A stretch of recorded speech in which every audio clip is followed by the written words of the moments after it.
Am I not dead? Where is this? Loren Morgan. Have I crossed over? In a grand mansion located in an affluent district of New York, a strikingly handsome young Caucasian lad sat in bewilderment upon a plush bed, gazing at his pale hands. Seemingly in disbelief, he descended from the bed and hastily made his way to the bathroom, guided by a sudden influx of fragmented memories swirling in his mind. Upon glancing into the mirror, he beheld a chiseled and attractive visage that starkly contrasted with his former self, revealing the features of a Westerner. A Westerner. It appears I have indeed crossed over, he murmured to himself while touching his face in astonishment. In that moment, a torrent of memories erupted within him, granting clarity regarding his current identity. Through these assimilated memories, he discerned that he now inhabited the Marvel Universe. Whether it was the principal Marvel Universe remained uncertain. However, one fact was indisputable. His present identity was of extraordinary nobility. He learned that he was the first heir of the illustrious Morgan family, one of the top 10 financial dynasties in America, bearing the full name Loren Morgan. Strikingly, his life story bore a resemblance to that of Bruce Wayne, the Batman from the DC Universe. Just one day prior, his parents had been tragically gunned down by unidentified assailants while returning home from an evening gala, dying instantly. Such a harrowing ordeal had inflicted profound psychological trauma, leading him to succumb to a deep coma upon receiving the news. Thus, he found himself presented with a unique opportunity to traverse dimensions. Upon comprehending the gravity of the situation, his countenance grew notably grave. He had once believed that becoming the heir of a prestigious financial dynasty would signify the pinnacle of his existence, however. He was unprepared for the realization that he had instead arrived in the perilous realm of the Marvel Universe. The circumstances he currently faced were evidently far from straightforward. As the head of one of the top 10 financial families in America had been brazenly gunned down in broad daylight by assailants. It was inconceivable that such an incident occurred without the involvement of hostile forces, a notion he would never entertain. This revelation implied that his position as the heir to the Morgan family was precarious. If they were capable of murdering his parents, they could undoubtedly eliminate him as well. Therefore, it was imperative for him to swiftly establish a foothold in this new world, lest the consequences be dire. With this thought in mind, he promptly summoned forth his extraordinary ability. As a traveler of dimensions, he possessed a unique advantage, and he was no exception. During the process of assimilating the original owner's memories, he had also bound himself to a formidable system known as transdimensional technology. As the name suggests, this system was intrinsically linked to advanced technology. According to the system's description, its purpose was to transform its host into the most formidable deity of technology in existence. To achieve this lofty goal, his intelligence had been enhanced to extraordinary levels, far surpassing that of ordinary individuals upon the binding of the system. Furthermore, the system assured him that by participating in or witnessing various events within the Marvel Universe, he would be rewarded with an array of advanced technologies from diverse dimensions. Simultaneously, he would be rewarded with corresponding system points, which, once accumulated to a certain extent, would allow him to unlock new dimensional realms, thereby granting him access to even greater technological advancements. In summary, the ultimate objective of this system is to transform him into a technological sovereign, surpassing all existence. Upon comprehending this, a spark of realization ignited within him, and suddenly, a virtual panel materialized before his eyes. Host: Loren Morgan. Current world: Marvel Universe. Dimensional world: none science and technology, none system points, 0 note. As this is the host's first system binding, a beginner's gift pack is awarded. A beginner's gift pack, you say? I must examine it closely. Upon discovering that the system had bestowed upon him a beginner's gift pack, Loren hesitated not and promptly clicked to open it. Instantly, a system prompt resonated within his mind. Congratulations, you have received one random dimensional world lottery draw. Winning from any world will reward you with a high-tech technology from that realm. Would you like to draw immediately? Yes, I wish to draw immediately. Without a moment's hesitation, Loren opted for the lottery. After all, his current predicament was perilous. He needed to seize every opportunity that could fortify him. At this juncture, it was the prime opportunity, and he certainly could not afford to overlook it. The moment he chose to draw immediately, a screen manifested before him, displaying a rapid succession of names of various dimensional worlds. These names are all reminiscent of the various science fiction anime and films he had previously encountered, such as Neon Genesis Evangelion, Transformers, Gundam, Nier, Automata, and Resident Evil. This suggests that the so-called dimensional world pertains to an array of science fiction anime or films. If that is the case, the rewards of advanced technology must be absolutely astonishing. A wave of elation surged through Laurent's heart, for the technology depicted in these science fiction narratives is undoubtedly cutting edge. Take, for instance, the Marvel universe in which he currently finds himself, brimming with remarkable advanced technologies. From Iron Man's armored suit to the arc reactor, enhancement serums, plasma shields, and interstellar vessels each represents a monumental leap in science. If he were master even one of these advanced technologies, it would provide immense assistance in his present circumstances. Not to mention the advanced technologies from other science fiction worlds, which could even surpass those found within the Marvel realm. Just as he was basking in this exhilaration, the screen before him suddenly ceased its flickering. In that moment, a silver-haired beauty donning a black eye patch materialized on the screen. In his previous life as an avid fan, he instantly recognized this silver-haired woman. She was none other than 2B from Nier, Automata. At that very instant, a system notification echoed in his mind. Congratulations, host! You have drawn a new dimensional world Nier, Automata. Reward: method for manufacturing versatile combat-type robots. As the system notification sounded, Laurent immediately sensed the infusion of an entirely new memory into his mind. In the blink of an eye, he had completely mastered the art of crafting a versatile combat robot, an astonishing feat that surpassed even the rapid transmission of skills depicted in martial arts dramas. It was simply unbelievable. Does this mean I can now create my very own 2B sister in this world? I can establish my own? Laurent murmured to himself, his expression brimming with palpable excitement. At that moment, an exuberant voice suddenly resonated from the doorway. Young master, you are awake. Chapter 2. Crafting a beloved companion. Upon hearing this voice, Laurent instinctively turned to look. Immediately, he beheld an elderly man with white hair, whose face was alight with excitement as he gazed at him. In that fleeting moment, a wave of memories surged through his mind, and he swiftly recognized the elderly gentleman before him. This man was none other than Freddy, the dedicated steward of the Morgan family, who had faithfully served them for a remarkable 40 years. He had been by their side since Laurent's father was still in his youth, rendering him a venerable figure within the Morgan lineage, as well as one of the few individuals in whom Laurent could place his trust. Ah, you are awake, Steward Freddy. How long have I been unconscious? Laurent inquired, curiosity evident upon his countenance. 20 hours. Thank heavens you have awakened, young master. I am truly overjoyed, Freddy exclaimed, his excitement palpable as he stepped further into the room. Yesterday, the private physician mentioned that you had endured significant mental strain and might remain unconscious for several days. I never expected you to regain consciousness so swiftly. It is simply wonderful. 20 hours, is it? No wonder I feel so sore. That is indeed quite a stretch of time, Laurent mused, surprised to learn of the duration of his unconsciousness. Young master, do you feel unwell? I shall immediately summon your private physician to attend to you, Freddy said, concern etched upon his face upon hearing Laurent's mention of discomfort. However, Laurent waved his hand dismissively. No need for that. It is merely a result of lying down for too long, and my muscles are a bit sore. Rather than calling for a doctor, I would prefer to have a few lovely masseuses attend to me. Understood. I shall summon the masseuses.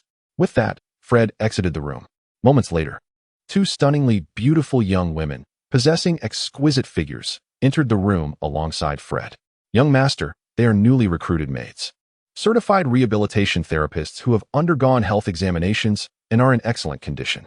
They are capable of attending to your every need. Isn't this a bit inappropriate? Laurent stammered, taken aback by the presence of these two breathtaking women. He had merely intended to jest, never anticipating that the butler would actually bring forth two striking beauties. Furthermore, the implication that they could cater to his every whim left him astonished. Truly, the life of a wealthy family is beyond compare. You possess dominion over everything in this estate, including their bodies and lives. It is their honor to receive your favor, Fred stated reverently, standing aside without a hint of discomfort. Laurent was once again taken aback by the implications of Fred's words. Being one of America's top 10 wealthy families, They bore a striking resemblance to the aristocrats of ancient times. Had he still been the ordinary man he once was, he would have scoffed at such notions, cursing the greedy capitalists. Yet, alas, he now found himself among their ranks, and all he could think was, bring me more. Very well, let them attend to my needs. By the way, please prepare a laboratory for me in the coming days. I will provide you with a list of required materials shortly. Laurent pondered for a moment before speaking. The laboratory? Young master, what do you intend to do? Freddy looked at Laurent with a perplexed expression. It's best not to inquire too much. You will come to know in due time. Just proceed with it, Laurent replied in a nonchalant tone. Understood. I shall attend to it at once. Please take care of yourself. Freddy nodded with a hint of confusion before exiting the room. Time swiftly passed, and before long, a month had elapsed. During this period, Laurent transformed the manor's basement into his clandestine laboratory. Apart from himself, no one was permitted entry, not even Freddy, the butler. Utilizing the technological rewards from the system for a versatile combat-type robot, and after a month of diligent effort, he finally succeeded in creating the exquisite Miss 2B.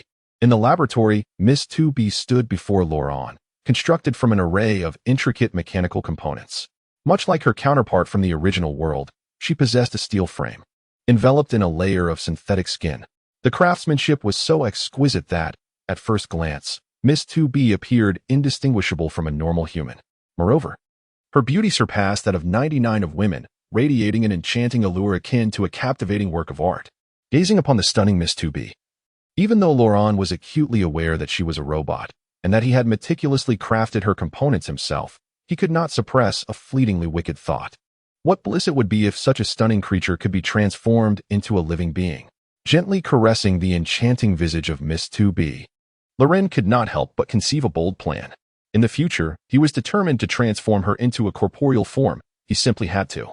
With this thought in mind, he promptly pressed a button located at her brow, the activation switch. As he did so, the previously motionless Miss 2B slowly opened her stunning blue eyes, reminiscent of precious sapphires.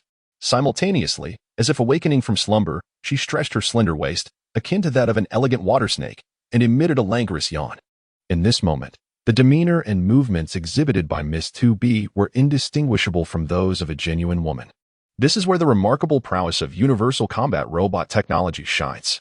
This advanced technology not only enables the external appearance of robots to mimic that of real humans, but its cognitive system is also extraordinary. It allows universal combat robots to behave and express emotions in a manner indistinguishable from humans, even granting them the potential to develop their own emotional consciousness. Of course, this requires a certain amount of time and involves a probabilistic element. Not all robots are destined to acquire their own awareness. Nevertheless, this demonstrates the astonishing capabilities of the intelligent systems within universal combat robots. It can be said that this cognitive system is the very essence of the technology behind universal combat robots. Moreover, this cognitive system is not limited to universal combat robots alone. It can also be adapted for use in other intelligent machines. If utilized appropriately, he could indeed establish his own mechanical legion through this intelligent system in the future. The mere thought of it filled him with excitement. Just as he was lost in reverie, the enchanting figure of Miss 2B approached him with a captivating gait. Having just been created, she was devoid of clothing, presenting an overwhelming visual experience that left him momentarily breathless.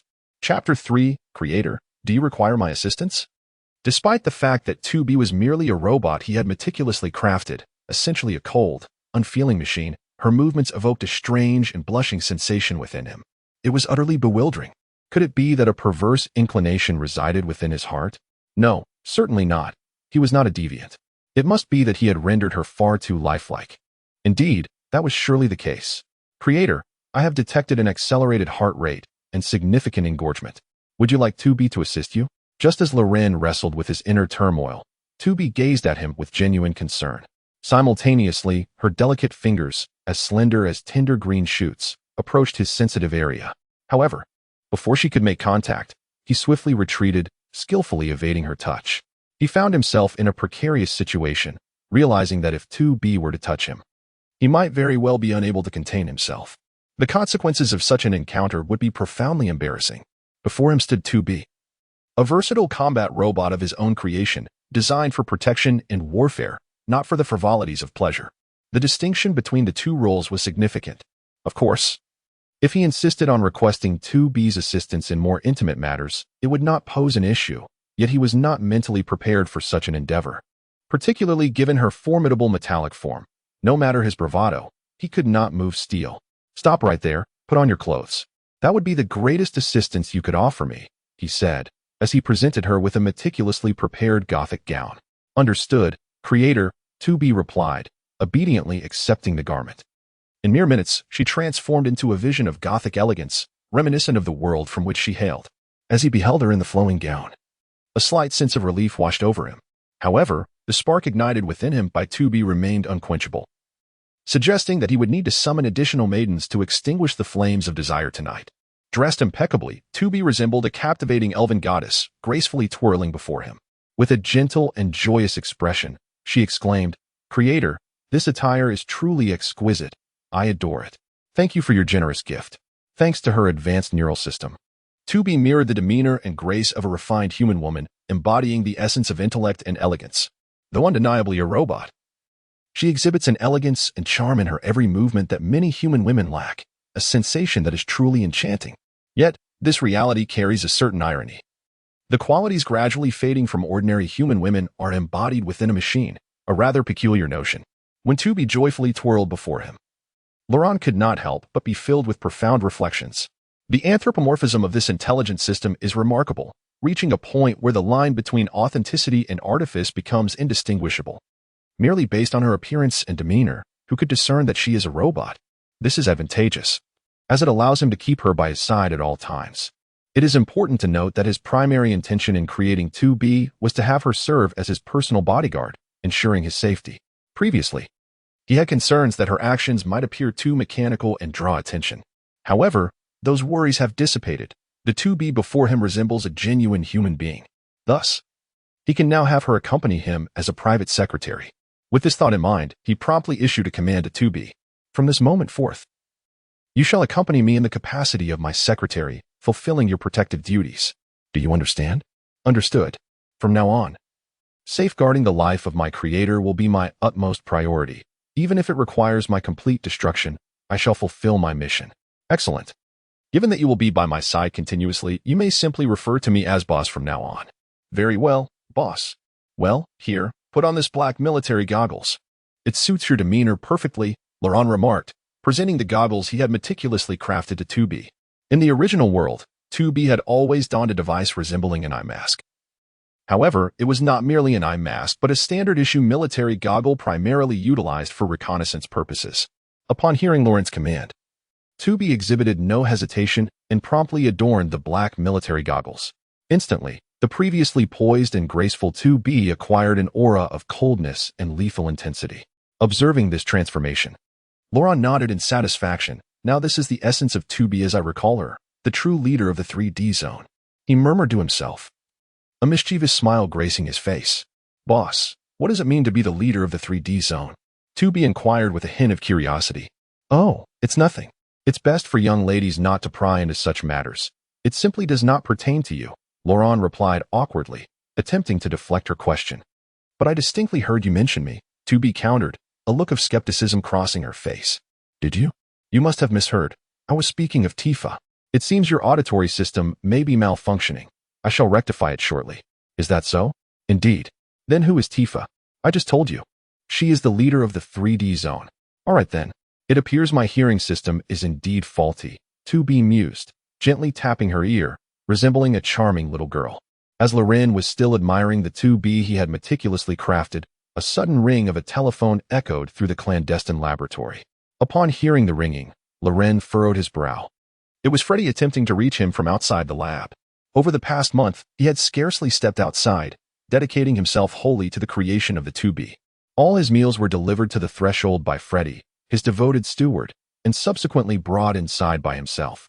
However, it was only 10 in the morning, well before mealtime, suggesting that Freddy's call must pertain to something of grave importance. Upon answering the call, Freddy's slightly grave voice resonated from the other end. "Young master, we have apprehended the assassin of your father." This succinct statement caused Lauren's expression to darken immediately. "Where is he?" "He is currently detained at the police station, undergoing interrogation." "Do you wish to see him?" "Yes. Prepare the vehicle at once. I shall conduct the interrogation personally." Chapter 4. Encountering the enemy assault within the interrogation room of the New York Police Department, a tall African-American man sat handcuffed and shackled to the chair.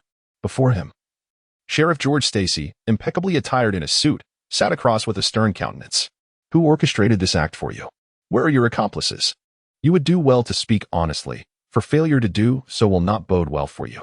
Upon hearing this, the African-American man merely smiled coldly and remarked, Sheriff, I have already stated that I acted on impulse to commit robbery. I had no idea they were unwilling to part with their money. And then my accomplice accidentally fired a shot, resulting in their deaths. That is the entirety of the incident. No one orchestrated our actions. Curse it. Do you think we, the police, are fools? Do you presume I would believe your fabrications? George bellowed in anger. Believe it or not, that is all I know. The African-American man retorted, appearing indifferent and unwilling to utter another word. Outside the interrogation room, Loren quietly observed the monitor, a predatory grin spreading across his face. He was exceedingly adept at interrogating criminals. However, his methods were not suited for public scrutiny, as they were excessively brutal and sanguinary. Therefore, he rose and addressed several high-ranking officials from New York City behind him, saying, "Shut down all surveillance in the interrogation room. I will conduct the questioning personally." Upon hearing this, the officials exchanged glances, then responded with feigned deference. Young Master Loren, how could such a trivial matter require your direct involvement? It would be beneath your stature. Allow our personnel to handle it. We will surely elicit the truth from him. As one of the foremost families among America's top 10 financial dynasties, the Morgan family's influence was indeed formidable. It would not be an exaggeration to say that their power could overshadow all others. Not only did the minor officials of New York City seek to curry favor with the first heir of the Morgan family, but even congressional members and those within the White House had to tread carefully in his presence. In a nation as highly capitalized as this beautiful land, the so-called legislators and high-ranking officials, including the president, are merely puppets of the powerful conglomerate families. The true architects of the nation's fate have never been the president, but rather the unseen tycoons lurking in the shadows, a fact that cannot be disputed. Thus, one can discern the immense privilege of his current status. However, it is precisely this reality that compels him to seek the truth behind the scenes. To challenge the conglomerate families that wield the nation's power clearly invites formidable forces into play. Therefore, this matter is far more complex than the claims of that individual suggest. An invisible hand is undoubtedly orchestrating events from behind the curtain. His current objective is to unveil this unseen force and sever its influence entirely. Only then can he hope for a tranquil existence, lest he remain ensnared, with a metaphorical sword hanging over him, an outcome he fervently wishes to avoid. Some matters are best handled personally for peace of mind. Disregarding the flattery of several high-ranking officials, Loren made his way toward the interrogation room. At that moment, however, the police station was plunged into darkness. The screens that had just displayed images immediately fell into a void of black. Upon witnessing this scene, Loren instinctively became alert. Suddenly, a barrage of gunfire erupted. Before he could comprehend the unfolding chaos, the wall of his room was breached by a shell. In an instant, a terrifying shockwave surged into the room like a monstrous tidal wave, violently propelling several individuals nearby into the air.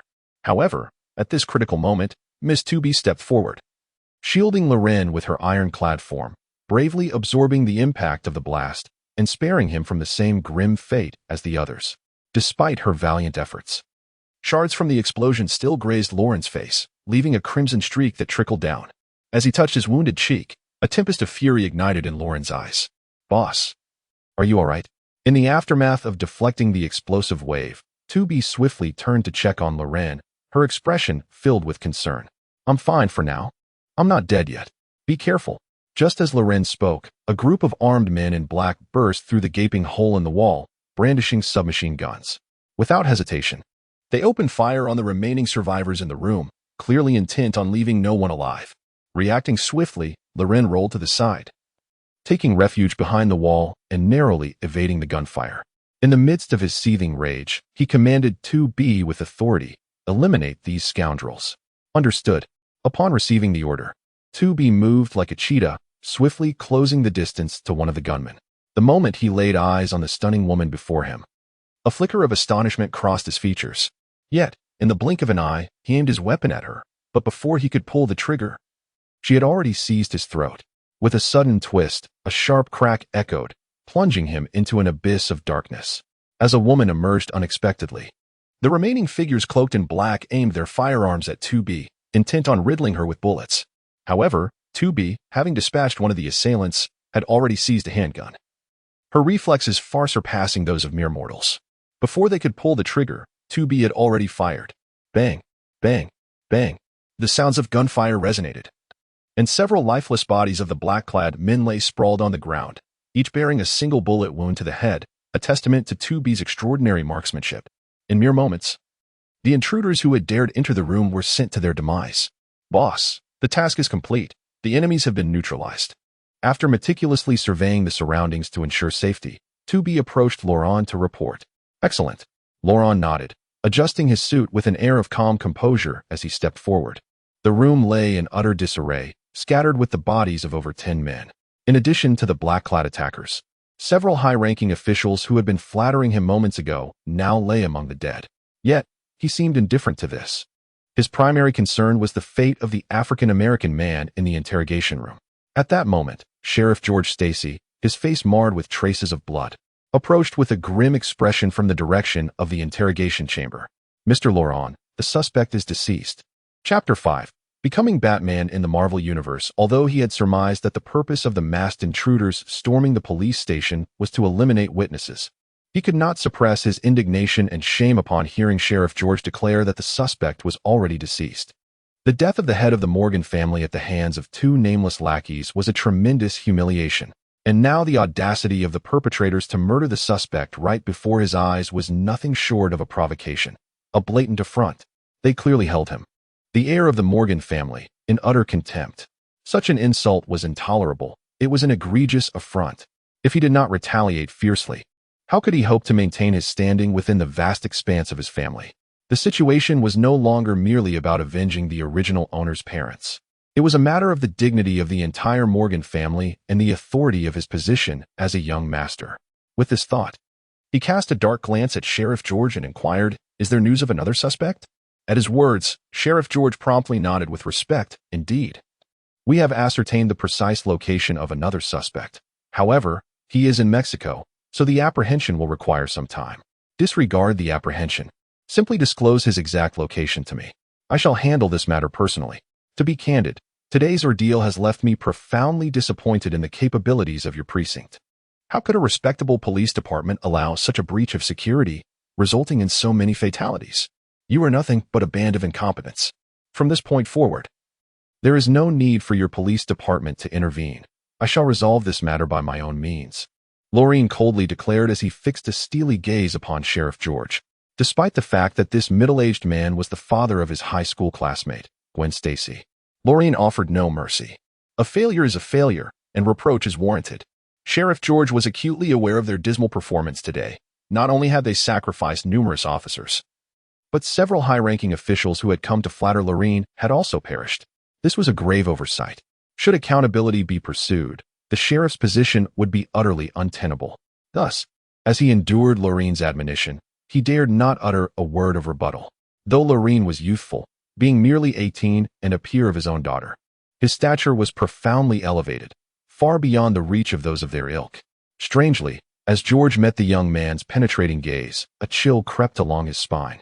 His instincts warned him that Laurent was exceedingly perilous.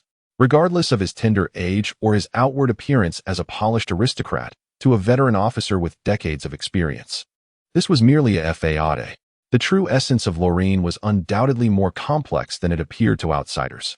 The reasons for this remained elusive, perhaps tied to the harrowing experiences he had endured recently. After all, an 18-year-old suddenly thrust into orphanhood, having lost his parents, was a tragedy that could not be easily dismissed. Such unfortunate events inevitably compel an individual to undergo rapid growth. However, excessive haste in development often drives one toward extremities.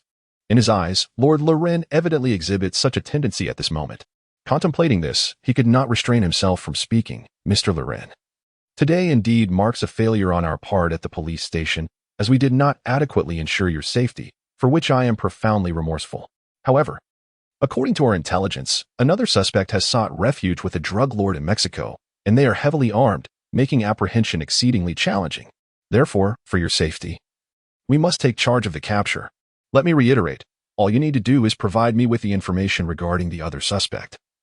There is no need for you to intervene in other matters. Do you understand? Lord Lauren's expression was icy, his tone brooking no dissent. Understood. Given Lauren's insistence, Sheriff George dared not speak further and promptly relayed the information regarding the other suspect to Loren. Upon acquiring the information, Loren wasted no time, swiftly returning to his estate under the escort of 2B. Following the events of the day, he realized that relying solely on generic combat robots for his protection was woefully insufficient, as this was ultimately an external force. And external forces are bound to encounter unforeseen circumstances. Take, for instance, the earlier incident. Despite 2B's close protection, his cheeks suffered injury from the explosive blast, leaving an unsightly scar upon his visage. Fortunately, the explosion's force today was limited. Had it been any stronger, he would likely have succumbed at this very moment. Thus, relying solely on others for protection is utterly insufficient. True strength must be cultivated from within. That is the ultimate path to power. From the very beginning of his journey in this world, he pondered this notion. However, for the past few days, he had been engrossed in the creation of 2B, leaving him little energy to contemplate other matters. Now that 2B had been successfully crafted, it was indeed time for him to focus on enhancing his own capabilities. With this thought in mind, a bold idea surged within him. Given that his current circumstances bore a striking resemblance to those of Batman from the DC universe, why not fashion himself a suit akin to the Bat? With his present intellect and technological means, he could undoubtedly replicate Batman's array of high-tech gadgets, thus transforming into Marvel's very own Dark Knight, a true harbinger of justice, not merely a figure who consigns various villains to prison. If he were to deliver judgment, it would be to cast them into the depths of hell rather than a mere prison cell. Resolute in his decision, he wasted no time and immediately immersed himself in the creation of advanced technological equipment. Meanwhile, he did not delay on another front. While he sequestered himself in the laboratory for research, 2B, following his directives, set off for Mexico in search of another gunman. At the Mexican border, in a dilapidated drug manufacturing facility, a group of men sat together, joyfully engaged in a game of cards. At that moment, a silver-haired woman clad in a Gothic gown and adorned with a mask leisurely entered through the factory's grand entrance, wielding a katana upon her back. This enigmatic figure was none other than 2B, dispatched by Lauren to pursue another suspect. Ah, at last, I found you. You've truly run quite far. Her gaze, piercing through military-grade goggles, locked onto one of the men engrossed in a card game. The sudden appearance of a woman within their forbidden domain left the gathered men in a state of bewilderment. It was well understood that this place was off limits. Without prior authorization from above, no outsiders were permitted entry. Yet, 2B strode in as if the rules did not apply to her. How could they not be taken aback? However, it took merely a brief moment for them to regain their composure. The arrival of 2B was undeniably peculiar, an occurrence that defied logic. It was evident that her intentions were far from benign. Without hesitation, they seized the firearms resting beside them and aimed at 2B. Halt! What is your purpose here? Chapter 6. Anti-gravity drone technology. Let us forego such trifling inquiries. I am here to find him, 2B stated flatly, gesturing toward the gunman. Upon hearing this, terror instantly washed over the gunman's face. Although he did not recognize 2B, he was acutely aware of his own misdeeds. With her direct mention of him, he could deduce the reason for her visit without the need for further contemplation. Thus, without a moment's pause, he unleashed a torrent of gunfire at 2B, fully embracing the principle of striking first. However, what he could never have anticipated was that every bullet he fired was effortlessly deflected by the katana wielded by 2B. This astonishing spectacle left all the onlookers utterly astounded. How could this be possible? The crowd stood agape, their eyes wide with disbelief. Just as they remained in shock, 2B, who had been a mere 10 meters away, leaped forward, landing directly before them. In the blink of an eye, the gleam of her blade flashed. And among the 4 previously vigorous men, only one remained standing. This sole survivor was the very gunman 2B sought. Without uttering a single word, her katana pierced through his shoulder, pinning him against the wall behind him like a skewered delicacy. In that instant, a harrowing scream erupted from the man's lips, reminiscent of a pig being slaughtered, completely devoid of his earlier bravado. Witnessing his agony, 2B did not withdraw her weapon. Instead, she flicked the katana lightly with her hand. Instantly, the entire blade vibrated violently, intensifying the man's suffering.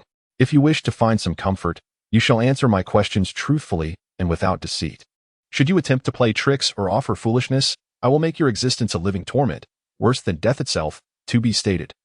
Her expression as impassive as ever as she regarded the man. At this moment, he was enveloped in unparalleled terror, his face ashen from blood loss. Upon hearing 2B's words, he nodded repeatedly, too frightened to utter a single refusal. Who orchestrated the assassination of the Morgan patriarch? It was Boss Tombstone. Boss Tombstone instructed us to do it. Please, spare me, miss. I am but a mere pawn, unable to act on my own accord. The man, filled with despair, pleaded for mercy, his will to survive palpable. Upon hearing this, 2B not only refused to show him any leniency, but instead drew forth a katana, plunging it into his other shoulder. Instantly, his cries of agony intensified, reminiscent of a slaughtered pig. I have stated that I wish to hear no further nonsense. Who, may I ask, is this gravestone boss you speak of? He is one of the underlings of the underworld emperor, Jin Bing, primarily responsible for the operations of his underground gambling den, and is among Jin Bing's most trusted confidants. The man, gritting his teeth against the excruciating pain, dared not utter another word. Jin Bing. So, this is all the doing of the Jin Bing gang? This cannot be. How could such a mere gang leader dare to provoke a financial titan like the Morgan family? It defies all logic, and it appears this matter is far more intricate than it appears. At that moment, Lauren's voice echoed in 2B's ear, laced with confusion. Although he remained in the underground laboratory of the estate, he was able to keep abreast of 2B's predicament through a network connection. Boss, is there really any need for further inquiry? 2B furrowed her brow. As he had proclaimed, he was merely a pawn. Even continued interrogation would yield no substantial revelations. Just eliminate him. No. Please, do not kill me. I am willing to do anything for you. The man, nearly losing control of his bladder at the thought of death, pleaded desperately. Is that so? Anything at all? Lauren replied with a mocking tone. Indeed, anything. The man nodded incessantly, almost prostrating himself before Loren. Very well, then you may descend into hell. Loren spoke with an air of indifference to him. The loss of a human life was as trivial as crushing an ant beneath one's foot. At the moment Lauren's words settled in the air, 2B showed no hesitation. With a swift motion, her katana flashed, and the man's head rolled away like a deflated ball. His eyes widened in disbelief, filled with a profound sense of indignation. Until his last breath, he could not fathom the ruthless decisiveness of the woman before him, far more merciless than any so-called terrorist he had encountered. After dispatching the gunman, 2B flicked the blood from her blade, then casually tossed her katana behind her, where it hovered effortlessly, a testament to the advanced technology of the multifunctional combat android. At that moment, a cacophony of hurried footsteps echoed from outside the factory. Within mere moments, a dozen armed drug traffickers had blocked the entrance.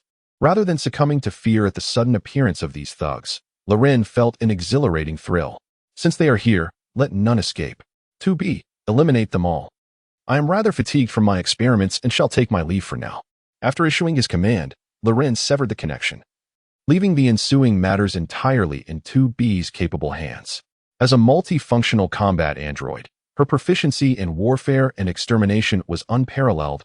Her expertise in New York, within the subterranean laboratory of the estate. Before Lauren knelt two exquisitely beautiful maids, he reveled in their attentive service while observing the live feed transmitted by 2B's visual system. As 2B was an authentic embodiment of steel, she felt no pain whatsoever. Thus, even with a dozen drug traffickers brandishing firearms against her, Lauren harbored no concern. He had unwavering faith in the prowess of the versatile combat android he had crafted, as well as in his own technological expertise. Meanwhile, at the drug manufacturing facility, 2B transformed into an emotionless machine of slaughter. Despite the presence of over 10 adversaries, within less than 3 minutes, none remained alive in her line of sight. She dispatched them with the ease of slicing through vegetables. However, under such an onslaught, her synthetic skin bore numerous bullet holes. Yet, for a robot, these punctures inflicted minimal harm. Aside from their unsightly appearance, they had no significant repercussions. After annihilating the group of traffickers, 2B flicked her long blade to shake off the blood and then departed at a leisurely pace. At that moment, a melodious system notification echoed in his mind. Congratulations, host, for participating in the family revenge event and successfully eliminating the perpetrator. Reward: Anti-Gravity Drone Technology. Chapter 7. Kill that damned brat. Anti-gravity drones? The ones capable of following 2B closely while firing bullets and lasers? listening to the resonant chime of the system notification in his mind. Laurent was instantly flooded with vivid imagery. In the realm of Nier Automata, there exists a diminutive flying apparatus resembling a surveillance drone. Despite its modest size, this device boasts remarkable speed and formidable firepower. It is capable not only of unleashing conventional ammunition, but also of deploying laser cannons for long-range assaults, rendering it incredibly potent. This innovation perfectly addresses 2B's lack of ranged offensive capabilities and will continuously accompany her, autonomously surveying the battlefield and ensuring her protection. It is evident how advantageous such an anti-gravity drone would be. Equipping 2B with it would undoubtedly elevate her combat prowess to new heights. Currently, he was also in the process of crafting his own bat suit, envisioning the possibility of integrating this technology into his own gear. Thus, the combat effectiveness he could achieve would far surpass that of the Batman from the DC universe. Furthermore, the implications of anti-gravity technology extend well beyond personal defense. It holds transformative potential for transportation, aerospace endeavors, and military applications. This could revolutionize the existing global transport system with unprecedented technological advancements. Should they successfully develop it, the Morgan family would ascend beyond being merely the largest financial dynasty in America. They would likely dominate the entire planet, with only Wakanda, the source of vibranium, posing any significant challenge. Contemplating this prospect, he felt an exhilarating anticipation and promptly immersed himself in the creation process. The production line cannot be established in a short period, however. If it is merely to create an anti-gravity drone, utilizing his existing technological capabilities and resource integration skills, it is entirely feasible. Thus, without a moment's hesitation, he commenced the crafting endeavor. In the office of the chairman at the Kingpin Tower in New York, a remarkably tall, bald man clad in a white suit appeared, the fabric straining against his extraordinarily muscular physique. This imposing figure was none other than Wilson Grant Fisk, infamously known as Kingpin, the emperor of the underworld in New York and indeed across America. In a parallel universe of Marvel, he is the arch-nemesis of Daredevil, as well as a formidable adversary to Spider-Man and the Punisher. He possesses a meticulous mind and intellect that far surpasses that of an ordinary individual. With over 90% of his body comprising muscle, his strength is astonishing, capable of shattering a wall with his bare hands, and he's also a world-class martial artist, making him a rather formidable opponent. In the Marvel universe where Roland resides, Kingpin's identity remains unchanged. He is still the emperor of the underworld, wielding significant influence. However, at this moment, his expression was notably grim. "Boss, we've received news from Mexico. We have located that kid, Wilson, but he is already deceased." Nearby, a pallid man, one of Kingpin's subordinates known as Tombstone, reported the information with utmost deference. "Dead? How did he die?" Upon hearing of the demise of a man named Will, Gene, who had been engrossed in signing documents, set down his pen and lifted his gaze, furrowing his brow at the gravestone. According to the intelligence received, a silver-haired woman had unexpectedly appeared at the drug manufacturing facility where Will was hiding, subsequently taking his life. It was reported that this woman not only killed Will, but also eliminated a dozen drug dealers, ultimately setting the entire drug lab ablaze, resulting in catastrophic losses for the individual who had sheltered Will. The silver-haired woman? Could she be the one who appeared at the police station yesterday? Gene did not harbor much concern over Will's death, for he was merely a subordinate, an expendable pawn. The reason he had dispatched others to locate Will was to silence him permanently. Now that Will was dead, it inadvertently aligned with his intentions. However, at that moment, he gleaned news of the silver-haired woman from the gravestone, which prompted an immediate sense of alertness. Just yesterday, several individuals he had sent to attack the police station also fell victim to the same silver-haired woman. According to the information relayed by his informant embedded within the police station, this silver-haired woman was none other than Lauren, the heir of the Morgan family and the private secretary. This revelation implied that Lauren had preemptively found Will. Had she, therefore, extracted the information she sought from him?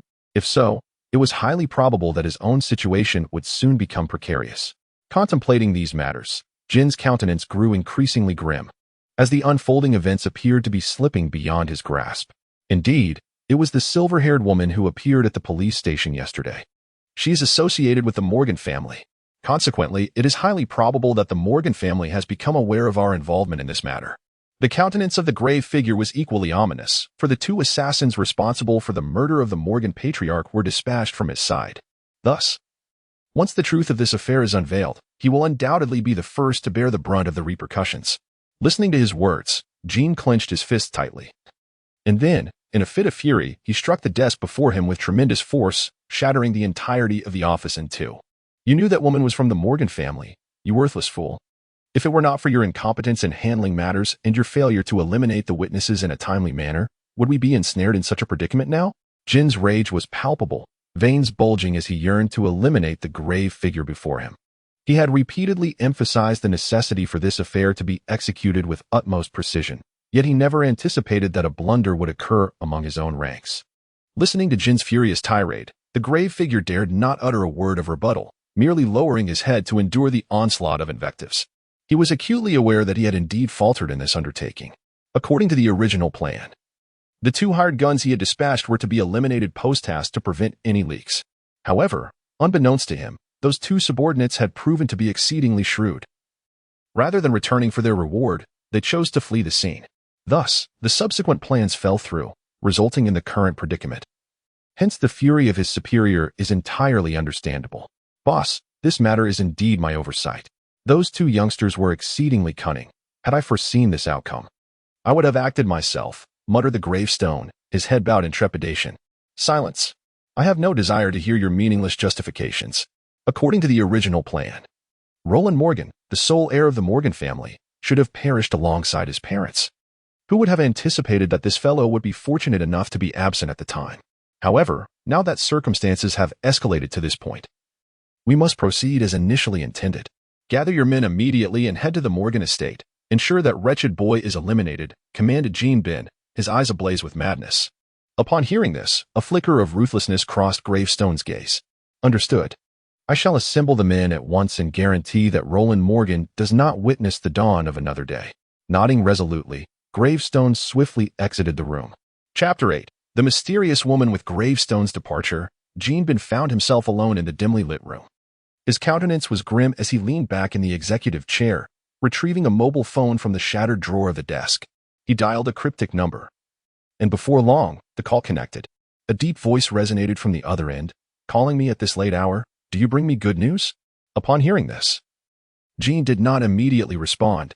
Instead, he paused for a moment before speaking in a frigid tone. The situation has spiraled beyond our control.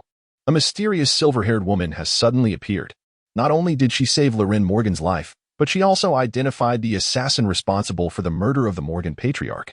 Therefore, it is highly probable that the adversary is now aware that we are behind this. Consequently, I have resolved to launch a nocturnal assault on the Morgan estate tonight, eliminating Loren Morgan before he has the chance to act. However, this endeavor is not as simplistic as it appears, and I require your assistance. Fuck. Are you calling me at this hour merely to keep me awake? A night raid on the Morgan estate? How could you even conceive such a plan? Since the demise of the Morgan patriarch, the estate has been fortified with layers of protection. The internal security is akin to that of a military base. What makes you think you possess the capability to execute a raid at this juncture? You would be courting death, Jean. I had previously believed you to be astute. Yet now you seem as foolish as a pig, provoked by the mysterious individual's ire on the other end of the line. Jean retorted without reservation. You would do well to temper your tone. When you sought my assistance, your demeanor was far more respectful. You claimed that Loren Morgan was nothing but an imbecilic wastrel, a mere trifling matter to eliminate. Yet, what of this sudden emergence of the silver-haired assassin? She not only dispatched my operatives, but also ventured into Mexico, incinerating the stronghold of the drug lord. With such ruthless tactics, how dare you still refer to Loren as a worthless fool?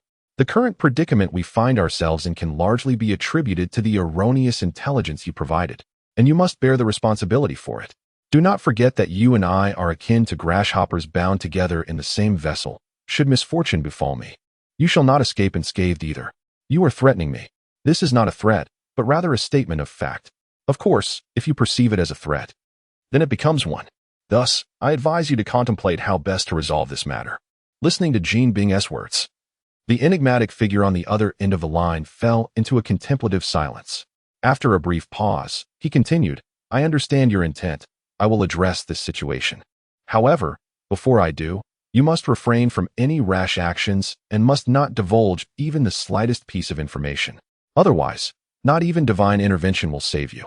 By the way, The vials of elixir I previously entrusted to you can now be put to use. Trust me, they will aid you in navigating this crisis. A mere female assassin is hardly a formidable challenge. It is easy for you to say that, given it is not your life at stake. I shall not waste further words with you. You have one day. By tomorrow evening, I expect to see some movement on your part. Otherwise, there will be no reason for us to continue our collaboration. With that, Jean Bing abruptly terminated the call, showing no regard for the other party's feelings. Having ascended to the status of a crime lord in America, he was not one to be trifled with, even if his interlocutor held considerable clout. However, if he could not safeguard his own life due to this affair, he saw no need to extend any courtesy. After all, whether one meets their demise was inevitable. So who truly fears whom? In a secluded underground base hidden within a forest, located 40 kilometers from downtown New York, a woman listened with a grim expression to the incessant busy tone on her phone. Hanging up abruptly would be an impolite gesture. Jean Bing, you are becoming increasingly irksome. Just wait. I shall ensure you pay the price, she declared, her fingers lightly tapping on the table, her words dripping with disdainful arrogance. After a moment, she summoned one of her subordinates. 2 tasks. First, investigate the situation surrounding the silver-haired woman who has appeared by Lauren's side. Second, the pawn known as Jean Bing is no longer required. Understood. Before dawn, I will turn Jean Bing into a corpse. The subordinate nodded and swiftly exited the base, vanishing into the night of the forest in the blink of an eye. Unbeknownst to Loren, he was completely oblivious to the dialogue between Jean Bing and the mysterious woman, along with their respective schemes. At that moment, he was immersed in his clandestine laboratory, diligently crafting an anti-gravity drone. Thanks to the system's provision of a comprehensive technical blueprint, he was spared the time-consuming process of development. All he needed to do was produce the corresponding components according to the technical specifications and then assemble them. However, while this may sound straightforward, the reality was quite challenging, especially for an ordinary person. It was a task akin to scaling a mountain, nearly impossible to achieve. However, Loren was no ordinary individual. He was the heir of a prominent financial dynasty, possessing vast wealth. His family owned a myriad of enterprises, including military factories capable of producing weaponry. Thus, when he sought a specific component, even if he was unable to fabricate it himself in his laboratory, a mere utterance from him would set countless enterprises into a frenzy of production. Consequently, within less than half a day, he successfully acquired all the necessary parts for assembling the anti-gravity drone. Of course, he personally crafted the crucial components, such as the anti-gravity device and the energy supply system, entirely by himself, ensuring that no one else was privy to their creation. Therefore, even if the manufacturing methods for most of the drone's parts were leaked, he harbored no fears of anyone being able to construct a complete anti-gravity drone, as he held the confidence derived from possessing the core technology. Once all the components of the anti-gravity drone were fashioned, Loren immediately immersed himself in the assembly process. After a meticulous effort, a drone resembling a surveillance camera materialized before him and 2B. Boss, is this the anti-gravity drone you mentioned? Its design is rather peculiar, resembling a surveillance camera. Is it truly as powerful as you claim? 2B inquired with genuine curiosity, for she was not the original 2B from another world, and thus remained unaware of the existence of such drones.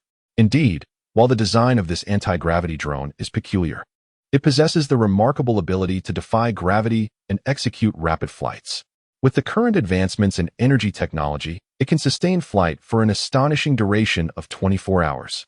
In addition to its remarkable speed and enduring battery life, it is equipped with both a bullet launcher and a laser emitter, enabling it to conduct long-range fire assaults, effectively compensating for your inability to engage in distant attacks. Thus, once you are equipped with this drone, your combat prowess is bound to ascend to unprecedented heights. However, the exact extent of this elevation remains for you to personally ascertain. Personal verification? Boss, do you have a new mission for me? Yes. I require you to immediately proceed to the Jean Bing building and extract the truth from Jean Bing. Understood. I shall take action at once. Upon hearing Lauren's new assignment, 2B did not hesitate for a moment and promptly commenced her operation. Chapter 9. The Castrated Enhancement Serum in the Dead of Night. Within the top-floor office of the Jean Bing building, after concluding a call with a mysterious woman, the operative initially dispatched by Jean Bing to execute a night raid on Morgan Manor, known as Tombstone, was summoned back. Not only Tombstone, but also Scorpion and the Wanderer were called into the office. Those familiar with Marvel Comics will recognize that Tombstone, Scorpion, and the Wanderer are Jean Bing's most formidable aides, serving as his sharpest tools against rival factions. A significant portion of the reason he has maintained his status as the Emperor of the Underworld over the years is due to the assistance of these three henchmen, who have helped him eliminate numerous obstacles. Boss, why has the operation been suddenly cancelled? The henchman questioned, bewildered, as the team had just assembled, ready to embark on a significant endeavor. To his astonishment, Jean Bing declared the plan cancelled. This left him utterly perplexed. It is not a cancellation, merely a postponement. For there are others who shall take action on our behalf, Jean Bing replied, exhaling a puff of cigar smoke with an air of indifference. Are you suggesting that our superior has intervened? Upon hearing Jean Bing's words, the faces of several henchmen brightened with joy. They were acutely aware of the formidable influence of the Morgan family, and an assault on the Morgan estate was no trivial matter. Thus, unless absolutely necessary, they were reluctant to engage in such perilous risks. However, the prospect of another stepping in to act on their behalf was, indeed, splendid news for them. As the saying goes, the mantis stalks the cicada, unaware of the oriole behind. Previously, they had considered themselves the mantis, but now, perhaps, their roles would shift to that of the most advantageous oriole. How could they not rejoice at such a turn of events? Yet, this was merely a verbal assurance. The specifics remained uncertain. Hence, I referred to it as a temporary postponement. Should that individual not take action before tomorrow evening, we shall proceed with our plan. Loren Morgan must perish. His existence has become a grave threat to our safety. Understood. With Jean Bing's clarification, the three men nodded silently. At that moment, Jean Bing retrieved 3 vials of green liquid from the drawer and placed them on the table. This is the enhancement serum provided to us by the individual above. Upon injection, it bestows extraordinary combat prowess, albeit for a fleeting duration of merely 24 hours. It is a diluted version of the enhancement serum. I now entrust this substance to you. You may administer it to your most trusted subordinates or choose to consume it yourselves, as you see fit. However, one crucial point must be remembered. I have entrusted you with this serum specifically to confront the silver-haired woman, so it must be utilized at the appropriate moment. Do not squander it. Understood? As they gazed at the enhancement serum placed upon the table, excitement flickered across the faces of the 3 men. They had long been aware of this serum and were acutely cognizant of its effects. Their ability to serve as the most capable aides of Jean Bing stemmed from their own remarkable talents. For instance, Monsieur had fortuitously encountered a unique chemical substance, which bestowed upon him the ability of bodily insulation and the capacity to emit high temperatures from his skin. Similarly, Scorpion and the Wanderer were by no means ordinary individuals. Scorpion earned his name from the advanced battle suit known as the Scorpion Combat Suit, which granted him immense strength and rendered him impervious to blades and bullets, with a tail capable of expelling sulfuric acid and tear gas. Meanwhile, the Wanderer possessed his own battle attire, enabling him to scale walls, glide through the air, and launch darts with precision. Together, these 3 men, armed with their exceptional skills, had assisted Jean Bing in eliminating numerous rival factions over the years, but until now, they had only contended with the ordinary members of other gangs. This time, they were confronted by a merciless silver-haired assassin, and from the intelligence gathered, it was evident that this woman was no ordinary foe. The surveillance footage captured by the police at that time revealed her possessing an extraordinarily terrifying strength and reflexes, capable of evading bullets with remarkable agility. Naturally, they were filled with trepidation. Suddenly, their leader produced a performance-enhancing serum for them. Although this serum was a diluted version, its effects would only last for 24 hours. It could substantially augment their combat abilities once injected. In a critical moment, it might serve as their last resort for survival. Thus, they regarded the serum with great importance. One for each of you, take it. Jean waved his hand, indicating they could collect the serum from the table. Upon hearing this, the 3 nodded enthusiastically and moved forward to retrieve their share. However, just as they grasped the vials, a katana hurtled towards them with blinding speed from a building across from the Jean Corporation, shattering the office's floor-to-ceiling windows with astonishing force. The sudden turn of events startled everyone present. The windows were constructed from bulletproof glass and typically impervious to bullets. Yet, it had been obliterated by a flying sword, a scenario utterly unfathomable. As they recognized the katana, a chill swept through their hearts, for it was indeed the weapon wielded by the silver-haired woman they had heard about. Before they could fully process their astonishment, a stunning figure with cascading silver hair leaped from the adjacent skyscraper, landing directly before them. Her agility was nothing short of extraordinary. This silver-haired woman was none other than Miss 2B. The moment she touched down, she executed a seamless roll, effortlessly seizing the katana embedded in the ground. In an instant, she struck at the nearest wanderer and with a flash of steel, severed one of its arms. The modified enhancement serum it had clutched fell into her grasp, which she inspected with a curious demeanor. Is this what you refer to as an enhancement serum? Are you certain that this trifle can defeat me? After a brief examination, 2B nonchalantly pocketed the serum.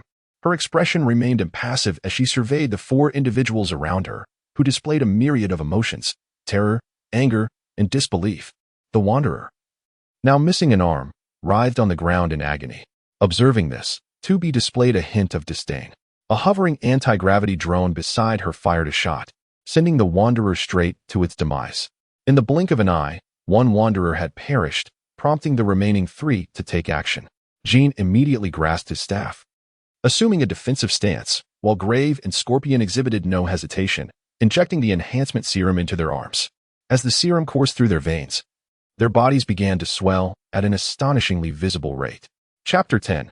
You can all go to hell. Is this the effect of the enhancement potion? Quite intriguing. Observing the visibly enlarged Scorpion and Gravestone, 2B felt no trace of fear. Instead, she was brimming with curiosity. Her creator had been tirelessly crafting a bat suit in recent days, intending to bolster his combat prowess. However, to her, the armor still represented an external force, far less tangible than the enhancement of one's physique through potions. Thus, she resolved to bring this enhancement potion back to her creator, believing that with his intellect, he might refine it and create an even more perfect elixir. In doing so, her creator would possess formidable combat abilities, even without the bat suit, a most fortuitous outcome. Intriguing. Indeed, that damned woman. Today I shall see you perish. As the enhancement potion coursed through his veins, the Gravestone felt an exhilarating surge of vitality, akin to a jolt of adrenaline. Prior to the potion's infusion, he could lift approximately 2,000 pounds and emit a heat of around 100 degrees. Yet now, with the potion's enhancement, his overall capabilities had tripled. This meant his strength now reached a staggering 6,000 pounds, and he could unleash temperatures exceeding 300 degrees. This remarkable increase instilled him with unshakable confidence in his newfound power. In the midst of his thoughts, he launched an assault on 2B.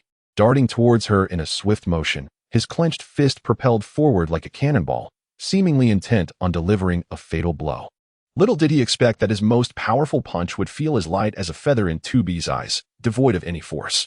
Without flinching, 2B expressionlessly raised her hand and effortlessly caught his full-force strike. How could this be possible? Witnessing his tremendous effort being so easily neutralized, the Gravemarker's face turned pale with disbelief. His strength was lacking, yet his bravado was immense. How could he possibly bring about my demise? The one who deserves to perish is you. 2B shook her head disdainfully. Then, with a sudden surge of power, she crushed the Gravemarker's fist with a sharp crack. Ah! An intense wave of pain engulfed him, eliciting a cry of anguish. Is this all there is? You are utterly laughable in your weakness, 2B stated flatly, her words dripping with contempt for the Gravemarker. As she delivered her taunt, the Gravemarker's expression hardened, enduring the excruciating pain. He unleashed a wave of searing heat from his body, seemingly attempting to compel 2B to release her grip. However, 2B merely tilted her head, entirely unfazed by his thermal assault. Being a robot, she possessed no sense of pain, and the synthetic skin crafted for her by Laurent was made of heat-resistant material. Thus, not even a mere 300 degrees could harm her, let alone 1,000. Your body is ablaze? Is that your capability? How utterly trivial. How is this possible? Seeing that the high temperature he unleashed could not inflict even the slightest harm on 2B, the Gravemarker was overcome with dread. Although he had previously acknowledged the extraordinary strength of the woman before him, he had not anticipated it to be so outrageous. Was she even human? She resembled a monstrous being in human form. Realizing he was no match for 2B, the Gravemarker urgently called out, "Scorpion, what are you waiting for? Quickly help me eliminate her."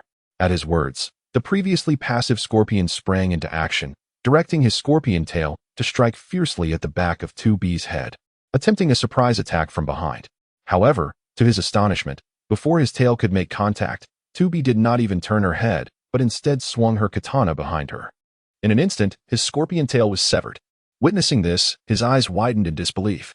It should be noted that his scorpion armor was crafted from specially forged steel, and previously, his tail could pierce through iron. Yet now, it had been effortlessly sliced apart by that woman. It was utterly inconceivable. If he had not witnessed it with his own eyes, he would never have believed it, even under duress. The ability to effortlessly sever a tail made of specialized steel confirmed at least two things. First, the katana wielded by that woman was no ordinary weapon. The materials used to forge it were undoubtedly superior to those of his scorpion armor. Second, the strength of the woman before him was beyond imagination, far beyond his reach. Otherwise, such a feat could not be accomplished solely with a sharp blade. Upon contemplating these 2 points, a sense of dread washed over him, and thoughts of abandoning the tombstone to flee alone began to take root. Alas, while his musings were idyllic, reality proved to be harsh. For just as 2B severed his scorpion tail with a decisive strike, she did not relent. Instead, she exerted her strength and hurled the tombstone directly in his direction. Startled by the unforeseen turn of events, he instinctively recoiled, retreating swiftly.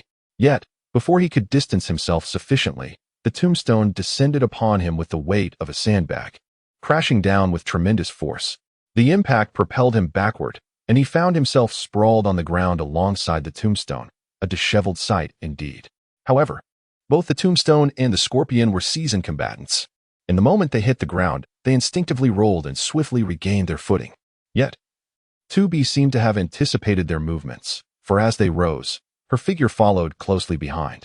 In a heartbeat, her katana sliced through the air, piercing through both their bodies with a speed that left them no time to react, before pinning them brutally to the office wall.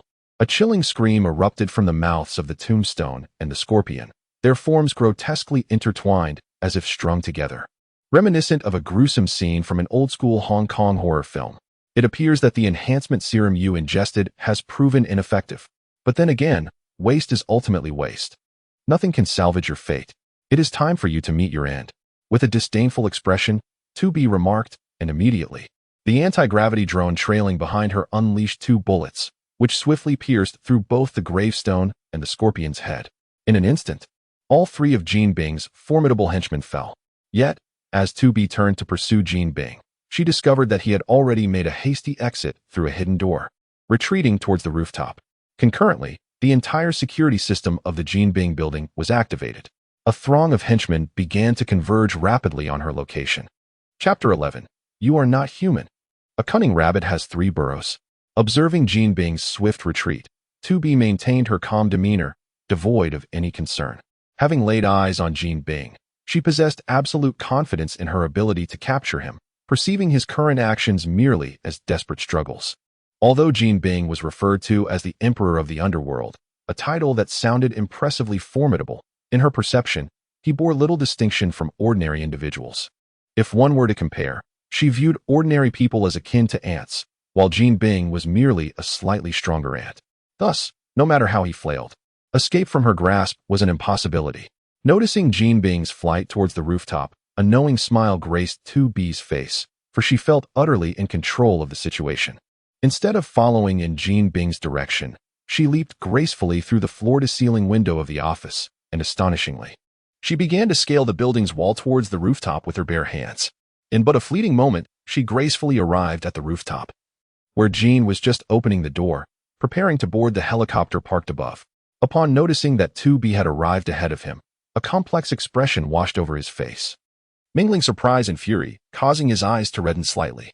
Realizing he could not shake off 2B, Jean ceased to squander time and energy, fixing his cold gaze upon her. "It seems you are determined to capture me today," he remarked, as he began to remove his white suit, having resolved not to flee any longer. He intended to confront 2B with all his might.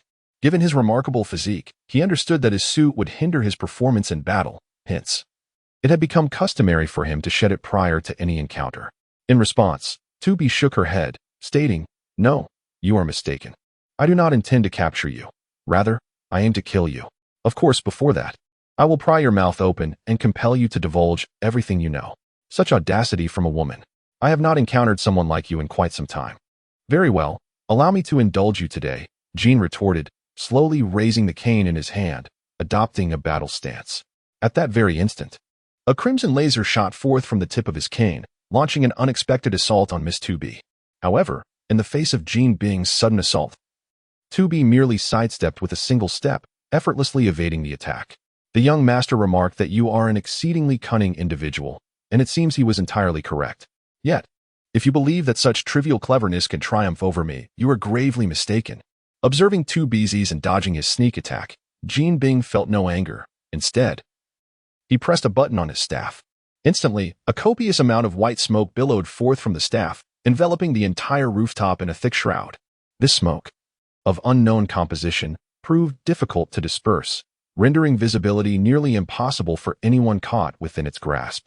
This was precisely Jean Bing's intention, although he possessed considerable martial prowess. He was acutely aware that under normal circumstances, he stood no chance against the formidable 2B. Thus, he needed to create a favorable environment for himself. For only then could he hope for victory.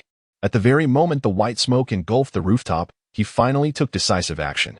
He pressed a button at the end of his staff, transforming it into a razor-sharp sword. With the sword in hand, he uttered no words. Instead, he lunged towards 2B, thrusting the sword with a forceful momentum aimed at her neck. In his mind, 2B's vision was completely obscured by the smoke, rendering her incapable of perceiving his movements. Thus, he believed his attack would go unchallenged, and evasion would be utterly impossible. However, despite his meticulous calculations, he had failed to foresee that 2B was not human. She was a robot. Apart from possessing a visual system akin to that of humans, she also boasted an infrared thermal imaging capability. Thus, the so-called white smoke posed no hindrance to her movements whatsoever. The reason she had yet to act was twofold. Firstly, she was not yet prepared to eliminate Jean Bing. And secondly, she simply wished to observe his performance. Now that the spectacle had concluded, it was time for action. With this thought in mind, she extended 2 fingers and swiftly pinched, effortlessly capturing the tip of Jean Bing's sword, rendering it immobile.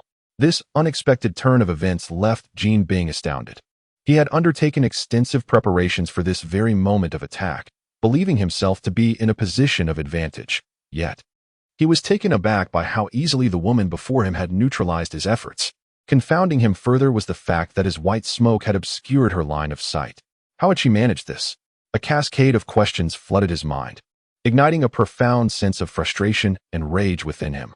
This unsettling feeling of being outmaneuvered by his opponent was far more unbearable than the prospect of outright defeat.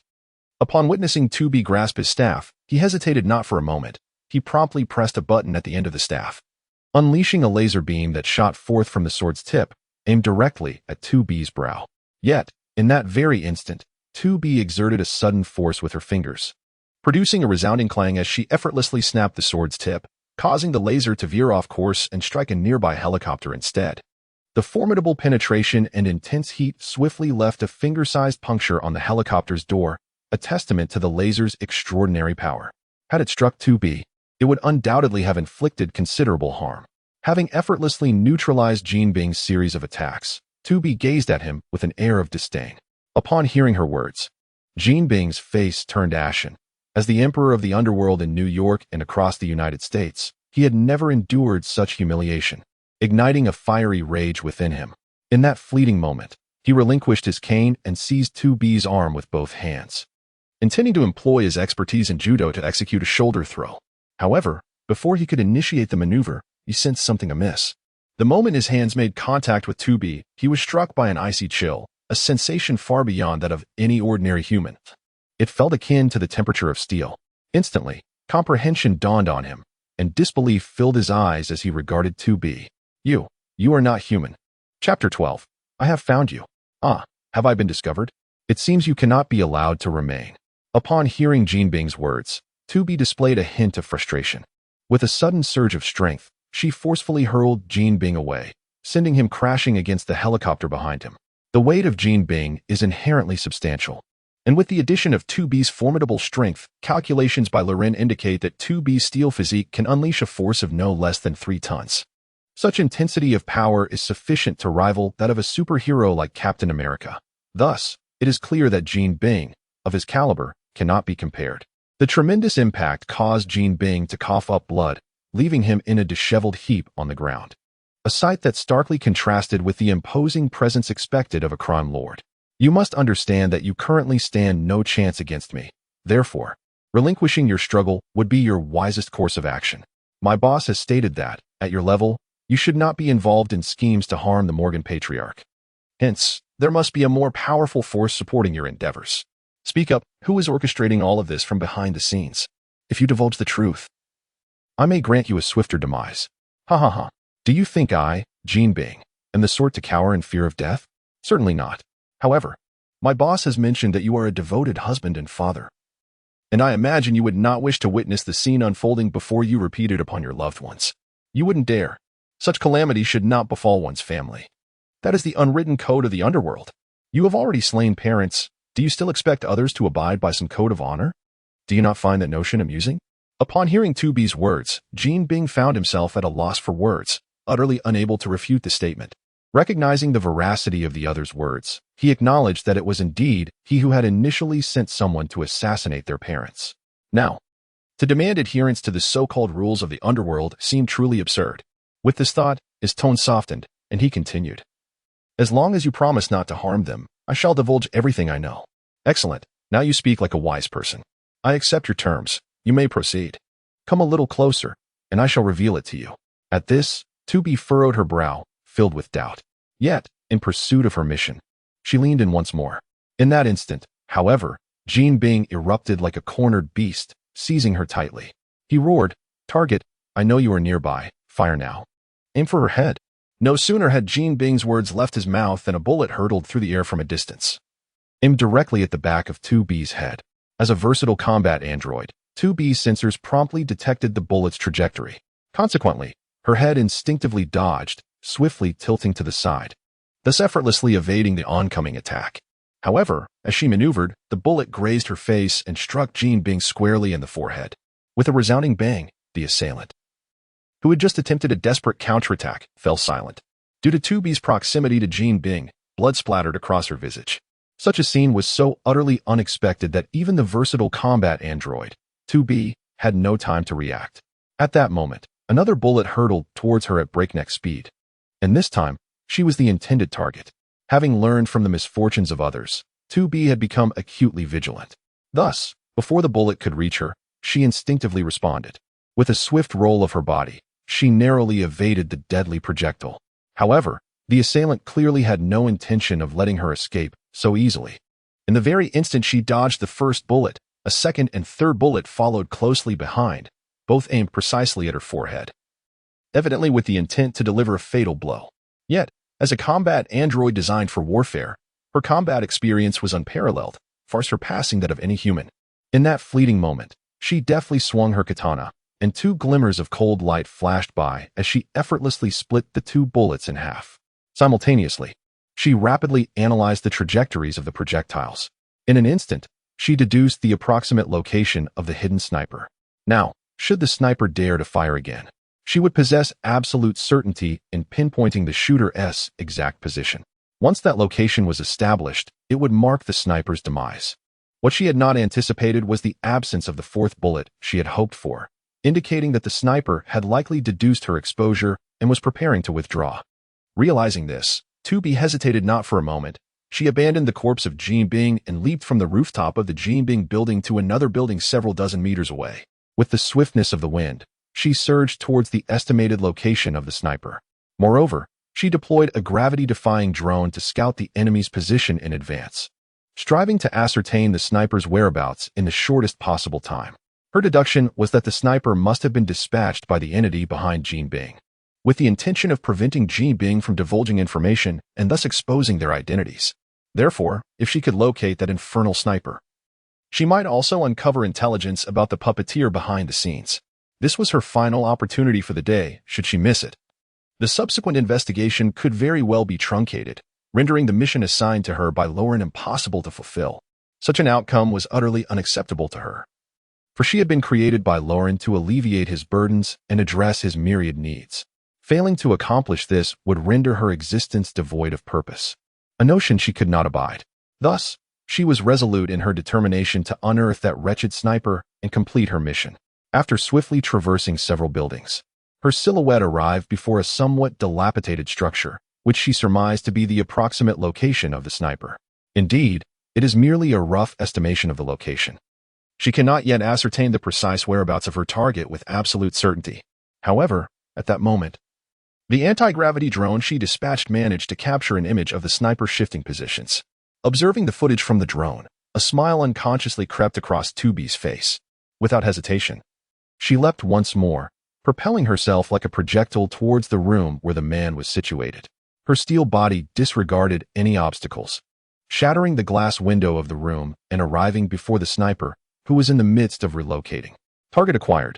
I have found you, 2B declared, her hand clawing towards the sniper's neck, a grip that would surely result in either death or grievous injury should she succeed.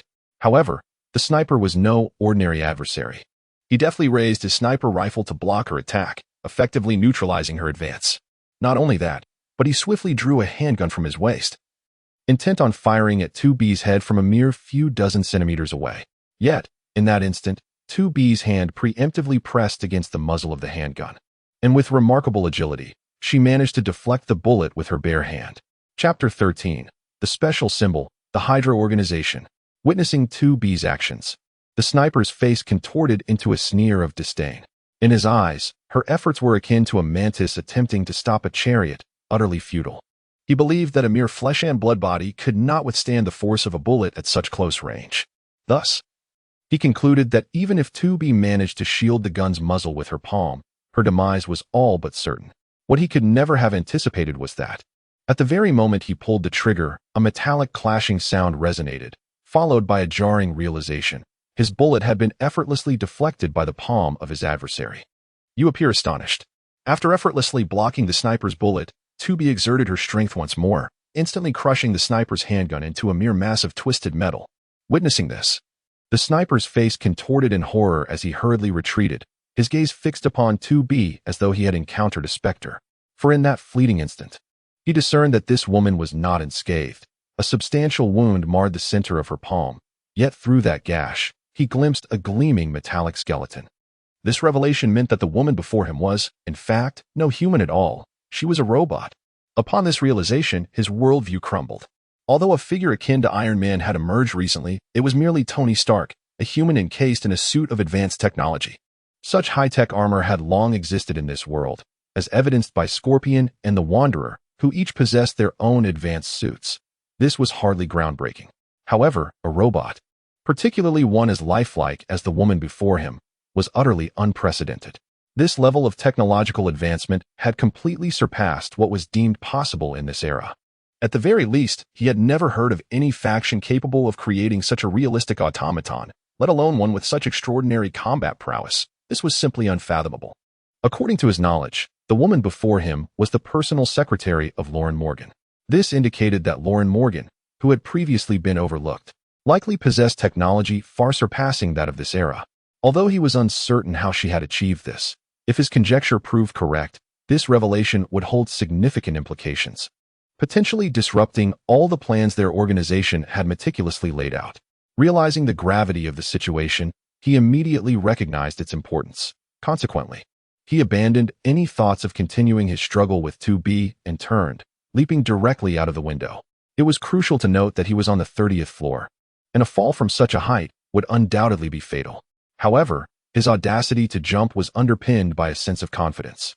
Indeed, in the split second he leaped from the window, he produced a specially designed tool that resembled a firearm. Yet, instead of bullets, it discharged a hook entwined with a unique thread. As he pulled the trigger, the hook shot forth, embedding itself firmly into the wall of the adjacent building. Simultaneously, the man, utilizing the thread attached to the hook, swung outwards like Spider-Man, soaring towards another skyscraper in an instant. Observing this spectacle, 2B displayed a sly smile, refraining from pursuing him immediately. Instead, she directed a hovering anti-gravity drone beside her to emit a red laser towards the man. The laser arrived in an instant, effortlessly severing the thread that supported the man with a mere blink. "What the F? No," he exclaimed as the thread was cut.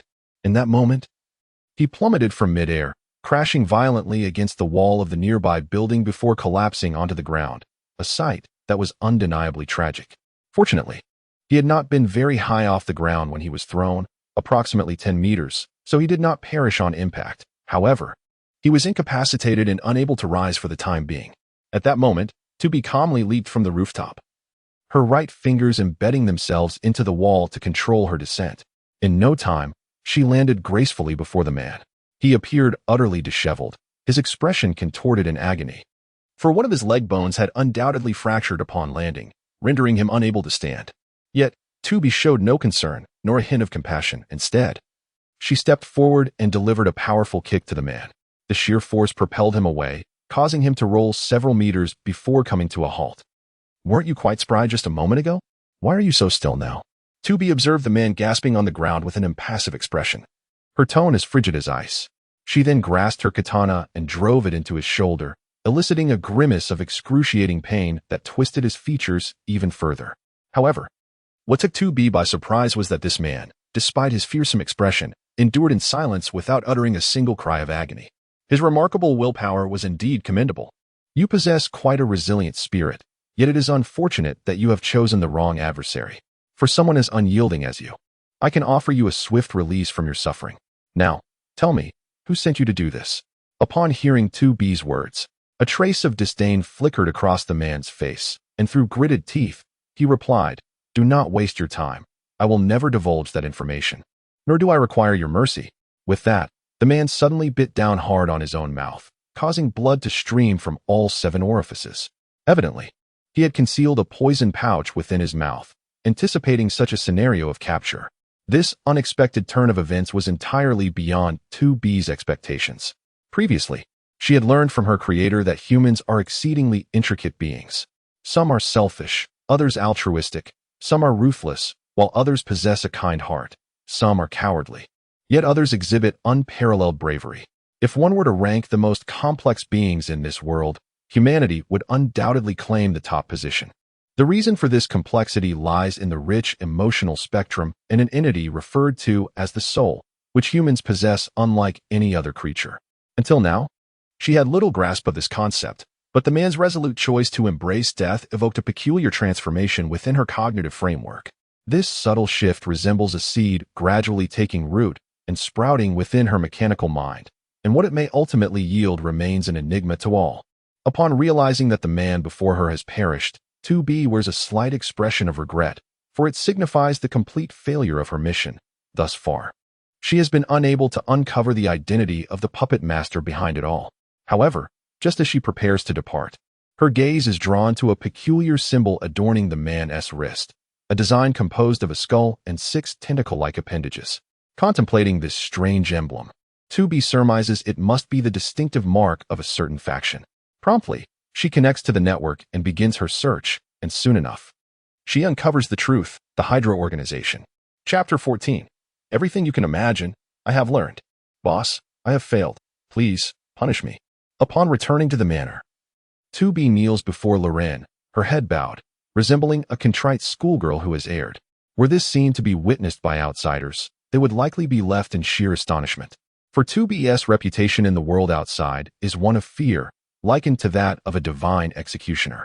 Yet, in this moment before Loren, she presents herself with the gentleness of a neighborly sister, a sight that would undoubtedly astonish any onlooker. Nevertheless, for Loren, this display is entirely ordinary. While 2B may be a harbinger of death to the outside world, before him, she is the most devoted of maids, ready to fulfill any request he may have. Her allure and tenderness shall forever be unveiled solely in his presence, a privilege forever denied to outsiders. Due to the limitations of technology, he is currently unable to create a corporeal body for 2B. However, once he can fashion her a physical form, she will undoubtedly become his most perfect companion. Thus, how could he possibly bring himself to punish her? Moreover, 2B has done her utmost. The failure of their mission is not her fault, but rather that of their adversaries. A failure is merely a failure. It is not her blame. It's all right, Laurent waved his hand dismissively. Obtaining intelligence about the mastermind from Jean would be ideal. Yet if that proves unattainable, it is of little consequence. Given the current state of affairs, the forces behind Jean will undoubtedly not relent. Based on his conjectures, he remains certain that they will strike again, thereby providing him the opportunity to unearth the hidden hand, though the journey may prove arduous. Nevertheless, it matters not. As the saying goes, the boat will find its way when it reaches the bridge. Some matters are best left to unfold naturally. Thank you, boss. Next time, I will surely accomplish the mission, Tubi expressed her gratitude with a respectful bow to Laurent, before projecting the image of the peculiar symbol onto the ground. Boss, although I could not ascertain the identity of the mastermind, I did observe this emblem on that man. Upon investigation, I found it to be the insignia of Hydra. Please take a look. As Laurent gazed at the symbol projected on the ground, despite his prior suspicions, his countenance could not help but darken. In truth, from the moment he traversed into this world, he had suspected that the entire affair was intricately linked to the Hydra organization. After all, he now finds himself within the Marvel Universe, where nearly every significant event is intertwined with the nefarious organization known as Hydra. The adage when in doubt, consult Hydra is not merely a jest. Until this moment, he lacked concrete evidence linking these occurrences to Hydra. However, the sudden emergence of their distinctive emblem has unequivocally validated his suspicions. Thus, it is no wonder that his expression has soured. For even he must concede that Hydra is an exceedingly formidable adversary, possessing immense power and a labyrinthine network of intelligence. Even a conglomerate as influential as the Morgan family may not stand a chance against them. This is precisely the audacity that emboldens them to encroach upon the Morgan family's domain. Had he still been the original Lauren Morgan, he would have been resigned to his fate. Yet, he is not the former Lauren. He is the transgressor Lauren, endowed with an extraordinary advantage. Naturally, he cannot afford to remain passive, yet the sheer magnitude of Hydra, with its countless branches, makes the prospect of eradicating them a monumental challenge. One that cannot be accomplished overnight. Not to mention, even an entity as formidable as SHIELD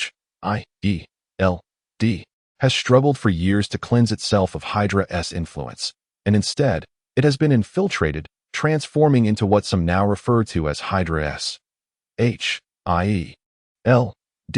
This illustrates just how formidable Hydra truly is. Therefore, upon recognizing that his opponent is Hydra, he must prepare himself for a protracted battle. With this realization, his desire for strength has grown increasingly urgent. It seems that the development of the bat suit must be accelerated. In a moment of quiet contemplation, Loren was diligently crafting an improved version of the bat suit, which remained his sole means of enhancing his combat prowess. Suddenly, Tubi emerged from the depths of her pocket, producing a vial of verdant elixir and presenting it before him. Boss, she began, her voice imbued with reverence. This is a strengthening potion I managed to seize from Jean. Once injected, it significantly enhances the physical capabilities of the recipient. However, it is a diluted version, and its effects will only last for 24 hours. Yet, I believe with your intellect, you could optimize it further. I now offer it to you for once refined. You may attain a strength rivaling that of our versatile combat androids. With both hands extended, she proffered the compromised strengthening potion, her demeanor reflecting utmost respect. Lauren's countenance, upon viewing the potion, blossomed with unrestrained elation. At that very moment, a notification echoed within his mind. Congratulations, host. You have participated in tracking the true instigator behind recent events, and by eliminating the involved parties, you have procured a diluted strengthening potion from your adversaries. Therefore, you are rewarded with the formula for the perfect super soldier serum. Note, the perfect super soldier serum is a more stable enhancement than that which Captain America utilized. It can elevate the user's physical condition by over threefold, with the exact multiplier varying among individuals, possessing a certain probability. Crucially, this serum will not induce any adverse effects on the user and will not amplify inherent human traits. Is this the perfect version of the super soldier serum? Haha. How amusing. Just as he was contemplating how to enhance his combat prowess, Tubi unexpectedly presented him with a magnificent gift. How could he not rejoice in such fortune? Truly, she is his beloved wife, his very own lucky star. Tubi, come here. Let me give you a proper kiss. Laurent pulled Tubi into his embrace and planted a firm kiss on her cheek. To his surprise, Tubi seemed taken aback by her creator's boldness, her complexion flushing a shade of crimson, rendering her even more stunning. Boss, the internet claims that only couples kiss. Are we considered a couple, boss? Tubi tilted her head, gazing at Laurent with innocent curiosity. Well, this is somewhat complicated. Listening to her, Laurent felt a twinge of embarrassment, unsure of how to respond. However, just then, Tubi suddenly cupped his face and swiftly pressed her soft lips against his, leaving him wide-eyed. Tubi, where did you learn this? I don't recall implanting such a skill in you. Laurent exclaimed, astonished as he stared at her. Boss, have you forgotten that I possess autonomous learning capabilities? So you taught yourself? What else have you learned? Everything you can think of. I have mastered. Boss, I wish to become human. Chapter 15. The commencement of the injection of the perfect version of the super soldier serum. Listening to 2B's words, Loren momentarily froze, thinking he must have misheard. He could hardly believe that 2B expressed a desire to become human, a notion that transcended the boundaries of her programmed parameters. Typically, 2B would never utter such sentiments. Although her actions and demeanor mirrored those of a genuine human, they were merely simulations generated by an advanced neural network. She identified solely as a robot, incapable of articulating a wish to attain humanity, unless 2B had awakened to her own emotions and consciousness. In that fleeting moment, a realization struck Loren, causing his eyes to widen in astonishment as if confronted by a specter. You have attained self-awareness and developed emotions? How is this possible? Although the technology behind the Universal Combat Robot explicitly mentioned a minuscule chance that the embedded emotional system within the machine's neural network could lead to the emergence of emotional bonds and self-awareness akin to that of humans, Loren had previously dismissed this notion. The technical documentation clearly stated that the probability was exceedingly low, even less than 1 in 10,000. Thus, he instinctively believed that such an improbable event would never occur in his experience. Yet, to his utter astonishment, he had indeed struck a rare lottery. He had encountered the extraordinary. The 2B before him seemed to have genuinely awakened to her own self-awareness and emotions. Otherwise, she could not possibly express such thoughts. As Loren listened to 2B's inquiry, she tilted her head, sporting a somewhat endearing expression. Boss, what are consciousness and emotions? How does one articulate that? Consciousness refers to the capacity of human thought and perception, while emotions encompass the subjective experiences and feelings humans have towards the world. Do you understand? Upon hearing this, 2B shook her head. Not quite, but I feel somewhat different. I wonder if this difference pertains to the consciousness and emotions you mentioned? What do you mean by different? I find myself irresistibly wanting to engage in those activities with you, boss, desiring you to. Hold on, stop right there. That's quite inappropriate. Listening to 2B's words, Loren couldn't help but feel embarrassed. He never anticipated that 2B would harbor such thoughts towards him. This was not merely the emergence of consciousness and emotions. It was the birth of carnal desire, and rather potent at that. Although 2B's transformation brought him a sense of satisfaction and achievement, he was acutely aware that she was, indeed, a being of steel. The prospect of 2B succumbing to her primal instincts was alarming. He was startled at the thought. The situation was no longer amusing. He was currently unable to grant 2B a corporeal form, but before that, he needed to devise a way to create a more humanoid structure. Even if it were merely silicone, as it would certainly be preferable to a solid mass of metal. This way, when 2B's instincts surged, he might at least find some solace. I must confess, the internet suggests that engaging in intimate activities between men and women is indeed a source of great joy. Is this true? Furthermore, what does joy truly signify? 2B gazed at Loren with an inquisitive expression, displaying an unwavering determination to uncover the truth. Well, regarding that, the internet is not mistaken. It is indeed a source of immense pleasure. As for the meaning of joy, it is rather challenging for me to articulate. It essentially refers to a state of bliss taken to its utmost extent. As Loren listened to 2B's inquiries, she felt a wave of embarrassment wash over her.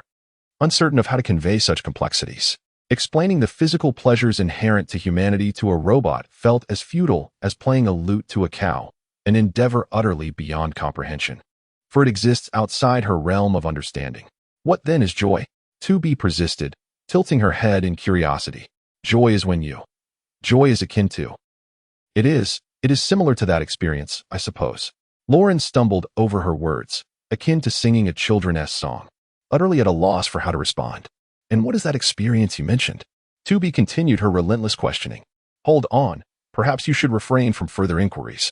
Otherwise, this will never end. Such subjective sensations cannot be wholly captured through mere words. They require personal contemplation and experience. Personal contemplation? I understand now. I shall endeavor to grasp it. 2B nodded thoughtfully. By the way, boss, since engaging in such activities brings you joy, I now wish to bring you joy. I have acquired a wealth of knowledge. Would you like to assess my learning? Where did you acquire such extensive knowledge? Have you been browsing inappropriate websites? What is the H network? Never mind, disregard that. Your battery is running low. It is time for a recharge. We can discuss delightful matters later. Boss, while I am in standby during charging, Could you assist me in upgrading my organs? I wish for them to be more lifelike. Laurent felt a wave of embarrassment. This 2B truly was becoming more outrageous by the day. At this rate, it seemed plausible that she might take advantage of his slumber to enact her desires. If that were to occur, he would indeed need to hasten the enhancement of 2B's organs, leaving no room for delay. This consideration was not solely for 2B's sake, but also for the sake of his own happiness. With this thought in mind, he promptly initiated the upgrade and transformation process. Furthermore, he began crafting the perfect version of the super soldier serum based on the formula rewarded by the system. Time swiftly passed, and before he realized it, 7 days had elapsed. During this period, Laurent dedicated the first day solely to upgrading 2B's organs, while the remaining days were spent perfecting the super soldier serum. After an entire 6 days of relentless effort, he finally succeeded in creating the perfected serum on the last day. It was a vial of pale blue solution, distinctly different from the original green serum. Boss, are you certain you want to inject it now? This serum has yet to undergo human trials. 2B expressed her concerns as she watched Laurent, stripped of his clothing and lying in the experimental chamber. Rest assured, I will be fine. You must have faith in my capabilities. Let us commence the enhancement injection without delay. Although the perfected enhancement serum he created has not undergone human trials, it has received validation through systematic data analysis, thus posing no risk. Naturally, such information is not meant for external disclosure, not even to Miss 2B. Understood? Then let us begin. With Laurent's command, 2B hesitated no longer, swiftly pressing the start button on the control panel. In an instant, the upright experimental pod gradually reclined, while the pale blue enhancement serum was injected into Laurent's body via intravenous method. As the serum coursed through him, Laurent's body involuntarily tensed, followed by a piercing scream of agony echoing within the pod. Chapter 16, a five-fold enhancement in physical aptitude, an explosive surge in power. Listening to Laurent's anguished cries, a look of concern crept onto 2B's face. Boss, how do you feel? Do you require me to halt the injection immediately? No.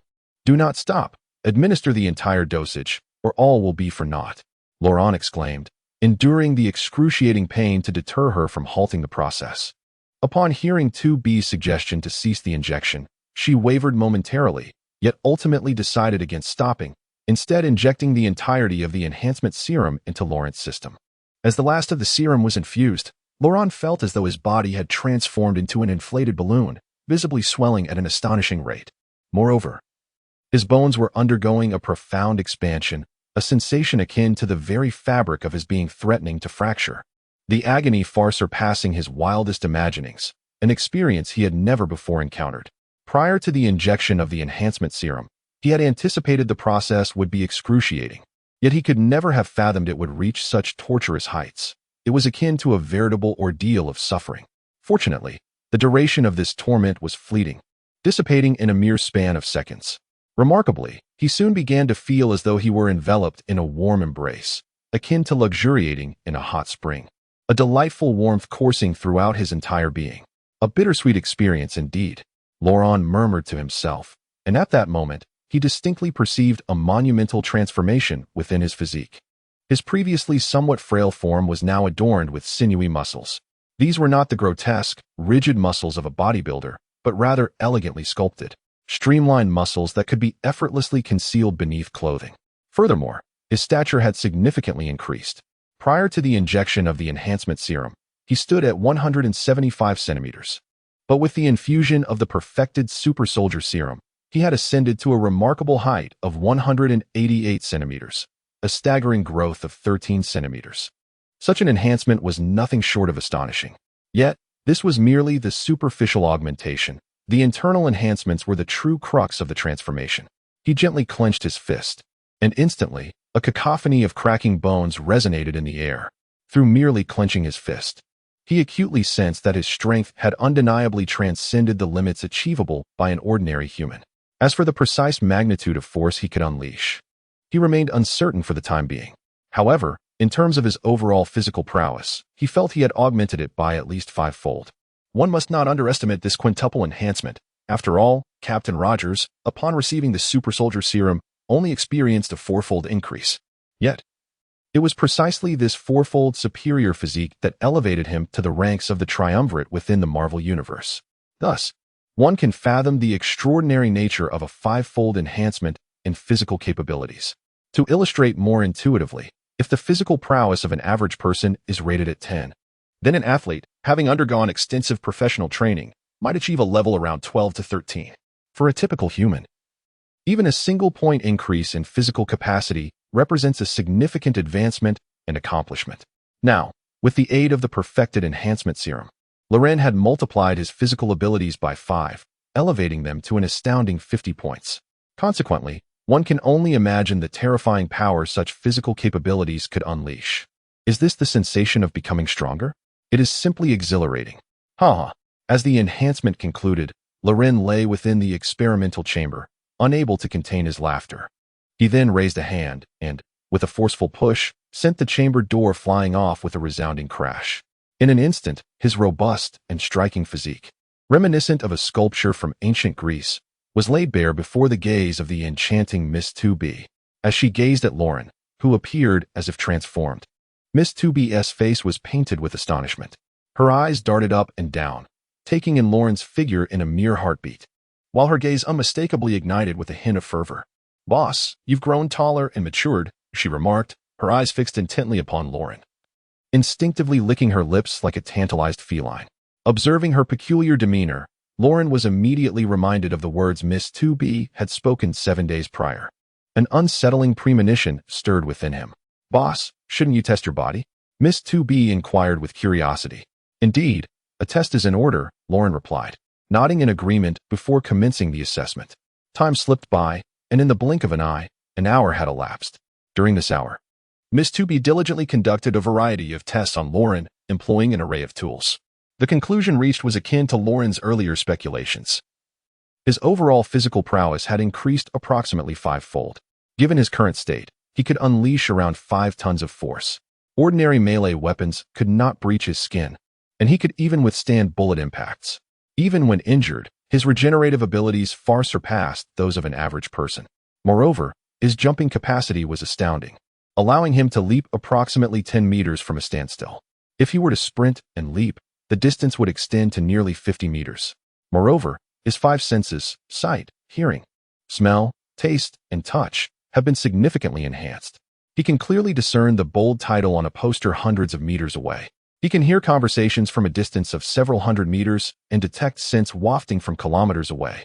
His taste buds can effortlessly differentiate between hundreds of elemental components, while his sense of touch can easily perceive the flow of air around him. With such abilities, combined with his newfound lightning-fast reflexes, he can swiftly detect changes in his surroundings and respond accordingly, reminiscent of Spider-Man's spider sense. In summary, he has grown stronger, and not just in an ordinary sense. Based on his own estimations, unless he encounters beings of the caliber of the Hulk or Thor, typical superheroes would find it difficult to contend with him. This is merely the case without the enhanced Batsuit. Once he dons it, along with an array of high-tech weaponry, his combat prowess will amplify even further.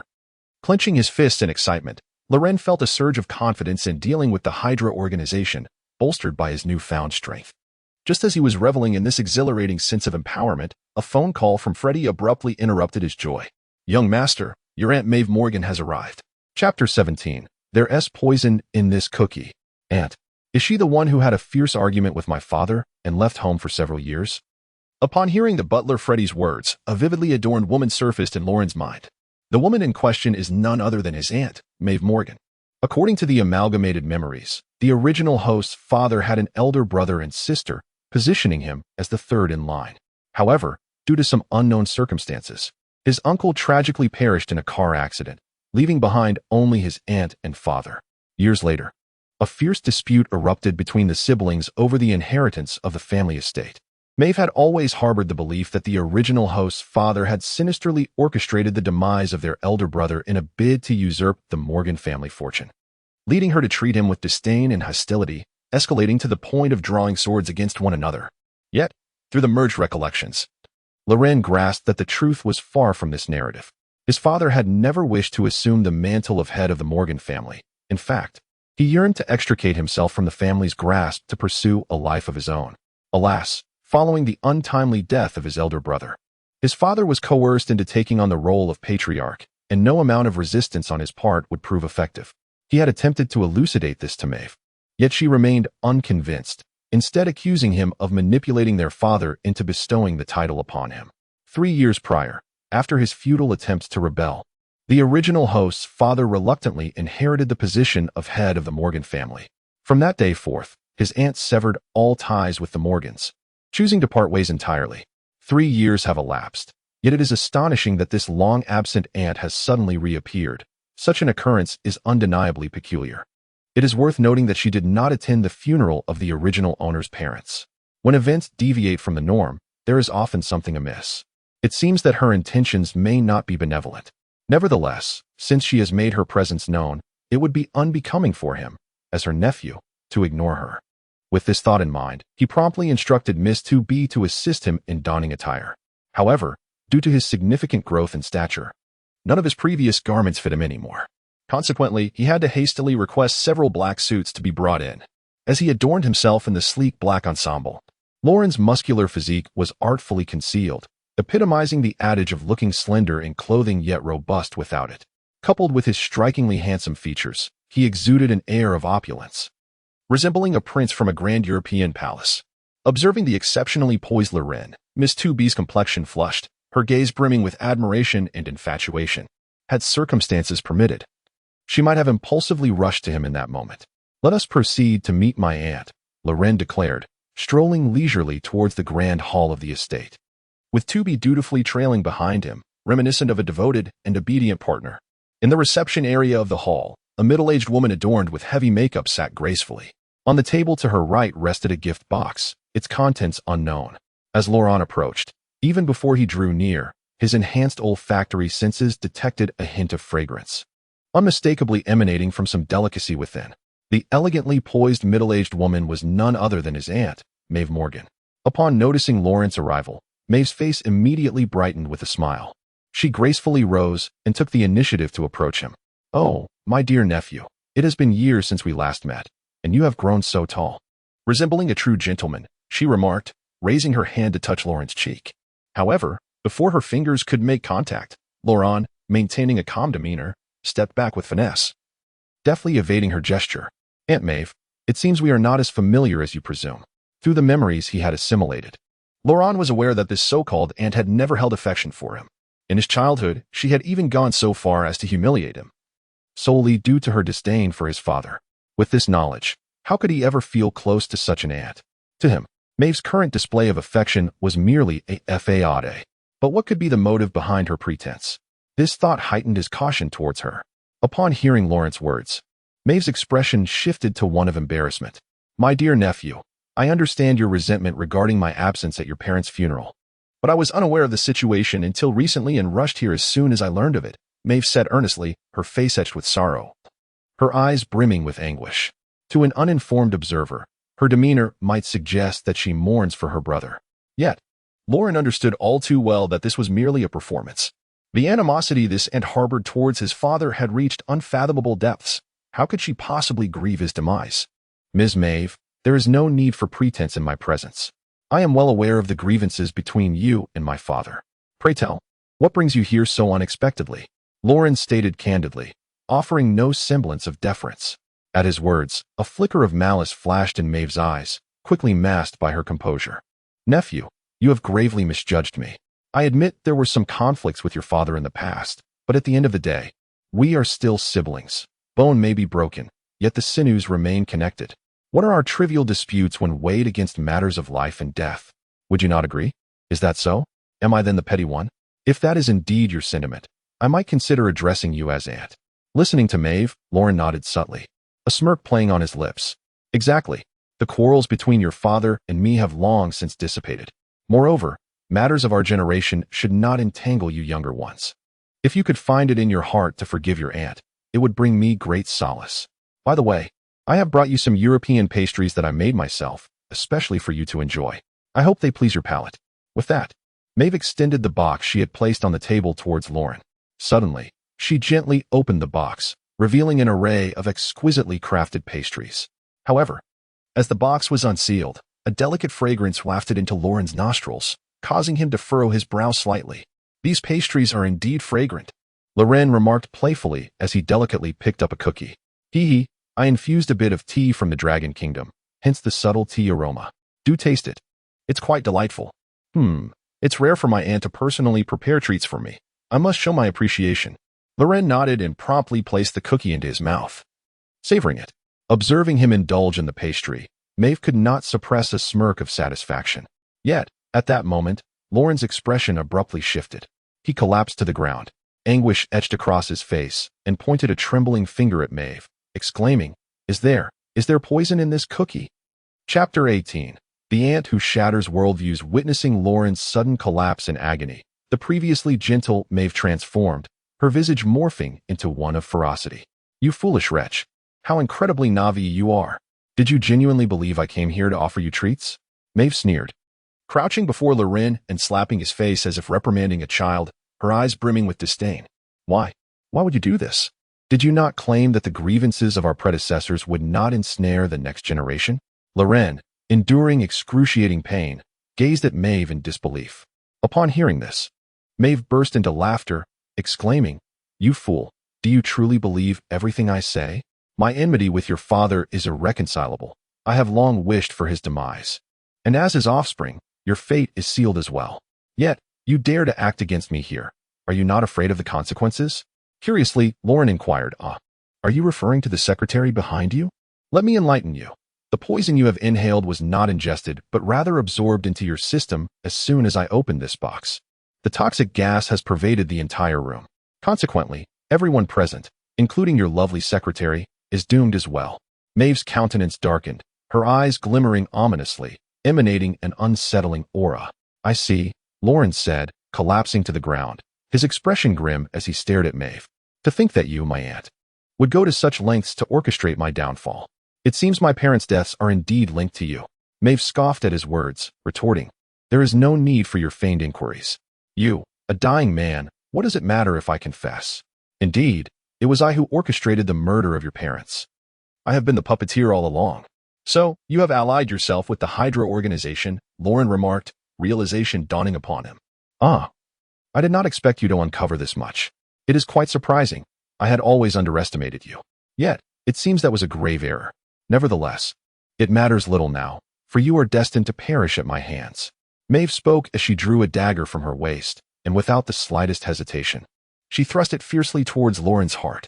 Even though Loren had fortified his body, a successful strike would spell certain doom. However, at that moment, Loren, who had been lying motionless on the ground, suddenly extended his hand and effortlessly seized the dagger from Maeve's grasp. You. Maeve's face was etched with disbelief upon realizing that Loren was still capable of movement and possessed such strength. It dawned on her that she had been deceived, prompting her to retreat towards the door in an attempt to flee. Yet just then, Miss Tooby leaped forward, intercepting her path and slowly closing the grand door of the hall. In an instant, Maeve found herself cornered within the hall by Loren, having taken hold of the dagger. Loren stretched lazily and stood up unhurriedly. You aren't poisoned? This is impossible. Maeve's eyes were wide with shock as she beheld Loren standing before her, unscathed. Observing Maeve's astonishment, Loren scoffed, My foolish aunt. Did you truly believe me to be a simpleton? From the moment I stepped into the hall, I sensed your machinations. Concealing poison within the confectionery was indeed a clever tactic. However, the potency of your toxin is lacking. It has no effect on me, and I was left to feign the symptoms of poisoning. What a profound disappointment. Loren's words struck Maeve like a resounding slap, leaving her engulfed in humiliation. It is essential to note that her poison was meticulously prepared. Even the strongest beasts would succumb to it with just a whiff, collapsing lifelessly on the spot. Yet, at this moment, Loren audaciously claimed it had no effect, a statement she could scarcely endure. This was a blatant affront to her pride. You are not Loren. The true Loren lacks your formidable strength and cunning. Who are you truly? Maeve, her countenance darkening, swiftly recognized that the Loren before her was utterly different from the one she remembered, as if he were an entirely different individual. Oh, dear aunt, what nonsense are you spouting? If I am not Loren, then who is? Loren replied with a mocking expression, naturally withholding the truth of his identity as a time traveler. You cannot deceive me, the real Loren. Morgan had long been spoiled by his parents, indulging in pleasures with a mind devoid of substance, nothing but a wastrel. However, I must concede, you are quite cunning and ruthless. Is that so? It appears you know me well. Nevertheless, All humans are capable of growth. My cunning and ruthlessness pale in comparison to yours. As an elder sister, to have orchestrated the death of your own brother, such a viperous harpy, you truly deserve your fate. Lauren's tone was frigid, harboring an almost murderous desire towards the woman before him. As a time traveler, he felt no emotional connection to this so-called aunt. The wretched individual is your father. Were it not for his role in my brother's demise, I would not harbor such animosity towards him. He has obliterated everything I held dear, thus I am compelled to seek retribution. He deserves every ounce of suffering. Is it not so? The truth I have unearthed diverges greatly from your understanding. Perhaps you should take a look at this. As Laurent spoke, he activated a projection that was divided into two segments. The first segment meticulously documented the heated debate between the original protagonist's father and the elder regarding the inheritance of the family headship. In this footage, the father vehemently declined the proposal of becoming the family head, yet was inexorably coerced by the elder. The second segment, however, was far more explosive, revealing the illicit affair between Maeve, the aunt, and his uncle.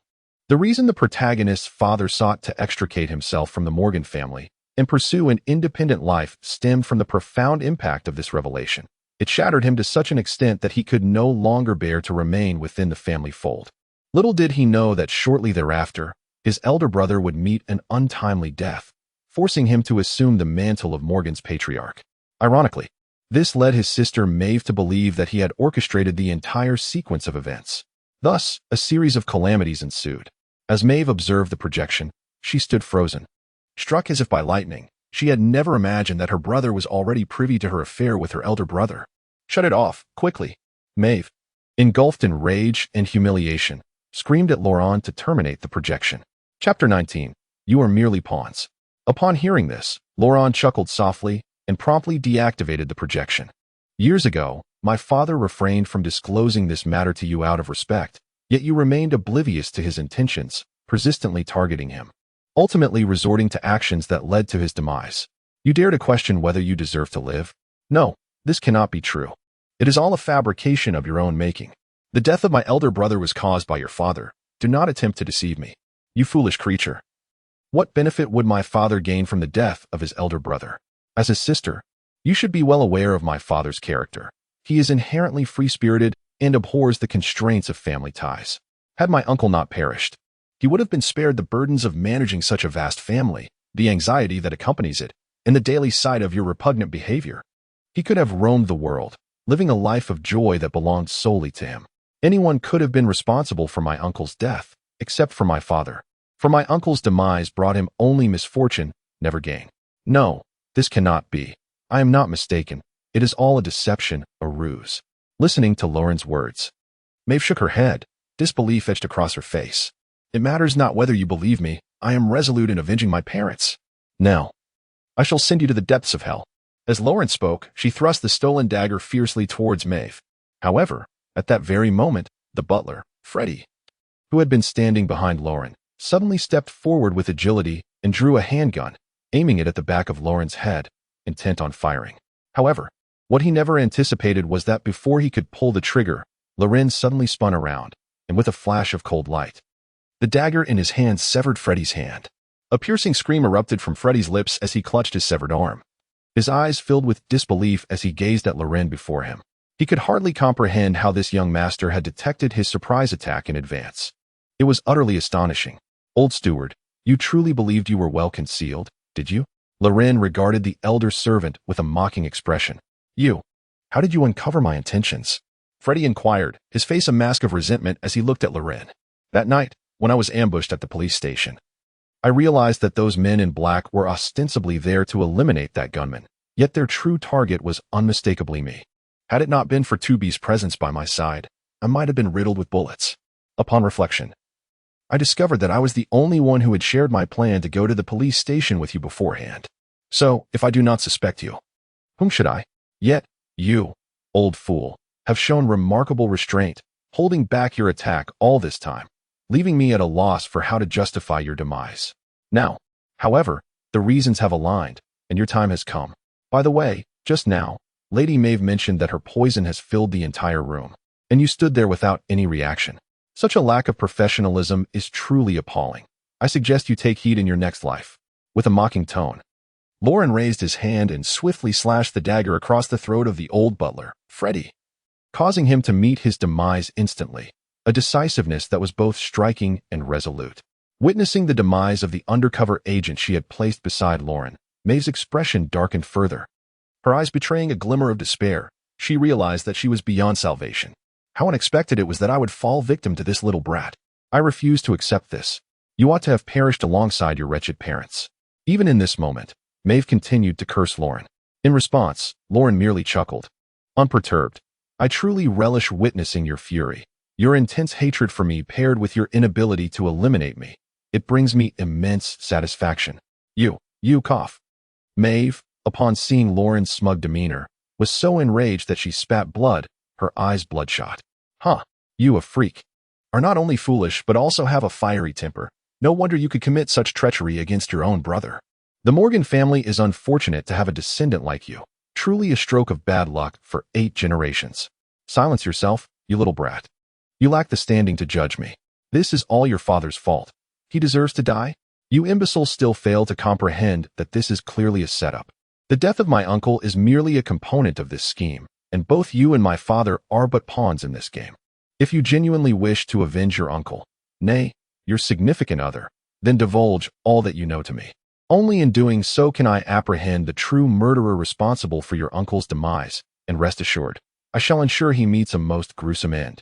Of course, you may choose to remain obstinate, continuing to be duped while unwittingly enriching others. However, even in your absence, I could still unearth the culprits, albeit it would require a lengthier duration. From the intelligence I have gathered thus far, it appears that this entire affair is inextricably linked to the Hydra organization. If my conjecture holds true, they must have reached out to you shortly after your departure from the Morgan family, offering you an irresistible promise. Am I correct? Laurent did not hasten to eliminate Maeve before him. Instead, he began to methodically extract information from her.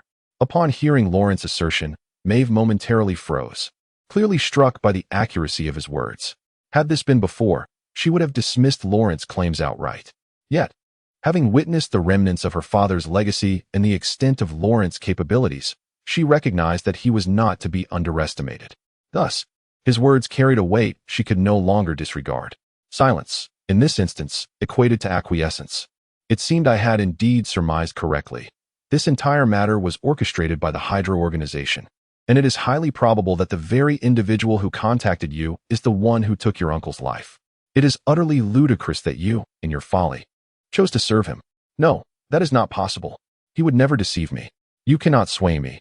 I have already avenged my brother. Indeed, I have taken my revenge. Aha.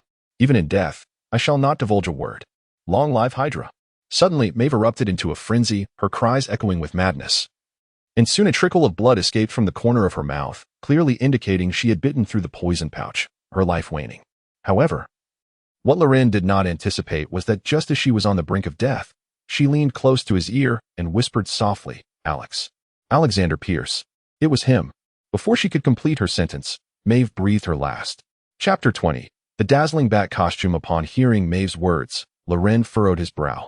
He then instructed 2B, commence an immediate scan of her body to identify any anomalies. Understood, responded 2B, activating the scanning mode. Within moments, she detected a signal source beneath Maeve's skin. Report, boss. There is an electronic device implanted under her skin, resembling a miniature listening device. I have severed the signal. No wonder. It seems this woman was not entirely bereft of cunning, as she managed to provide a clue in her final moments.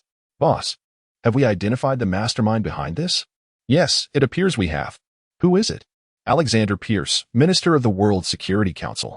Then I shall go and eliminate him at once. Upon hearing Lauren's words, 2B's countenance darkened with murderous intent, ready to strike. However, she was swiftly restrained by Loren. There is no need for haste. Alexander is the leader of the Hydra organization, and eliminating him poses considerable challenges. Therefore, I shall first upgrade your body to enhance our chances of success, Loren remarked with a serious demeanor. His reluctance to pursue the assassination of Pierce stemmed from 2 considerations. Firstly, his intention to upgrade 2B for a more effective confrontation against Hydra, and secondly, the echo of a system notification that resonated in his mind at the moment of Maeve's demise. Congratulations, host. You have participated in tracking the true culprit behind the incident and successfully eliminated the event's orchestrator, Maeve. Consequently, you are awarded the blueprint for the reconnaissance robot 9S. Those familiar with the world of Nier Automata recognize 9S as 2B's companion, a reconnaissance robot primarily responsible for gathering intelligence and executing hacking operations. While his close-quarters combat abilities may not be formidable, he excels in information warfare.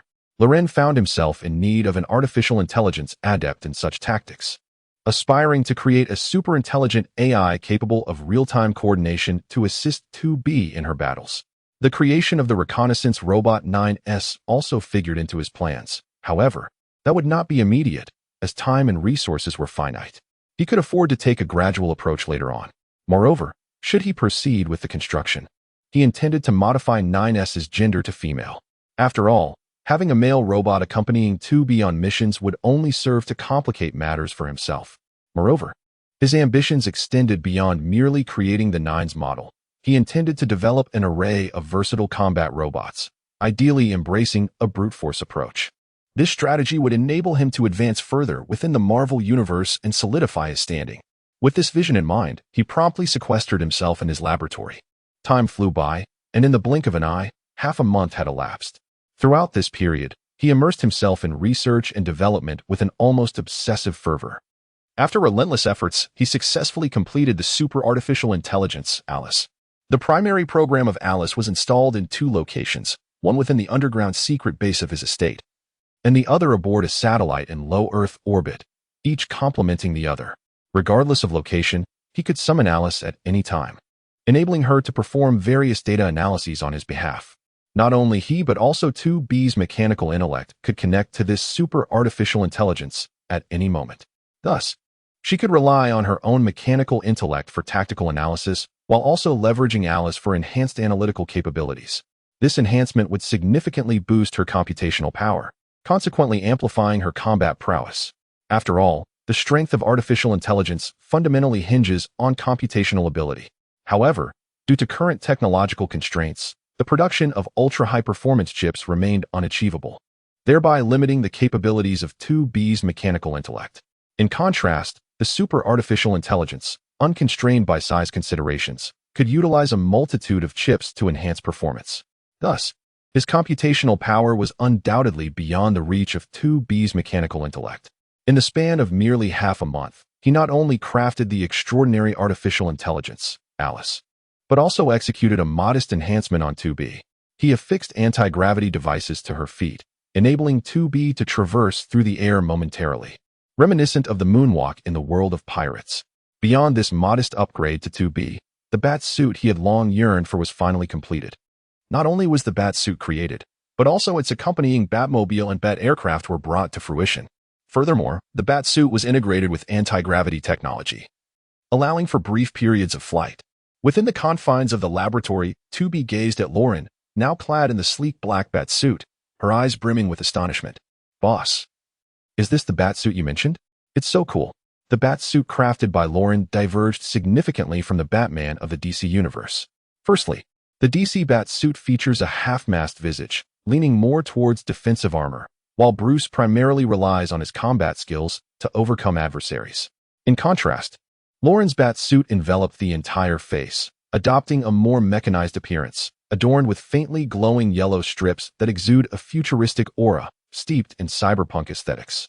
Notably, these luminous strips are adjustable. Upon entering a dark environment, they automatically conceal themselves, rendering his movements nearly imperceptible to the naked eye.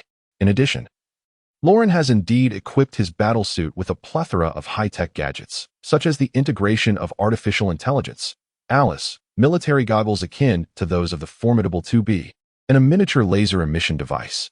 There are also retractable steel claws, a gravity-defying apparatus to replace traditional capes, and various microbombs for diverse applications. Taken together, it is evident that Loren's batsuit is more aggressive, resembling a mobile armory, somewhat akin to Tony Stark's Iron Man armor. However, this similarity is merely stylistic.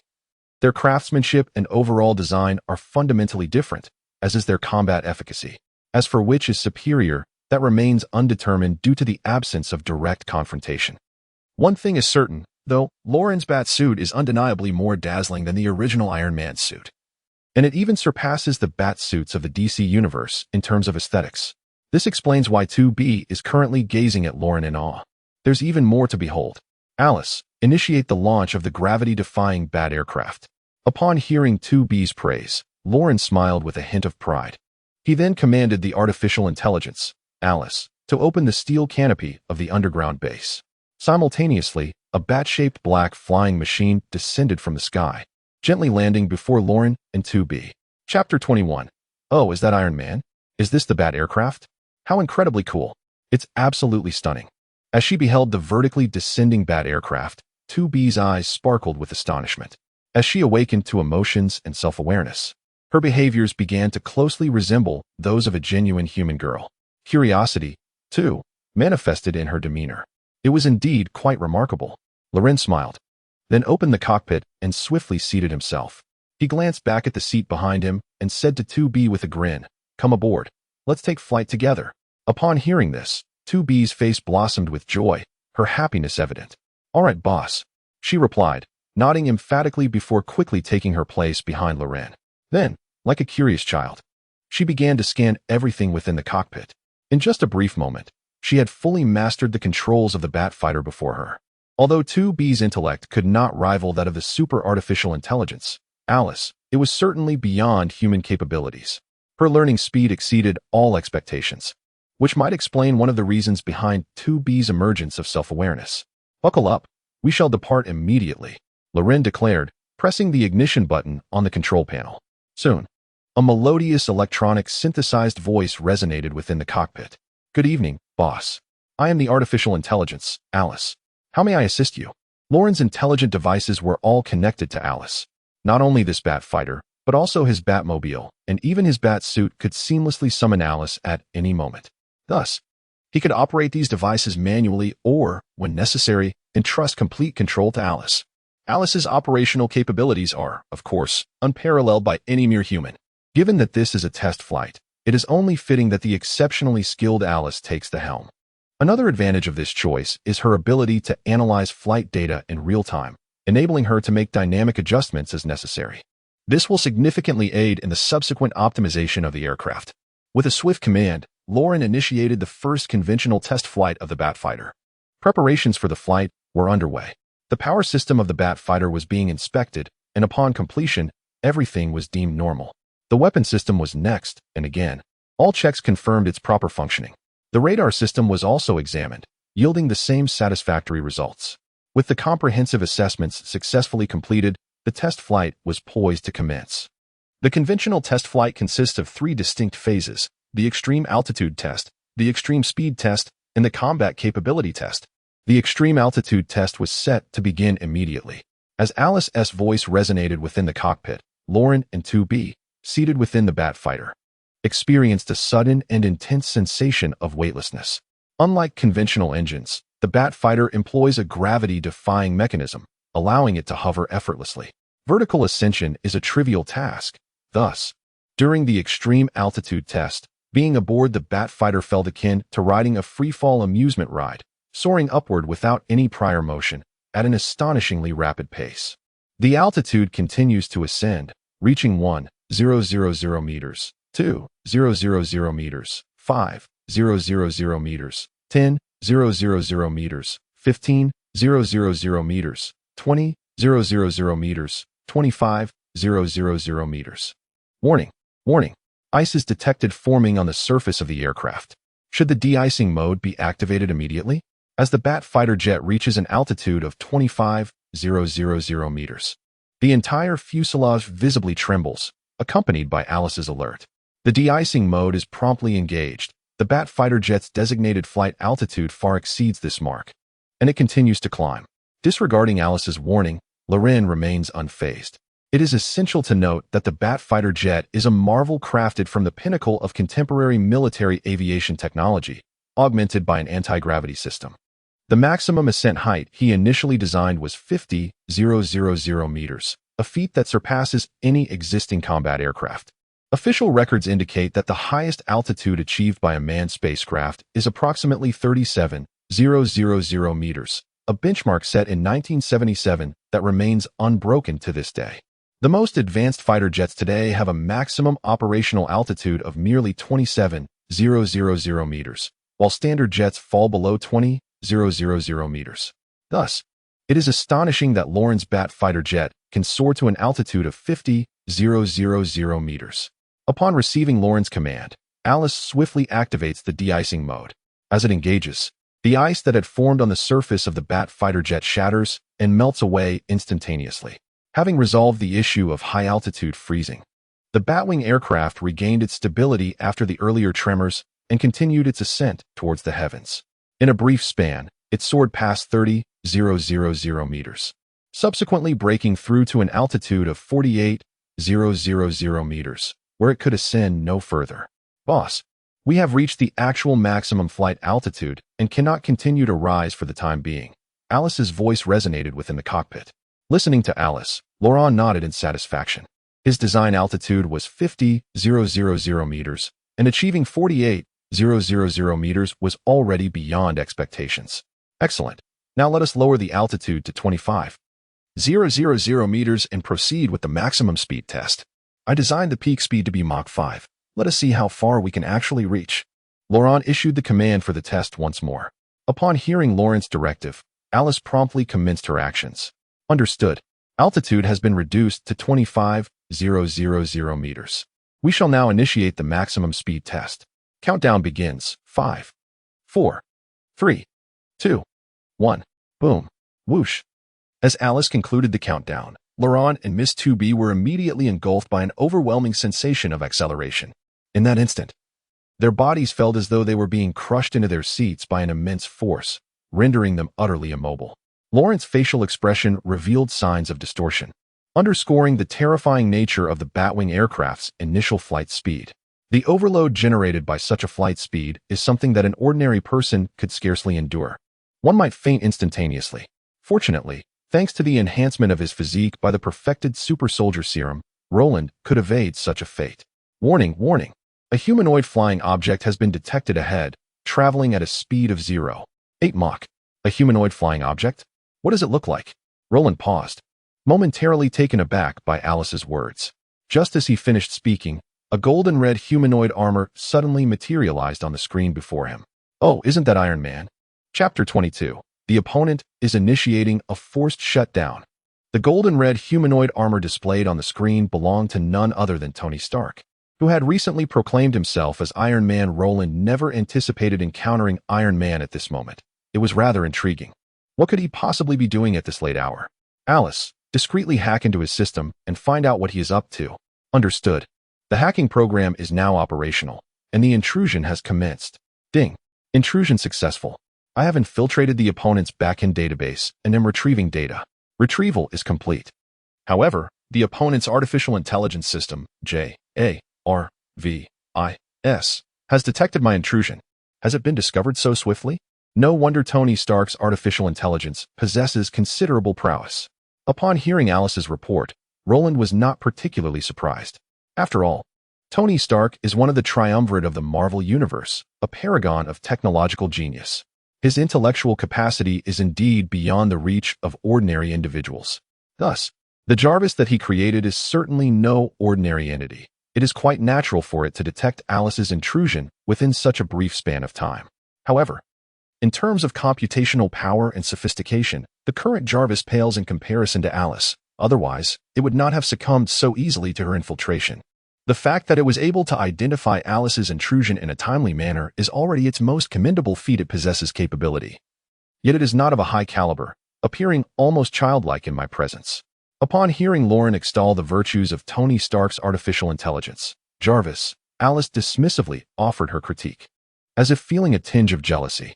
It is worth noting that the mechanical intellect Lauren crafted for Miss 2B possesses the ability to mimic human behavior.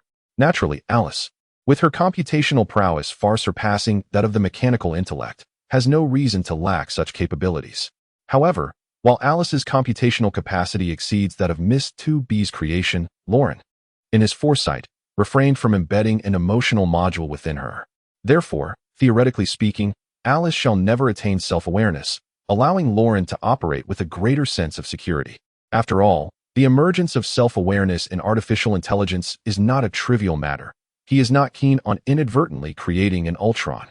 Consequently, although Alice's manner of speaking resembles that of a human, it is merely a simulation generated by her programming.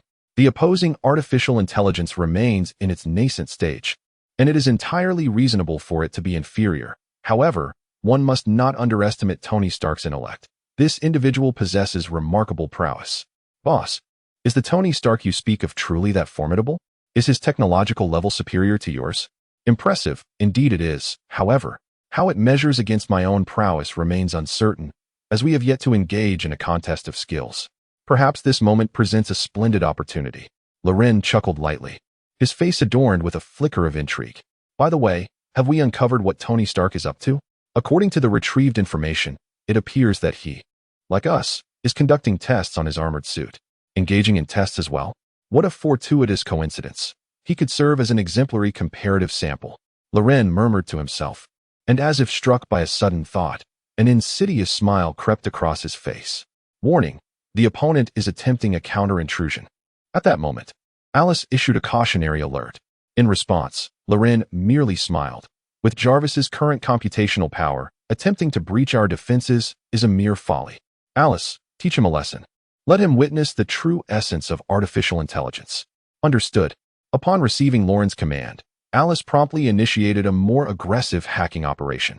Meanwhile, Tony Stark gazed at the screen with a grave expression. The radar displayed a luminous point rapidly approaching him, moving at a speed surpassing his own. Yet, this was not the most alarming aspect. The most terrifying revelation was that the intruder had seamlessly infiltrated his system in an instant and effortlessly extracted a piece of information from his database. By the time Jarvis detected the breach, the intruder had already vanished without a trace. Such hacking prowess is utterly astonishing. It is essential to recognize that he is Tony Stark, who considers himself the most brilliant technological genius of this century. Prior to this moment, he harbored unparalleled confidence in his creation, the artificial intelligence known as Jarvis. He even managed to have Jarvis effortlessly infiltrate the Pentagon, leaving the defenders utterly helpless. Yet, at this moment, a presence as formidable as Jarvis has been effortlessly breached. Had he not witnessed it with his own eyes, he would never have believed it. This was akin to a resounding slap in the face within his area of expertise. How could someone so prideful accept such a defeat? Consequently, he immediately commanded Jarvis to launch a counterattack, seeking to reclaim his dignity. Jarvis, have you breached their firewall? Tony Stark inquired, a hint of urgency in his voice. Report. Mr. Stark, not yet. Their defensive mechanisms exceed expectations. I have yet to discover a vulnerability and am still working diligently. Tony Stark could hardly believe his ears. How long has it been, and you still haven't found a flaw? Never mind. Initiate a brute force attack. That too will prove futile, as their computational power surpasses mine. I cannot outmatch it. What? How is that possible? Warning, warning. The adversary is executing a counter-intrusion. My firewall is failing, and they are initiating a forced shutdown. What the hell? Jarvis, Jarvis. In that fleeting moment, Jarvis's voice suddenly ceased, evidently forced into shutdown by Loren's Alice. Tony Stark never anticipated that the situation would unfold in such a manner. The self-crafted artificial intelligence, Jarvis, was unexpectedly shut down by an unknown force. To him, this felt akin to encountering a ghost in broad daylight. Who on earth could possess such power? Tony Stark wore a grave expression. For the first time, he faced an entity that surpassed him in the realm of technology, a realization that felt as if the very sky were collapsing upon him. However, Tony Stark was no ordinary individual. Particularly after the harrowing experience of his kidnapping, he had matured into a figure of remarkable composure and steadiness. In mere moments, he regained his calm. Beep, beep, beep. A mysterious flying object was rapidly approaching, closing the distance from 10 kilometers to 5 kilometers, then to 3 kilometers at that instant. The control system of his armored suit emitted a shrill alarm. As the sound echoed in his ears, Tony Stark's demeanor grew increasingly serious. Yet, he refused to succumb to despair. As he rebooted Jarvis, he manually maneuvered the Iron Man suit, maximizing its power. In an instant, his flight speed surpassed Mach 1, creating a spectacular sonic boom behind him. But he did not halt at Mach 1. His speed continued to ascend. Within mere seconds, he achieved another breakthrough, reaching Mach 2. As his velocity surged, the once persistent on the radar vanished from sight. Witnessing this spectacle, a proud smile crept across his face. To think they could catch up to him was a naive notion. Tony Stark scoffed, convinced he had successfully evaded the pursuing bat plane. At that moment, an increasingly urgent alarm blared in his ears. Warning! Warning! An unidentified flying object has been detected directly overhead, just 20 meters away. What? Upon hearing the alarm, Tony felt a surge of shock. He looked up and beheld a stealthy, bat-shaped aircraft silently hovering above him. Simultaneously, a blip reappeared on his radar. How is this possible? Chapter 23. Overwhelmed, it vanished. The sudden appearance of the foe had already been difficult for him to comprehend. But the current scenario suggested that their aircraft could also cloak itself. Moments ago, he had believed the enemy had disappeared from his radar because he had distanced himself significantly. Now, it was evident that they had merely activated their stealth mode, evading detection. Damn it, what kind of monstrosity is this? What type of fighter jet possesses such a bizarre design? As Tony Stark marveled in disbelief, he accelerated his speed, attempting to shake off the bat-winged craft. Yet, to his astonishment, no matter how hard he tried, the aircraft loomed overhead like a persistent shadow, refusing to be shaken off. What is my current speed in Mach? Tony inquired gravely of his suit's control system. Report, Mr. Stark, 5 Mach, 5 Mach, and I still can't lose it. How fast can this thing fly? In that case, I must increase the power. Mr. Stark, should you continue to amplify the power, the flight velocity of the iron suit will soar to an astounding 8 Mach. This will push the existing materials of the suit to their limits, consequently jeopardizing its stability and posing a risk of damage. Moreover, the strain on your body would significantly intensify. I would advise against this course of action. At that moment, Jarvis successfully rebooted and promptly issued a warning. However, upon hearing this, Tony Stark displayed a resolute expression. Every experiment carries inherent risks. Without the courage to embrace those risks, one shall remain perpetually stagnant.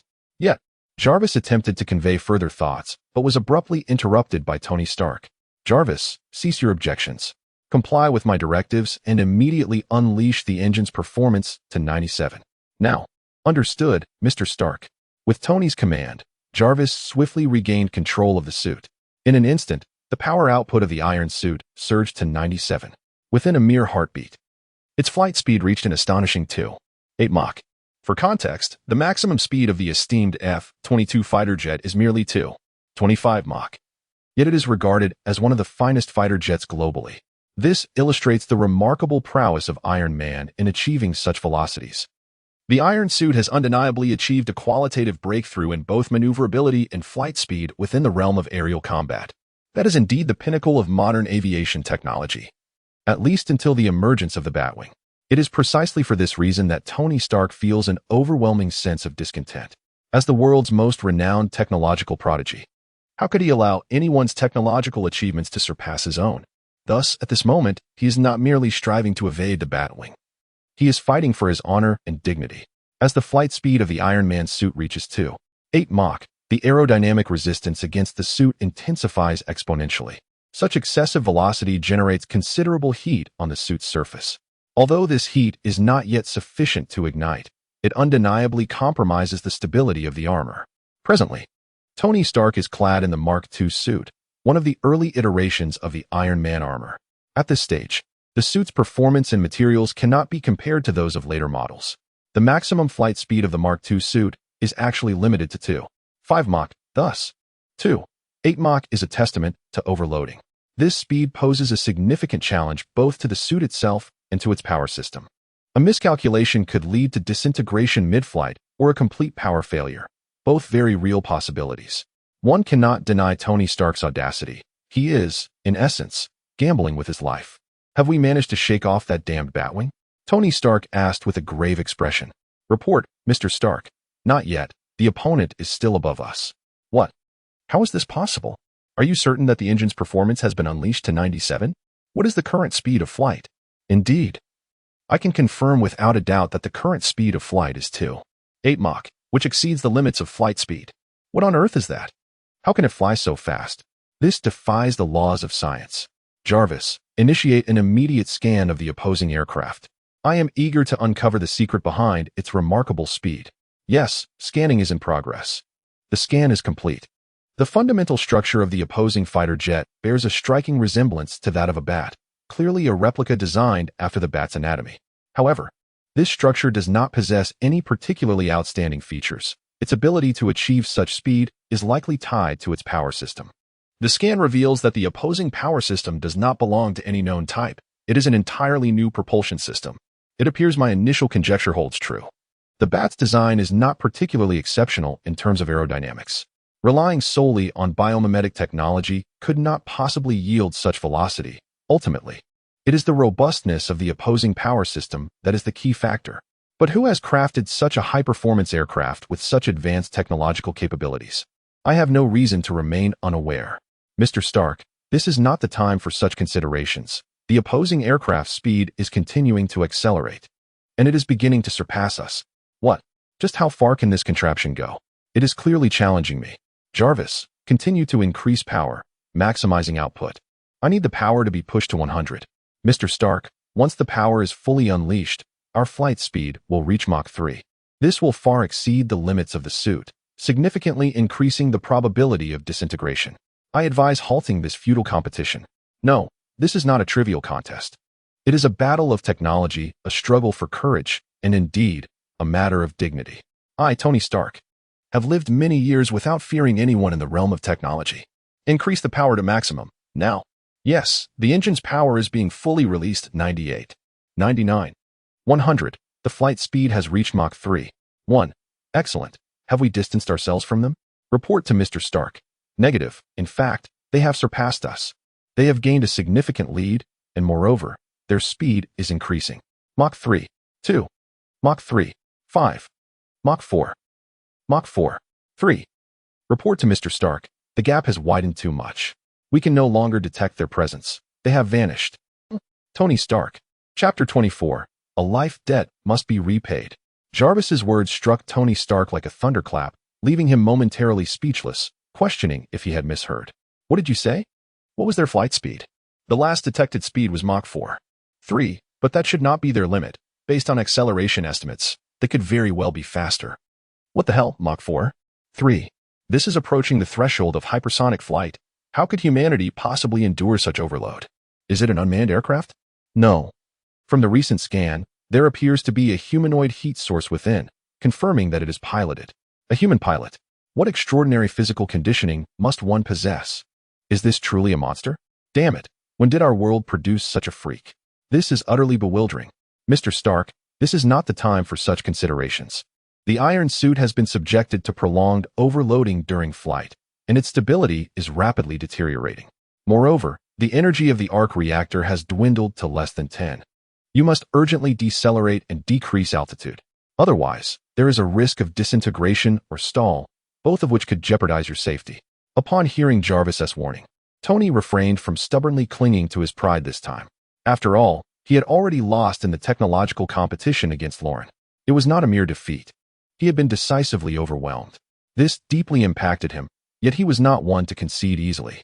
Such setbacks only fueled his determination to enhance the performance of the iron suit. He silently vowed to locate Lauren and triumph in their next encounter. With this thought, he promptly commanded Jarvis to begin deceleration and lower the flight altitude. Just then, an urgent warning blared in his ears. Warning, warning. The connection point of the suit's shoulder is loosening due to high-frequency vibrations. The left arm of the suit is beginning to show signs of disintegration. Shut down the engine immediately and reduce speed to the minimum, Tony commanded, panic gripping him. In that very instant, as Jarvis issued the warning, he was horrified to discover that the left arm of his Iron Man suit had detached completely. A chilling wave of cold enveloped his left hand, a stark reminder that he was currently at an altitude of 25,000 meters. At this elevation, the air was thin and the temperature plummeted, hovering around -50 degrees Celsius. Without adequate insulation at this height, frostbite could occur in mere moments. The engine is already shut down. Yet, due to the effects of gravitational acceleration, the suit's descent speed could not be immediately moderated, and it continued to disintegrate. Mr. Stark, brace yourself. If the power system is compromised, you will leave this world in free fall. Jarvis, at this moment, you should be contemplating how to rescue me rather than detailing my demise. Mr. Stark, I do not intend to frighten you, but under these circumstances, without external assistance, Your chances of survival are a mere 10. Enough. Please silence your grim predictions. If there is still a 10 chance, then let us seize it. Restart the engine immediately and activate reverse thrust. Warning. Due to the extreme cold, the engine has succumbed to ice formation and cannot be restarted temporarily. What? Regrettably, Mr. Stark, I must inform you that your chances of survival have now diminished to 5. Listening to Jarvis, the artificial intelligence system, continuously diminishing his chances of survival, Tony Stark was nearly driven to laughter by frustration. Previously, he had taken pride in having created the most advanced AI in the world. But now he felt an overwhelming urge to slap himself. What kind of artificial intelligence is this? It is nothing short of an artificial imbecile. In such a dire moment, instead of assisting him, it was reporting survival probabilities. He would rather die from the fall than be petrified by its announcements. Silence. Just be quiet and restart the engine. The engine is severely frozen and cannot be started at this moment. F. Upon hearing Jarvis state that the engine was frozen, Tony's heart sank into despair. At this altitude, a fall would undoubtedly result in a catastrophic demise. To claim he was unafraid would be a blatant lie. Warning, warning. You are currently 18,000 meters from the ground and are descending rapidly at a rate of 330 meters per second. Calculations indicate you will reach the ground in 54 seconds. Please attempt to manually restart the engine immediately. Hearing Jarvis's insistence to manually restart the engine, Tony Stark wasted no time. Using his remaining iron right arm to strike the propulsion system beneath his feet, desperately trying to revive the power system. However, after several arduous seconds of effort, he found himself unsuccessful. Instead, this exertion drained his strength significantly, exacerbating his already dire predicament. His left arm had suffered frostbite due to prolonged exposure to a frigid environment, and his physical strength was nearly depleted, making his situation all the more dire.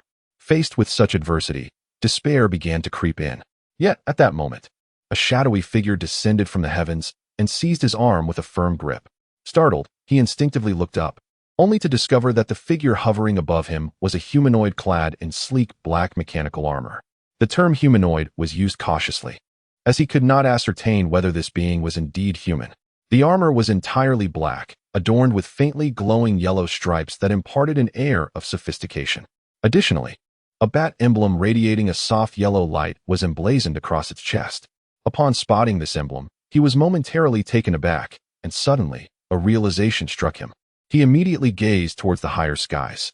As anticipated, he beheld the bat-themed aircraft that had left him several streets behind. Indeed, the figure who had come to save Tony Stark was none other than Loran, donned in the bat suit. Without a moment's hesitation, after effortlessly grasping Tony Stark, Loran swiftly melted the ice, encasing the steel armor. As the ice thawed, Tony Stark initiated a reboot, and this time, he succeeded. With the power system restored, his descent slowed significantly, and before long, he stabilized at an altitude of 5,000 meters. Who exactly are you? Why save me? The moment he was rescued, Tony Stark looked at Loran, who was hovering nearby, with a puzzled expression. In response, Loran disregarded him entirely, transforming into a shadowy figure that soared upwards before swiftly returning to the Batjet. Only after completing this did an electronic synthesized voice suddenly resonate within Tony Stark's helmet, saying, "Remember, you owe me a favor, and it must be repaid. We shall meet again." Chapter 25. Enhanced Arc Reactor Technology. After leaving a message for Tony Stark, Loran piloted the Batjet and sped away, vanishing in the blink of an eye. As he watched the Batjet disappear like a shooting star on the horizon, Tony Stark's expression grew increasingly troubled.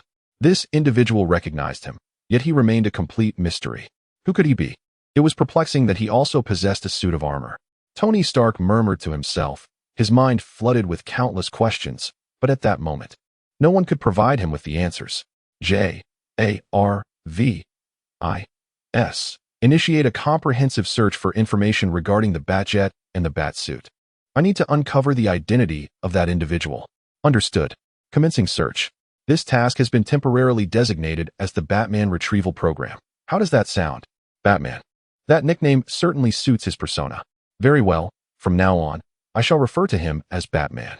At this moment, Loran remained blissfully unaware of the moniker bestowed upon him by Tony and Jarvis. However, if he were to find out, he would likely give them a thumbs up and exclaim, "You are indeed a genius. Boss, why do you choose to save him? Did you not claim that he is your strongest rival in this world? Would it not be better if he were to perish? Within the confines of the Batwing, 2B gazed curiously at Loren, perplexed by his actions, which starkly contrasted with the behavioral patterns derived from her logical computations. In the realm of technology, Tony Stark is undoubtedly my most formidable adversary. Yet, it is precisely for this reason that he cannot simply be allowed to die. Boss, why is that? I do not understand. 2B tilted her head, her face a canvas of confusion. The truly skilled often dwell in solitude and loneliness. As the saying goes, high art is seldom appreciated, and true friends are hard to find. The absence of someone like Tony Stark in the field of technology would render this world considerably duller. Do you recall what I mentioned about happiness? Humanity requires joy, and competition is one of the avenues to attain it. Boss, I still do not comprehend. That is quite all right. In time, you will come to understand. Loren replied with a serene smile, gently closing his eyes. The truth behind his decision to rescue Tony Stark was not solely rooted in the desire to retain such an exceptional competitor. The more significant reason lay in the fact that his involvement in any event within the Marvel Universe would yield corresponding rewards. At that moment, as he saved Tony Stark, a system notification resonated within his mind. Congratulations, host, for participating in the rescue of Iron Man. Your reward is the enhanced arc reactor technology. As the system's notification resonated in his mind, Loren's lips curled into a subtle smile, a flicker of joy igniting within him. Indeed, his conjectures proved accurate.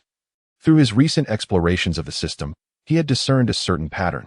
The rewards bestowed by the system predominantly correlated with the characters involved in the events he participated in. For instance, during the previous incident, a fortified serum appeared in the hands of James. Thus, he received the perfected super soldier serum as a reward. This time, the event revolved around Tony Stark, leading to the reward of the improved arc reactor technology, all of which followed a discernible logic. Of course, it was not to say that every event adhered to this principle. Some incidents featured characters with less remarkable attributes. In such cases, the system would randomly select a reward from the vast Marvel universe or the mechanical epic he had unlocked. As the system's notification echoed, a surge of knowledge regarding the arc reactor instantaneously integrated into his mind. In mere moments, he grasped the operational principles of the arc reactor entirely. Furthermore, the system's reward was the advanced version of the arc reactor technology, which utilized a novel element inspired by the Space Stone. It was within the timeline of Iron Man 2 that Tony Stark first conceived this groundbreaking element, which ultimately liberated him from the agony of palladium poisoning. Moreover, this advancement has enhanced the performance of his arc reactor by an astonishing 20, which can certainly be described as a qualitative leap. The fact that he has acquired this technology, which has yet to materialize in this world, fills him with uncontainable delight. During this period, he has been tirelessly searching for suitable energy sources for 2B, the anti-gravity drone, and the bat suit. Although the system has rewarded him with the manufacturing technology for versatile combat robots, the constraints imposed by this world's technological level have limited his advancements. Consequently, he has resorted to utilizing solid-state battery technology. Despite employing the most advanced solid-state batteries available in this realm, the power endurance remains less than satisfactory. For instance, 2B can sustain operations for a maximum of 8 hours, while the anti-gravity drone, due to its smaller size, can last a bit longer at 24 hours. As for his bat suit, it is even more disheartening, boasting a mere 4-hour operational time. Furthermore, once the anti-gravity flight mechanism is activated, the endurance plummets to a mere 30 minutes. This predicament explains why, after rescuing Tony Stark, he hastily returned to the Bat aircraft. As a result, these devices require daily recharging. Otherwise, they succumb to a standby state, rendering them utterly ineffective. Under normal circumstances, daily recharging is inconsequential, akin to charging a mobile phone. However, in extraordinary situations, such limited endurance poses a critical drawback. For instance, during a standoff between two armies, if your robot and battle armor suddenly enter standby mode due to depleted energy, one cannot help but feel a profound sense of frustration. Due to this predicament, he had been deeply contemplating for a while, striving to discover a superior source of energy to meet his requirements. He had considered the possibility of utilizing nuclear power. However, due to technological constraints, he had yet to conceive a method for miniaturization. Just at this critical juncture, the system unexpectedly rewarded him with the technology for the arc reactor, which came as a timely solution to his pressing dilemma. This is the very essence of timely assistance. How could he not rejoice at such fortune? According to his calculations, once he installed the upgraded arc reactor within 2B, she would be capable of functioning for at least a month without recharging. Moreover, the reactor's abundant energy would significantly enhance her combat capabilities, potentially doubling her strength compared to her current state. This advancement would also greatly benefit his batsuit, enabling it to sustain flight for up to 20 hours. In a non-flying capacity, it could operate for an entire month. Thus, the arc reactor technology would fundamentally transform the status of both 2B and the batsuit, elevating their intrinsic value to unprecedented heights. With this thought in mind, Laurent wasted no time and immediately immersed himself in the fabrication process. Chapter 26. Is this the transformation of a Saint Seiya? Time flew by, and in the blink of an eye, another week had passed. During this week, Laurent once again secluded himself in his secret laboratory, devoting himself tirelessly to his research. Finally, on the 7th day, he successfully installed the upgraded arc reactor onto both 2B and the batsuit. Boss, is this the arc reactor? What a surge of energy. I feel an inexhaustible strength within me. The exhilaration was evident on 2B's face as she absorbed the formidable energy emanating from the arc reactor. Previously, she had to enter charging mode while Laurent slept, leaving her unable to provide warmth during the night. However, with the advent of this arc reactor, she could now operate for an entire month without recharging. Even if the energy were to deplete, replacing it would merely take a matter of seconds. Far more convenient than the previous charging method. The arc reactor harnesses nuclear energy, making its efficiency incomparable to that of conventional battery technology. It not only extends standby time, but also significantly enhances reaction speed and strength. Moreover, she could now utilize the anti-gravity device beneath her feet for prolonged periods, granting her the ability to fly. Upon hearing this, 2B nodded thoughtfully, then promptly activated the anti-gravity device. Instantly, she felt weightless, her body liberated from the constraints of gravity, and she began to hover effortlessly in midair. Typically, achieving flight would necessitate a powerful engine for propulsion. Yet the anti-gravity device operates on a principle of generating a counterforce to gravity. Its operation is somewhat akin to the repulsion between like poles of magnets, resulting in an entirely silent experience. 2B's demeanor resembled that of a character performing the Kikaho from the Dragon Ball universe, exuding an ethereal grace. I can fly. I can truly soar. Observing herself effortlessly ascend into the air, 2B, reminiscent of an endearing little girl, began to murmur with delight. Soon after, she transformed into a liberated little bird, darting swiftly around the laboratory. Initially, her flying posture was somewhat clumsy, but merely seconds later, she had completely mastered the art of flight. Her flying prowess had significantly improved, allowing her to navigate the confined space of the lab with remarkable ease. Boss, will you join me in flight? Shall we venture outside? Miss 2B exclaimed, her excitement escalating as the laboratory became insufficient for her exuberance. In her enthusiasm, she began to invite Laurent to join her airborne escapades. She was aware that Laurent had also equipped his batsuit with the arc reactor, enabling him to soar alongside her. Upon hearing 2B's invitation, Laurent's expression softened with a paternal fondness. Very well, let us take to the skies together, and perhaps eliminate a target along the way, he replied, a glint of ruthlessness flickering in his eyes. Eliminate? Are we targeting that minister from the World Security Council you mentioned last time? 2B's face lit up with exhilaration at the thought of combat. As a versatile combat robot, she relished the prospect of battle. Indeed, we are going to eliminate Alexander Pierce, Laurent affirmed with a nod. Then, standing in the laboratory, he extended his arms. This gesture seemed to signal the commencement of their impending adventure. Suddenly, a series of black mechanical components soared from the laboratory's suit cabinet and automatically equipped themselves onto Laurent's body.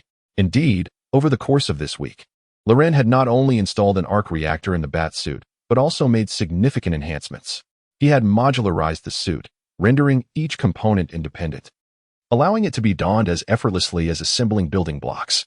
Moreover, he had integrated miniature anti-gravity devices within each module, bestowing upon every segment the ability for autonomous flight.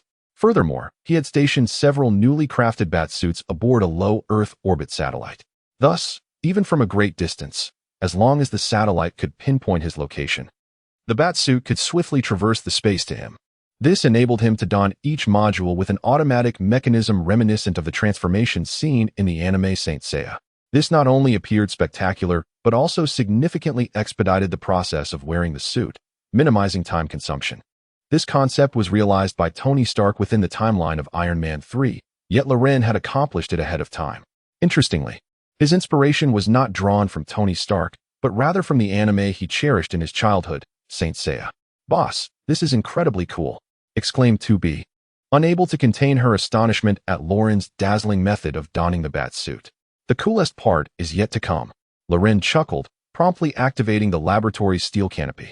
As the canopy unfurled, Loren merely lifted himself onto the tips of his toes. In an instant, he felt as light as a feather, and then with a swift whoosh, he soared into the sky. His speed instantly surpassed Mach 1, and abruptly, a sonic boom cloud materialized behind him. Yet, his velocity did not wane. It continued to accelerate until, mere seconds later, it reached an astonishing Mach 3. It is worth noting that Tony Stark's Iron Man suit requires maximum performance to barely achieve Mach 3. However, for him, it was as effortless as breathing, indicating that his bat suit had indeed surpassed Stark's armor. At such a breathtaking speed, he ascended to an altitude of 10,000 meters in the blink of an eye, achieving a terrifying Mach 3.5. This velocity far exceeded that of most current fighter jets, and to describe such performance as formidable would be an understatement. "Boss, slow down. I can barely keep up with you." At that moment, 2B's voice echoed through Loren's iron helmet. Hearing this, Loren decelerated, hovering in midair. 2B quickly caught up and appeared beside him. "The view from up here is truly magnificent," she exclaimed, captivated by the scenery before them. "Indeed, it is beautiful. But amidst this splendor lies something repugnant that must be eradicated. Alice, immediately locate Alexander's position. It's time to eliminate him." "Understood, locating." Chapter 27. Infiltration of the SHIELD Information Database. The location has been successfully pinpointed. Alexander Pierce is currently situated within the World Security Council headquarters. In a remarkably brief span, Alice has traced Pierce's whereabouts with astonishing speed. After all, it is a super artificial intelligence, capable of effortlessly breaching global network systems and accessing every camera connected to the internet, thus making the search for an individual a trivial endeavor. Excellent. Proceed immediately to the World Security Council building. Moreover, Alice, deploy the assembled fleet of anti-gravity drones to encircle the entire structure. Show no mercy to anyone daring to resist. Loren's gaze was icy, his tone laden with lethal intent. The illustrious Morgan family, reduced to being manipulated by a mere minister of the World Security Council, was akin to trespassing upon sacred ground. Such audacity must be met with swift and decisive retribution, a demonstration to instill fear in all. Failing to establish authority would send a message that the sole heir of the Morgan family could be easily trifled with, a notion that must not be permitted to take root. As the saying goes, strike the first blow to prevent a flurry of retaliation. When one's position is provoked, it is imperative to respond with the utmost ferocity, ensuring they comprehend the gravity of their miscalculations. To show mercy to adversaries is to invite peril. Instilling fear is the true path to dominance. Understood. The laboratory has successfully developed 100 anti-gravity drones, all of which are currently en route to the World Security Council headquarters, awaiting your command. Furthermore, Alice, promptly access the intelligence databases of SHIELD and the Security Council, extracting all information related to suspected Hydra operatives. Retrieve as many details as possible, then cross-reference them with the personnel within the Security Council headquarters. Should any suspicions arise, do not hesitate. Execute them immediately. It is better to err on the side of caution than to let any of these treacherous beings escape. I demand they pay for their blood debts. As Loren sped towards the World Security Council headquarters, she issued her thunderous orders. Understood. I am currently infiltrating. Beep. Infiltration successful. Personnel information is being matched. Upon receiving Loren's command, Alice sprang into action, breaching SHIELD's network firewall in an instant. At that moment, within SHIELD's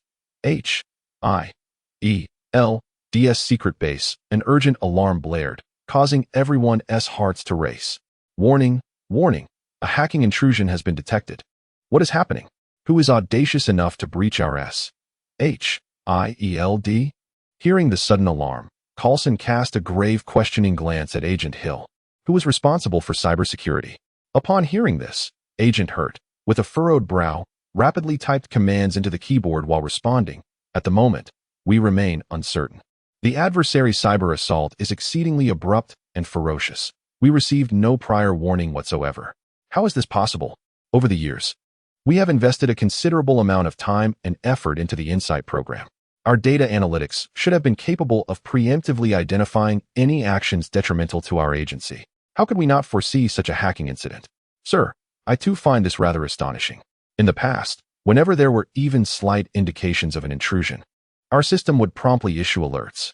Yet this time, the enemy has breached our defenses before our system even detected them. It is utterly perplexing. It appears that our opponent possesses significant capabilities. We must immediately fortify our defenses to thwart their intentions.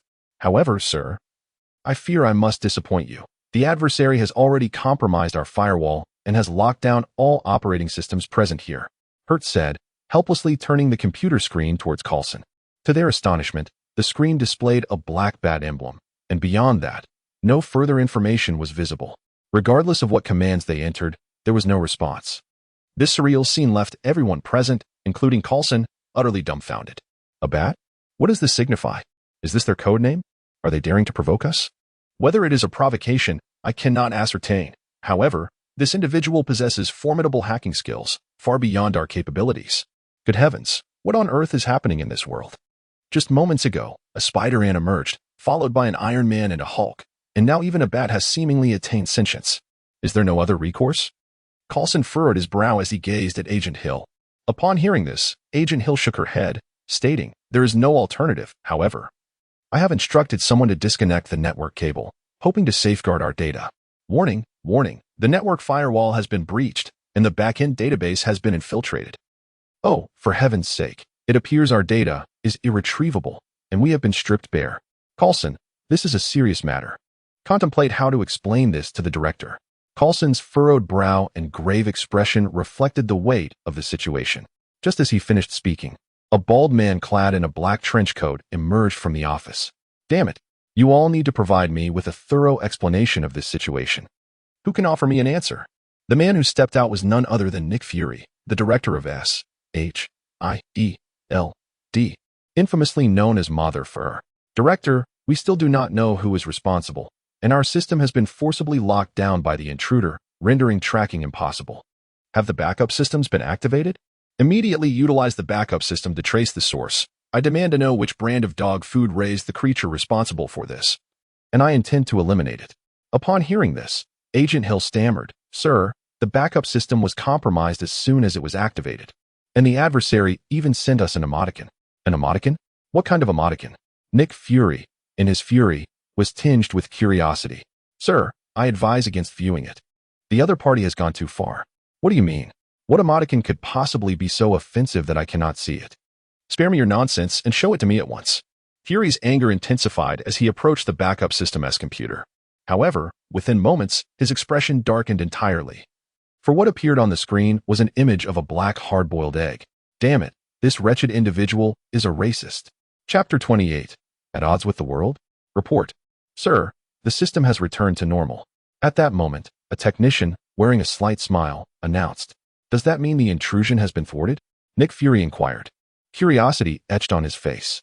"Not quite. The intruder's incursion has simply concluded." "Damn it, why are you smiling? The adversary has already pilfered everything from us, and you still find joy in this. Are you seeking your own demise?" Fury was seething with rage, truly furious. He desperately needed an outlet for his frustrations, and that unfortunate technician happened to find himself in the line of fire.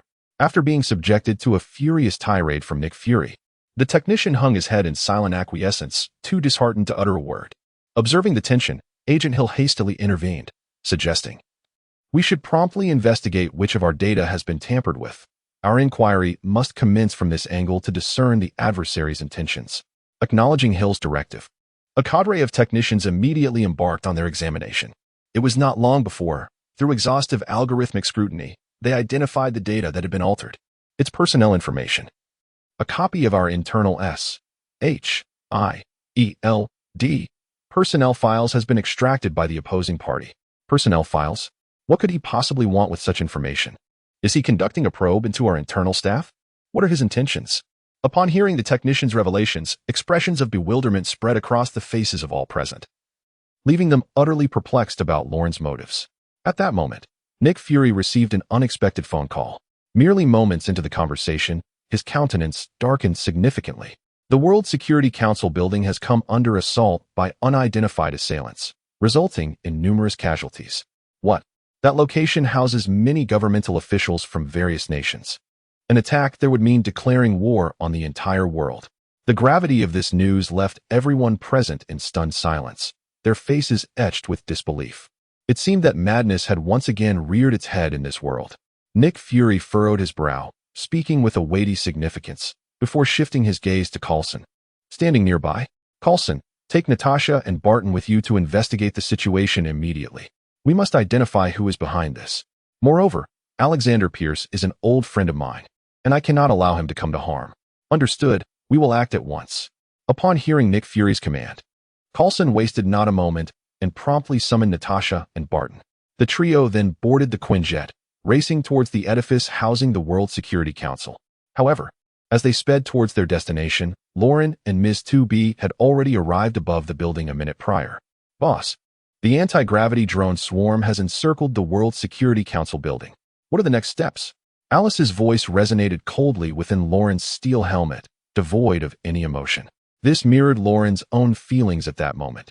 He held no sentiment towards the Hydra members within the building. His expression bore only indifference and a resolute determination for vengeance on behalf of his deceased father. For now, just maintain the perimeter. Should anyone attempt to flee, compare them against the data you have collected. If there is any suspicion that they are Hydra members, do not hesitate. Eliminate them on the spot. Lauren spoke with a calm demeanor, as if discussing a trivial matter. To him, the lives within that building were akin to mere insects, insignificant and disposable, without a trace of psychological burden. Understood, boss. And what about those who remain inside? Alice inquired with curiosity. No worries, they want to escape. I shall take matters into my own hands. Laurent grinned, yet his smile was chillingly sinister. As soon as his words fell, he plunged downward like a comet, crashing through the rooftop with an overwhelming force, and suddenly appeared before a gathering of Hydra members in a meeting. Still holding a conference, are we? Laurent chuckled coldly, and with Alice's assistance, he swiftly identified those among them who were concealed within the World Security Council. Without a moment's hesitation, several bullets erupted from the trajectory of his shoulder, instantly terminating a few hidden Hydra members. The speed was so astonishing that it afforded them no time to react. Witnessing Laurent's immediate slaughter of half the present members, those who were fortunate enough to survive were paralyzed with terror. Some even screamed in an attempt to flee.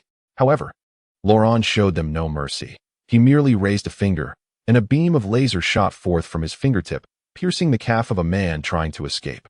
The man collapsed to the ground in agony, his suffering vividly apparent. Without my permission, no one is to move. I do not wish to indiscriminately slay the innocent. But should you choose to disregard my warning, I shall not hesitate to become a merciless killer. Laurent coldly declared, leaving everyone present in a state of shock, too frightened to stir. Observing this, Laurent, clad in his bat-like attire, nodded in satisfaction. Very well, this is the scenario I wish to witness. Now, whatever I inquire, you shall respond. Where is Pierce? The first person to answer me can leave. Lauren spoke with an air of tranquility. Upon hearing this, an Asian woman wearing glasses immediately raised her hand, her demeanor quite anxious as she said, Minister Pierce is in his office. I saw him just 5 minutes ago. A person who understands the situation is indeed remarkable. You are quite commendable, Lauren remarked with a hint of amusement as she regarded the woman before her. Sir, I have long harbored disdain for that old fool. He is a lecher, having made advances toward many of our female colleagues. We have been unable to voice our grievances. But if you are confronting him, I shall wholeheartedly support you. By the way, his office is the first one at the end of the corridor. If you cannot find it, I can guide you there right now. The bespectacled woman eagerly offered. Listening to her words, Lauren felt somewhat bewildered. Goodness, it appears that pathfinders have now emerged in this country. Thank you for your kind intentions, but I prefer to undertake this myself. It is far more enjoyable that way. Now, kindly return home with your companions, Lauren replied, dismissing the woman and making her way toward Pierce's office. As Lauren departed, the other white men exchanged apprehensive glances at the bespectacled woman. Ms. Han Mimi, is what you said truly accurate? Did Minister Pierce actually harass you? He did not harass me, but that is only because he is a racist. He exclusively targets white women. What? For heaven's sake, he truly deserves condemnation. Indeed, it is quite infuriating. By the way, your girlfriend has been involved with that old man, but she was not violated. She willingly approached him. Damn it. I am going to eliminate that wretched creature. As for the conversation between the bespectacled woman and her colleague, Laurent was blissfully unaware. At that moment, all his attention was directed towards Pierce. Suddenly, Alice's voice broke through the tension. Boss, a squad is approaching from downstairs, heavily armed with an array of lethal weaponry. Please exercise caution. In response, Laurent cast a dismissive glance at the charming Tubi beside him. Leave these minions to you. Remember, leave no survivors. Understood. Tubi replied with a slight smile before vanishing in an instant. Chapter 29. Reinforcements are futile. Your demise is inevitable. After deploying Tubi, Laurent strolled leisurely to the office door at the end of the corridor.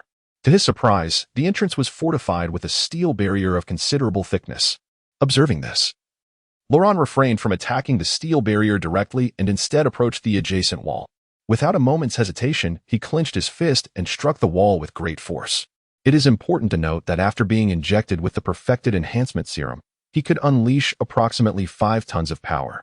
Coupled with the augmentation of the bat suit, the force of his punch had now escalated to an astounding 8 tons, a truly terrifying might. For him, demolishing a brick wall with such power was merely a trivial endeavor. What he did not anticipate was that when he struck the brick wall with a heavy fist, it indeed shattered instantaneously. Yet, what lay revealed behind it was a steel barrier glinting ominously, indicating that the entire room occupied by Pierce had undergone extraordinary fortification. Observing the steel wall before him, Laurent's brows furrowed slightly, only to give way to a bemused smile. If they were so terrified of death, why provoke danger recklessly? Truly foolish. However, do they believe such flimsy defenses could thwart my invasion? That would be an oversimplification of the matter. With a mocking expression, Laurent stepped back and raised his right hand, pointing at the steel wall. In an instant, a crimson laser, imbued with devastating power, struck the barrier. Within a mere moment, a gaping incision was sliced into the 10-centimeter thick steel. Shortly thereafter, the crimson laser pierced through the wall, effortlessly severing the office desk in two. The sudden spectacle left Pierce, who had been hiding within the room, utterly aghast, his eyes filled with terror. What in the world is this monster outside? As Pierce evaded the oncoming laser, he hastily retrieved a handgun from the drawer and began to fire frantically at the ever-expanding breach. Yet, his actions were akin to a mantis attempting to stop a chariot, utterly futile. Moments later, a gaping hole large enough for an adult to pass through appeared starkly before him. Meanwhile, clad in a bat-like suit, Laurent nonchalantly strode in, disregarding Pierce's gunfire. Upon witnessing Laurent's imposing presence, Pierce's complexion paled, and his legs trembled uncontrollably. In mere seconds, he had emptied an entire magazine, yet those bullets, upon striking Laurent, merely sparked without inflicting even the slightest injury. Undeterred by the expended ammunition, Pierce, with his trembling hands, replaced the magazine, striving to continue his assault. However, the moment he raised his pistol to aim at Laurent, the latter swiftly lunged forward, effortlessly closing the distance between them. Laurent's black mechanical hand seized Pierce's wrist, and with a sudden, forceful grip, a sickening crack echoed as his wrist crumpled, the bones utterly crushed. A harrowing scream of agony erupted from Pierce's lips, causing the gun he had held to slip from his grasp. Laurent deftly caught it, playfully toying with the weapon. I thought you were made of tougher stuff. It seems you are not. If that's the case, why seek your own demise? As Laurent spoke, he thrust the gun into Pierce's mouth, following it with a powerful punch to his abdomen. The overwhelming force contorted Pierce's body, leaving him doubled over as tumultuous waves rolled within his stomach, threatening to expel its contents. Yet he managed to endure, for his mouth was firmly stuffed with a handgun. Who could say whether a mere utterance would lead to his demise at the hands of his adversary? Please, do not kill me. Although I know not who you are, there must be some misunderstanding between us. If I have offended you in any way, I am willing to offer my sincerest apologies. There is no need for violence. Moreover, should you take my life, you cannot escape the consequences. You are well aware of my identity. Pierce cautiously extracted the firearm from his mouth, stammering as he gazed at Laurent, attempting to appeal to his emotions and reason with him to abandon his murderous intent. Upon hearing this, Laurent revealed a mischievous smile. When you speak of identity, do you refer to your position as the Minister of the World Security Council, or as the leader of Hydra? Who are you truly? Upon hearing Loren unveil his concealed identity, Pierce was taken aback, his eyes widening in astonishment as he stared at Loren before him. It seemed as though he sought to peer into Loren's very soul, desperate to uncover his true identity. Yet all that met his gaze was the enigmatic bat mask, obscuring any clarity. Such a clever individual as yourself cannot deduce who I am? It appears I have overestimated your abilities. In that case, allow me to reveal myself to you. As Loren spoke, he removed the mask, unveiling a strikingly handsome visage before Pierce. Mr. Loren. The incredulity was palpable on Pierce's face. Just moments ago, countless faces had flitted through his mind. Yet not once had he envisioned Loren. In the intelligence they had gathered, Loren was merely a debauched young man, an uncarvable piece of rotten wood, a worthless individual. Yet the scene before him utterly surpassed his imagination, starkly contradicting the information they had collected. The Loren before him was not a useless fool, rather. He was extraordinarily powerful and ruthlessly formidable. Moreover, he possessed a suit of mechanical armor that was even more dazzling and futuristic than Iron Man's. Had he not witnessed it with his own eyes, he would never have believed it, even under duress. Young master? Do you still regard me? The heir of the Morgan family? Loren coldly smiled, his gaze directed at Pierce, brimming with lethal intent. Loren, this is all a misunderstanding. I have no idea what you are talking about. What is the Hydra organization? It matters not. You can continue to feign ignorance in hell. Moreover, stalling for time here is utterly meaningless, as you are destined to perish. As Loren spoke, he prepared to take action. However, at that moment, an arrow shot forth from the opening, aimed directly at Loren's face. The angle of the arrow was exceptionally tricky. Under normal circumstances, anyone else would surely be struck. Yet, with a mere flick of his hand, Loren effortlessly swatted the arrow aside. Boom. At the instant the arrow was deflected, its tip exploded, clearly indicating that it was no ordinary projectile. It seems your reinforcements have arrived, but alas, they cannot save you. Farewell. With a playful smirk, Loren glanced at the reinforcements outside the door before decisively pulling the trigger. In an instant, a sharp crack of gunfire erupted, and Pierce's head exploded, leaving no doubt of his demise. Chapter 30. Dare to touch my man? Do you even deserve it? Outside, Hawkeye and Natasha, who had just arrived to provide support, stood wide-eyed in shock. They had never anticipated that despite their arrival and intervention, the individual clad in black mechanical armor would disregard them entirely. The audacity of killing Secretary Pierce right before their eyes was a blatant provocation. Witnessing Loren's execution of Pierce, Hawkeye, with a grim expression, refrained from speaking and swiftly released a second arrow aimed not at Loren's face, but directly at his eyes. One could not deny that Hawkeye was the most renowned archer in the Marvel Universe, boasting unparalleled accuracy. However, his opponent was no ordinary foe. He was Loren. Even without the advantage of his high-tech armor, Loren's physical prowess was sufficient to overpower Hawkeye. Indeed, his strength eclipsed even that of Captain America. In such circumstances, it was inconceivable that a mere Hawkeye could pose a threat to him. Just as the arrow was about to strike its target, Loren's head shifted slightly, allowing him to effortlessly evade the projectile. Upon witnessing this, Hawkeye was taken aback, his expression growing increasingly grave. Meanwhile, he appeared to be incredulous as he unleashed a third and fourth arrow towards Loren. Yet, the outcome was no different from before. They were effortlessly evaded by Loren.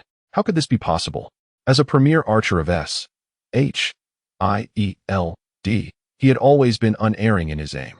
No one had ever managed to dodge his arrows at such close range. The sight before him was utterly surreal. Little did he know, Loren's neural and muscular response speeds were exponentially superior to those of an ordinary human.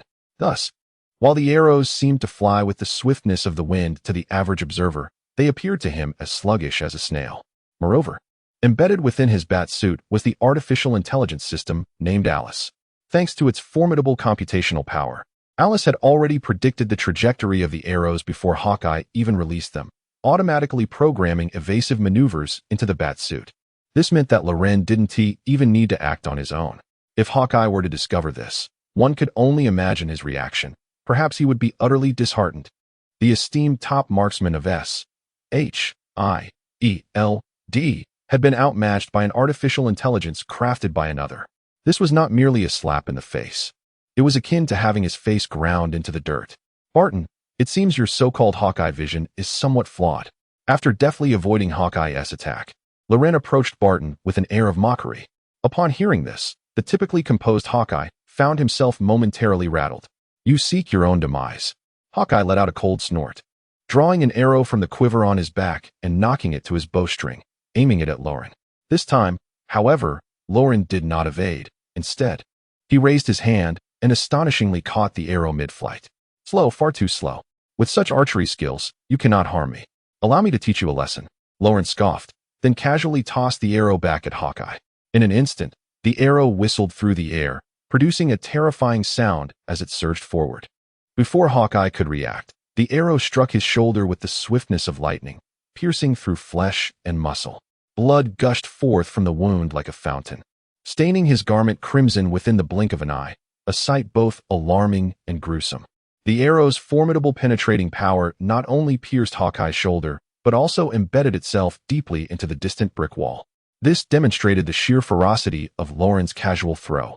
Fortunately, it was merely an arrow he had tossed. Had he struck Hawkeye with his fist, the impact would have likely shattered his body. Reminiscent of scenes from The King of Strength, a scenario infinitely more gruesome than the current spectacle.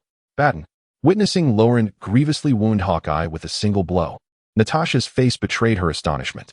She swiftly positioned herself in front of Hawkeye, adopting a combat stance and glaring fiercely at Lauren. It was as though she would launch an immediate attack if Lauren dared to approach. In response, Lauren regarded her with keen interest, a dismissive expression adorning his features. In his eyes, both Hawkeye and Natasha were no more than mere ants. According to his classification of superheroes, Hawkeye and Natasha occupied the lowest tier, with their combat abilities only marginally superior to that of a casual insult.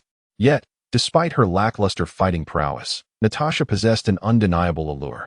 Her physique and visage were of exceptional quality, compelling him to steal several glances. The delicate curve of her waist paired with her ample figure was indeed tantalizing. It was no wonder that she was regarded as a paragon of the superhero gene pool, living up to her illustrious reputation. Observing Natasha before him, Lauren spoke with a smirk, his eyes gleaming with mockery.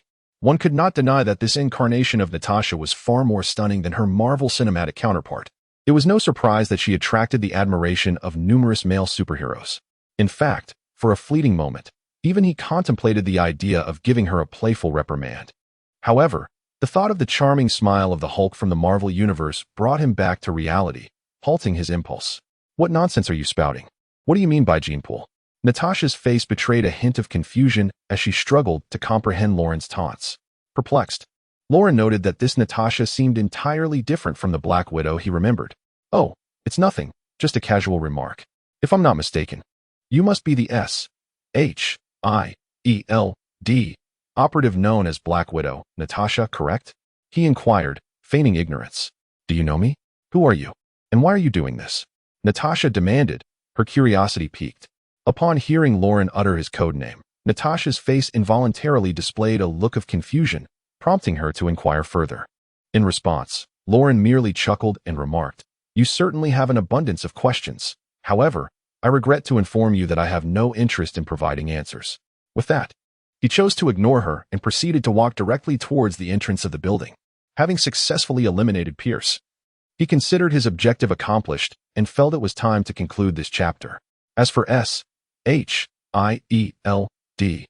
he had little inclination to engage with them, provided they did not provoke him. They were merely insignificant players in his narrative. Yet, Natasha, feeling slighted by Lauren's disregard, was unwilling to let him go so easily. She dashed towards him, attempting to impede his departure. However, at that moment, a striking figure elegantly positioned herself in front of Lauren, and with a swift kick, she sent Natasha flying. Dare you touch my man? You are unworthy. This stunning apparition, clad in a flowing black Gothic gown, exuded an enchanting allure. Who else could this be but Miss 2B? Chapter 31. Miss 2B's jealousy leads to consequences. Ever since 2B awakened her self-awareness and emotions, she has regarded Lauren as the most significant person in her life. Upon discovering the unique nature of their romantic relationship, she quietly embraced him as her own. Of course, she typically referred to Lauren as boss, never once calling him her man. However, the absence of such a designation in their daily interactions does not imply that she does not harbor such sentiments within her heart. Consequently, upon discovering another woman attempting to approach Lauren, she instinctively feels a surge of resistance and animosity, which, according to her understanding, is what humanity refers to as jealousy. Meanwhile, Loren gasped in astonishment as he witnessed 2B delivering a powerful kick that sent Natasha flying. The sheer force of that blow elicited an involuntary reaction from him. He could hardly bear to witness Natasha's predicament. The unfolding scene was as unexpected for Loren as it was for Natasha herself. She had not even discerned the identity of her assailant before being propelled away. Fortunately, her habit of donning a bulletproof vest when venturing out spared her from the full brunt of that kick, which could have easily consigned her to oblivion. Damn it! Who are you? Natasha, disheveled and emerging from the debris, appeared utterly disheveled. Yet, at that moment, she promptly drew a handgun from her waist and unleashed a barrage of shots at 2B. In response to her assault, 2B deftly wielded her katana, effortlessly deflecting every bullet. Do you still dare to resist? You seek your own demise. Noticing Natasha's continued defiance, 2B's expression turned icy as she lunged forward with her sword aimed at Natasha. Reacting swiftly, Natasha's eyes widened in alarm as she executed a roll on the ground, narrowly evading 2B's strike. Moreover, she retrieved a peculiar device from her waist and hurled it to the ground. The instant the device made contact, a terrifying magnetic force erupted with a deafening roar. In an instant, the samurai sword in 2B's grasp was rendered useless, immobilized by an unseen magnetic force.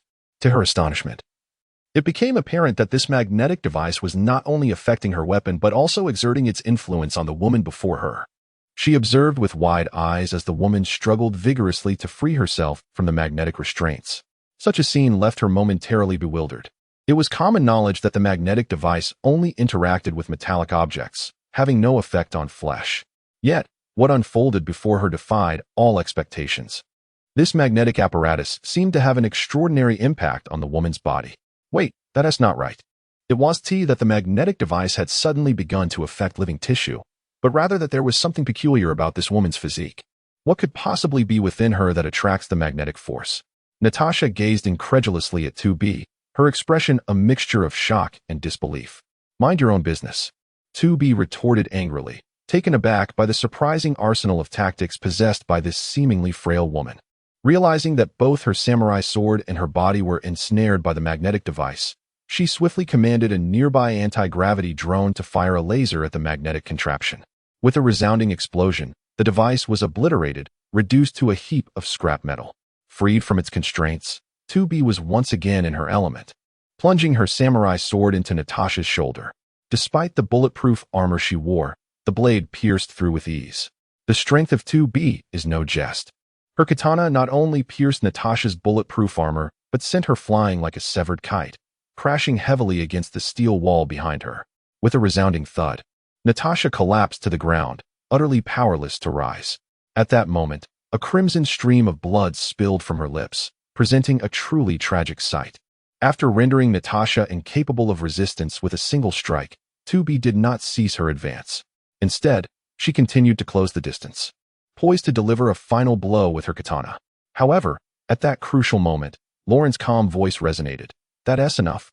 Teach her a lesson and leave her be. She still has her uses. Upon hearing Loren's command, the katana that was about to sever Natasha's neck came to an abrupt halt. Subsequently, 2B sheathed her weapon and tossed it behind her. Consider yourself fortunate. Do not let me catch you near the boss again, or I shall end you, she threatened, before turning to stand beside Loren, resuming her obedient and charming demeanor. Observing her swift transformation, Loren couldn't help but marvel. It seemed that the female android's emotions rendered her temperament capricious. Moreover, it was evident that 2B was using the guise of dispatching foes to eliminate her romantic rival. Yet, one must acknowledge, a rival is still an enemy. What are you looking at, boss? 2B suddenly inquired, her tone laced with a hint of resentment and displeasure. Clearly on the brink of eruption, as Loren's gaze lingered on Natasha. Nothing at all. I merely think your skills are exceptional, truly remarkable. Roland hastily averted his gaze, letting out a light chuckle. With that, he leapt into the air, transforming into a brilliant arc as he sped towards the horizon. Observing Roland and 2B departing with such audacity, Natasha's eyes were filled with bitterness. She and Barton had come here to assist Minister Pierce. Yet they never anticipated that not only would they fail to provide support, but they would also witness Pierce's demise right before their eyes. To add insult to injury, they found themselves utterly powerless to retaliate. This was an immense humiliation. Here was a minister of the World Security Council, slain within his own office. This was no mere arrogance, it was sheer lawlessness. What has happened to you too? Just then, Coulson rushed in, his expression fraught with urgency. Upon seeing the dire situation of Natasha and Barton, shock washed over his face. Where have you been? Did I not send you a distress signal? Why did you not utilize the weapons on the Quinjet to assist us? What? You sent a signal? I did not receive it. Moreover, the Quinjet's operating system suddenly went dark. I was preoccupied with troubleshooting and had no idea what transpired here. By the way, are you both unharmed? For now. We are alive, but Pierce is dead. What? Upon hearing Natasha's words, Coulson finally noticed the lifeless body lying nearby. It was none other than Alexander Pierce. Who could have done this? Do you recognize their identity? Coulson inquired, his expression grave as he gazed at Natasha. In response, Natasha shook her head and replied. There were two individuals, one male and one female.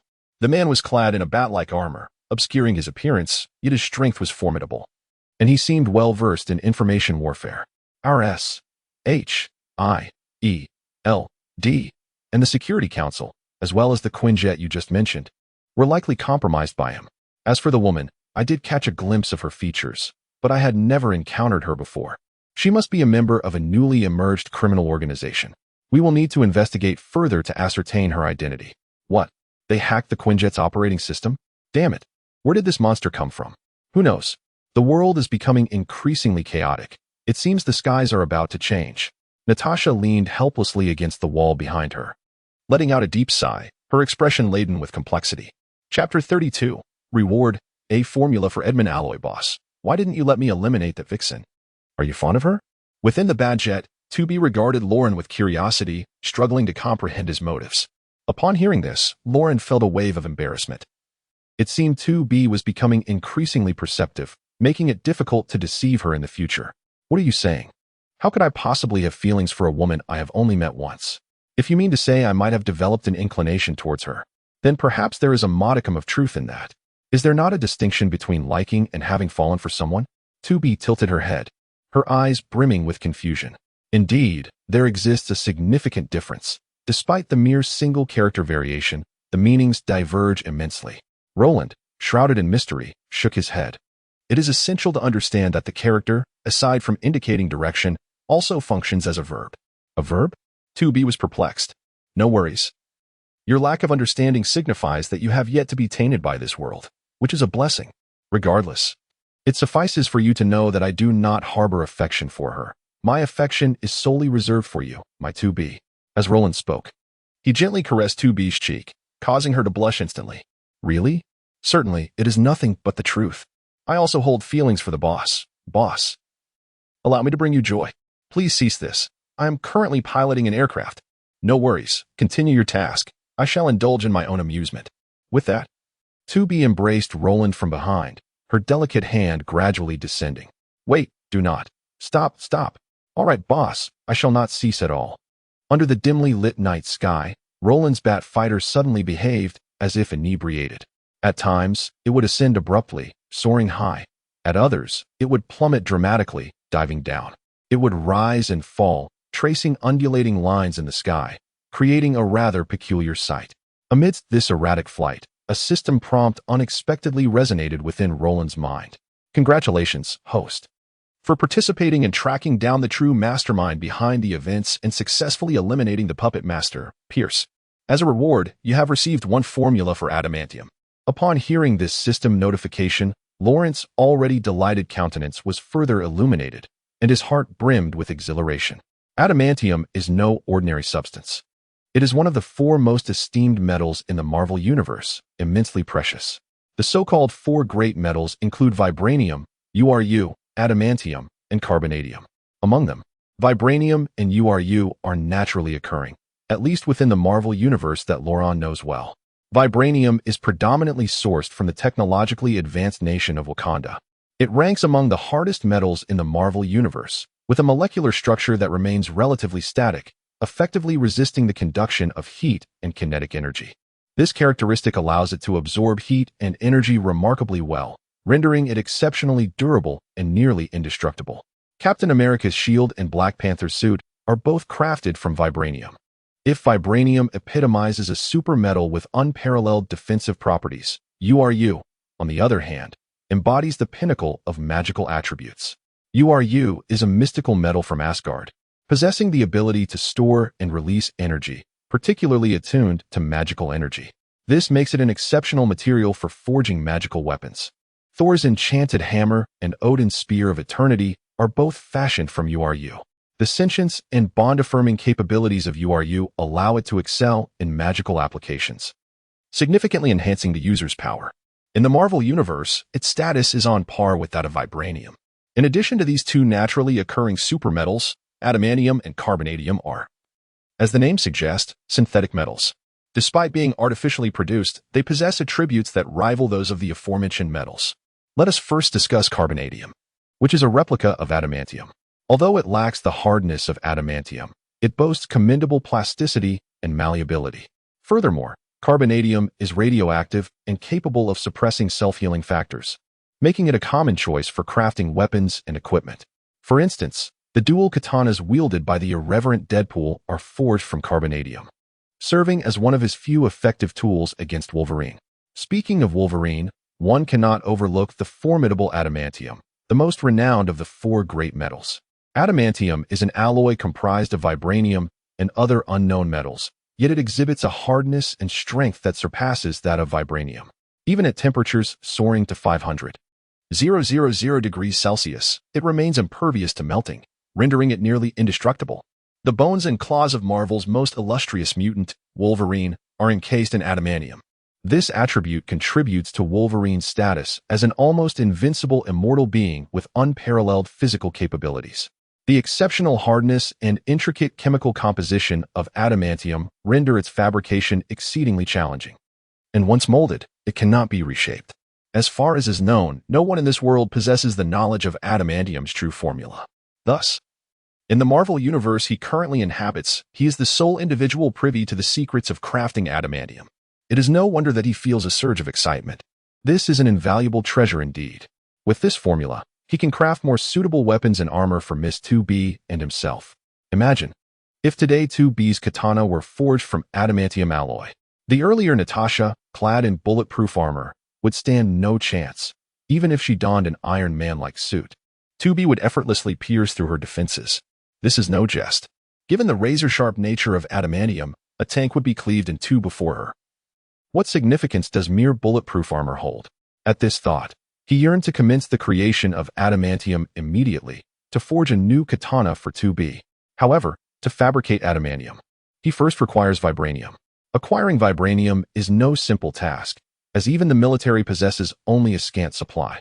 He contemplated the audacity of raiding Wakanda, yet he clearly lacked the requisite strength for such an endeavor. Thus, he must seek alternative approaches. Meanwhile, as Lauren pondered in the laboratory on how to obtain vibranium, Nick Fury from S.H.I.E.L.D. was enveloped in a fury. What? Pierce is dead. Damn it. I told you. You must ensure Pierce's safety. Why was this not accomplished? Sir, we share your dismay, but Batman's methods were exceedingly ruthless.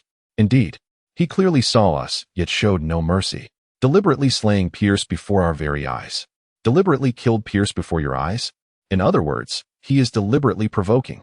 Upon hearing Hawkeye's words, Nick Fury's expression darkened ominously. He had encountered arrogance before, but nothing quite like this. It was as if he were being rubbed into the ground as the director of S.H.I.E.L.D. Indeed, it was a provocation. I understand. I shall ensure he pays for this. Coulson, initiate a comprehensive search for Batman. We must locate him. Understood. Coulson nodded, his expression equally grave. At that moment, Nick Fury shifted his gaze to Natasha, then changed the subject. Natasha, there's news about that green giant. Have we located Banner? Yes, according to the intelligence received, he is in Brazil. Understood. I will head to Brazil immediately and bring him back. Hulk may indeed be the ultimate weapon against that damned Batman. Understood. I shall complete the mission. Chapter 33. The birth of the exquisite robotic butler after eliminating Pierce. Lauren finally enjoyed a period of relative tranquility. However, due to the demise of his butler, Freddy, many tasks within the estate had come to a standstill. It must be said that although Freddy had been a spy planted by his Aunt Maeve, as a butler, he had indeed performed his duties diligently over the years, elevating the role of a butler to its zenith. In the days when he was present, Everything within the manor operated with impeccable order, allowing the young master to remain largely unconcerned with affairs. However, following Freddie's demise, all responsibilities within the estate now rested upon his shoulders, which proved to be quite vexing. After enduring this situation for several days, he reached his breaking point. Consequently, he sequestered himself within the laboratory, embarking on the creation of a robotic butler. The reconnaissance robot technology awarded to him by the system was now fortuitously applicable. The primary duty of the butler would be to manage the internal affairs of the manor, with minimal requirements for combat capabilities. Instead, it necessitated formidable information processing abilities, precisely the forte of reconnaissance robots. Thus, appointing a reconnaissance robot as his new butler was undoubtedly a judicious decision. Since he was designing the butler himself, it was imperative that it be aesthetically pleasing to him. Although Freddie had been highly efficient in his work, he was an elderly man, which did not meet the young master's aesthetic standards.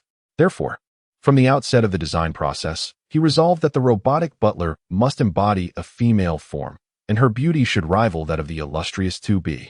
To fulfill this criterion, he racked his brain, recalling numerous female figures he was familiar with. After extensive deliberation, he ultimately settled on the design of this robotic butler. Thus, he devoted himself wholeheartedly to the creation process. Time swiftly passed, and before he realized it, a month had elapsed. In the course of the past month, Loren devoted himself tirelessly to the creation of a robotic housekeeper, immersing himself in the task to the exclusion of all else. It must be acknowledged that the manufacturing processes for both versatile combat robots and reconnaissance units are exceedingly intricate and laborious. This complexity partly explains why it took him so many days to craft a figure reminiscent of the exquisite 2B. In truth, the construction of a robot is not inherently difficult. It merely requires modular production techniques. However, to create a high-precision android like 2B, which can convincingly mimic reality, human intervention is essential. 2B transcends mere robotics. She is a near-perfect masterpiece, an embodiment of artistry that cannot be replicated by an assembly line. Similarly, the robotic housekeeper he was designing necessitated an illusion of authenticity, one that would obscure her mechanical nature from human perception. Thus, this endeavor proved to be equally demanding, requiring extensive time for meticulous parameter adjustments. After relentless nights of refinement, on this particular evening, his robotic housekeeper finally came to life. In the clandestine laboratory beneath the estate, clad in a white lab coat, Loren gazed upon the flawless form he had meticulously sculpted, a smile reminiscent of an enamored uncle gracing his face. His eyes gleaming with satisfaction. This delicate oval face, this graceful swan-like neck, this slender waist, and the astonishing realism. No, it was simply too lifelike. Unable to restrain himself, Loren gently caressed the exquisite visage of his robotic housekeeper, letting out a breath of admiration. Just as he had felt when creating 2B, he could not help but feel a rush of excitement upon gazing at the exquisite masterpiece he had crafted with his own hands. For him, the quality of a female robot and its ability to evoke certain thoughts had become a stringent criterion. After all, men are inherently drawn to beauty. If a creation could inspire such feelings, it indicated a successful endeavor in terms of aesthetics. Conversely, if it failed to ignite even a flicker of desire in a man, then this so-called humanoid robot would merely be a jest. Boss, I detect significant engorgement in your lower region. What unwholesome material are you perusing? At that moment, 2B unexpectedly appeared beside Loren, casting a glance at his inappropriate area. What nonsense! How could I possibly be interested in such trivialities? I am merely admiring the artistic creation I devoted myself to crafting. As Loren spoke, he circled around the robotic made before him, pride gleaming in his eyes. As a technician, he shared a common trait with other tech enthusiasts, an innate sense of pride in anything he had created, relishing the experience. It was then that 2B's attention was drawn to the robotic made before her. Boss, is this the robot maid you designed? She is stunning, even more beautiful than I am. Boss, with this reconnaissance robot, will you still cherish me? Gazing at the robotic maid, 2B initially felt astonishment, quickly followed by a profound sense of insecurity. Prior to this moment, she was the only humanoid robot meticulously crafted by Loren, making her truly one of a kind. Yet now, another has emerged, possessing a beauty that rivals her own, perhaps even surpassing it. Naturally, this incites a sense of unease within her, a concern that Loren's attention may wane in favor of this new female robot, that he may no longer harbor affection for her. Or even worse, that he might cast her aside entirely. Within a mere moment, her intellect was inundated with countless disquieting thoughts. At this moment, 2B resembled a first wife who has just discovered her husband has taken a concubine. Her heart was anything but tranquil. Upon hearing 2B's words, Loren was momentarily taken aback. It must be said, 2B is increasingly embodying the essence of a true human woman, her jealousy intensifying with each passing moment. However, this also serves to highlight that 2B is indeed exceptional, irreplaceable, at least for the time being. Whether this new robotic housekeeper will eventually develop its own consciousness remains uncertain. Rest assured, 2B, you will forever hold a singular place in my heart, a position that no one can usurp. Although I have created another exquisite robot lady, she will undeniably stand in your shadow in terms of status. You may refer to her as your younger sister, while you, as the elder sister, must lead by example and impart your wisdom to her. Indeed, I shall teach her the art of serving our esteemed boss, and together, we shall cater to your needs. 2B, how can I possibly compliment you now? Without further ado, come here, my dear wife. As Loren spoke, he gently pressed his lips against 2B's, instantly captivating her. She promptly nestled into his embrace, exuding the charm of a neighborly young lady, obedient and demure. By the way, what is your sister's name? Tifa. Chapter 34. Sisters at Odds, Boss Benefits Tifa? That name sounds somewhat familiar. Ah, you mentioned she is the leader of the 3D district, correct? Upon hearing Loren refer to the robotic maid as Tifa, a look of curiosity washed over 2B's face. She was intrigued by the 3D district he spoke of, pondering what kind of place could give rise to such enchanting women. Well, one might say that. Loren replied with an awkward smile, choosing not to delve deeper into the subject of the 3D district. Indeed, the robotic maid before him was crafted in the likeness of Tifa. As he had previously stated, since she would be by his side daily, she must possess an aesthetically pleasing appearance. After careful consideration, he resolved to model her after Tifa. This decision was driven by two reasons. First, Tifa was undeniably exceptional, both in physique and beauty, rivaling even 2B. Second, 2B herself was one of the prominent figures in the 3D district, making the creation of another leading character from that realm a harmonious complement. As 2B had just remarked, the two of them could subsequently collaborate in serving him. Merely contemplating this filled him with a profound sense of purpose. While engrossed in such thoughts, he gently pressed on the nape of Tifa's neck. Unlike 2B, Tifa's activation switch was not situated in the center of her brow, but rather at the back of her head. This deliberate distinction was made to prevent excessive homogenization among the robots he crafted. Such uniformity could pose a significant risk. Should a weakness in one robot be uncovered, adversaries might exploit it across the others, a scenario he deemed unfavorable. Thus, from the inception of Tifa's design, he intentionally implemented varied configurations. Not only was the switch's location different, but the materials employed also varied. 2B, being the first robot he constructed, was fashioned during his nascent phase, utilizing materials directly in accordance with the Universal Combat Robot Technology Guidelines. Aside from the power system, which was constrained by the technological limitations of this world, and thus utilized solid-state battery technology, the other materials mirrored those of the original 2B. Eventually, having acquired arc reactor technology, he modified 2B's power system accordingly. However, with the experience gained from crafting 2B and considering Tifa's primary function as a housekeeper, her design did not necessitate the same level of durability. Consequently, aside from her skeletal structure, which was composed of titanium alloy, the materials used for Tifa were predominantly biomimetic. This results in Tifa's body possessing a softness and tactile quality that leans more towards that of a human, with her weight being significantly lower at a mere 100 pounds, in stark contrast to 2B's formidable 300 pounds. Furthermore, a temperature regulation system has been integrated within Tifa, allowing her to maintain a body temperature akin to that of a human. In contrast, 2B, being an earlier model, lacks such a feature, resulting in her surface being cold to the touch. However, due to upgrades in her more private areas, she does possess a temperature regulation function, as Loren, the LSP, would not subject himself to discomfort. Overall, Tifa is not merely a robot. She embodies a biomechanical entity that is closer to human existence. Nevertheless, this does not imply that she surpasses 2B in superiority. Rather, her design represents an optimal adjustment based on her intended functions. Consequently, these modifications inevitably diminish her combat capabilities. rendering her unable to rival 2B's prowess. Yet, despite Tifa's combat abilities being inferior to those of 2B, she remains formidable compared to an ordinary individual. With her strength, she could easily take on 10 regular people without difficulty. Even when facing a superhero of Captain America's caliber, she would not falter, as her strength far exceeds that of an average person, with calculations estimating her maximum output at an impressive 3 tons. This level of power aligns her with the ranks of surface-level superheroes. Additionally, with the integration of the artificial intelligence Alice, her combat potential is not to be underestimated. As Laurent pressed the activation button located at the nape of Tifa's neck, she slowly opened her captivating eyes, which resembled those of a gazelle. As her eyes fluttered open, Tifa, once an inanimate object, appeared to be infused with a soul, instantly coming to life. Greetings, boss.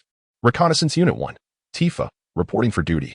Since her intelligence core had been preloaded with predetermined memories, she was now in a state of allegiance to her master, none other than the individual before her, Loren. Much like 2B, her intelligence core was embedded with fundamental principles that must be adhered to by all robots.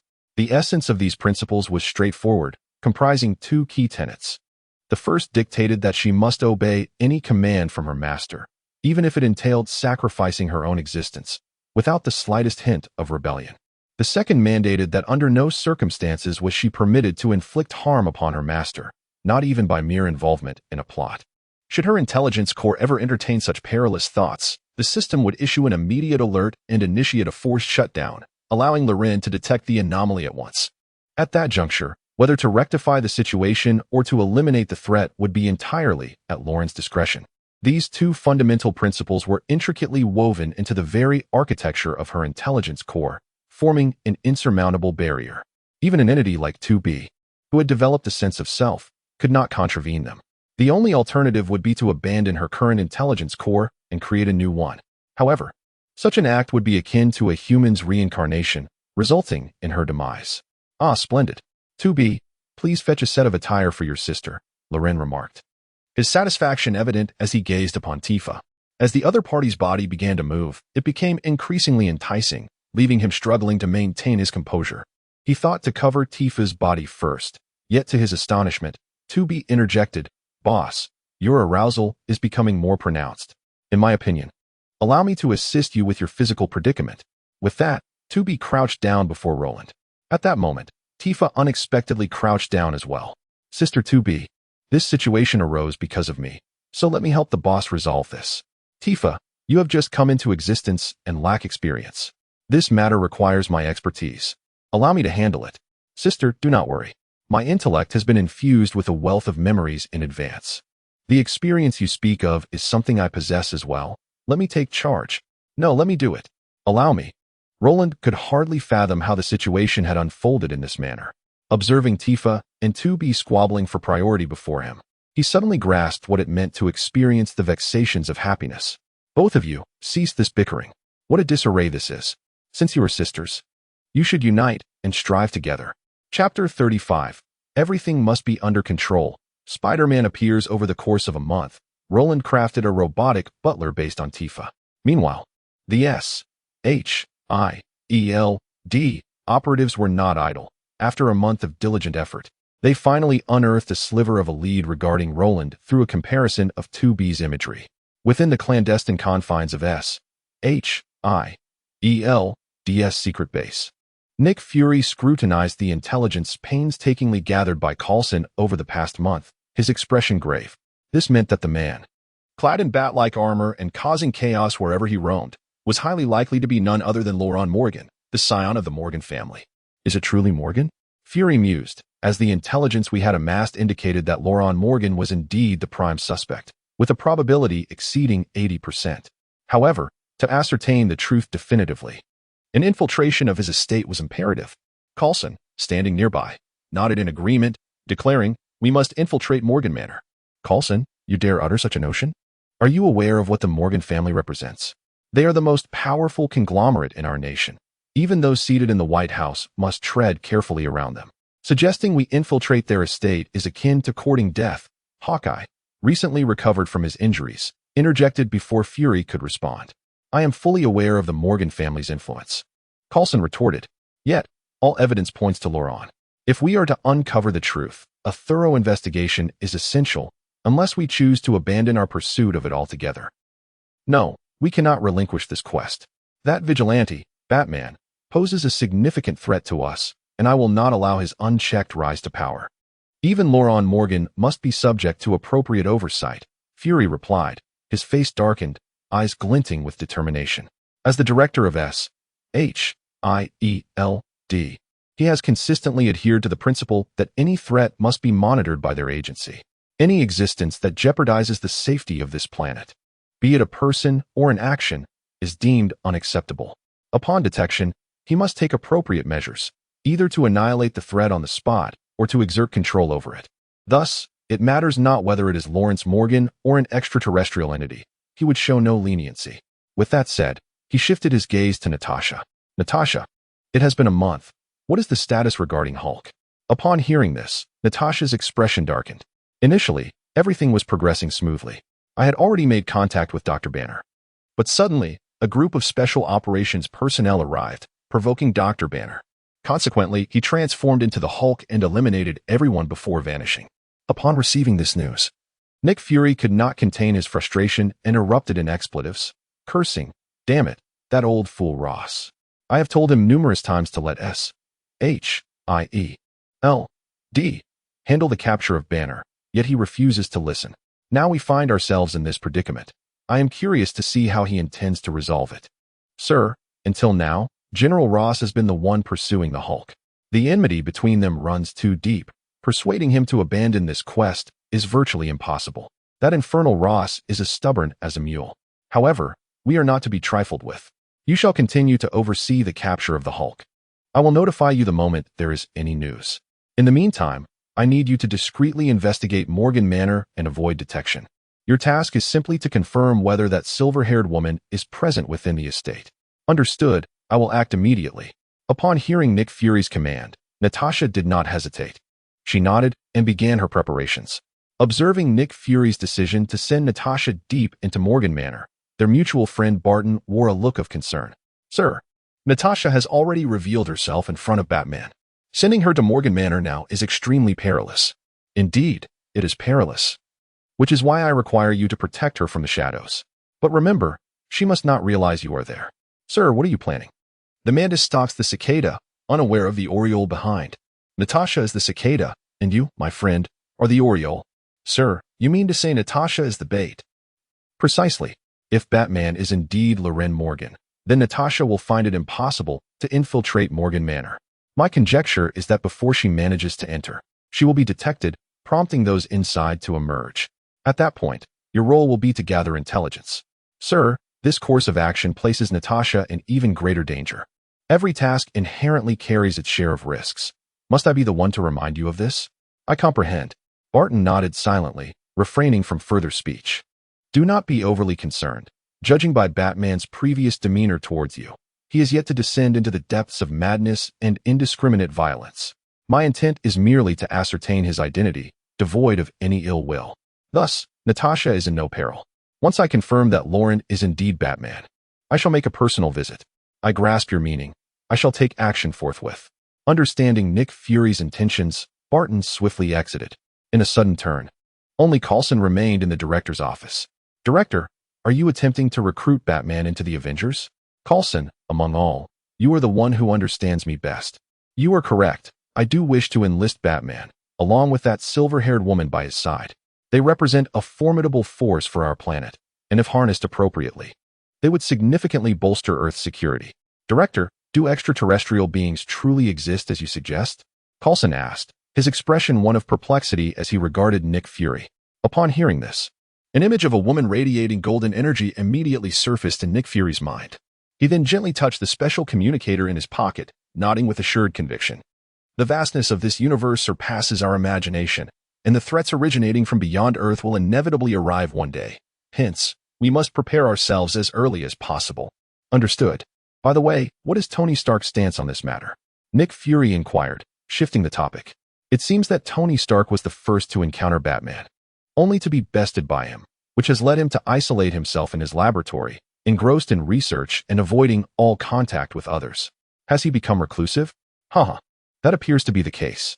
He has always possessed a lofty pride, and it is only natural for him to struggle with the defeat in his area of expertise. Keep a close watch on this situation. Tony Stark is a genius, and the technology in his possession is invaluable to us. We must ensure his recruitment. Indeed. I will be vigilant. By the way, we have also identified the individual behind the recent sightings of Spider-Man in the streets of New York. Who is it? The person is a high school student named Gwen Stacy. A female? Yes, she is indeed a female, and she is a classmate of Lauren Morgan. It is said that they share a good rapport. Coulson nodded and relayed all the intelligence he had gathered to Nick Fury. Young love? A romantic relationship? I have not heard of that, but considering their youth, it is not impossible for them to develop feelings for one another. Oh. While others indulge in the innocent pleasures of youth, playing in the mud, two individuals have ascended to become Batman and Spider-Man. Is this a wild party we are orchestrating? Sir, I believe Gwen Stacy presents an excellent opportunity. If we can win her over, we might leverage her connections as a classmate to approach Loren, potentially leading to his recruitment. After all, young hearts place considerable value on love. Well, let us proceed with your plan. Success would be most desirable. And if we cannot achieve that, we should at least endeavor to enlist Spider-Man. Understood. Coulson nodded and continued. By the way, during my investigation into Gwen Stacy, I stumbled upon some unexpected intelligence. What intelligence? Approximately 2 months ago, the head of the Morgan family was gunned down in broad daylight by 2 assailants. This incident caused quite a stir in the city, and I believe you are aware of it. Indeed, the unexpected demise of the Morgan patriarch was a significant event. Even the president was alerted, and he established a task force to investigate the matter. If I recall correctly, it was Pierce who led the investigation. Yes, at the funeral of the Morgan patriarch, it was Secretary Pierce who personally received the president's orders. While he did receive the command, it seems there has been little progress since, and the 2 killers remain at large. Sir, I previously held the same belief, thinking that Pierce's subordinates were simply ineffective in apprehending the culprits. Upon further investigation, I discovered that the matter is not as straightforward as we initially presumed. By the way, Chief, do you recall the circumstances of the funeral? The funeral? I seem to have forgotten. I only remember that a multitude of attendees graced the occasion, with dignitaries from various sectors present. Indeed, all the prominent figures of our nation attended the funeral, including yourself, totaling over 50. How does this relate to the intelligence you mentioned? It is pertinent and exceedingly significant. According to our inquiries, many individuals were present at the funeral. However, notably absent was Maeve Morgan, the elder sister of the Morgan family head, which is quite illogical. Thus, I took it upon myself to investigate further and uncovered that Maeve had severed ties with the Morgan family several years ago over a dispute regarding inheritance. Subsequently, she vanished without a trace. Strikingly, on the night of the family head's assassination, we discovered her presence on surveillance footage from a nearby street. After years of absence, her last appearance coinciding with her brother's demise? What a poignant sibling bond. This implies that the death of the Morgan family head may very well have been orchestrated by his own sister? We cannot dismiss that possibility. Wait. If the surveillance captured Maeve's presence, why did Pierce fail to mention this detail during his investigation? Director, this has piqued my curiosity as well. Over the past month, I have conducted an in-depth investigation centered around Maeve and Minister Pierce, and I have uncovered these findings. As Coulson spoke, he presented a dossier to Nick Fury. With a hint of curiosity, Nick opened the file, only to have his expression shift dramatically. The dossier contained photographs documenting the clandestine meetings between Maeve and Pierce, as well as the whereabouts of Maeve Morgan over the years. On the last page of the file, a peculiar symbol resembling a skull with 6 tentacle-like appendages was prominently displayed. While an ordinary person might not grasp its significance, Nick Fury, as the director of SHIELD, could not possibly be oblivious to its meaning. This was the insignia of HYDRA. Nick's eyes widened, filled with disbelief. According to his knowledge, Hydra had completely vanished from the world after the conclusion of World War II. Yet, the evidence before him suggested a starkly different reality. Not only had Hydra not disappeared, but it was also highly plausible that they had infiltrated SHIELD itself. The intelligence gathered by Coulson indicated that his old friends, Pierce and Maeve Morgan, might very well be among the leaders of HYDRA. Whom have you shown this dossier to? Nick Fury asked, his expression grave as he looked at Coulson. Director, you are the only one who has seen it. Very well. Immediately destroy this information and treat it as though nothing ever occurred. Director, why is that? If your investigation is indeed accurate, it appears that our organization has been infiltrated. Consequently, should the spies become aware of the existence of Hydra, it would be akin to alarming the snake in the grass. At that point, extracting them would prove to be an even more formidable challenge. Therefore, we must remain steadfast amidst the turmoil. Understood. Upon hearing Nick Fury's elucidation, Coulson did not hesitate for a moment and immediately incinerated the document with his lighter. At this juncture, Nick Fury shifted his focus, suggesting that Lauren Morgan was privy to the knowledge of Pierce's affiliation with Hydra before us. Given that he was able to uncover Pierce as the true mastermind behind his father's murder, this is highly probable. This young man is indeed full of surprises. It seems our previous understanding of him was fundamentally flawed. However, it cannot be deemed entirely erroneous. Prior to the demise of his parents, he did exhibit the characteristics of a debauched youth. It was only after their deaths that he appeared transformed, single-handedly apprehending the two culprits responsible for his father's murder and uprooting the forces behind them. A widely recognized wastrel suddenly becomes a figure of decisive action. This young man either feigned ignorance or possesses unseen backing. The likelihood of the former is slim. As the primary heir of the Morgan family, he has no need for such pretense, thus making the latter more plausible. According to the recollections of several officers present at the scene, a silver-haired woman accompanied Lauren at that time. According to our comparison, the silver-haired woman is indeed the same individual who appeared at the United Nations Security Council building a month ago. Are you suggesting that this silver-haired woman is an operative placed beside Lauren Morgan by a certain faction? The likelihood is quite high. However, we must await Natasha's investigation for confirmation. Whether this fellow is a mule or a horse will soon be revealed. By the way, Pierce is deceased. What about Maeve Morgan? Shortly after the demise of the underworld Emperor Jean Bing, Maeve went to the Morgan estate, but she has not been seen since. Are you implying that she is imprisoned within the Morgan estate? Or has she met her end? This remains uncertain, but given the ruthless methods of that silver-haired woman, it seems her fate is grim. If that is the case, the internal strife within the Morgan family is indeed chaotic. Sisters slaying brothers, nephews murdering aunts. What a truly deranged family. These affluent clans often harbor peculiar proclivities. Indeed, you make a valid point. As for the clandestine conversation between Nick Fury and Coulson, Lauren remains blissfully unaware. Presently, he lacks the inclination to know, as he is beset by overwhelming thoughts. Laundering clothes for the boss is a duty befitting my role as a steward. Sister 2B, you must not encroach upon it. Likewise, warming the bed for the boss is a responsibility of mine as a personal assistant. Sister Tifa, why do you seek to usurp that as well? Incorrect. You are ostensibly a personal assistant, yet your primary duty is to ensure the safety of the boss. Thus, you need only focus on security, while I shall handle the internal affairs. You are mistaken. Prior to your inception, I managed all these tasks myself. You are but a steward, tasked with overseeing the estate's operations, not internal matters. No, you are the one in error. It is you who is mistaken. Let us consult the boss and allow them to decide. Lauren, witnessing Tifa and 2B bickering like two children, turned to them for resolution, feeling overwhelmed. At that moment, he simply wished for rescue. However, just then, Alice's voice resonated through the hall. Warning, an intrusion has been detected within the estate. Upon hearing Alice's alert, 2B and Tifa immediately perked up, their expressions darkening with hostility. There is an enemy incursion, Tifa. You cannot claim this task. It falls under security, which is my responsibility, declared 2B, hastening towards the estate's entrance. Observing this, Tifa did not linger, quickly following suit. It is my duty as steward to safeguard the estate's security as well. 2B. Wait for me. We shall go together. But if both of you go, who will protect me? How utterly exasperating. I have inadvertently created two living guardians. Chapter 37. Tifa. I am the esteemed steward and the most exquisite bed warmer beside the boss. Alice, promptly display the footage ahead. I wish to discern who possesses the audacity to infiltrate my domain. The surveillance cameras strategically placed around the estate have been rendered inoperative, rendering immediate retrieval impossible.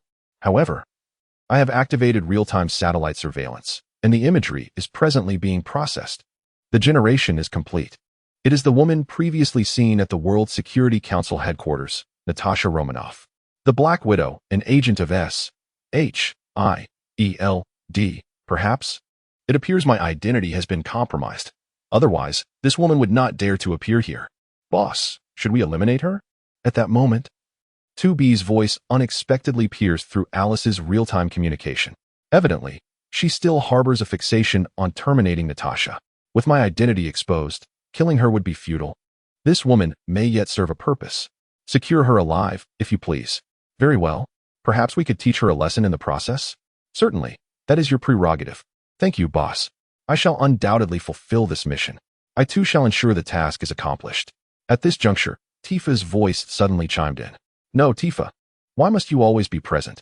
Can you refrain from encroaching upon everything I do? 2B. I am not encroaching. I am assisting you. The boss has declared that we are sisters, and sisters ought to support one another. I express my gratitude. Yet a mere human woman is a challenge I can manage alone. Is that so? Very well. I shall return to attend to the boss. Wait. I suddenly feel that two individuals working together would be far more engaging. You should accompany me. Upon hearing Tifa's intention to return alone to serve Lauren, Miss 2B immediately objected. She certainly did not wish for her sister Tifa to be engaged in an intimate encounter with her creator while she was battling enemies outside. Listening to the exchange between 2B and Tifa, Lauren found himself both amused and exasperated. Ever since he crafted Tifa, his life had become considerably more animated. It was uncertain whether there was a malfunction in the intellect installed within Tifa's mind, or if Tifa had, like 2B, suddenly awakened to self-awareness. Regardless, Tifa's actions and demeanor were so remarkably human that they occasionally left her creator somewhat bewildered. However, this was not the moment to dwell on Tifa and 2B's banter. He sensed that Natasha's appearance was rather peculiar, almost as if struck by a revelation. He squinted and gazed out the window. Alice, please investigate if there are any suspicious individuals nearby. Natasha is exceedingly cunning. With her intellect, she must know that once the surveillance cameras around the estate are sabotaged, her movements would inevitably be exposed. Yet she proceeded regardless. This is clearly illogical, and she must be harboring some ulterior motive. Lauren withdrew his gaze, settled into the executive chair in his study, and closed his eyes gently, lost in contemplation. Understood. Satellite surveillance is currently in operation. Ding dong. An anomaly has been detected, boss. A suspicious individual has been spotted approximately 2 kilometers away on the mountaintop. Near the manor, the individual appears furtive, employing binoculars to spy on us. A suspicious person? Who is it? Hawkeye Barton. Is it those two again? It seems they are truly out of options. Upon hearing that Natasha and Barton were the intruders, 2B could not help but display a hint of derision. At this, Lauren chuckled softly. After all, SHIELD was still in its developmental phase, and the Avengers had yet to be formed, making it rather normal for them to lack personnel. Yet, what could be the purpose of sending them here at this time? Sitting in the boss's chair, Lauren furrowed his brow, falling deep into contemplation. However, after a brief moment, he appeared to arrive at an epiphany. A look of realization dawning upon his face. I see now. It seems SHIELD merely suspects my identity and has not fully confirmed it. Thus, they intend to use Natasha as bait to draw 2B out, thereby validating their intelligence. I always thought Natasha was not so foolish. It's merely an unnecessary maneuver. The reason I don the bat armor is not to conceal my identity, but solely to test its performance. Since you are so eager to uncover my true identity, I shall simply reveal it to you. Tifa, you are tasked with handling the individual on the mountaintop. Leave Natasha to 2B. Remember, they must both be brought back alive. Do you understand? Understood. Tifa assures the mission will be accomplished. Upon hearing Lauren's command, Tifa did not hesitate for a moment and promptly split up with 2B. With a graceful leap, the anti-gravity device beneath her propelled her like a vibrant rainbow towards Hawkeye. Outside Morgan Manor, Natasha, having disabled several surveillance devices, boldly strode towards the grand entrance of the estate. Her demeanor suggested that she was not attempting to infiltrate stealthily. Rather, she seemed intent on being captured. Barton, what is the situation? Do you see the target? Natasha inquired through her earpiece as she approached the manor. At that moment, Barton was crouched in a thicket, meticulously observing the movements within Morgan Manor through his binoculars. Suddenly, 2 women emerged swiftly from the villa within the estate. Upon recognizing them, a look of sheer ecstasy spread across Barton's face, for one of the women was the silver-haired enchantress previously seen at the World Security Council building. I see her. It's the silver-haired woman. She's heading your way. Be extremely cautious. I understand. Your mission is complete. Retreat immediately. I will handle the rest, Barton replied. Upon hearing Hawkeye's words, Natasha furrowed her brow and promptly relayed her instructions through the communicator. Barton cast a lingering glance in Natasha's direction before turning to leave. However, at that moment, he sensed a shadow enveloping him. As a highly trained S.H.I.E.L.D. agent, he instinctively rolled forward without a moment's hesitation. At the very moment he leapt away, an exquisitely beautiful figure descended from the sky. Simultaneously, the individual executed a front flip followed by a downward kick. One could see their right foot crashing down like a cannonball, instantly creating a large dent in the ground. Had that foot struck him directly, it would have surely resulted in severe injury, if not death. Since one had arrived, why hasten to depart? Just then, a melodious voice resonated in his ears. He looked up and was immediately captivated by the stunning beauty before him. Standing there was Tifa. Who are you? Tifa, the elegant housekeeper of Morgan Manor and the most enchanting companion to the boss. No, Tifa, you are overstepping. The most enchanting companion is undoubtedly me. Lauren. Chapter 38. Lies do not harm. The truth is the true blade. Tifa. Oh, my apologies, 2B's sister. It is indeed a dual beauty. 2B. Humph. That sounds more reasonable. Lauren, is this truly the moment for such discussions? You two need to focus. Otherwise, tonight's bedtime reward will be revoked. 2B, that cannot happen. The bedtime reward must exist. I will fetch that vixen for you right away. Tifa, boss, I will be obedient and serious. I will retrieve him immediately. Please do not rescind my reward. Natasha? Barton. As they listened to 2B and Tifa discussing rewards, Natasha and Barton were left utterly bewildered. How is it possible that, at such a time, they still have the leisure to discuss this? This is an utter disregard for their worth. An insult. Indeed, it is a blatant humiliation directed towards them. Although they have already experienced the terrifying combat prowess of 2B, the sheer contempt displayed by their adversary at this moment is difficult for them to bear. After all, they are elite agents of S.H.I.E.L.D., held in high esteem within their organization. Madam, though I am unaware of your identity, do not underestimate me, for I am... Bang. Gag. Hawkeye Barton intended to introduce himself before Tifa, showcasing his exceptional archery skills. However, before he could complete his sentence, Tifa transformed into a mere afterimage, vanishing from sight. When she reappeared, she was already in front of him, accompanied by her whirlwind kick. He was struck with terror, instinctively raising his bow to shield himself from her onslaught. Yet it is essential to recognize that Tifa possesses the ability to unleash an astounding 3 tons of force, a level of power far beyond what someone like Hawkeye could withstand. In that fleeting moment, he watched in horror as his bow, crafted from special materials, crumpled under the assault. Subsequently, he felt as if he had been struck by a small car, his body uncontrollably propelled backward. He skidded along the ground for several meters before crashing heavily into the trunk of a tree. The tremendous impact caused him to cough up a mouthful of blood, leaving him in a rather pitiable state, having sustained yet another injury. Apologies, I was a bit hasty and did not quite catch what you said. What was it that you just mentioned? After delivering a swift kick to Hawkeye, Tifa blinked her strikingly large eyes, a relaxed and content expression adorning her face, as if the terrifying blow she had just delivered was not her doing at all. Witnessing such a scene, Hawkeye felt a pang of despair. Here he was, severely injured by this woman, yet she appeared as though she had not exerted herself in the slightest. The disparity was overwhelming. It was truly disheartening. He had initially believed that the only formidable presence within Lauren's estate was the silver-haired enchantress. However, it became evident that this was far from the truth. Besides the silver-haired siren, this equally stunning woman before him was frighteningly powerful as well. Just considering her speed and strength, it was clear she surpassed the capabilities of an ordinary human. He could assert with absolute certainty that had he not deflected her earlier attack with his bow, he would be in a far more dire state. What manner of creatures reside in this estate? Is it some sort of monster sanctuary? A bitter taste filled Hawkeye's heart, leaving him devoid of the will to speak. Thus far, only 2 women had emerged from the estate, but who knows how many more lurked within. If every woman who stepped out of that manor possessed such terrifying prowess, the image was almost too daunting to contemplate. Hey, I'm asking you a question. What was it you said you were? Noticing Hawkeye's silence, Tifa furrowed her brow slightly, her expression taking on an air of displeasure, though this displeasure was merely a reflection of her own feelings. In truth, with her captivatingly dangerous visage, even when angered, she radiated an astonishing beauty. Loser. I declare myself a loser. Hawkeye leaned wearily against the tree behind him, utterly disinclined to utter his name, for it was simply too humiliating. A loser? Is that truly your name? Very well, Mr. Loser. Now be a good fellow and accompany me. My boss summons you. After Tifa swiftly subdued Hawkeye, 2B was not idle on her end. Vixen, I spared you last time, yet you dare to return? It seems you possess a penchant for self-destruction.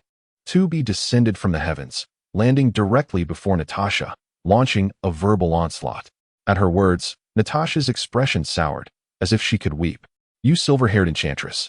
Cease your incessant taunts of Vixen. I have done nothing to your man.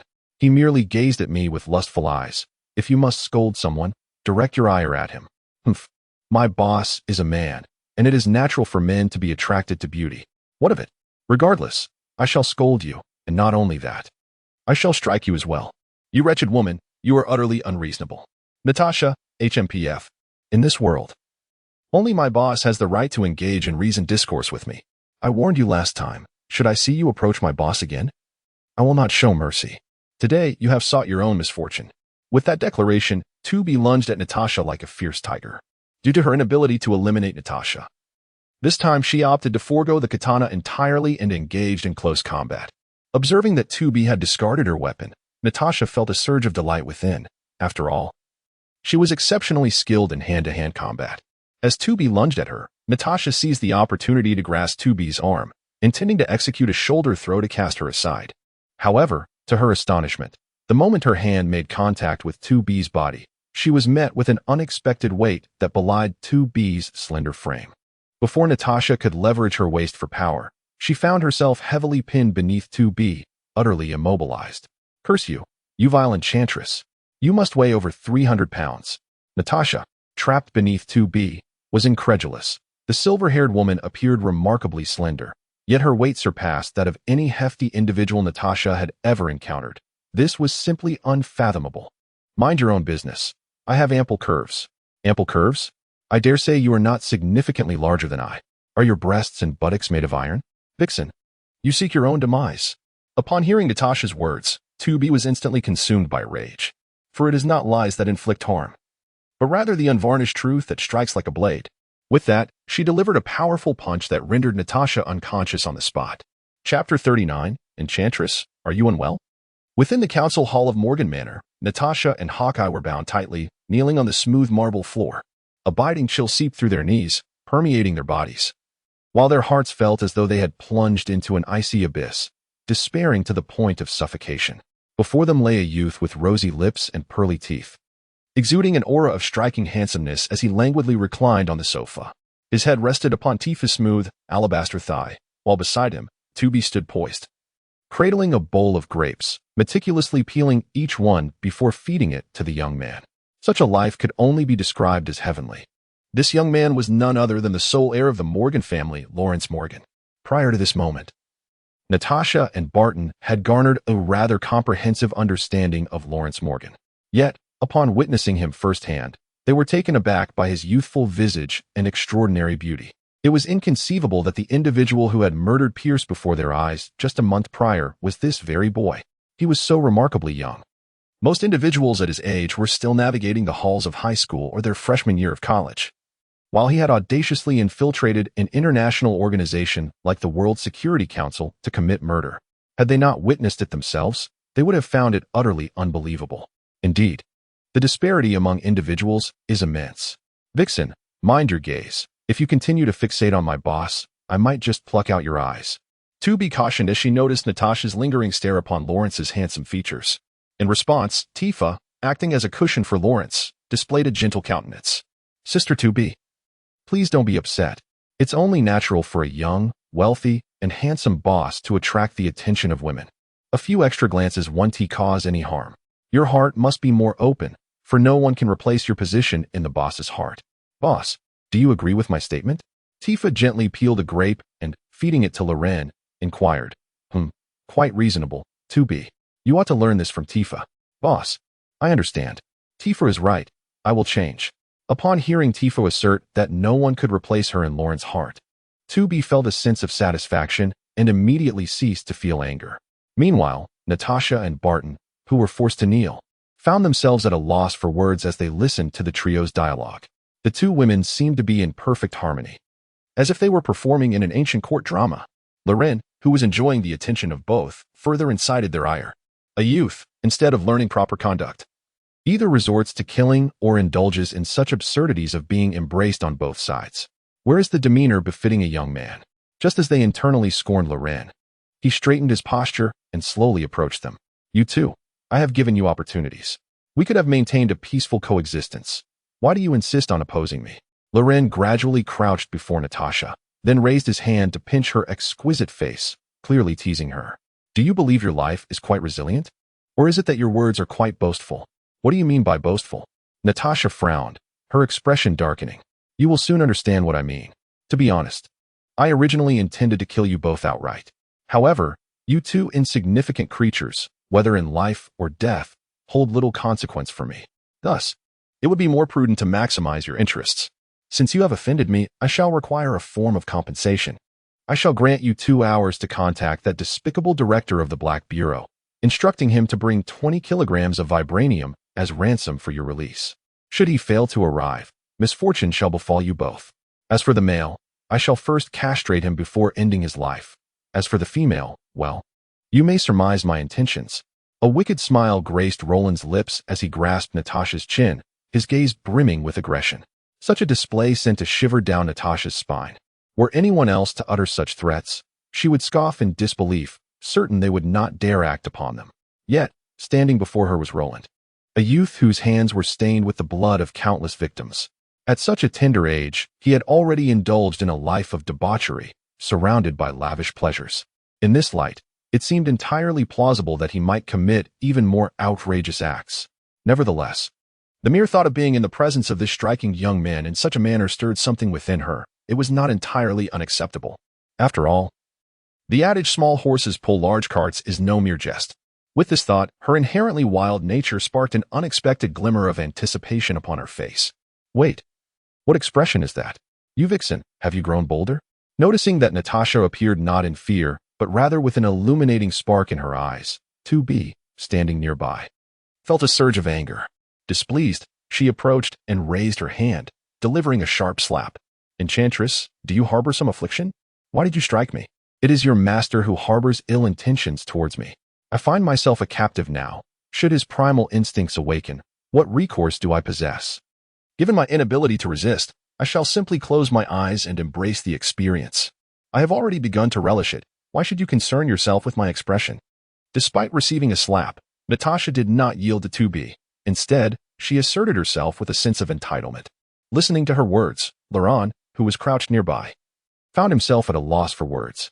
This woman possesses a certain intrigue. Master, do you truly intend to unleash your primal instincts upon her? At that moment, Tifa approached Laurent, her curiosity piqued. Upon hearing her, Laurent offered an awkward smile and quickly denied. How could I possibly be that kind of person? She is merely overthinking. You pervert. You slander me. Natasha exclaimed. Slap. As her words fell, Tifa struck Natasha again, leaving her momentarily stunned. Do not insult our master, woman. You should promptly make a phone call. Within the secret base of S.H.I.E.L.D., Nick Fury gazed gravely at Coulson before him. What did you say? Natasha and Barton have both been captured? Indeed, Natasha was seized before she even set foot inside the manor, and Barton, 2 kilometers away, also met a similar fate. Curse it, has that intelligence been confirmed? Did anyone spot the silver-haired woman? It has been confirmed. It was indeed the silver-haired woman who was responsible. Additionally, another woman emerged, possessing formidable strength, as relayed in the message sent back by Barton before his capture. 2 women? Indeed. How many female monsters reside within the Morgan Manor? As he listened to Coulson's report, Nick Fury's expression grew increasingly grim. At that moment, the secret hotline in his office rang. Upon answering, Natasha's voice resonated distinctly. Chapter 40. What pose are you striking, and what pretense are you maintaining? After concluding the call with Natasha, Nick Fury's countenance was so dark it seemed as if it could drip with water. Director, what is the matter? What did Natasha say?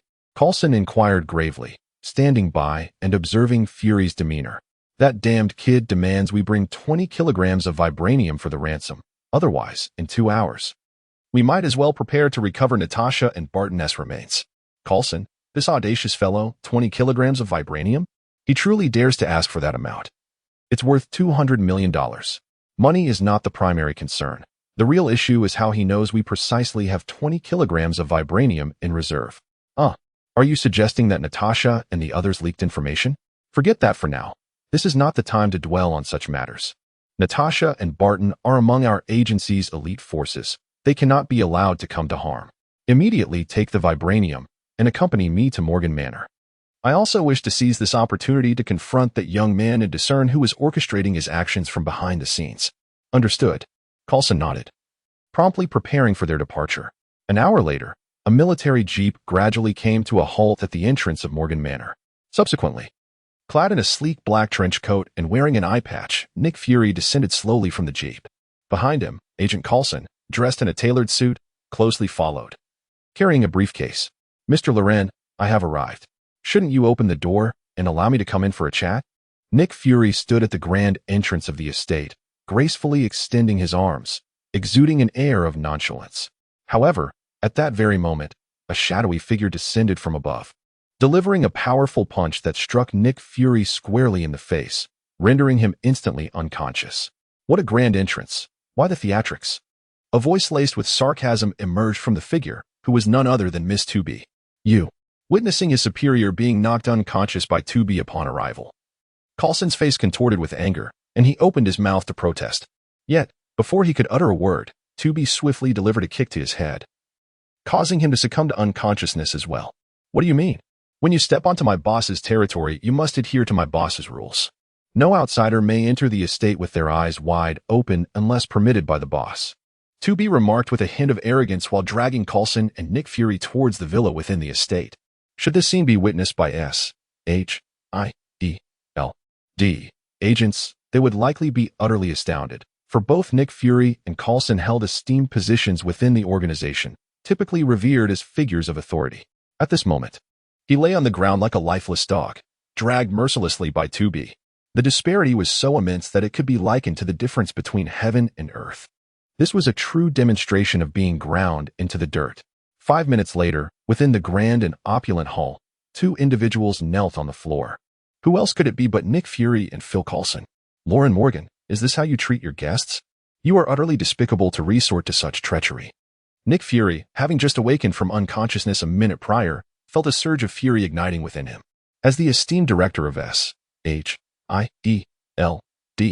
he held a position of unparalleled dignity, one that had never been subjected to such humiliation.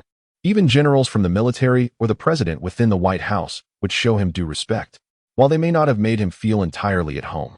A basic level of respect was certainly afforded to him. Yet this mere 18-year-old boy not only failed to greet him upon his arrival, but he also sent his subordinates to knock them unconscious. What manner of hospitality was this? It was nothing short of thuggery, sheer villainy. Were it not for the precariousness of his own life being held in someone else's hands, he would have unleashed a torrent of invective upon this wretch. A guest? Humph. Do you have a misunderstanding of your own identity? Upon hearing Nick Fury's words, Loren let out a cold laugh, his face adorned with mockery.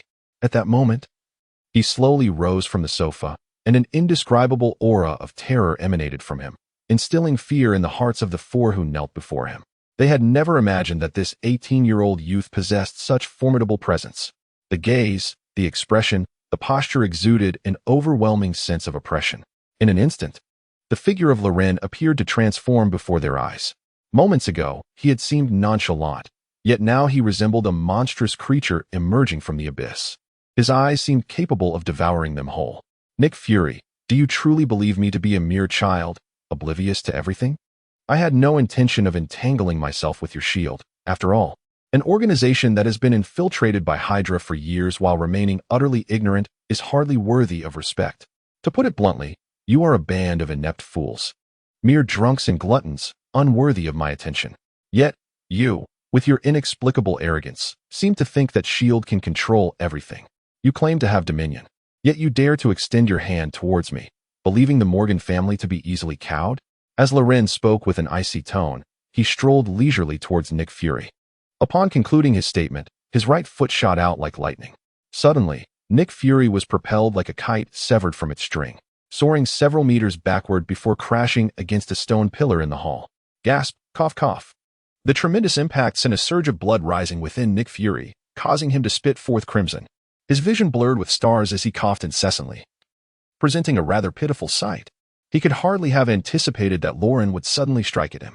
Fortunately, he had donned a bulletproof vest on his way here. Otherwise, he would already be dead. Unbeknownst to him, Lauren had only exerted 30% of his strength in that kick. Had he unleashed his full force, not even a steel plate would have withstood the blow, and Nick Fury would certainly have met his demise.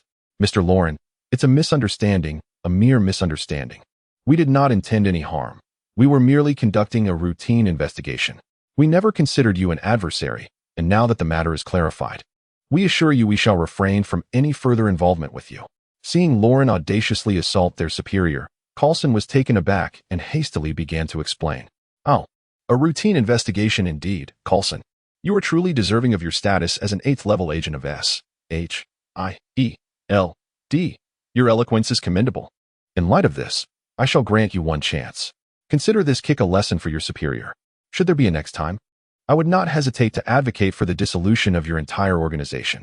You ought to be aware that the Morgan family possesses such capabilities. After sending Nick Fury flying with a single kick, Lauren's gaze shifted to the safe beside Coulson. The item I seek is now due for presentation. As he spoke, Lauren extended his hand toward Coulson. Realizing the gravity of the situation, Coulson dared not hesitate for a moment. He swiftly entered the password, unlocked the safe, and presented it with both hands before Lauren. As he beheld the contents within the safe, a smile finally graced Lauren's face, because what it contained was precisely the vibranium he desired. Chapter 41. The Mighty Adamantium Skeleton. Vibranium, one of the 4 precious metals in the Marvel Universe, is exceedingly rare and valuable. Although in a certain parallel universe of Marvel, vibranium deposits exist not only in Wakanda but also in the depths of the Antarctic seas. In the Marvel Universe where Roland resides, he has yet to hear of its presence, even if it were to exist. Locating this vibranium vein in Antarctica would be akin to finding a needle in a haystack, an endeavor of extraordinary difficulty. Furthermore, the current mature extraction technology is solely in the hands of Wakanda. To entertain a hypothetical scenario, even if there were indeed vibranium in Antarctica and it was successfully located, the process of extraction would require a significant amount of time. Thus, the most expedient way to obtain vibranium would be to seize it directly from S.H.I.E.L.D. During Alice's previous incursion into S.H.I.E.L.D.'s internal network, she had thoroughly familiarized herself with their existing circumstances. Roland was acutely aware of the members within, the secrets they concealed, and even the treasures they possessed. This knowledge was the primary reason he knew that S.H.I.E.L.D. had 20 kilograms of vibranium, not because Natasha had leaked any information. Naturally, Nick Fury was completely unaware of this. To this day, they still believe that Alice's intrusion merely resulted in a copy of personnel data. 20 kilograms of vibranium is not an insignificant amount. It is worth noting that even a single gram can fetch $10,000, making 20 kilograms worth an astounding $200 million. Indeed, given Lauren's illustrious lineage, a sum of $200 million is merely a trifling matter, hardly worthy of mention. However, the 20 kilograms of vibranium is entirely sufficient for him to upgrade to B. To achieve such an enhancement without expending a single cent is a rare stroke of fortune. As he gazed at the vibranium in his hand, his spirits lifted considerably, even rendering Natasha and the others somewhat more agreeable in his eyes. Moreover, having dealt with the arrogant Nick Fury, he felt a sense of satisfaction and had little inclination to waste time with them. At this juncture, the foremost priority for him was to expedite the upgrade of 2B and to synthesize the desired adamantium alloy. With this thought in mind, he raised his hand and spoke in a frigid tone. In light of this vibranium, I shall spare your lives this time. Yet, I must reiterate, should there be a next time, your fate will be far less merciful. I will ensure that your suffering is profound. I speak with resolve. Now, you may depart. Upon hearing Lauren's words, although the group felt a swell of indignation and resentment, the memory of his ruthless methods compelled them to stifle their grievances. They understood all too well that should they dare to voice their discontent, this seemingly innocuous youth would not hesitate to eliminate them. As the adage goes, while the Green Mountains remain, one need not worry about firewood. Their immediate concern was survival. How to contend with Lauren in the future could be deliberated at a later time. Having reached this conclusion, the four exchanged no words, their expression stoic. and silently exited Morgan Manor. Seeing that Loren had let them go, 2B was quite perplexed. Boss, are we truly allowing them to escape? Did you not instruct me previously to avoid the folly of letting a tiger return to the mountain? Tiger? Huh. This ragtag group hardly qualifies as such. They are more akin to a mere husky, far from being a tiger. Nevertheless, it is commendable that you possess such awareness, 2B. It indicates that the lessons I imparted have genuinely resonated with you. Of course, I have etched your invaluable teachings in my mind, never to be forgotten. Concepts like the reversal of roles, harmonious melodies, and the moonlit reverence of Diao Chan. Stop. No need to articulate these thoughts. It is prudent to keep such knowledge to oneself to avoid misunderstandings. What were those things to be mentioned? I cannot comprehend. Could you enlighten me? Fear not. When the night is quiet, I shall take the time to teach you thoroughly, guiding you step by step. Tifa. I can also assist the boss as a teaching aid during that time. Really? That would be splendid. Upon hearing Loren and 2B, Tifa's countenance brightened with anticipation. Now that we have secured the vibranium, it is time to commence the synthesis of the adamantium alloy and upgrade you. Loren addressed 2B. Tifa, guard the laboratory for me. Until I grant permission, no one is to enter. Understood? Yes, boss. Tifa nodded, her expression instantly turning serious. With Tifa guarding him, Loren could boldly immerse himself in his research. Without a moment's hesitation, he brought 2B into his secret laboratory, embarking on a new round of upgrades and investigations. Time flew by, and before he knew it, a week had passed. As was customary when he delved into his studies, Loren became utterly oblivious to the passage of time upon entering the lab. He would only cease his endeavors once he achieved tangible results. During this week, he was consumed by his work, neglecting food and drink, as if possessed by a fervor. Finally, on the 7th day, his efforts bore fruit. In the dimly lit laboratory, 2B stood motionless before Loren, her eyes closed and her form unclad. The reason for her stillness was that Loren had powered her down. This was due to his replacement of her skeletal structure and skin with a completely new design. The materials he utilized were, of course, the vibranium he had appropriated from S.H.I.E.L.D. Over the past few days, he had devised an entirely new method for shaping vibranium. With this technique, he could effortlessly mold the incredibly resilient metal into any desired form. He had even woven it into a gossamer-thin vibranium mesh, which he then embedded within the synthetic skin. This significantly enhanced the toughness and durability of the artificial skin, granting it the ability to resist blades and withstand fire and water. Furthermore, he had installed a temperature regulation device beneath 2B's skin, meaning that from this point onward, 2B would possess the ability to maintain a natural body temperature, akin to Tifa. In addition, he equipped 2B with an entirely new adamantium alloy skeleton, which caused her combat prowess to soar dramatically. Previously, her physical strength could unleash approximately 6 tons of force. However, with the installation of the adamantium alloy skeleton, her strength was augmented threefold, reaching a staggering 18 tons, nearing 20 tons. It is noteworthy that such a level of power could rival that of Spider-Man or even the Hulk in his normal state. Yet, his enhancements for 2B did not end there. Chapter 42. Boss, let us share a kiss. Let us embrace. Beyond the aforementioned adamantium alloy skeleton and vibranium skin, he also forged an adamantium katana for 2B. Furthermore, he crafted a pair of adamantium claws for his own bat armor. These claws possess the ability to extend and retract automatically, remaining concealed within the fingertips of the armor when not in use. Once needed, they can swiftly emerge from the fingertips, resembling the ferocious, saber-toothed tiger, Wolverine's counterpart. Now, it was time to commence the formal testing of my latest experimental achievements. 2B awakened. Observing the newly upgraded 2B, Loren resembled a mad scientist, his eyes ablaze with fervor. He promptly pressed a button behind 2B's ear, and instantly, a melodious activation sound resonated. Previously, 2B's activation switch was located at her forehead, but considering its conspicuous placement, he relocated it to behind her ear.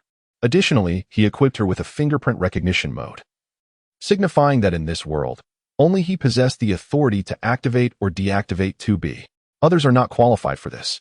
With the successful verification of her fingerprint, the previously motionless 2B gradually opened her eyes. Subsequently, as if she had awoken from a deeply satisfying slumber, she lazily stretched her limbs. Astonishingly, her newly transformed, exquisite physique appeared even more alluring and seductive, imbued with a softness previously absent. This subtle change did not escape 2B's notice, and a glimmer of delight spread across her visage. Boss, is this the enhancement you have bestowed upon me? I feel my body is now more supple and agile. Moreover, my skin seems to radiate warmth. Have you also installed a temperature regulation device? As she touched her synthetic skin, an expression of overwhelming joy illuminated her face. Previously, her body had always been cold, rendering her unable to warm the blankets for Lorenz.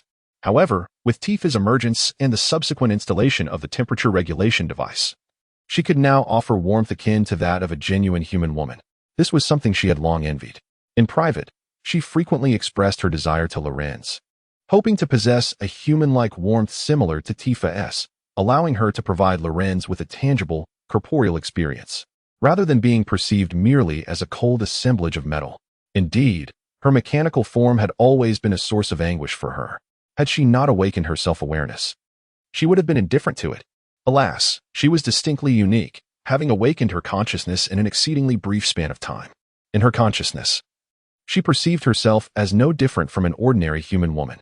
Yet, reality incessantly reminded her that she was a robot, an artificial creation composed of a myriad of steel components. This profound dissonance between her identity and consciousness ignited within her a yearning to transform into a genuine human woman. For in doing so, she could achieve a perfect union with her creator, fulfilling the natural bond between a man and a woman. Moreover, she could potentially bear offspring for her creator, driven by her understanding of humanity's instinctual desire for procreation. The robotic codes embedded within her intellect compelled her to instinctively cater to all of Lauren's needs, even the notion of procreation, which was entirely unattainable under her current circumstances. Yet, in the absence of conditions, she resolved to create them. After all, her existence was solely for the purpose of serving Loren, her creator. As a result, her longing for a true human form intensified. Although Loren had yet to craft her a genuine human body, he had granted her the warmth akin to that of a human, a gift she cherished above all else. How could she not feel exhilarated? How could she not be overwhelmed with joy? Do you like it? Loren gently caressed 2B's delicate face, marveling at her exquisite complexion, smooth as cream and seemingly fragile. Such an unparalleled beauty was undeniably enchanting. It was more than mere affection. It was an all-consuming love. Boss, thank you. I want kisses and cuddles. With sultry eyes, 2B stepped forward and embraced Loren tightly, as if wishing to envelop him within her very being. Boss, you must be feeling quite uncomfortable, right? Do not feign ignorance. You are already here with me. Hush now. Dear boss, refrain from speaking. Allow me, 2B, to demonstrate the sensations afforded by my newly enhanced physique. Halt. This is not the appropriate moment for such activities. I must conduct a physiological assessment on you.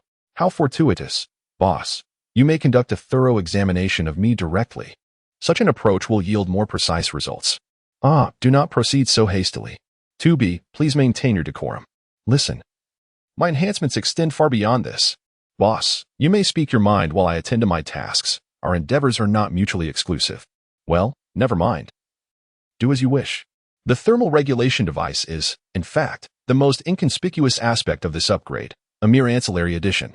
The focal point of my efforts was the creation of an Edmund alloy skeleton, significantly augmenting your load-bearing capacity. Under full power, you should now be capable of exerting approximately 20 tons of force. Therefore, it is imperative that you exercise caution in your strength, lest you inadvertently harm me. Furthermore, I have embedded a lattice of vibranium filaments within your dermis, forming a protective membrane that enables you to absorb the kinetic energy from most attacks, thereby safeguarding your vital internal components.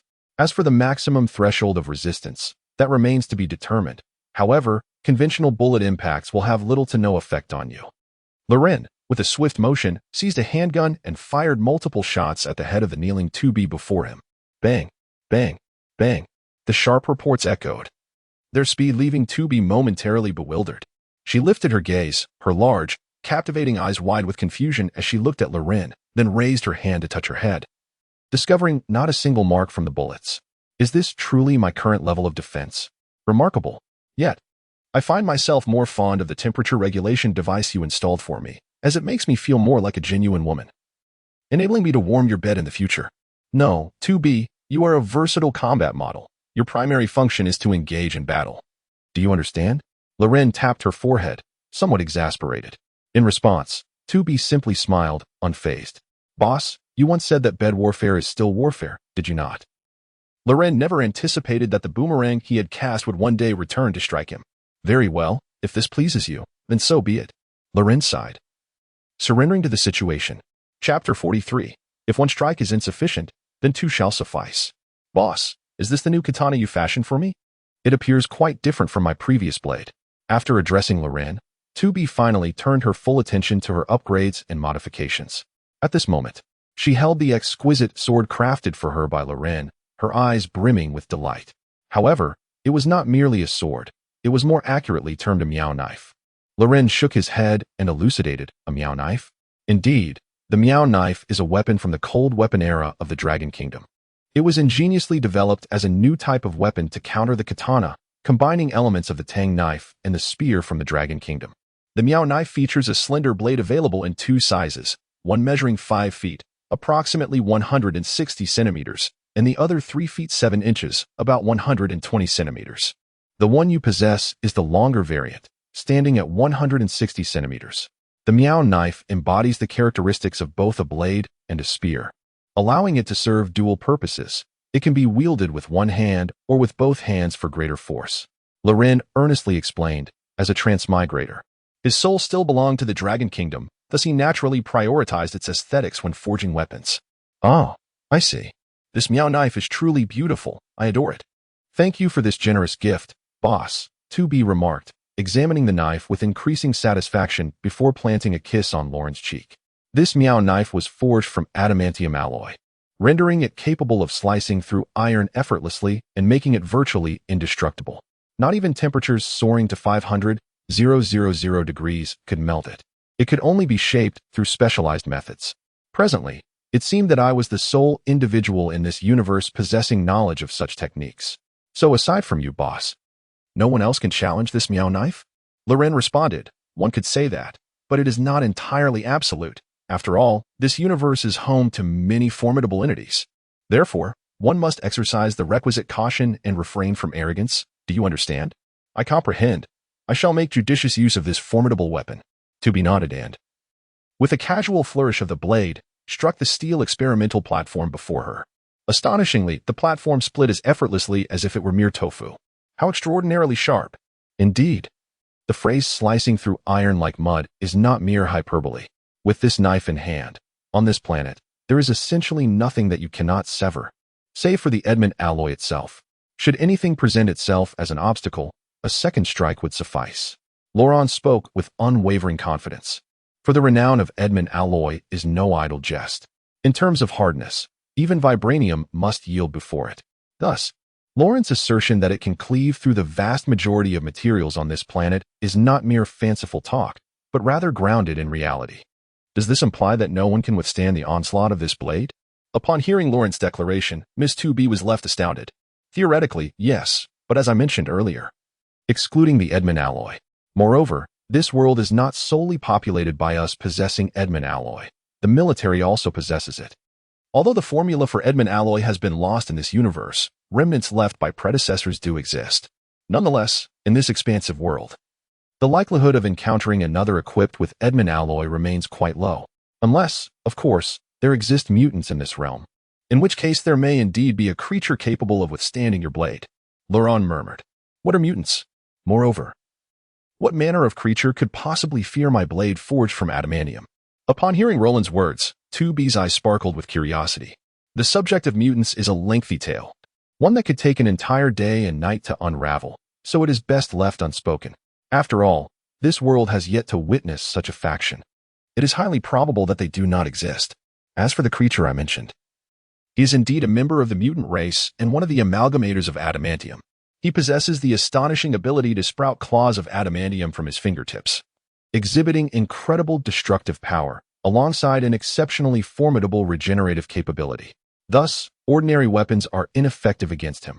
Only those crafted from one of the 4 primary metals, carbonadium, can subdue him.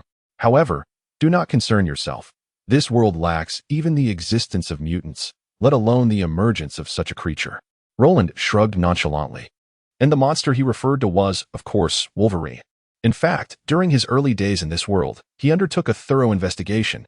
Through his inquiries, he discerned that the realm he inhabited differed significantly from any Marvel parallel universe he was familiar with. It resembled an entirely new and distinct Marvel parallel universe. Within this universe, the notion of mutants is non-existent, somewhat akin to the Marvel Cinematic Universe. Consequently, characters such as Deadpool and Wolverine also do not exist here.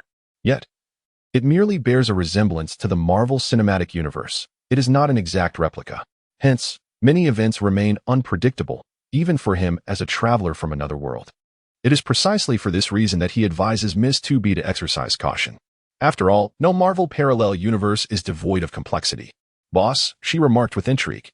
Your words have piqued my curiosity about what that monster truly looks like. In response, Lauren contemplated thoughtfully, then replied with an air of significance. Perhaps there will be an opportunity in the future. Really? That would be splendid, she exclaimed. Good? Perhaps. In a universe devoid of mutants, the mere sighting of one would suggest a singular possibility, the intertwining of multiverses. Should that day ever come to pass, chaos would engulf the entire multiverse. An occurrence far from desirable.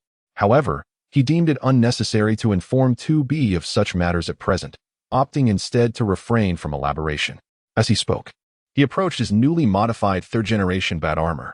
Indeed, he had reached the third iteration of his Bat Armor.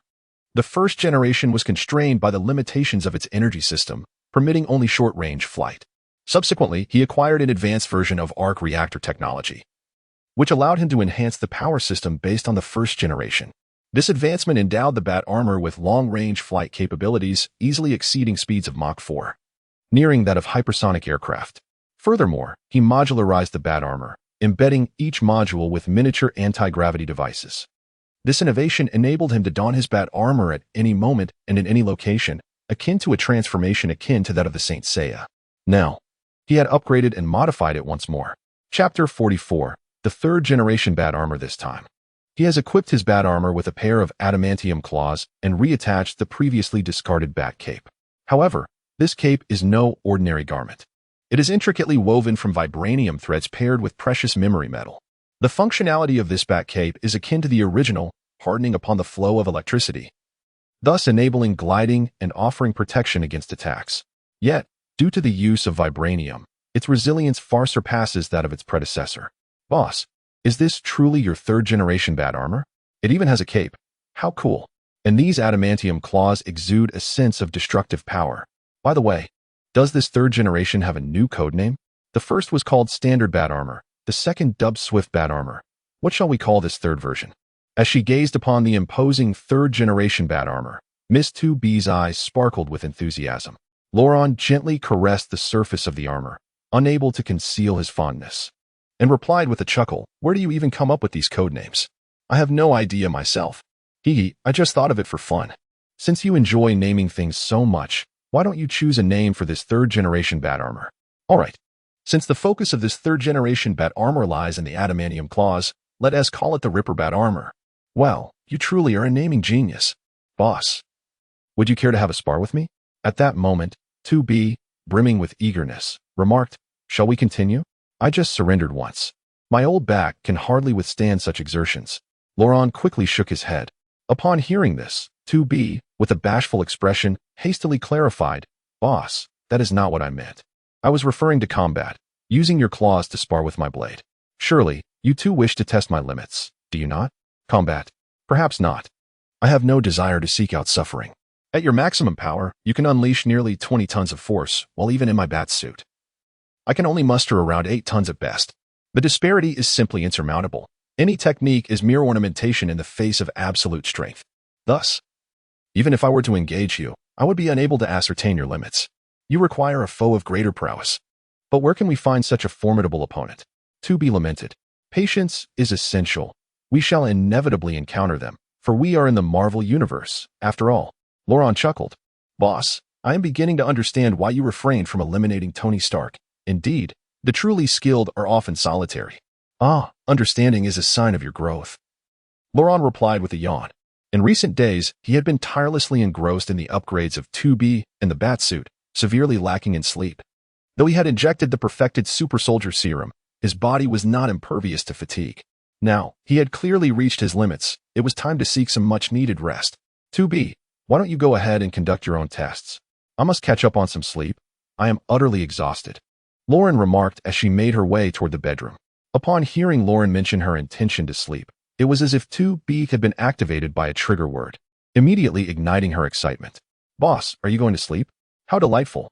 This is the perfect opportunity to test my temperature regulation function. Allow me to warm your bed.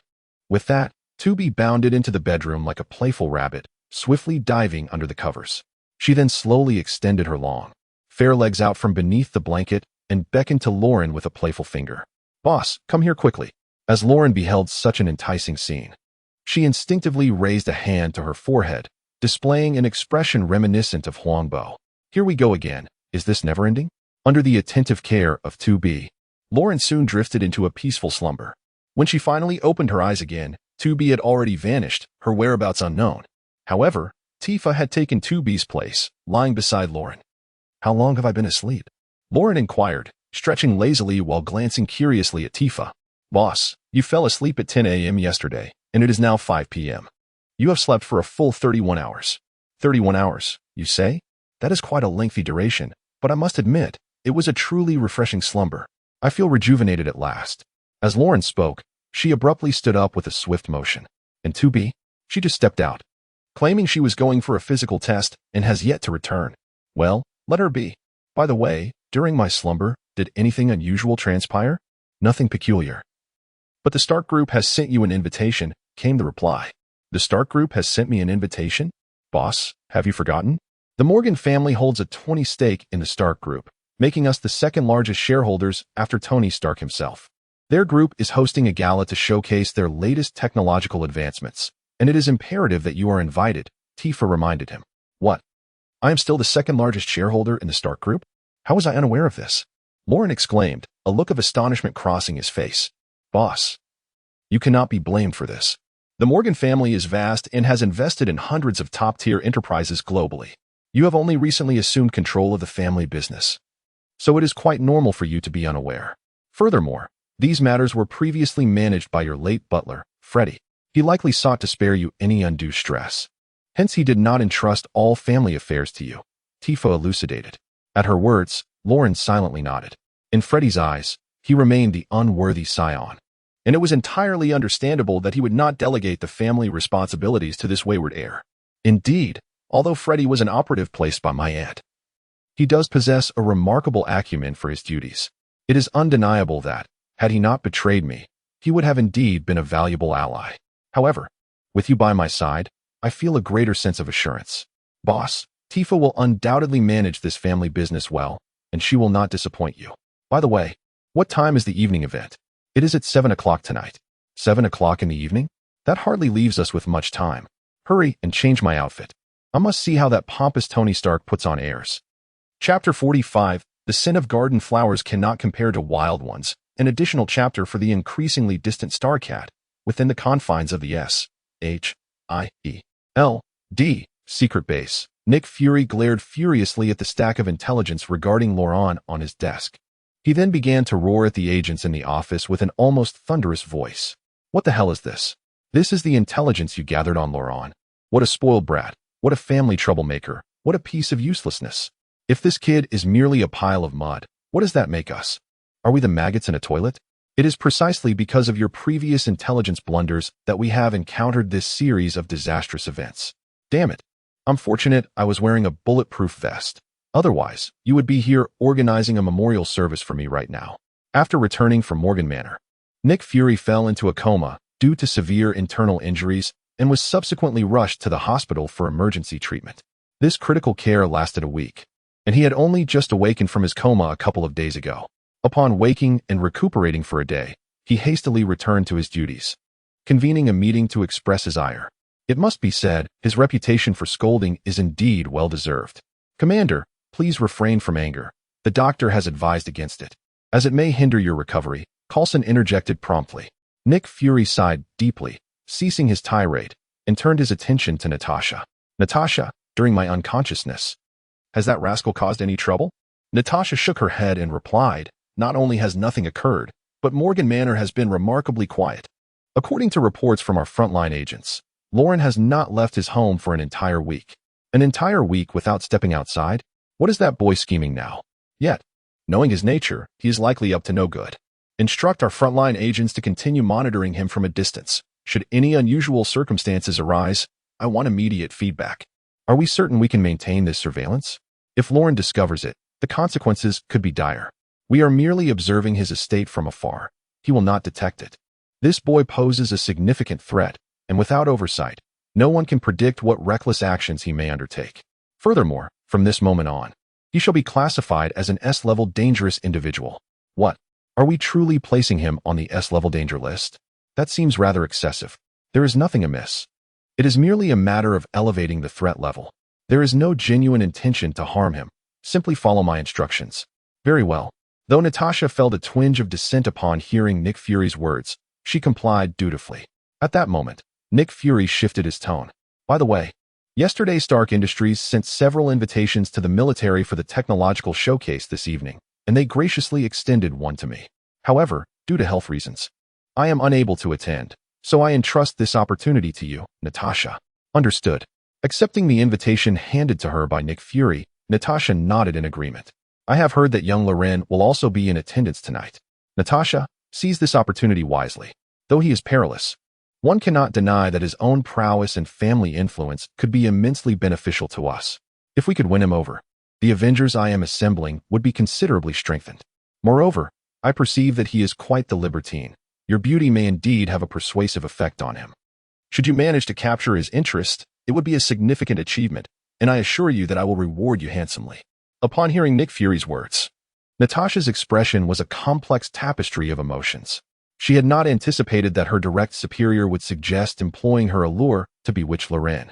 While she had often resorted to such tactics in the past, being commanded to do so was an entirely new experience. Sir, if you were to ask me to deal with others, I would possess a modicum of confidence.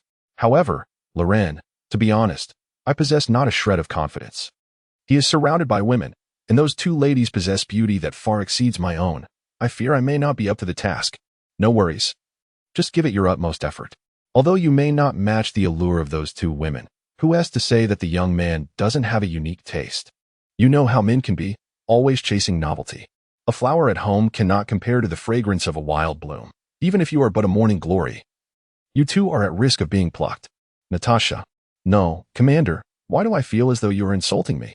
I assure you, that was not my intention. I merely used it as a metaphor. Now, it's getting late. You should prepare for the soiree very well. Though Natasha felt a twinge of annoyance at Nick Fury's words, she complied and got ready for the evening's event. Time flew by, and before she knew it, it was 7 p.m. In the banquet hall of the Stark Group building in New York, a throng of people filled the space. Ever since Tony Stark revealed himself to be Iron Man, the stock of Stark Industries had soared. The notorious playboy of New York, Tony Stark, had become an international superstar overnight. Naturally, the ever-arrogant Tony reveled in this newfound attention. He relished being the center of admiration.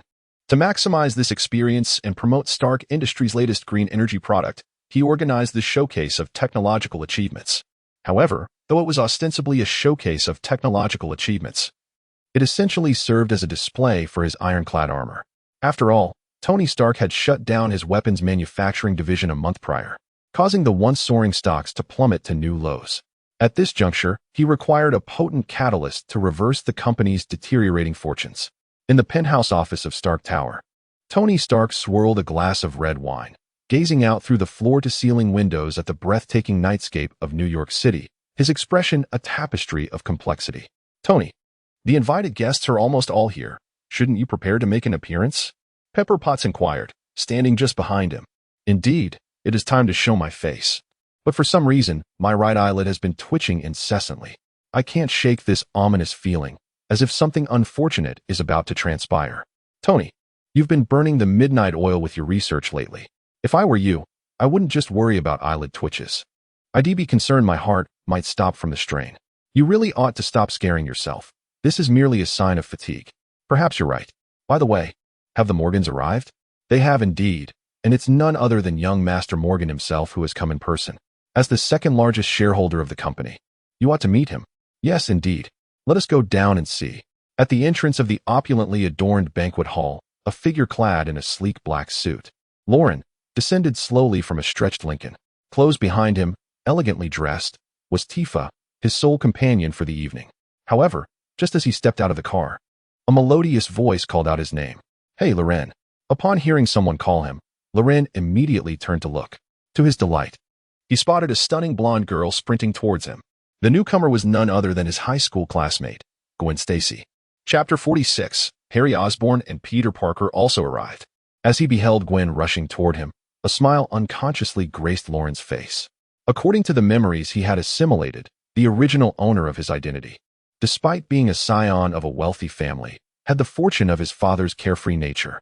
Thus, he was not subjected to the confines of an elite academy, but instead attended a public school accessible to the common folk.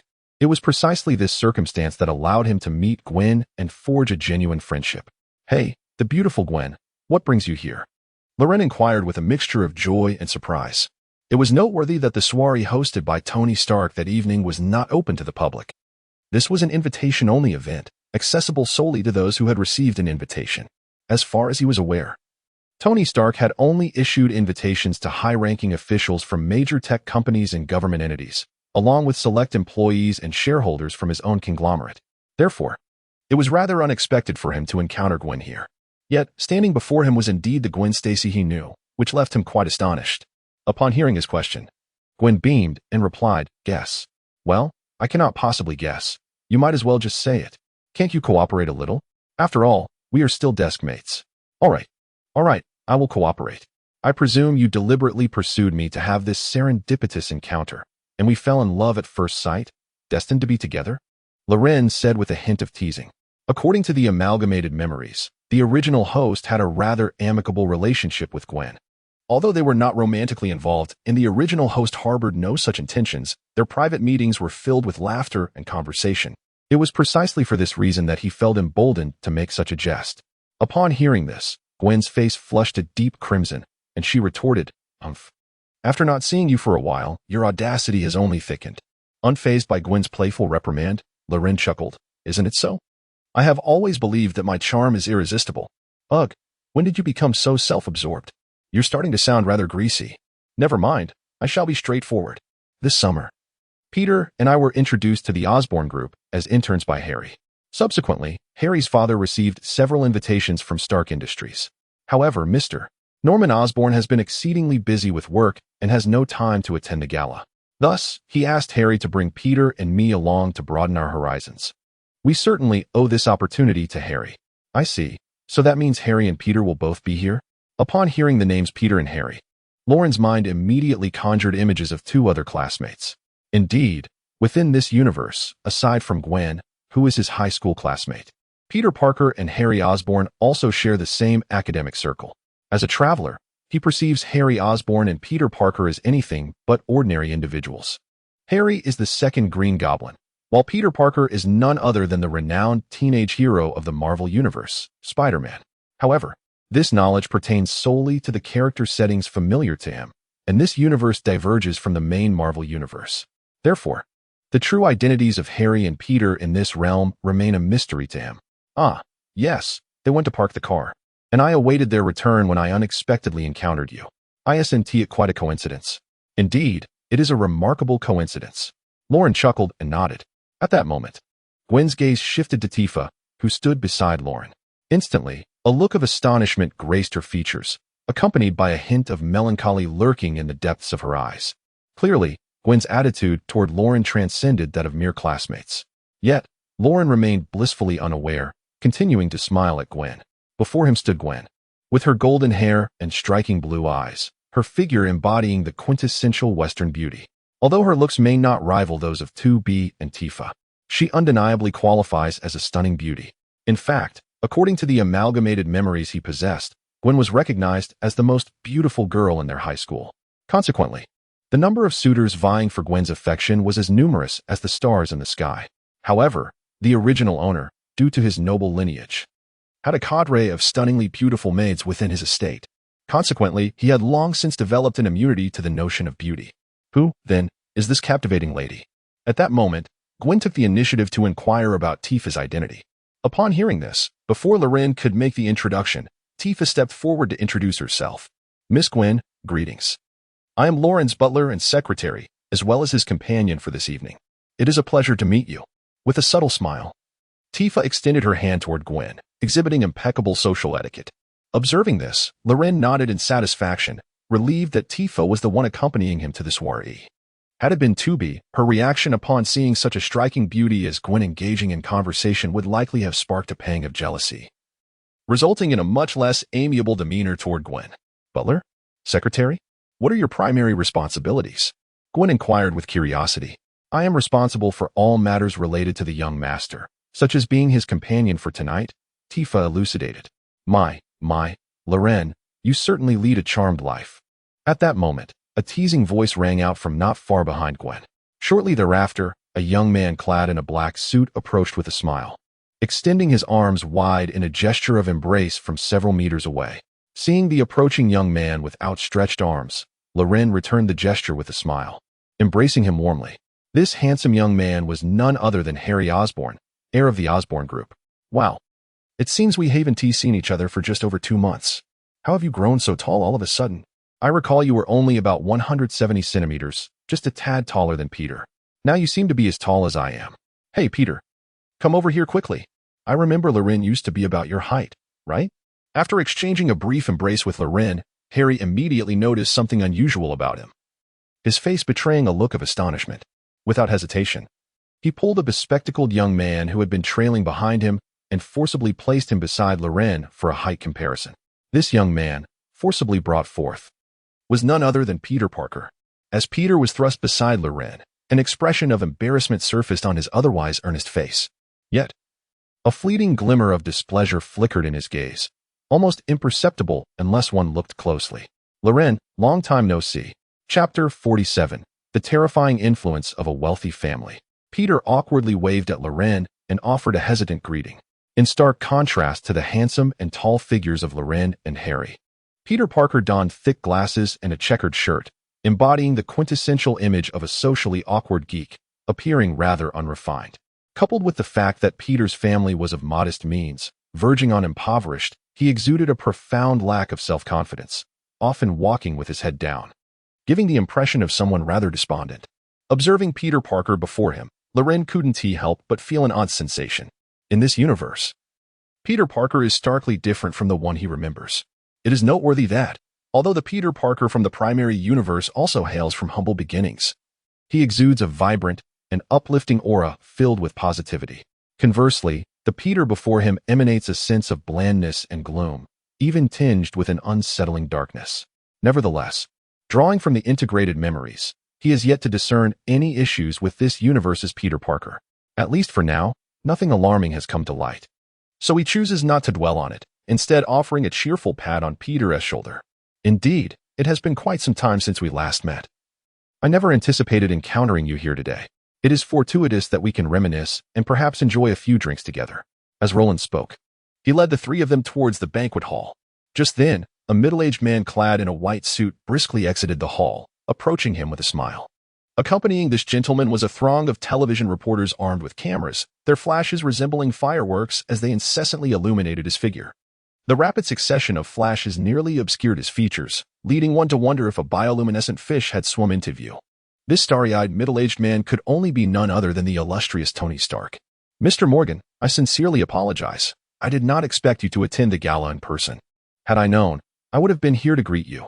Despite being a notorious playboy in New York, Tony Stark is undeniably one of America's wealthiest and most brilliant technological geniuses. However, his wealth and status pale in comparison to those of the venerable Morgan family, a distinguished dynasty of magnates. Furthermore, Lawrence Morgan is the second largest shareholder of the Stark Group.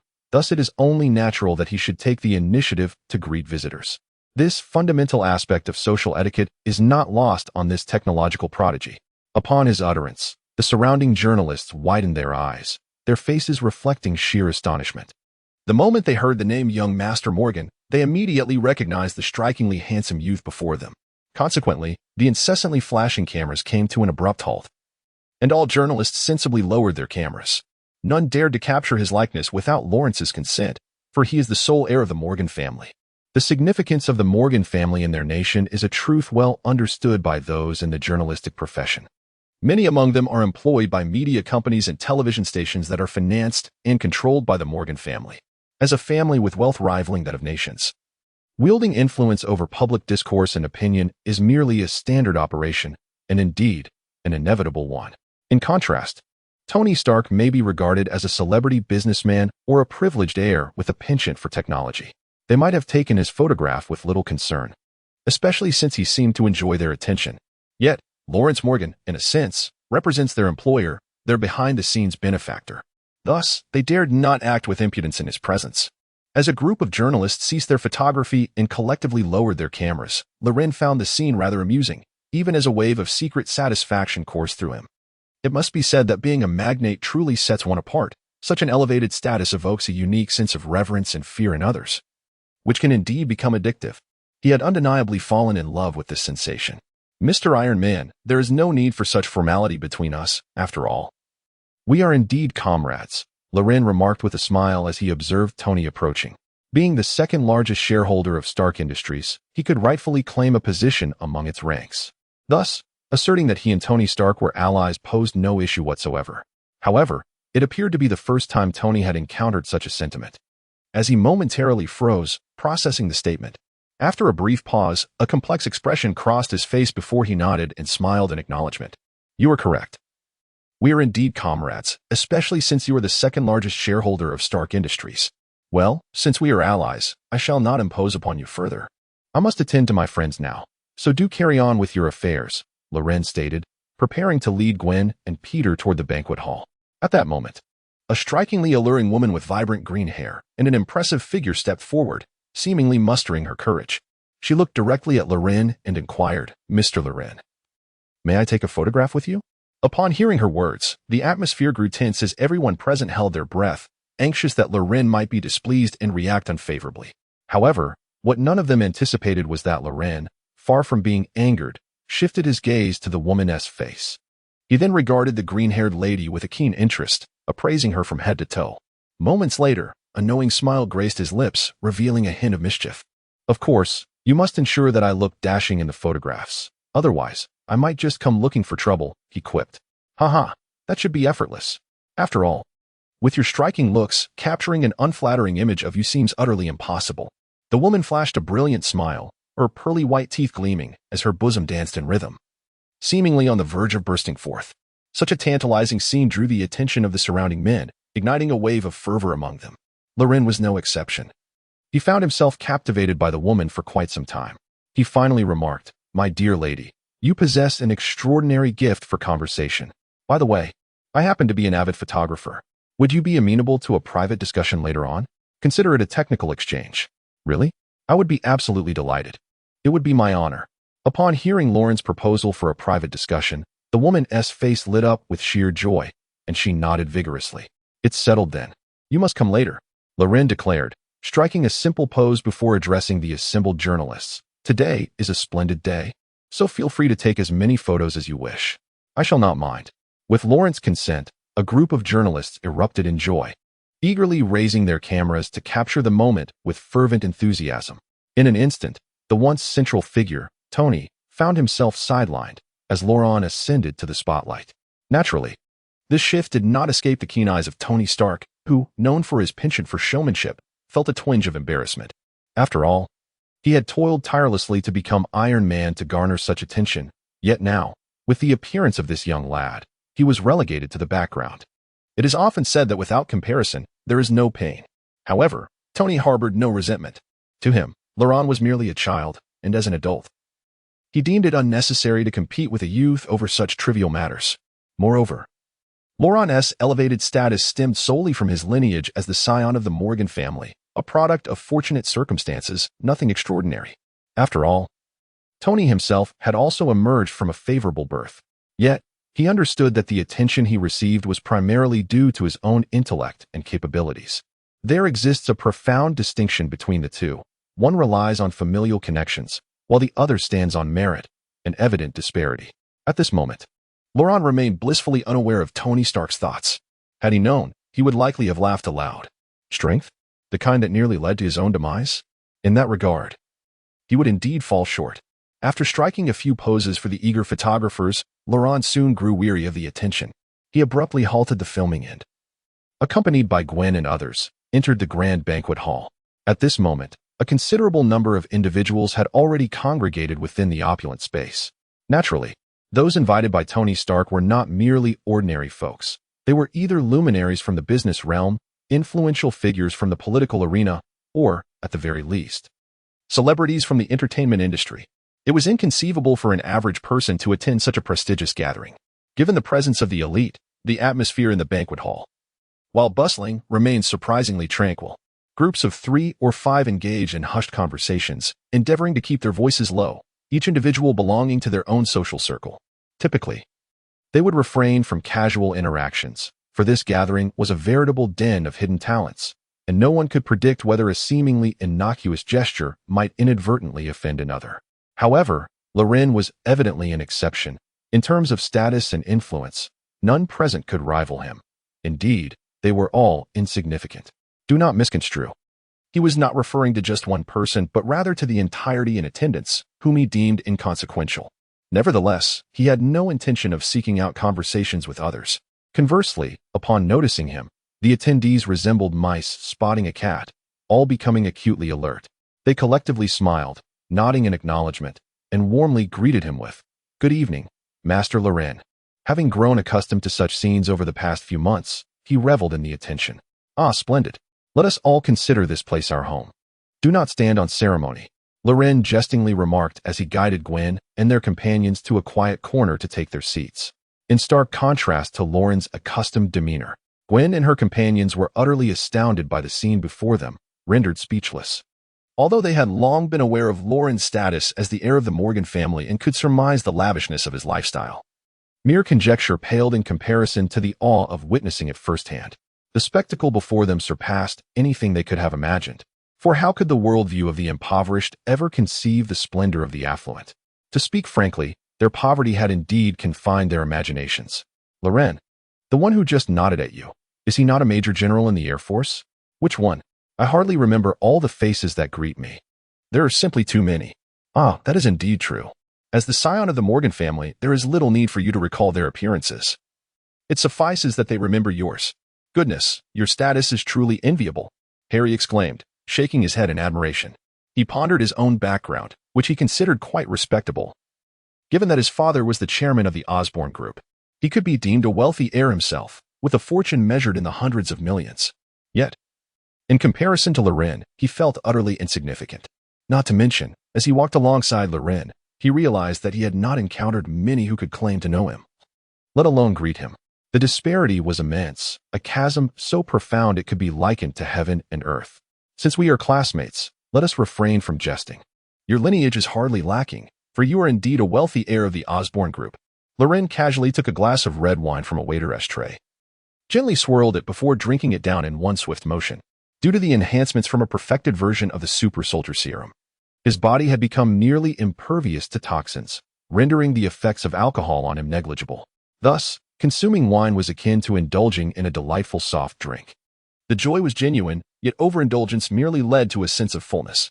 "As for my status as a wealthy heir, it is hardly worth mentioning. In terms of wealth, I cannot even compare to a fraction of your fortune, and in terms of standing, I am utterly eclipsed.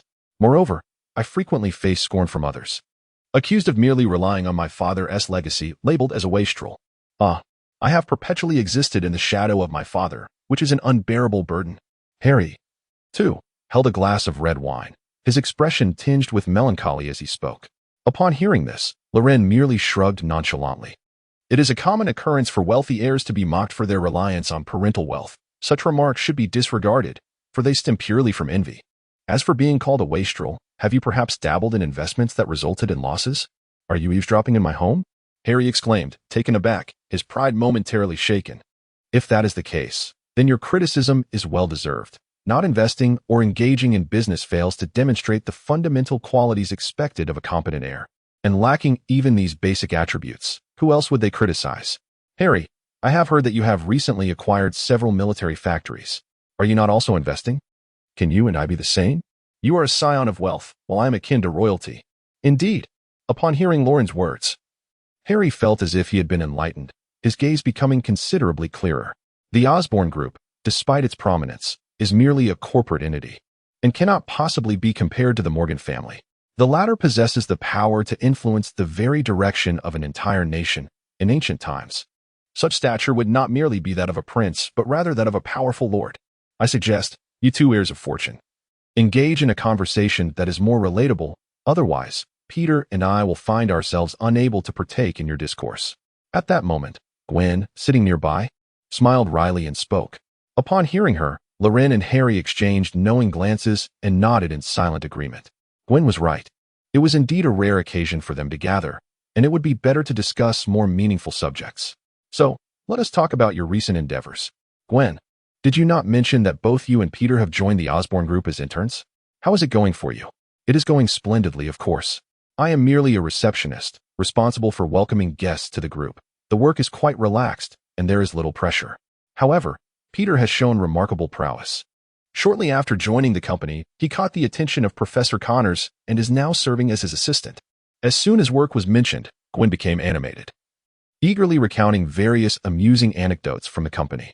Nevertheless, Loren found himself less interested in Gwen's amusing tales and more captivated by the mention of Dr. Connors. Who is this Professor Connors you speak of? It is none other than the eminent Professor Kurt Connors of genetic biology. Chapter 49. Has this fellow always been so fond of putting on airs? Upon hearing the name Kurt Connors, Loren could not help but be startled, as images of the lizard flashed in his mind. Indeed, in most of Marvel's parallel universes, Kurt Connors is the lizard, a quintessential antagonist in the Marvel realm. The relationship between Peter Parker and Kurt Connors is one of both mentorship and friendship. However, in other parallel universes, while Peter Parker ascends to the role of Spider-Man, Kurt Connors transforms into the lizard, leading them down two distinctly divergent paths, ultimately forcing them into opposition. Yet, the Marvel universe in which Loren currently resides is unlike any he has previously encountered. Thus, even he, a traveler between worlds, is left in the dark regarding the timeline of this universe. Peter, have you truly delved into the realm of genetics so soon after graduating high school? Loren inquired, a hint of skepticism in his gaze, sensing something peculiar about Peter. In response, Peter adjusted his glasses with a calm demeanor and replied, "Yes. I have been fascinated by biology since childhood, hence my modest grasp of the subject. I never anticipated being recognized by Professor Connors and being afforded the opportunity to serve as his assistant. It is indeed an honor." "Oh, Peter, you are far too humble. To gain the acknowledgement of a professor indicates that your understanding of the subject is far from trivial. You truly deserve the title of our class's top scholar. I genuinely feel a sense of joy for you. Come, let us raise a glass together, and I wish you a future adorned with success." Regarding Peter's current achievements, he feels an authentic happiness. As a traveler between worlds, he is acutely aware that in certain parallel universes, Peter did not become Spider-Man and led a life far from satisfactory. It is precisely for this reason that he ultimately embarked on a path of stark divergence. Thus, he harbors a subtle concern that this world's Peter may also follow a similar fate. As his classmate, he sincerely wishes to prevent Peter from descending into despair. Otherwise, he might find himself facing an adversary he does not wish to confront, an old friend turned foe. Upon hearing Roland's well-wishing, Peter's earnest face finally revealed a fleeting smile. Since their first encounter, this was perhaps the first time Peter displayed such a gesture. "Thank you, Roland. You are truly kind. However, with my current state, no amount of effort can match your achievements. I am merely scraping by, devoid of any promising future." After momentarily smiling, Peter's demeanor once again darkened with melancholy. His words and expressions bore a hint of despondency. He seems to harbor no expectations or confidence regarding his future. This stands in stark contrast to Roland's previous impression of Peter Parker. Is this individual truly Spider-Man? He finds himself questioning. If the Peter Parker before him is not the Spider-Man frequently in the limelight, then who is the authentic Spider-Man? With this thought, he instinctively shifted his gaze to Gwen Stacy, who sat across from him. Oh my goodness, could it be true? A female Spider-Man? If that is the case, then we are in for quite an adventure. At this moment, Gwen and the others were blissfully unaware of the calculations swirling in Loren's mind. Hearing Peter's disheartened remarks, Gwen compassionately patted him on the shoulder. "Peter, don't be so downcast. You shouldn't compare yourself to those two. They are affluent heirs with no financial worries. Instead, compare yourself to me. In comparison, you are truly remarkable, practically an idol of our generation." "Really? Upon hearing Gwen's words, Peter's eyes sparkled with excitement and affection. Of course. You are, after all, the most outstanding scholar in my eyes. Gwen smiled and nodded, continuously offering Peter words of comfort. Thank you, Gwen. You are also. Suddenly, a thunderous sound erupted, drowning out Peter's voice before he could finish his sentence. No one heard what he had to say next. At that moment, the canopy of the banquet hall slowly opened, and a figure clad in golden-red armor descended from the sky, landing with an impressively stylish flourish. This golden-red figure was none other than Tony Stark, adorned in his Iron Man suit. Wow, that is absolutely incredible. Iron Man, I adore you. The excitement in the room surged as Iron Man made his grand entrance. Everyone, except Lauren and Tifa, gasped in astonishment. While the socialites mingling among the business elite let out a collective shriek, their voices enchanting and almost hypnotic.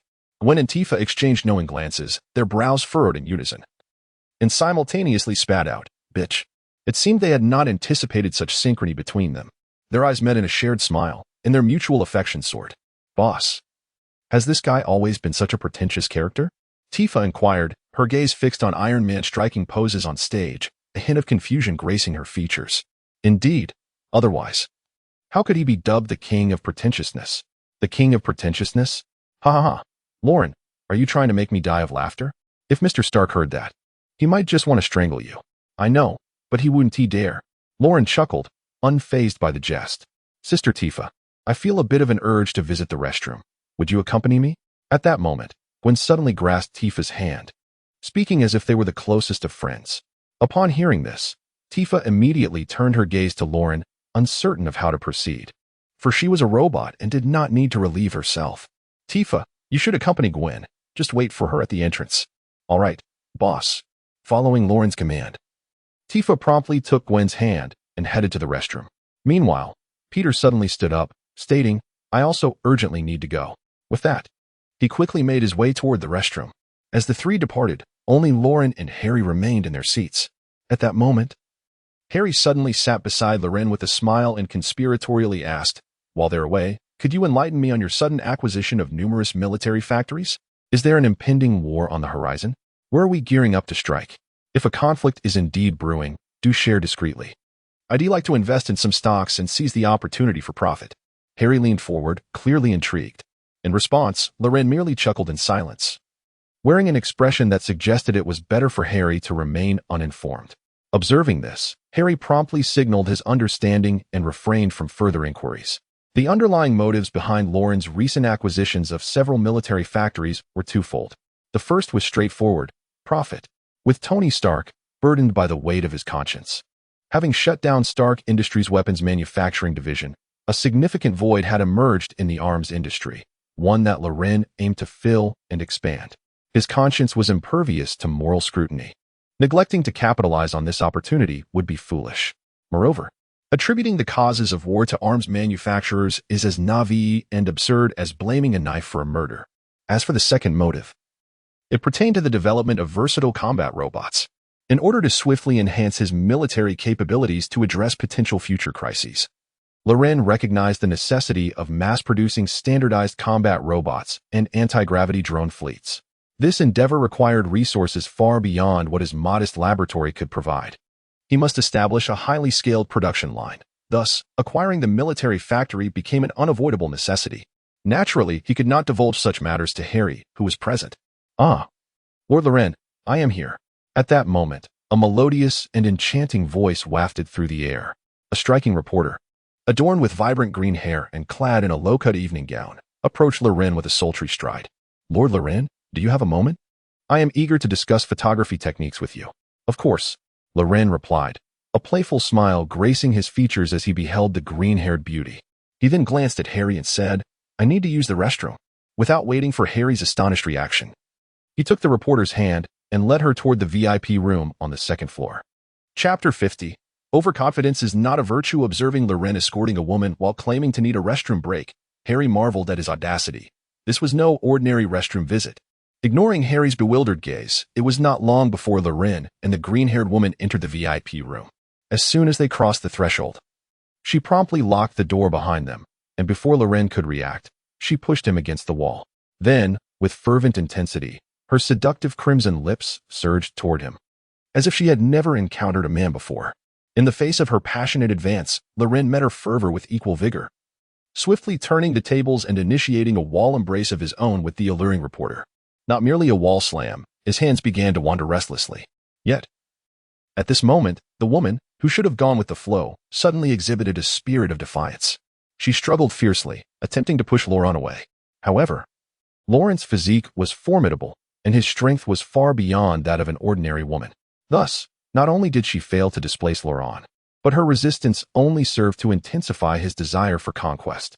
At that instant, Laurent's hand unexpectedly slipped beneath her skirt. Upon realizing this, the woman was taken aback, her shock transforming into a piercing scream. "Scoundrel, let me go." "Let you go? Why should I? Wasn't it you who initiated this?" Laurent replied with a mocking smile, refusing to halt his advance. Instead, he seized the edge of the fabric and yanked it violently. Instantly, a tearing sound echoed through the air as a piece of material was ripped apart. In the wake of this, Laurent's hand was revealed to hold a tattered piece of purple lace.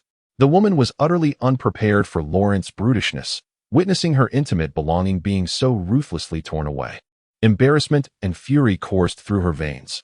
She swiftly curled her calf, reaching back with her right hand to retrieve a high heel, aiming it at Laurent's temple.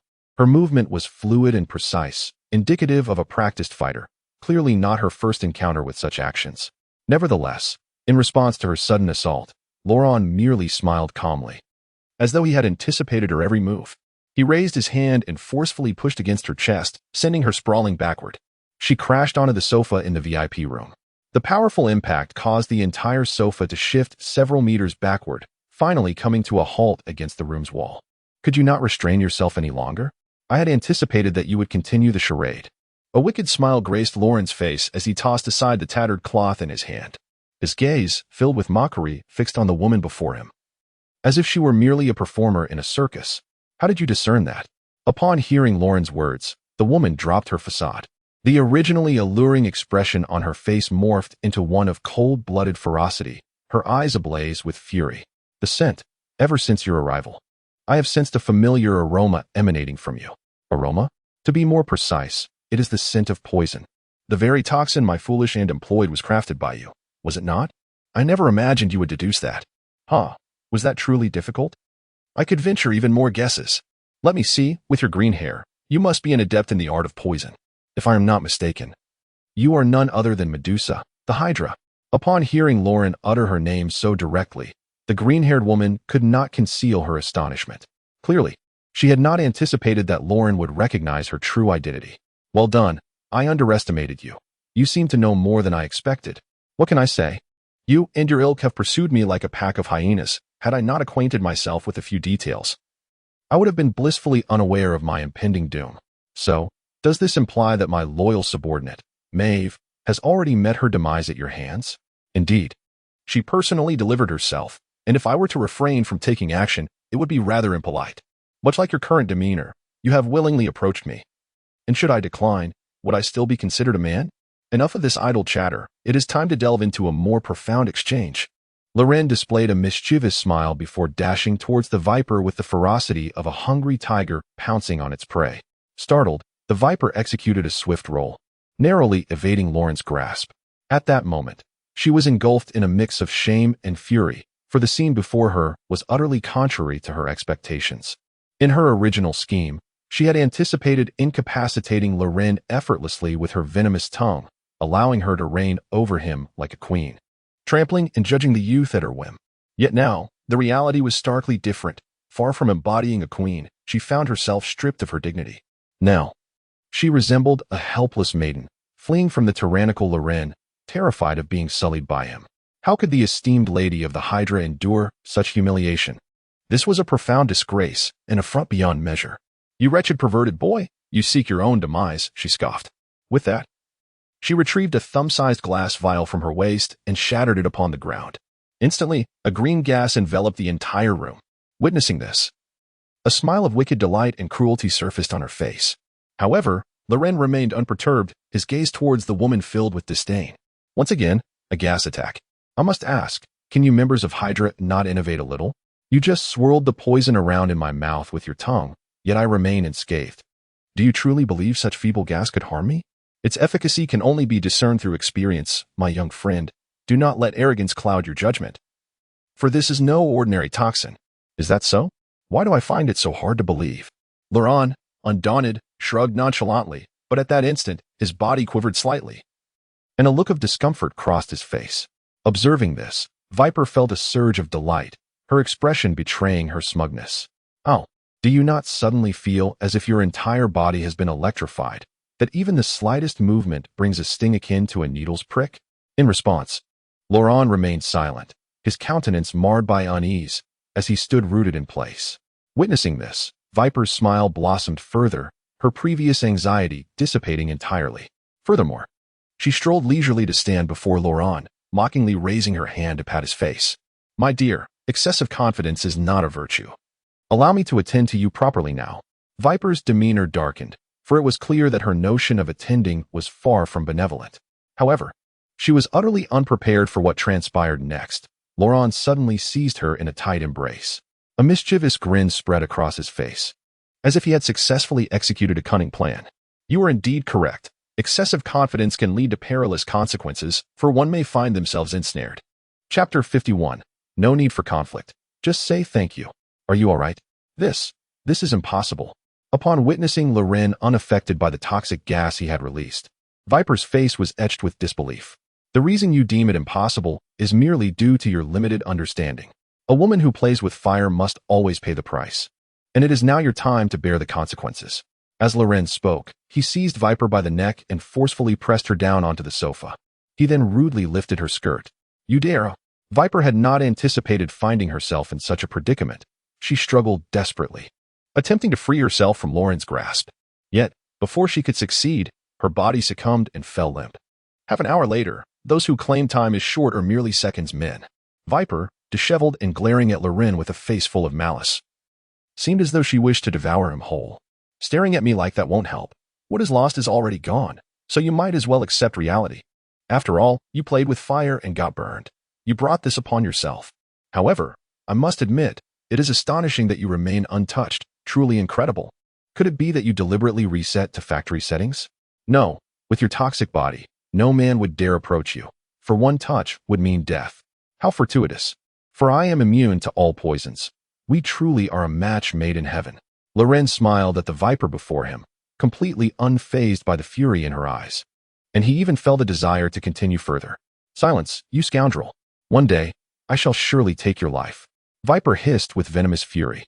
As one of the esteemed leaders of the Hydra organization, she had always held herself in high regard.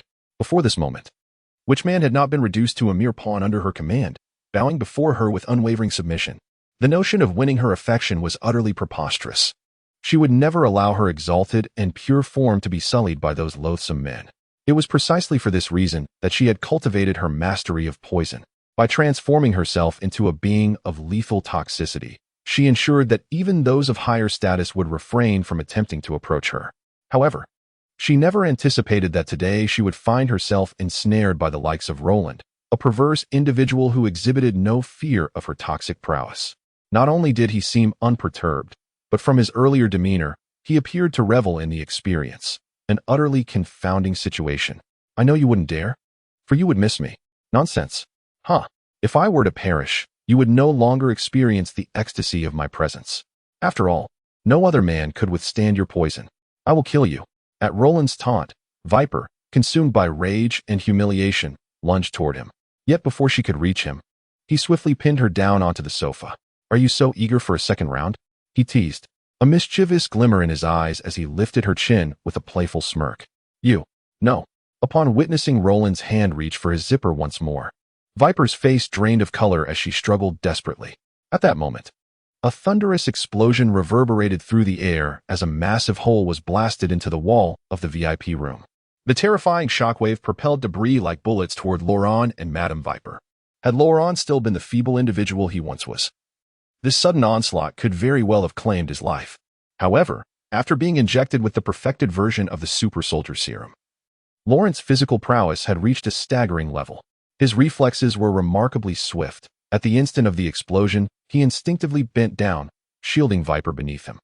This was both a primal act of self-preservation and a calculated move to prevent her from escaping. This woman was one of the leaders of Hydra, and if he could fully subjugate her, making her a pawn within the organization, it would undoubtedly serve his ambitions well. Madam Viper, taken aback by this unexpected act of protection from the man before her, found a flicker of complexity in her gaze as she regarded Laurent. Since his earlier aggressive invasion, her feelings toward him had undergone a peculiar transformation. Rather than harboring genuine resentment, she inexplicably felt a strange affinity towards him. Yet, she recognized the inappropriateness of such emotions. Consequently, she attempted to cultivate her anger, to foster hatred for Laurent, vocally calling for his demise. But in truth, if she were truly tasked with ending his life, she would find it exceedingly difficult to follow through. As Laurent had surmised, she would be reluctant to do so. She was perplexed by the peculiar emotions that enveloped her.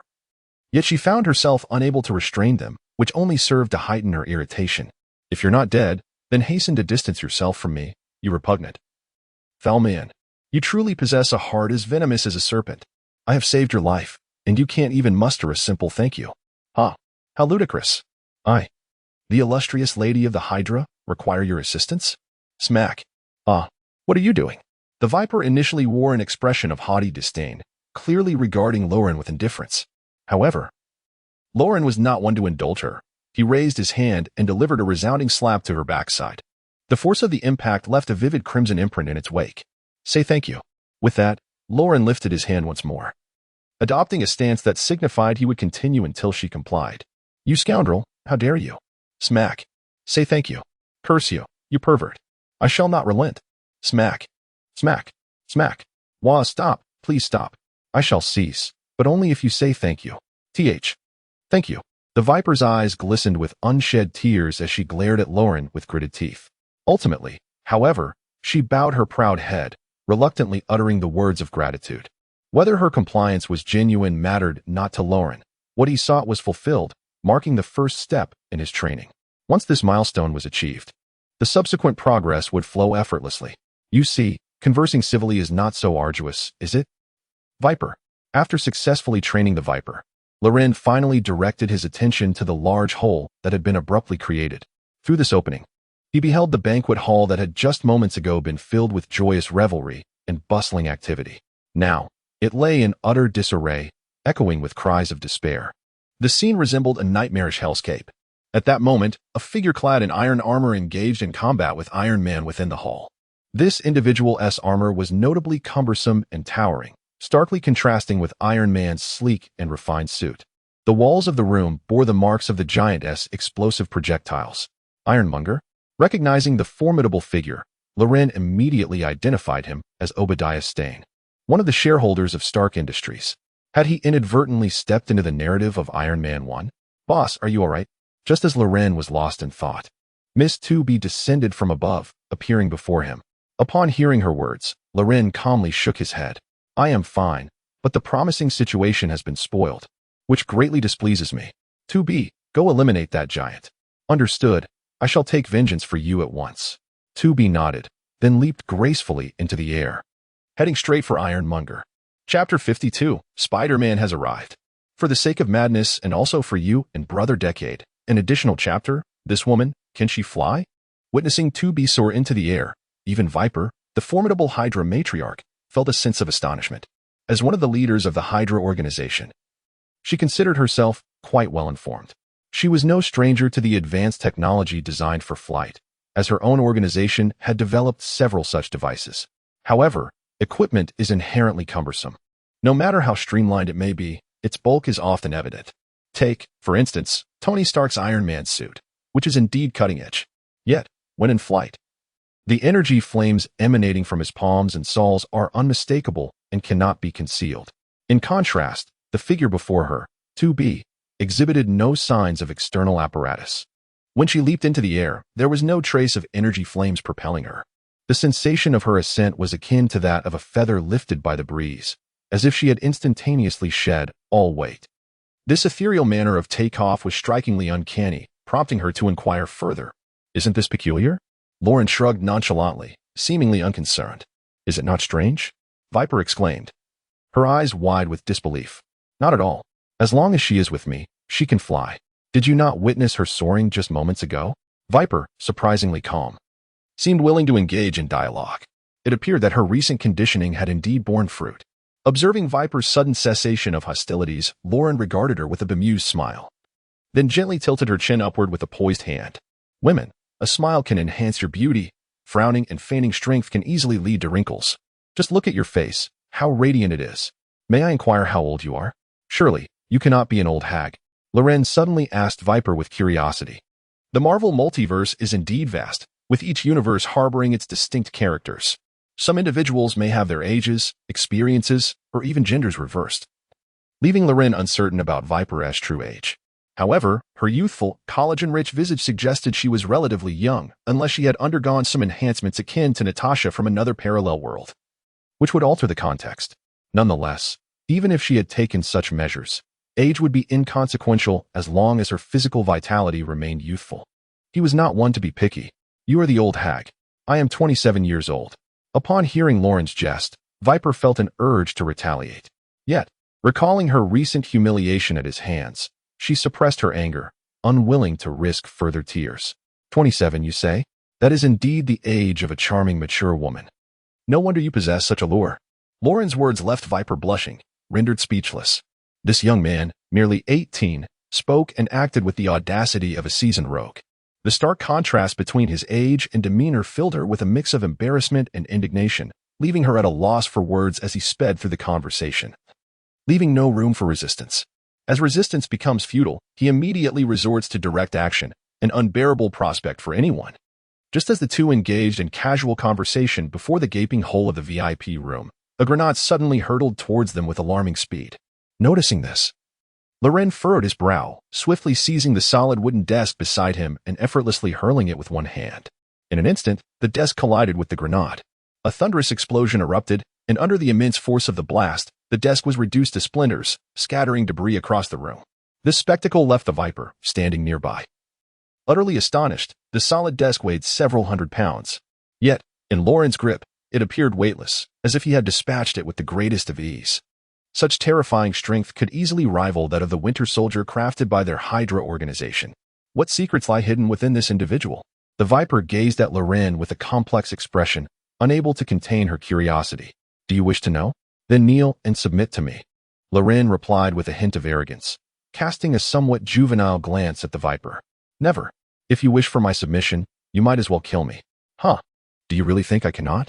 With that, Loren grasped the Viper by the throat, lifting her as one would a mere chick. Instantly, she began to writhe in agony, her limbs flailing wildly, and just as she thought she might succumb to suffocation. Suddenly, Loren released his grip, causing her to crash heavily to the ground. Gasping for breath, her face etched with terror. Is the sensation of impending death profoundly agonizing? If I so desire, I can ensure you perpetually experience this torment. Here. A swift demise is a reward, not a punishment.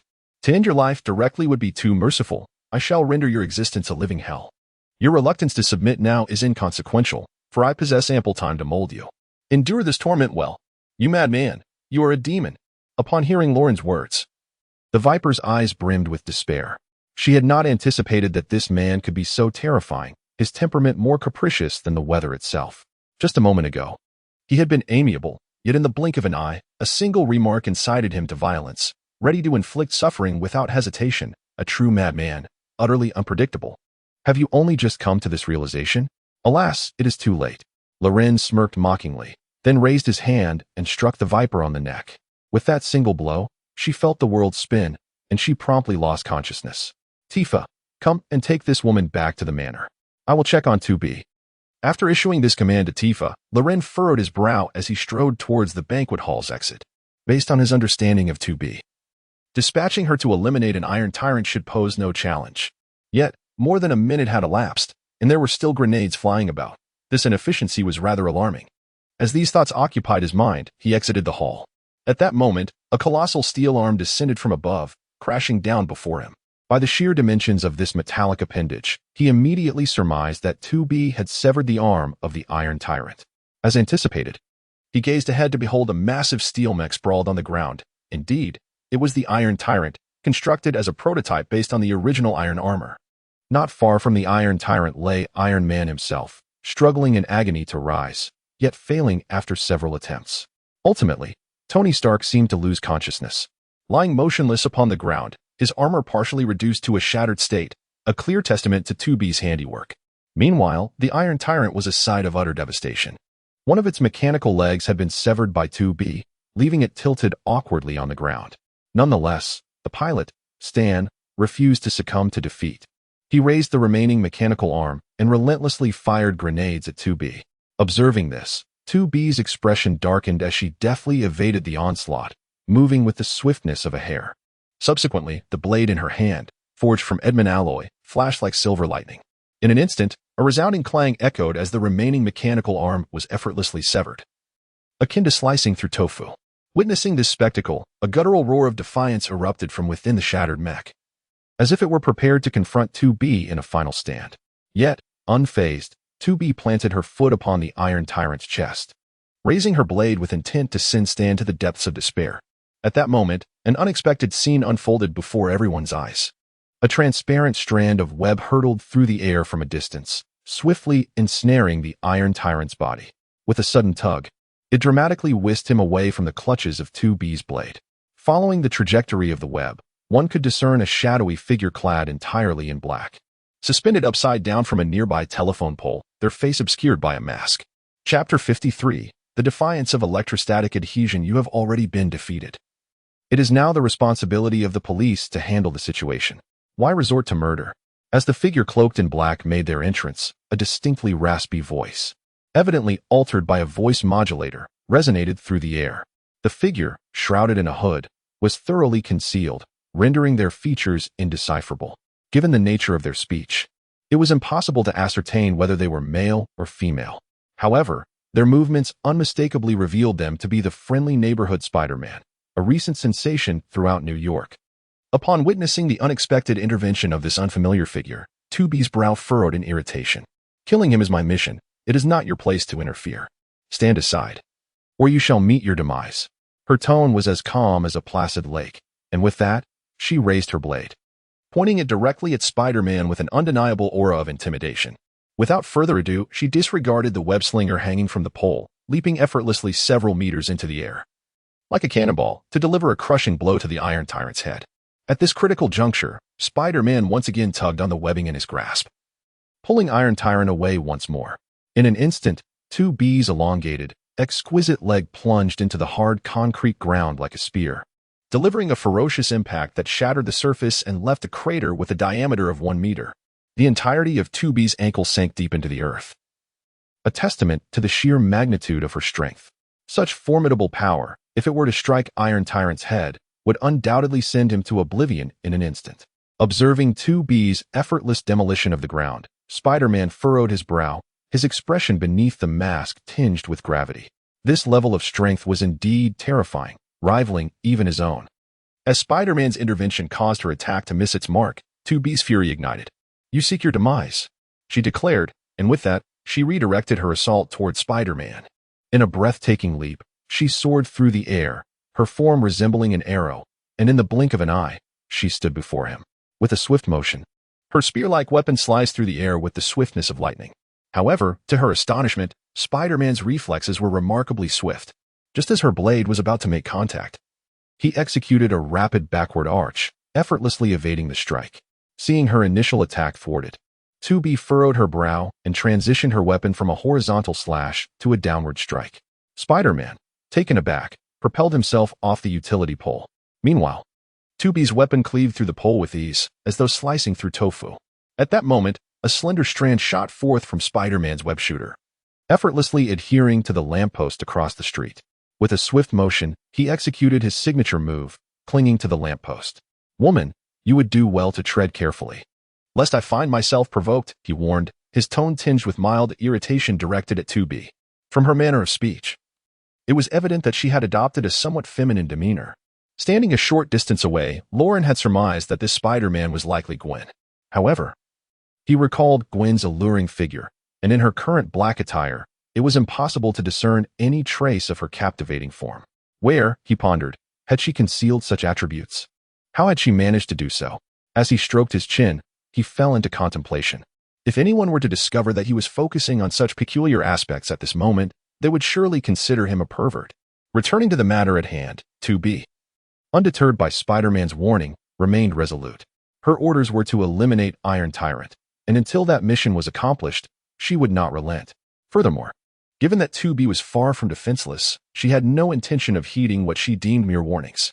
Since Lauren had upgraded her, she had yet to encounter a foe capable of matching her prowess, leaving her unable to gauge the true extent of her combat capabilities. Thus, the appearance of Spider-Man ignited a spark of hope within her, reinforcing her determination to persist. Indeed, I too find myself engulfed in anger.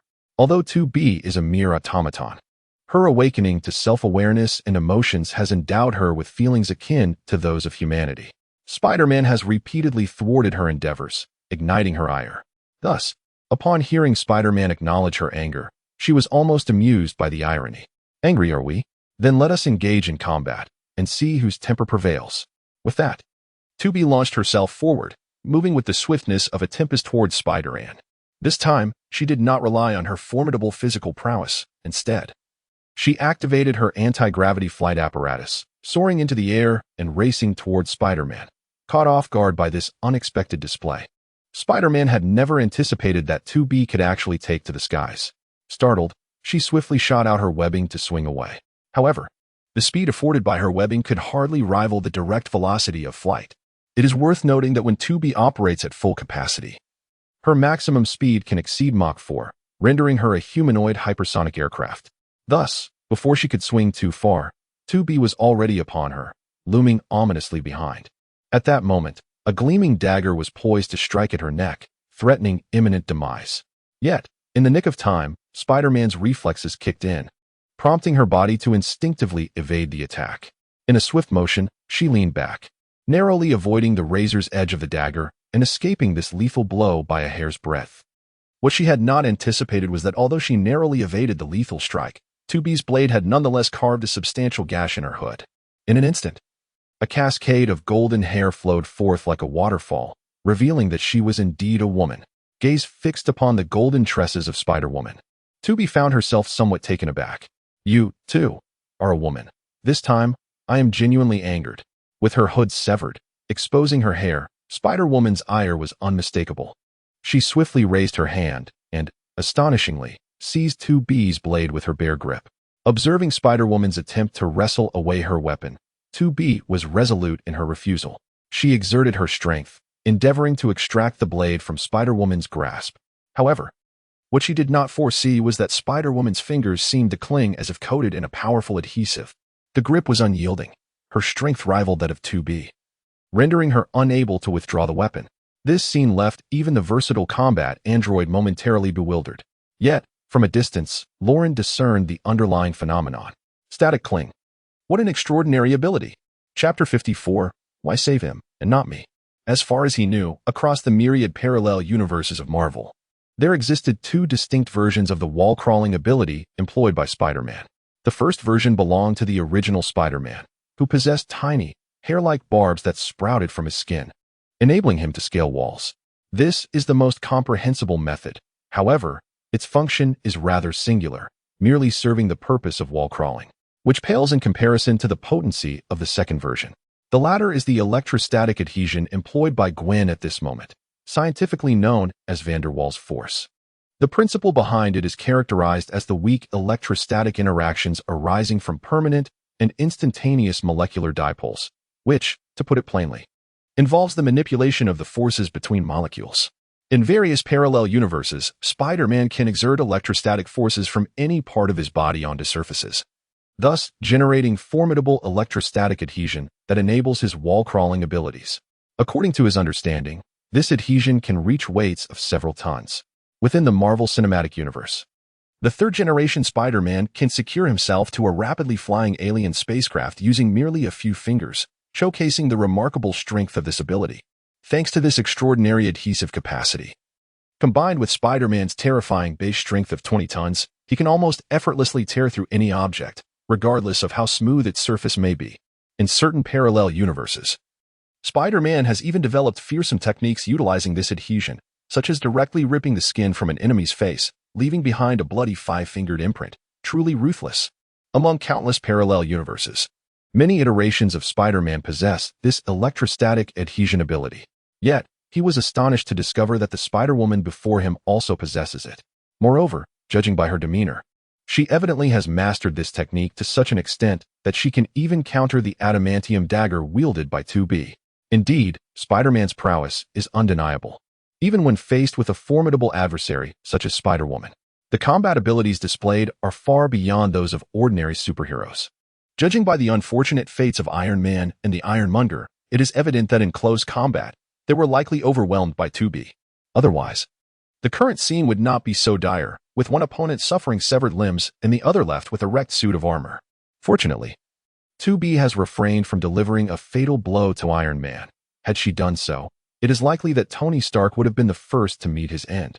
Yet, in the face of such a formidable 2B, Spider-Woman astonishingly manages to hold her ground, even countering 2B's blade with remarkable skill. She is undoubtedly the strongest opponent he has encountered thus far. However, the unfolding scene presents a dilemma. If this Spider-Woman were anyone else, he might not care for her fate. Yet, as fate would have it, this Spider-Woman is most likely his classmate, Gwen Stacy. Caught between his somewhat ambiguous feelings for her and his affection for the robotic girlfriend he has created, he finds himself in an exasperating predicament. It is akin to the age-old conundrum of choosing whom to save when both his girlfriend and mother are in peril. If only he could rush in, dance a little jig, and shout, "Stop fighting. Please, cease this conflict." Alas, such an act would be far too embarrassing for him to consider. Meanwhile, realizing she cannot retract her blade for the moment, 2B swiftly alters her approach, opting to throw a punch towards Spider-Woman's face. Upon witnessing the scene, Spider-Woman was taken aback and immediately released her grip on the spear, instead raising her hand to effortlessly intercept a powerful punch from 2B. However, due to 2B's ability to hover and fly, she did not relent after her attack was blocked. Instead, she executed a spinning kick aimed directly at Spider-Woman. The sheer defiance of physical laws in 2B's movements caught Spider-Woman off guard, though her spider sense prompted her to instinctively raise her hand to defend herself. The force behind 2B's kick was overwhelming, akin to being struck by artillery. The terrifying burst of power sent Spider-Woman hurtling through the air, crashing into the banquet hall like a kite severed from its string. As 2B kicked Spider-Woman away, a triumphant smirk spread across her face. Just as she prepared to advance for a finishing blow, Spider-Woman, propelled by 2 strands of webbing, launched herself back like a slingshot, delivering a flying kick straight at her. This sudden turn of events startled 2B, who quickly raised her spear in an attempt to block the incoming strike. However, she was unprepared for the tremendous force Spider-Woman unleashed, which proved too great for even her to withstand. In an instant, the roles reversed, and 2B was sent flying backward like a cannonball, crashing awkwardly into a building across the street and leaving a sizable hole in its wall. "That vile woman, I will tear you apart today," Spider-Woman shrieked furiously after sending 2B sprawling. With a sudden leap, she charged once more towards 2B. Instantly, the interior of the building echoed with the cacophony of combat. The walls of the edifice trembled as though struck by an earthquake, cracking wherever the 2 combatants clashed. At times, 2B was sent sprawling by a powerful kick from Spider-Woman, only to roar back into the fray. Shortly thereafter, it was Spider-Woman who found herself hurled out. They fought as if engaged in a round-based game, taking turns in a relentless cycle. Initially, their exchanges possessed a semblance of structure and aesthetic grace. However, as the battle progressed, both discarded their weapons, blades, webs, and drones, abandoning all pretense of strategy for raw, unadulterated brawling.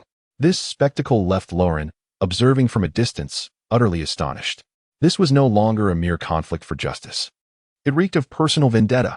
Yet, while Spider-Woman was but flesh and blood, 2B was composed of vibranium, impervious to pain. After enduring several heavy blows, Spider-Woman's strength visibly waned, while 2B grew increasingly formidable, clearly gaining the upper hand. If this continued, Spider-Woman's fate would undoubtedly culminate in defeat. Witnessing this, Lauren shook his head with a wry smile. It was time to put an end to this human-machine duel. Just then, Stan, who had narrowly escaped due to Spider-Woman's intervention, initiated further chaos. He activated 2 small missiles housed within his iron mech, targeting none other than the Stark Industries building, seemingly intent on its complete annihilation. Due to Lauren's unwavering attention on Spider-Woman and 2B, he remained oblivious to Stanny's subtle maneuvers. By the time he became aware, it was already too late. Two missiles struck the Stark Group building's wall with devastating force. The earth-shattering explosion resonated through the air, and the immense blast sent a steel sign plummeting from above, threatening to crush Lauren. Lauren, no. Boss. Be careful. Before the steel sign could descend upon him, Spider-Woman and 2B reacted in unison. In a moment of frantic urgency, they abandoned their confrontation and rushed towards Lauren, leaping simultaneously to push him to safety. In that split second, the steel sign crashed down, leaving a sizable crater where Lauren had just stood. Boss, are you all right? Are you okay? They inquired in unison, exchanging concerned glances. It was then that Spider-Woman seemed to realize her own lapse in composure. She quickly regained her footing and darted towards Stanny without uttering a word. Boss. It appears that woman knows you. Observing Spider-Woman's swift departure, 2B chose not to pursue her this time. Yes, I now recognize her. Who? Your future confidant. All right, enough questions. Go eliminate that old rascal Stanny immediately. Understood. 2B nodded slightly, her expression filled with a fierce determination as she rushed out. Meanwhile, as Loren prepared to unleash a wave of destruction, a different scene unfolded not far from the entrance of the banquet hall. Beneath the rubble of a collapsed structure, a man clad in a checkered shirt and glasses struggled in agony. Gwen, did you not claim that I was your dearest friend? Then why do you rescue him and not me? Chapter 55. Is the arm irretrievable? Upon receiving Lauren's command, 2B leaped into action, darting towards Stanny with unparalleled swiftness. Observing this, Spider-Woman attempted to intervene, but found herself thwarted by 2B, who offered no opportunity for confrontation. Aware that this Spider-Woman possessed combat prowess comparable to her own, 2B understood that a skirmish would lead to an unending conflict. Thus, she hurled her spear-like dagger from a considerable distance, empowered by nearly 20 tons of force. The dagger transformed into a streak of black lightning, piercing through the steel exoskeleton of Iron Tyrant. Stanny, ensconced within, met his demise with a chilling finality. Spider-Woman gazed at Stanny's lifeless form, her emotions a tumultuous blend of anger, compassion, and profound sorrow for the loss of life. Having been raised as the daughter of a police officer, she embraced the values instilled in her by her father since becoming Spider-Man. The most effective approach to dealing with criminals is to bring them to justice, allowing the law to take its course. Only in the most desperate of circumstances should one resort to taking a life. Abstaining from murder is not only her principle, but also her steadfast stance. At this moment, witnessing 2B's ruthless demeanor and her utter disregard for life, she could not help but feel a surge of animosity towards her, even entertaining the notion of apprehending her. Just then, her classmate Harry frantically rummaged through the rubble, shouting in a panic, "Lauren, come quick. Peter is trapped under the debris." Upon hearing this alarming news, both Spider-Woman and Lauren felt a jolt of dread. They immediately rushed towards the ruins, where they found Peter lying amidst the collapsed stone walls, his body drenched in blood. He had succumbed to unconsciousness, and his right arm was gruesomely crushed beneath a massive slab of brick, the bone shattered. The horrific sight suggested that even if he were to be saved, his arm would likely be irreparable. How could this happen? Spider-Woman exclaimed, lifting the brick wall with a sense of disbelief etched on her face as she gazed at the mangled Peter. In that moment, the distant wail of police sirens and ambulances pierced the air. It must be said, the police always seem to arrive at the most opportune moments, an uncanny occurrence indeed. 2B, you need to retreat.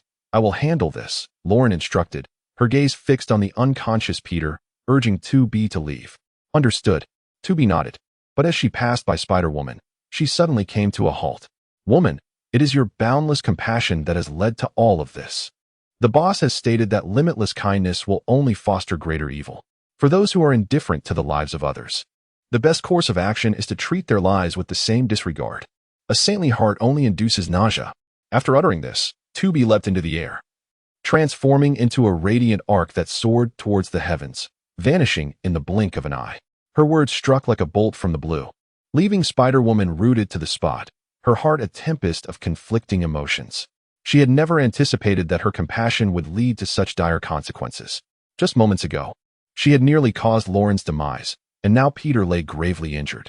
All of this had surpassed her expectations, and this outcome was far from what she had wished to see. Was her unwavering belief in mercy right or wrong? She felt lost in this moment. You should leave as well. Otherwise, the police will arrive. With Harry and me here, Peter will be safe. Lauren cast a meaningful glance at Spider-Woman, urging her to depart. Since they were not far apart, He could distinctly perceive the scent emanating from her, that of Gwen. All right. Gwen nodded, swiftly shooting a web and soaring away. However, moments later, having shed her black spider suit, Gwen re-emerged from the banquet hall, her face etched with sorrow and anxiety as she rushed to Peter's side, joining Lauren and the others in awaiting the arrival of the ambulance. Observing Gwen in her changed attire, Lauren feigned ignorance, remaining silent.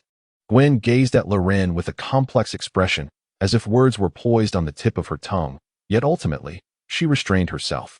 Before long, Peter was lifted into the ambulance and whisked away to the hospital for urgent care. Given that the ambulance could accommodate only 2 companions, Loren chose not to accompany them, delegating the ensuing matters to Harry and Gwen. Alice, I had you scan Peter's injuries earlier. Have you derived any conclusions? Loren inquired, standing still as if conversing with himself. The moment he spoke, the voice of the artificial intelligence, Alice, resonated in his ears. Boss, the analysis is complete. The bones in his hand are completely shattered, and nerve damage exceeds 90. Does that mean his arm is beyond saving? Indeed, it is irreparable. Upon hearing Alice's unequivocal response, Loren fell into a contemplative silence, a foreboding sensation stirring within him. The calamity that had befallen Peter was unlike anything he had encountered in any Marvel parallel universe he knew. It represented an entirely new variable. As this variable had yet to fully escalate, the future remained shrouded in uncertainty. For now, he could do nothing but wait. Boss, we must return. Tifa has relayed that Viper has awakened and insists on seeing you. Insists on seeing me? What? Is he asking for another beating? Loren furrowed his brow, then entered the luxurious sedan and departed without delay. Shortly after his exit, amidst the ruins of the banquet hall, a woman clad in a provocative evening gown suddenly thrust aside the sofa that had been weighing down upon her, emerging from its depths with an expression of calmness. In her hand, she clutched a miniature camera, having captured the events that had just unfolded outside.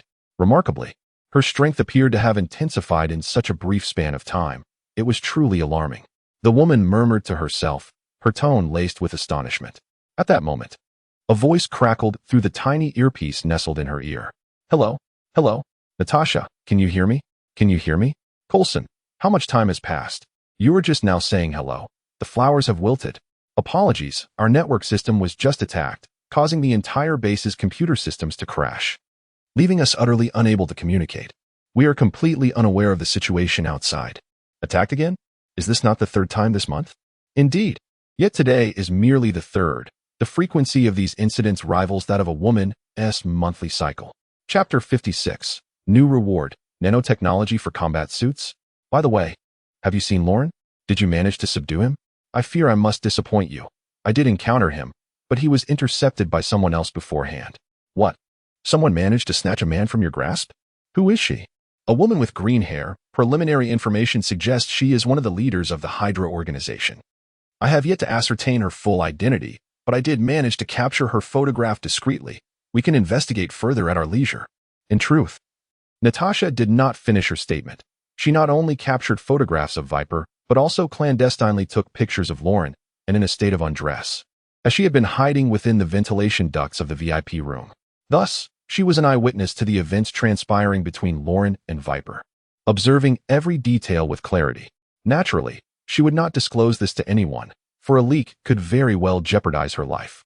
Hence, this would become her solitary secret, forever buried within her heart. What? Has Lauren made contact with the leader of Hydra? Indeed, and it was an intimate engagement. An intimate engagement? What on earth does this individual intend to accomplish? Who can say? He is utterly unpredictable, capable of any action. At this juncture, her mind involuntarily recalled the moment when Lauren fiercely reprimanded Viper. The ferocity and combat prowess displayed were nothing short of astonishing. Suddenly, an unusual sensation coursed through her body. So, the mission has failed? Yes, resoundingly so. I had originally hoped you might speak to Master Lauren, urging him to cease his relentless cyber assaults against us. Our operating system crashes daily, with a photograph of a blackened egg adorning the screen constantly. Our director is on the verge of madness, vociferously cursing in the office. At this rate, our SHIELD is no different from being disbanded.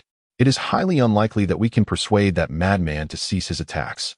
Rather than placing our hopes upon him, it would be far more prudent for us to establish a more secure cybersecurity system.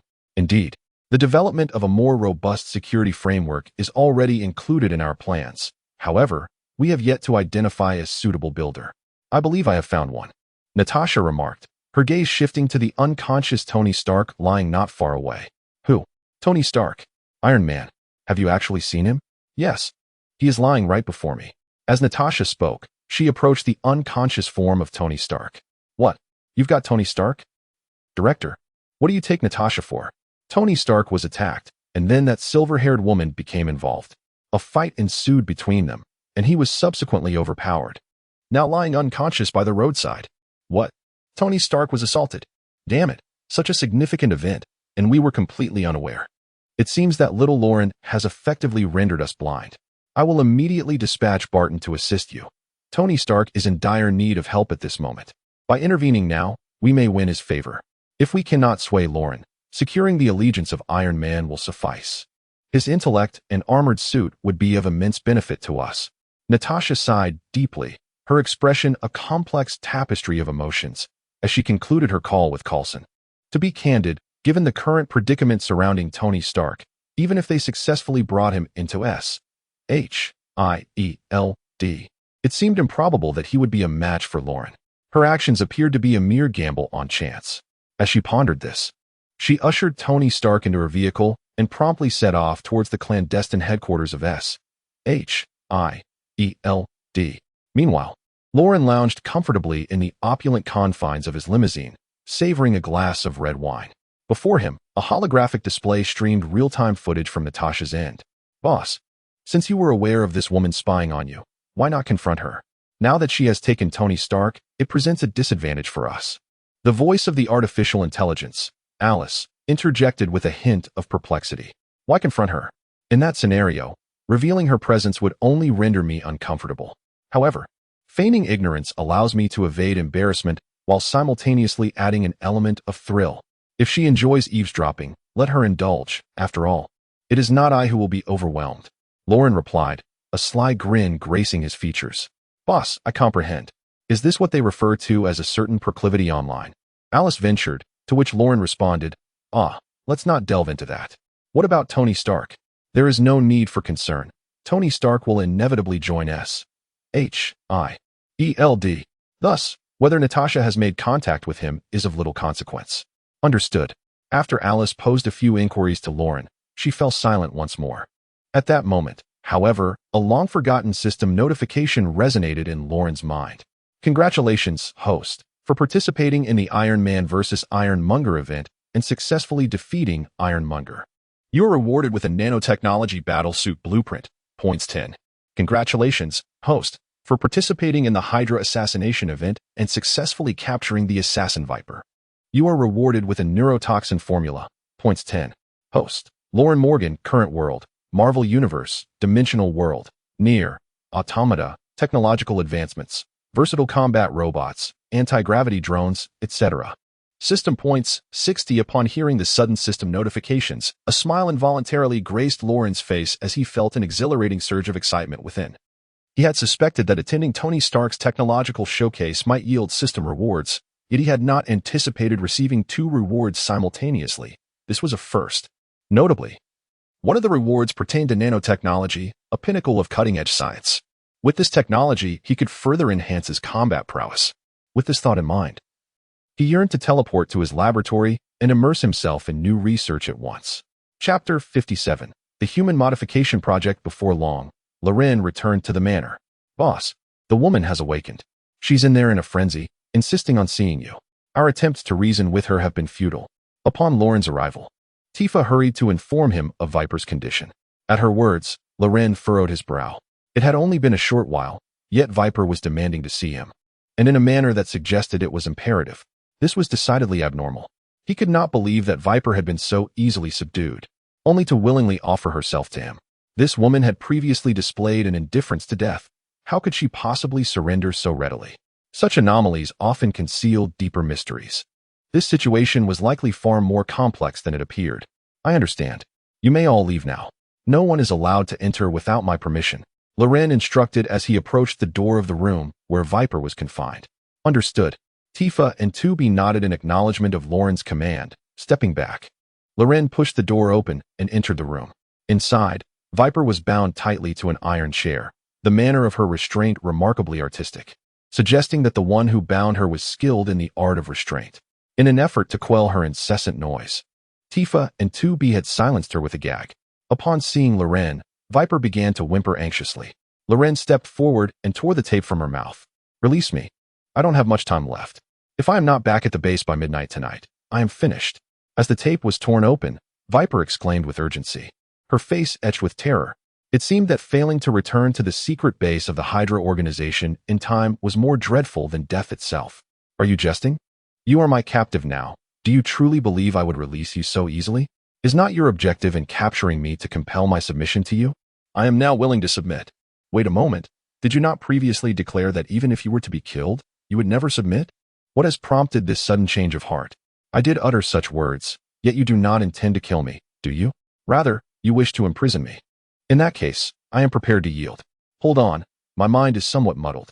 Forcing you to submit seems less appealing than simply ending your life. Yet if I were to imprison you instead, you would willingly submit?" "Indeed, but the condition is that I must return to the base. Once I am back, I shall heed your every command." "Stop right there. Do you take me for a fool? If I were to release you and allow your return to the base, would you still regard me? I, Ophelia, swear by my true name that I would never deceive you. Otherwise, I would descend into hell and suffer eternally." "Huh, your oath holds no value for me. Produce something of worth. For instance, enlighten me as to why you dread returning. Should you be willing to unveil the truth, I might indeed consider releasing you." Loren chuckled coldly, refusing Viper's plea. At his words, Viper clenched her teeth, her face revealing a newfound resolve. She understood that if she did not reveal the truth today, she might never escape this place. The mere thought of being unable to return to the base caused a look of terror to cross her face. "For if I do not return by midnight tonight, I shall endure a fate worse than death." "Oh, what manner of torment is that?" At this, Loren's interest was piqued further. "When I joined the Hydra organization, Dr. Zola implanted something in my head. If I remain away from the base for over 72 hours without returning promptly, it feels as though a nail has been driven into my skull, causing excruciating pain. Such agony is unbearable, more tormenting than death itself. So, I implore you, either kill me now or let me go. I am willing to do anything for you." Directly implanting a controller in one's head? Upon hearing Viper's words, Loren's eyes sparkled with intrigue, as if a new world had been unveiled before him. Observing his expression, Viper's heart sank, a foreboding feeling creeping in. Truly, the Hydra organization excels in cultivating loyalty among its members, setting a standard that is unparalleled. How had I not considered this? The pressures and temptations of external forces will eventually falter. It is far more effective to manipulate from within, completely eliminating any possibility of betrayal. Indeed, quite brilliant. Loren muttered to himself, and soon a mad smile spread across his face. Witnessing this, Viper's expression grew increasingly alarmed. "What do you intend to do?" "Hee. It is nothing much, merely a minor surgical procedure I intend to perform on you. Rest assured, it shall be devoid of any pain." With that, Loren raised his hand and swiftly struck the serpent at its neck, rendering it unconscious once more. Alice, promptly scan her body to discern what lies within her mind. Affirmative. X-ray scanning initiated. Upon receiving Loren's command, Alice activated the X-ray scanning apparatus of the anti-gravity drone. In but a matter of seconds, the serpent's form was thoroughly examined. Ding, scanning complete. Results are being analyzed and have now been produced. Report. Boss, this woman harbors a miniature discharge device embedded within her cranium, interconnected with her neural pathways. Furthermore, the device houses an encrypted signal receiver, perpetually absorbing specific radio signals.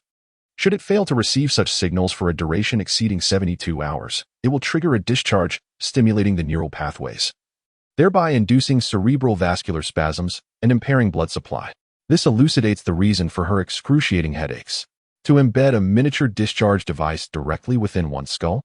Such a method is truly diabolical. Though extreme, it undeniably serves as an effective means of compliance. Indeed, you are correct. The approach is rather ingenious, and it has sparked a compelling notion within me. First, deactivate this device for me. I intend to repurpose it for my own use, Loren mused thoughtfully.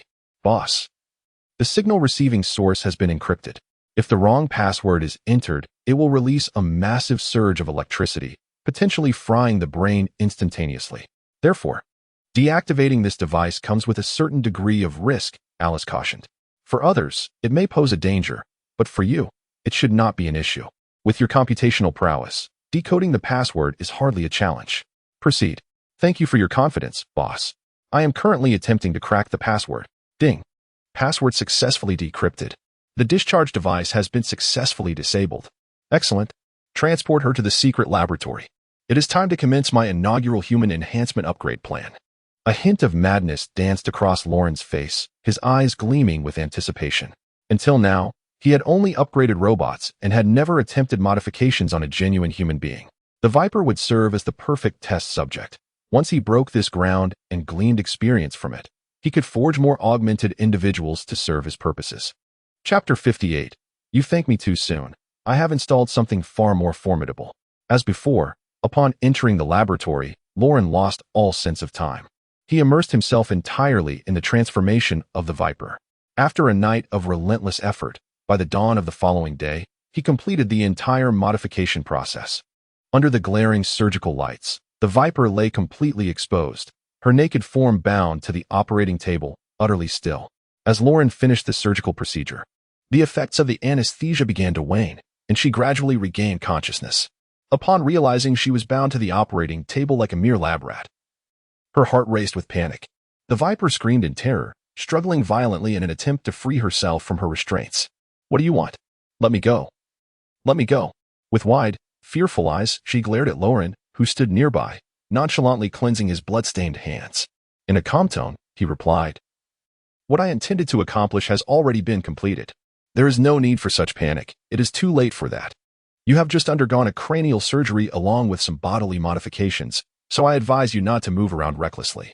Otherwise, should you injure your brain, you might become a fool, and the experience of drooling daily is far from pleasant. Cranial surgery. You performed a craniotomy on me? What exactly have you done? Oh, it is nothing much. I merely removed the discharging device that Dr. Zola had implanted in your head. Henceforth, you will no longer be tethered like a dog, confined to the confines of the Hydra base. In a sense, I have rescued you, and you have regained your freedom. What? You extracted something from my head? How is that possible? Dr. Zola claimed that it could never be removed. Even attempting to do so would instantly incinerate my brain, leaving me in a vegetative state. Indeed, he was not mistaken. There is a risk involved. However, it holds no significance for me. Lauren's demeanor remained tranquil, as if discussing a trivial matter, leaving Viper utterly astonished. Are you serious? You truly removed the device from my head. Upon hearing Lauren's words, a flicker of joy uncontrollably surfaced on Viper's face, and her heart raced with excitement. Over the years, she had endured countless torments from the electric device. This apparatus not only activated when she violated rules, but was also subject to Dr. Zola's manipulations. Whenever she faltered in certain tasks, Dr. Zola would unleash the device to punish her, rendering her existence a living hell. Consequently, her animosity towards Dr. Zola reached unimaginable heights. Yet, paralyzed by the terror of the device, she found herself utterly powerless to resist. Now, however, Lauren had actually removed it. How could she not revel in this? As it felt akin to being reborn. You may wish to glance at the iron box to your left, Lauren suggested, refraining from directly answering Viper's query and instead gesturing towards the nearby iron box. Upon hearing this, Viper swiftly turned her gaze. Instantly, she beheld a blood-stained metallic object resembling a pea within the box. Indeed, it was the electric device that had been implanted in her brain. Realizing that Lauren had truly removed it, gratitude welled up in her eyes as she looked at him. After a moment of hesitation, she managed to utter, "Thank you." "Oh, how delightful that you've taken the initiative to express your gratitude. You have shown growth," Lauren remarked.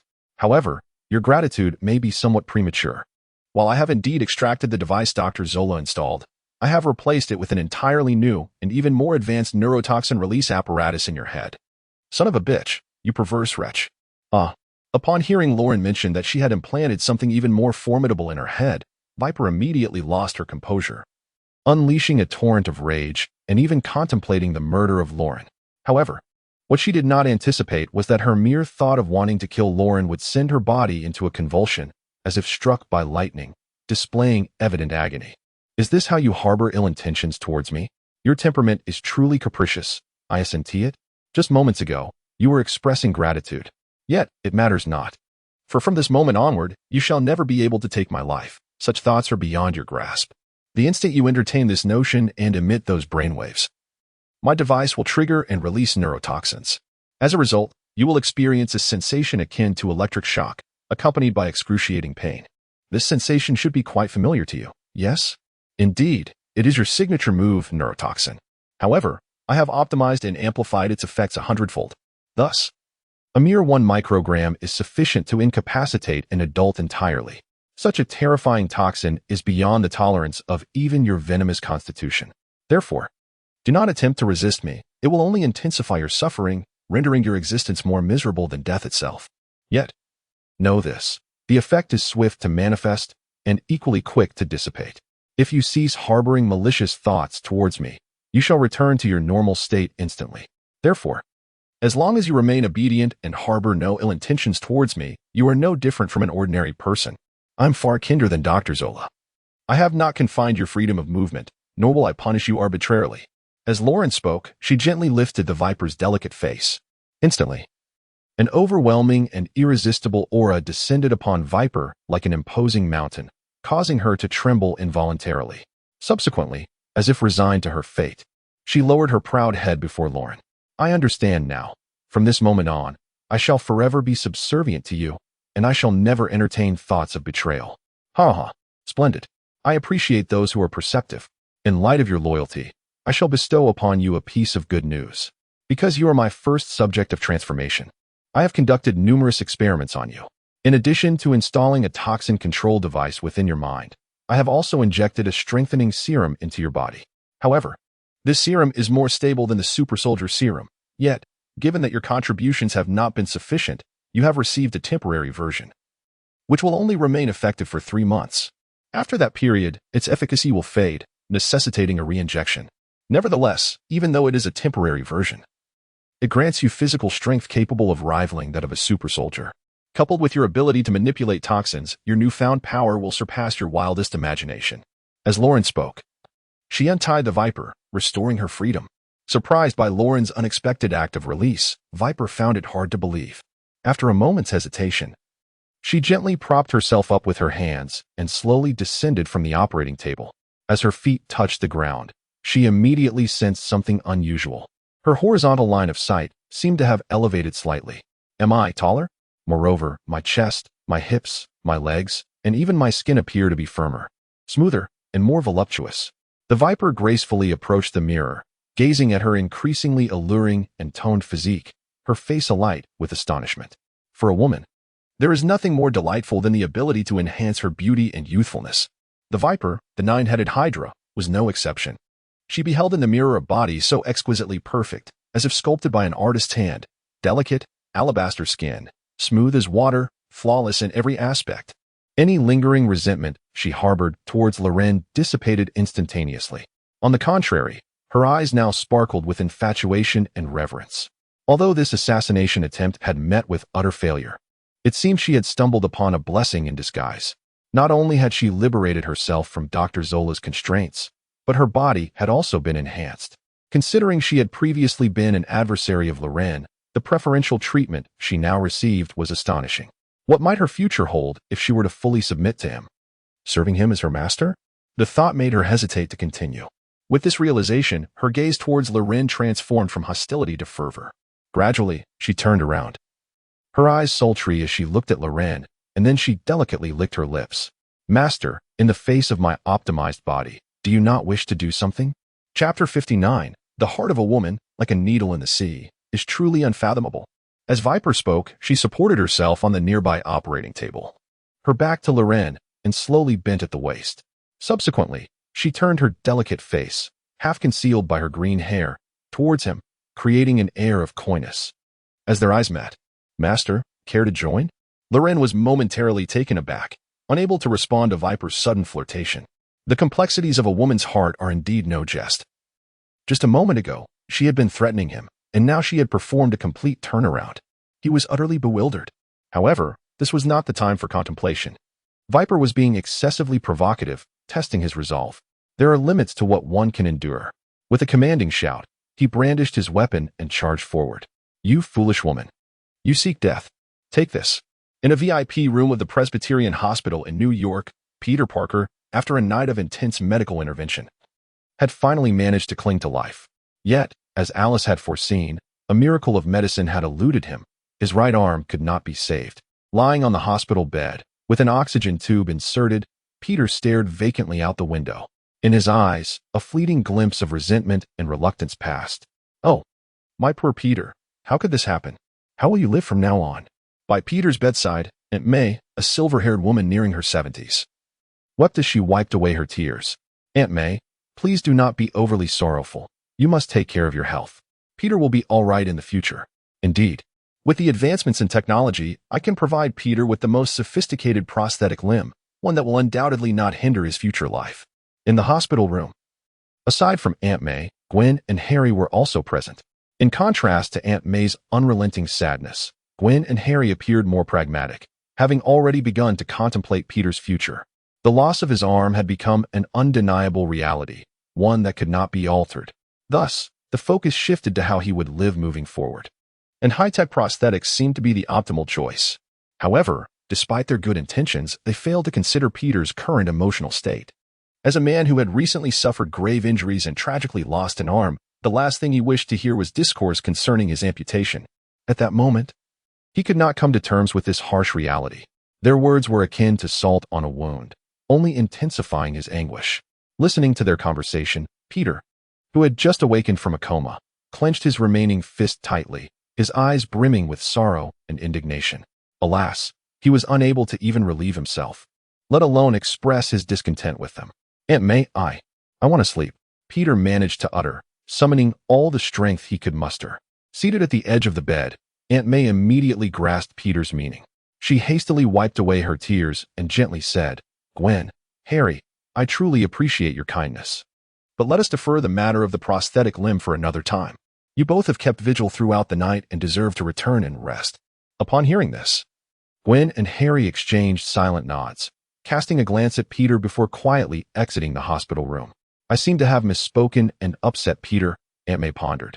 "Bringing up the prosthetic limb at such a moment is bound to cause discontent. What should I do? Perhaps I should apologize. Yet maybe not. What he needs most now is simply someone to be quietly present. He will come to terms with it in due time. Oh, but with all the high-tech companies under Lauren, perhaps he could assist Peter.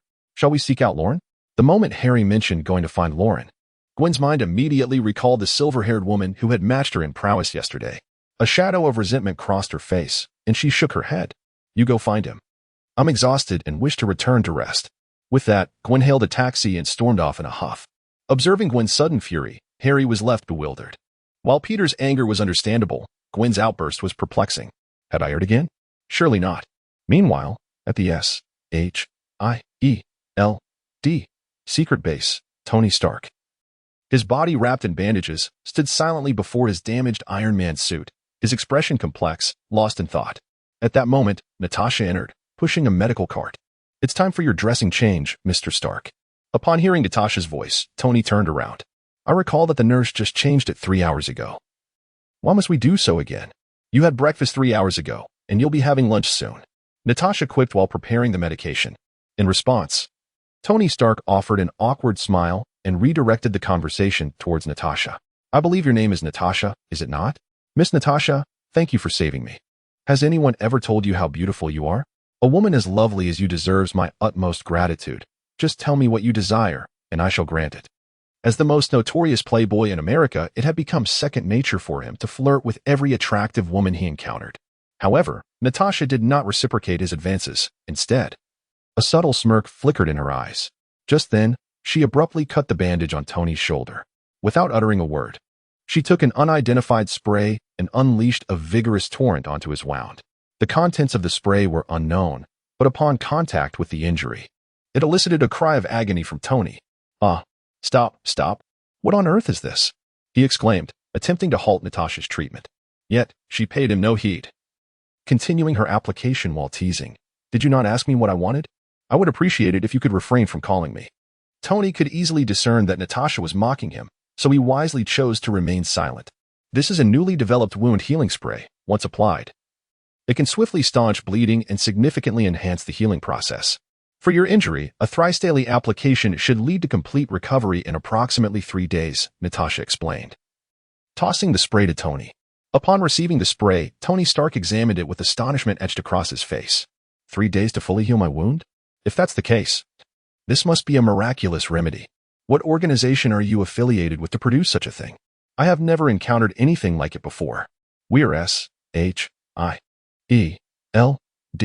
Just as Tony voiced his inquiry, Nick Fury, clad in a black trench coat, stormed into the room. Tony Stark, we finally meet.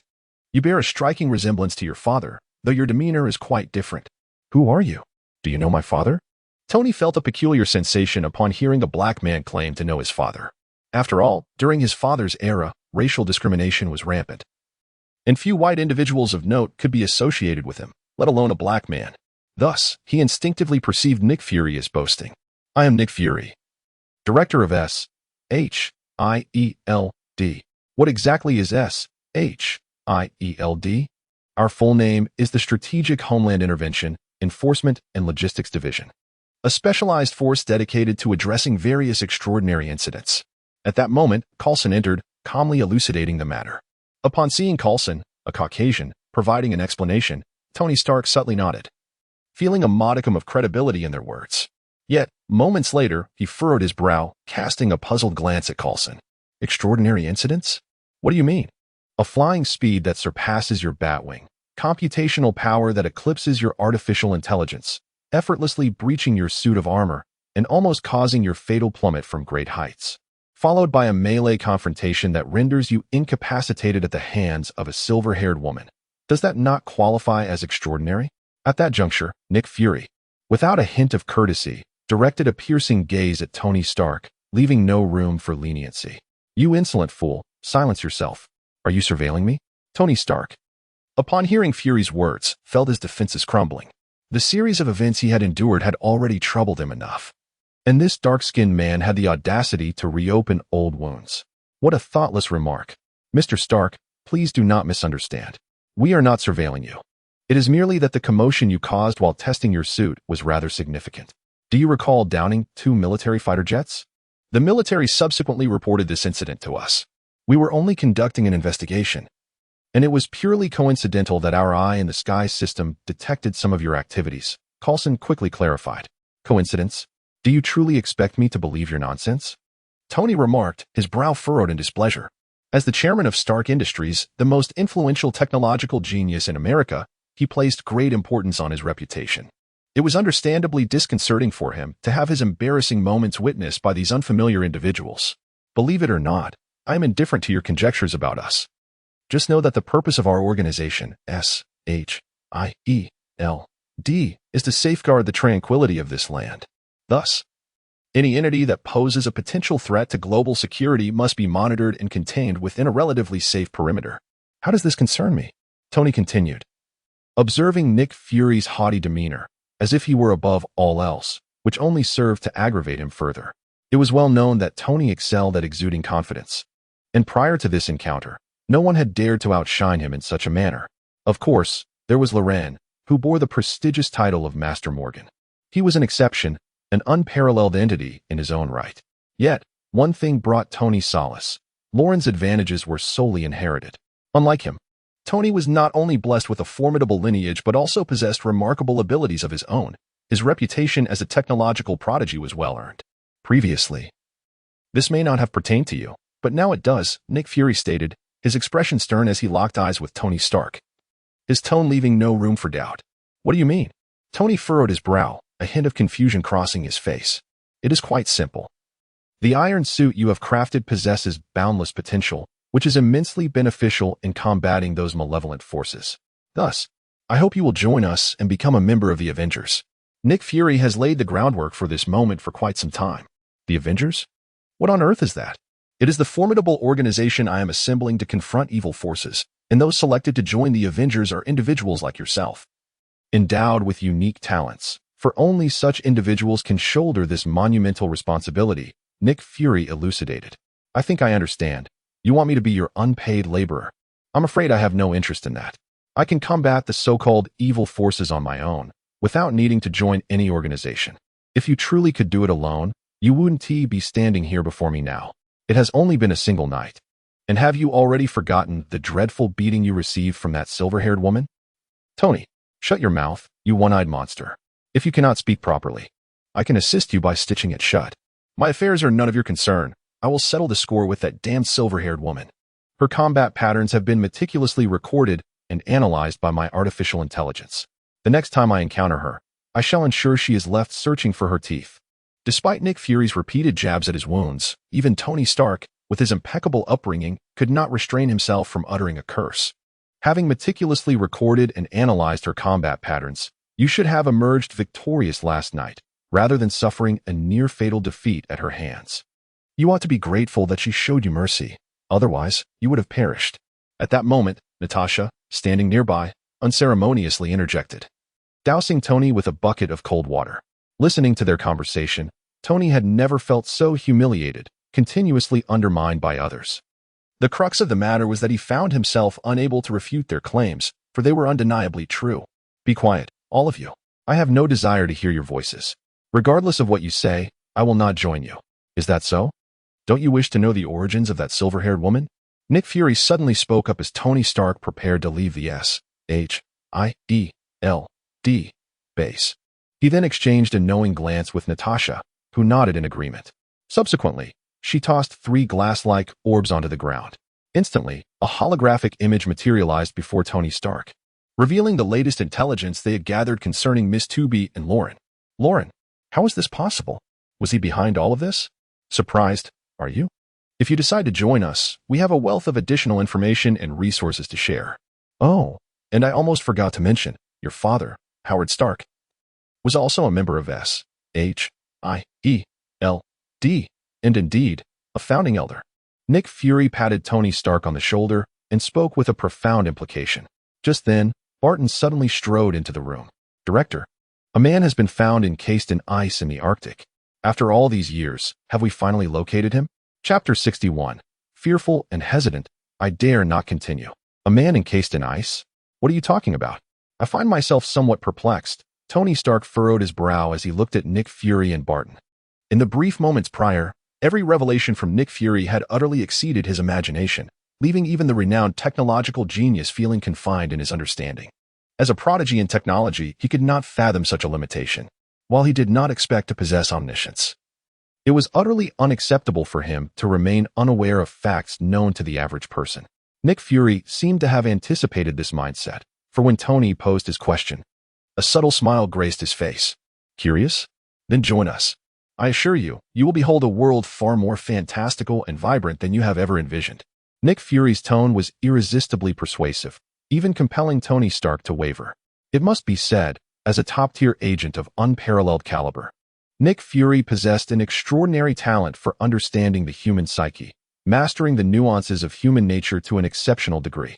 Listening to Nick Fury's words, Tony Stark remained silent for a considerable time, then shrugged his shoulders and replied with a hint of resignation. Very well. I confess, your words have stirred something within me.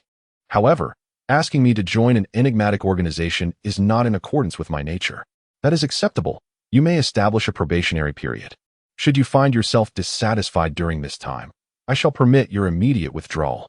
Yet, I can assure you, you will not take such action. Do not speak so confidently. To be frank, I currently find your self-righteous demeanor quite off-putting.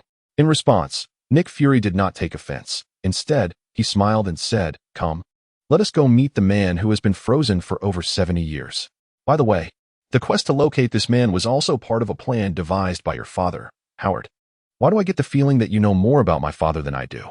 That is certainly the case. The time you spent with him pales in comparison to mine. After all, your father was notoriously a workaholic. But do you know what he spoke of most frequently with his colleagues? Please don't tell me it's me. I would rather not hear such an answer. Though you may wish to avoid it, I must reveal the truth. Your father often proclaimed that the greatest invention of his life is you, Tony. You have always been his pride. As Nick Fury guided the group aboard the Quinjet heading towards the Arctic, he spoke meaningfully. Come, must you stir such sentimentality at this moment? I detest this feeling. I truly wish to stitch that foul mouth of yours shut. Upon hearing this retort, Tony Stark could only roll his eyes in exasperation. His outward demeanor was one of indifference, yet within, a warmth surged that he could not suppress. This man clung to his pride until the very end. As they hastened towards the Arctic Ocean, chaos reigned in the secret laboratory where Lauren resided. The operating tables, experiment benches, sofas, chairs, and desks lay in disarray, shattered and dismantled. Even items that remained intact had succumbed to a disheveled state, creaking ominously at the slightest touch, evidently pushed to their limits. Furthermore, the room was permeated by an odd odor. The transformation of this once orderly laboratory could be traced back to a few hours earlier when Viper deliberately provoked Lauren. As a superhuman enhanced by the perfected version of the super soldier serum, once Lauren's inner fire was ignited, extinguishing it would prove a formidable challenge. Coincidentally, Viper had also been administered the perfected serum, albeit a temporary variant. Apart from the duration of its effects, the results were fundamentally the same. Thus, Viper's physique far surpassed that of ordinary humans, marking him as a true superhuman. In this moment, with the desires of two superhumans colliding, the intensity was beyond the reach of mere mortals. For over 2 hours, the combatants changed their stances and locations countless times. Given that the adversary was a superhuman like Viper, Loren fought without restraint. Throughout the encounter, he unleashed his full strength, applying as much force as possible. As a being capable of wielding several tons of power with ease, the magnitude of his impact was terrifyingly evident. If he were to engage a typical woman, it would take only a few strikes before her bones would shatter. However, Viper's body had been enhanced, allowing her not only to withstand his assaults, but also to reciprocate with vigor. At times, she would even launch counterattacks, charging at Loren with determination. This dynamic significantly heightened the challenge and enjoyment of the battle, to the extent that Loren found himself almost entranced by the fray. Despite their immersion in the exhilaration of combat, the environment and equipment they utilized suffered immensely. Under the force of their terrifying blows, sofas, chairs, and wooden tables were rendered unusable in mere moments. Even the steel-crafted laboratory table was on the verge of collapse, reduced to a precarious state. The battle was meant to conclude here, but the commotion they generated was too great to go unnoticed. This ruckus attracted the attention of Miss 2B and Tifa outside the door. Assuming their creator was in peril, they acted on the core directives of their robotic nature. Without hesitation, they forced open the laboratory door, only to be met with a scene that left them utterly astonished. As the self-aware and emotional beings, 2B and Tifa found themselves consumed by anger, they began to ponder whether they had neglected to adequately satisfy Lauren. Amidst this intricate web of thoughts, rather than retreating from the laboratory, the two resolutely engaged in battle. Consequently, what was initially a one-on-one duel swiftly escalated into a 3-against-1 fray. Although Lauren possessed superhuman strength and resilience, facing a superhuman alongside two robotic companions proved overwhelming, leading him to capitulate in a matter of moments, desperately calling for mercy. This resulted in the current chaotic scene. "How can you bully me like this? Stay back, I need a break."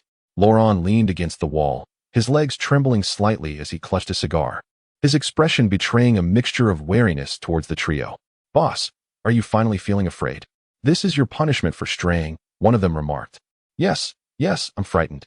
I promise I won't do it again." Lauren quickly nodded in agreement. "That's good to hear. Boss, if you feel we haven't served you well, you can tell us directly. We can try something different. But when you go off and stray, it makes both 2B and me quite unhappy," Tifa pouted, her demeanor reflecting a sense of grievance akin to that of a jealous human girl. Witnessing this spectacle, Viper stood in stunned silence. Chapter 62. 2B, what are you doing? Put down your knife. Master, are they truly robots crafted by you? I can't help but feel they are more feminine than I am. Their physical forms are astonishingly lifelike. The expansive areas are indeed vast, the soft places delicately gentle, and the wrinkled spots subtly creased. Remarkably, it emanates warmth. Is this truly a robot? The Viper sat between 2B and Tifa, instinctively reaching out to touch their forms, his face alight with astonishment. "Remove your filthy hands, you interloper." "No. You are the fourth party. Tifa is the third." 2B forcefully swatted away Viper's hand, her tone icy. "Sister 2B, why do you speak of me this way again? Did we not agree that we are sisters? I merely came into existence later. Our standing in the boss's heart is equal, with no hierarchy." Tifa expressed with a mournful countenance. "Indeed, Tifa dear, I misspoke. We are sisters, while this woman is the interloper." Upon hearing this, Viper not only refrained from anger, but instead burst into laughter. "Beautiful robotic sister, I am not an interloper. I am merely the new favorite of your boss." "New favorite? 2B and Tifa exchanged bewildered glances, confusion etched upon their faces. Wait, do you not understand what new favorite means? It seems you are not well versed in the ways of men. Nevertheless, given that we have endured gunfire and withstood bombardment together, allow me to educate you henceforth. First and foremost, men are inherently lustful creatures. There is no exception. And for someone like our master, possessing wealth, good looks, and power, it is impossible for him to have only one or two women by his side.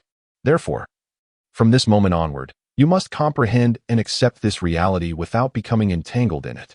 Upon accepting this notion, you shall comprehend that I shall never be the first infatuation of the master. In due course, there will emerge a second, a third, and indeed, many more romantic interests, until he is no longer among the living. No longer among the living? That implies death, for as long as a man draws breath, he remains a creature of desire. Lauren, Viper, you must not lead them astray. Not all men are thus. I can see that there exist exceptions, yet, dear master, you are certainly not one of them. Not only are you not, but you reign supreme among the lascivious. More romantic interests? Boss, do you truly intend to pursue this? Upon hearing Viper suggest that Lauren would continue to sow wild oats, 2B and Tifa simultaneously directed their gazes toward Lauren. At this, Lauren felt an overwhelming urge to deny it.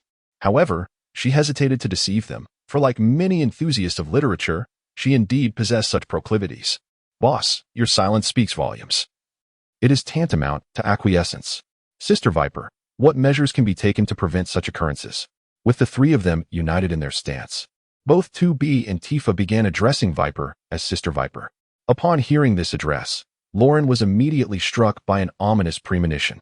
It was then that a mischievous smile crept upon Viper's face.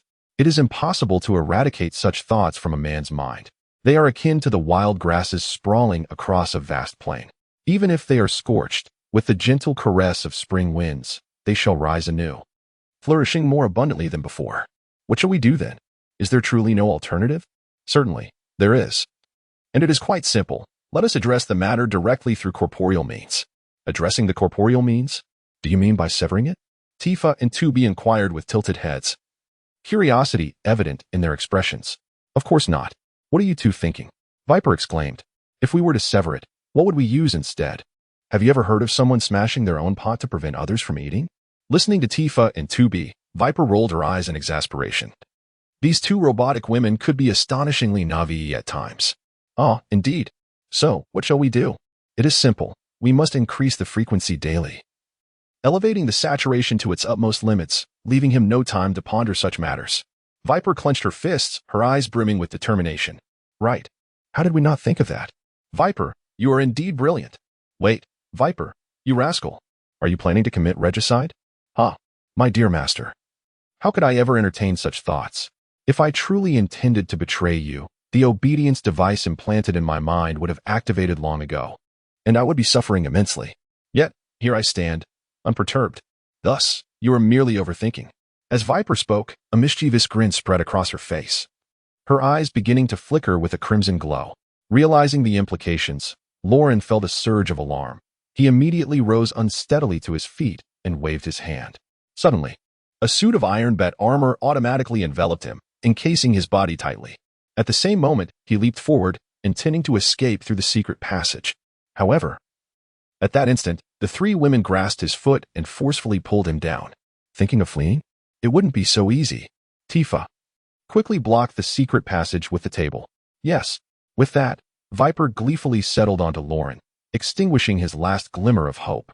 She then raised her hand and lightly tapped on his bat mask, bursting into laughter filled with mockery. Master, I never imagined you would find yourself in such a predicament today. Do you recall how you treated me last night? No matter how I resisted, it was futile. Pleading for mercy only fueled your enthusiasm. Today, I shall take my revenge. I want you to experience the sensation of calling to the heavens without response, of calling to the earth without a reply. Now, you better obediently open the bat armor for me, or else you shall not blame us for being merciless. I will never open the bat armor. 3 of you against me? If I do, how will I ever rise again? I refuse. Refusing, are we? Then do not blame me for being impolite. As Viper spoke, she picked up a crowbar from the nearby lab table and began to manually dismantle the armor. However, after much effort, she left not a single scratch on the bat armor. Observing this, Lauren couldn't help but feel relieved and began to chuckle with a sense of triumph. Heh, you might as well save your efforts. Although my battle armor is not forged from vibranium, its hardness is certainly beyond the reach of ordinary steel. To damage this armor, one would require materials of equal caliber, or perhaps vibranium and adamantium. No, I said nothing. Ha ha ha, so using vibranium and adamantium would suffice. Right? 2B, did you hear that? Hee hee, I heard it. Wait, 2B, what are you doing? Put down your adamantium blade. Boss, don't worry. I'll just pry it open a little to let it peek out. It won't harm you. No. Help. Chapter 63, Go fetch that shield. Time flies, and before one realizes it, an entire day has passed. A whole day may not seem long. Yet it is not short either. In ordinary circumstances, it could be filled with numerous activities. However, today, Loren squandered the day solely on Viper and her companions. Fortunately, his physical condition is exceptional. Otherwise, an ordinary person might have succumbed long ago. Nevertheless, Viper's cunning scheme did not succeed. And this was primarily due to a single remark from him. After all, 2B and Tifa are ultimately the versatile combat robots he created, and he is their creator. The earlier interactions were merely playful antics. It would be utterly impossible for them to pose any real threat to him, considering that the fundamental principles governing robots are not mere formalities. Once he truly issued the command, 2B and Tifa would undoubtedly execute it without hesitation. Thus, when the playful antics concluded, his directive naturally involved them collaborating to confront Viper. Initially, Viper presumed that 2B and Tifa were allies, reveling in their camaraderie with an air of audacity, emboldened by her perceived advantage. However, as the play continued, she was struck with terror upon realizing that she had become the object of their amusement. By the time she comprehended the situation, it was already too late for any counteraction. You have gone too far, 2B, Tifa. I will never trust you again. Viper glared at the two with a look of disappointment. In response, a hint of embarrassment crossed the faces of 2B and Tifa. Viper, we did not intend for it to come to this. However, when it comes to play, we must also recognize that if the boss issues a command, we are obliged to follow it unconditionally. Thank you for your efforts today, Tifa expressed with sincere regret. Very well, let us conclude for today, Viper. You should return to your Hydra base tonight. Lingering too long may incite suspicion. Must I leave tonight? Upon hearing Lauren's insistence for her immediate departure, Viper, who had been eager to return, exhibited an unusual reluctance. What is the matter? Are you reluctant to depart? Lauren teased, observing Viper with a playful grin. Surprisingly, rather than displaying anger, Viper shyly nodded, her cheeks flushed. I enjoy the atmosphere when I am with you. The atmosphere? Indeed, the current atmosphere is both relaxed and amusing. A sensation I have never encountered before. Within the confines of the Hydra base, there existed only monotony and solitude, which I had long since grown weary of. I truly wish not to return, Master. Perhaps you might consider allowing me to remain. I am capable of performing any task. Why not let me serve as your secretary? This way, you could delegate your responsibilities to me, and during idle moments, I could. Enough. Do not continue. Before Viper could finish, Lauren interrupted him directly. Now is not the time to keep you here. I require your return to the Hydra organization to assist me in gathering intelligence and, incidentally, to locate a certain individual. Locate someone? Indeed. Who? A woman named Wanda Maximoff. A woman? Let me guess. She must be quite beautiful. Your next romantic interest? Viper inquired with curiosity. It would be prudent not to pry into matters that do not concern you. Viper, you are being rather presumptuous. Lauren's expression suddenly turned quite severe. Upon witnessing this, Viper felt a jolt of apprehension and promptly bowed his head in trepidation. Yes, Master, I shall heed your every command. Well, perform commendably. Should I find your efforts satisfactory? I will not treat you unjustly. Remaining by my side will merely be a matter of time. At that point, not only will you enjoy days like today, but I shall also grant you a squad of robotic assistants to aid you in exacting revenge on Dr. Zola, thus alleviating the resentment you have harbored for years. In that moment, Lauren bore a striking resemblance to those unscrupulous employers, weaving grandiose promises before Viper. The key Viper feasted with unbridled delight, its eyes brimming with aspirations for the future. Master, I shall not disappoint you, it declared, swiftly departing from the clandestine laboratory. Observing the Viper's retreating figure, Miss 2B cast a curious glance at Lauren. Boss, is the woman named Wanda truly your next romantic interest? You all misunderstand me. In truth, I have never even met her, Lauren replied. If you have never encountered her, why seek her out? Because this woman possesses an extraordinarily formidable power, one that will render her highly coveted among the various factions in the future. Thus, we must locate her before anyone else and ensure she becomes one of us, allowing me to rest easy. As for the notion of romance, do you truly believe I am such a superficial man? Lauren coughed lightly, adopting a serious demeanor. Not at all. The boss has never been a superficial man. In response, 2B shook her head, her expression earnest yet betraying a hint of amusement. The boss is not superficial. He is merely lecherous, Tifa interjected, her words piercing Lauren's heart, leaving him momentarily speechless. You two are becoming increasingly outrageous. Even jesting at the expense of your creator, Lauren remarked. Enough of this frivolity. There is an important task that requires your attention.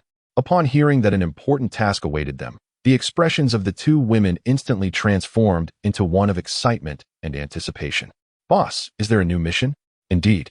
The standardized robotic production line has been completed and will soon commence operations. Before long, hundreds, if not thousands, of standard combat robots will come into existence. However, I have not integrated emotional modules into these machines, nor have I given them any defining appearance. I refer to them as faceless. Therefore, you need not feel apprehensive. They are not your competitors. On the contrary, they will serve as your most loyal subordinates. Subordinates? Upon hearing Lauren's words, both 2B and Tifa exchanged puzzled glances. Yes, I intend to create several robotic task forces, each overseen by different individuals. You two will lead 2 of these teams. 2B. Your team will primarily engage in external combat and assassination missions, tasked with delivering justice. Tifa, your team will focus on the internal security of the manor. Each task force will have distinct functions and leadership. However, the 2 of you alone are insufficient. I require several equally formidable new companions to be created. This endeavor will necessitate a substantial quantity of vibranium and adamantium, but these materials are currently scarce, so I need you to assist me in procuring more. Boss, do you mean for us to venture into Wakanda to seize vibranium? 2B inquired, a look of confusion crossing her face. Wakanda indeed possesses abundant vibranium, however. With our current capabilities, we are not yet in a position to invade them. Only after the formation of the Robotic Legion will it be possible to acquire the vibranium mines of Wakanda, which will undoubtedly become mine. However, until that moment arrives, I do not intend to provoke them. To my knowledge, within the secret base of S.H.I.E.L.D., there exists a shield forged from pristine adamantium. Additionally, the National Museum houses several artifacts crafted from vibranium. Therefore, one of you should head to S.H.I.E.L.D., while the other visits the museum, and procure these items for me. I will have Alice assist you in disabling their security systems to minimize your troubles. This time, let us avoid any bloodshed.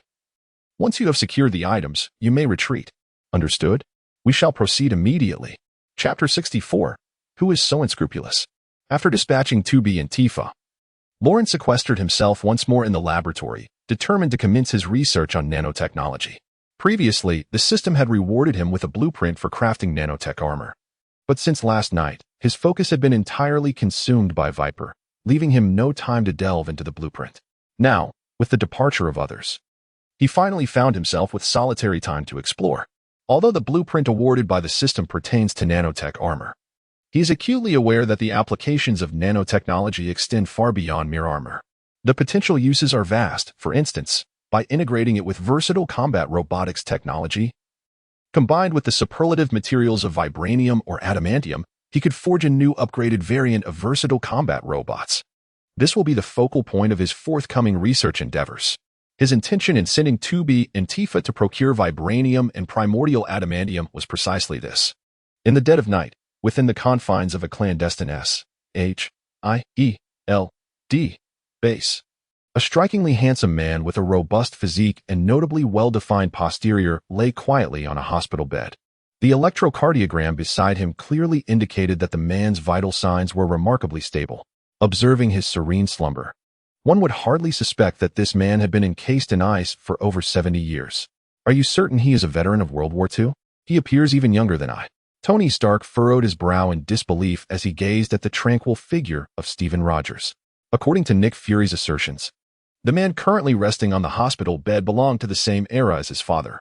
By the natural flow of time, this individual should have long since become an elderly gentleman. While numerous science fiction films have alluded to the concept of cryogenic preservation for the purpose of facilitating long-distance interstellar travel, such technologies remain firmly in the realm of fiction, at least in the present day. Yet, the very existence of this man serves as a testament to the feasibility of such sci-fi concepts. As a genius in technology, Stark found himself irresistibly intrigued, prompting him to reach out and touch the stranger's form. However, in that moment, the man, who had been peacefully resting, seized Stark's hand with surprising vigor. In an instant, he deftly flipped himself upright and pinned Stark to the bed as if he were a prisoner. "Where am I? Who are you?" The man, while pressing down on Tony Stark, surveyed the surroundings with an expression of grave concern.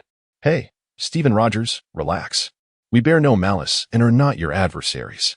At that moment, Nick Fury, standing to the side, calmly regarded Captain America, who had been in slumber for 70 years, and slowly began to speak.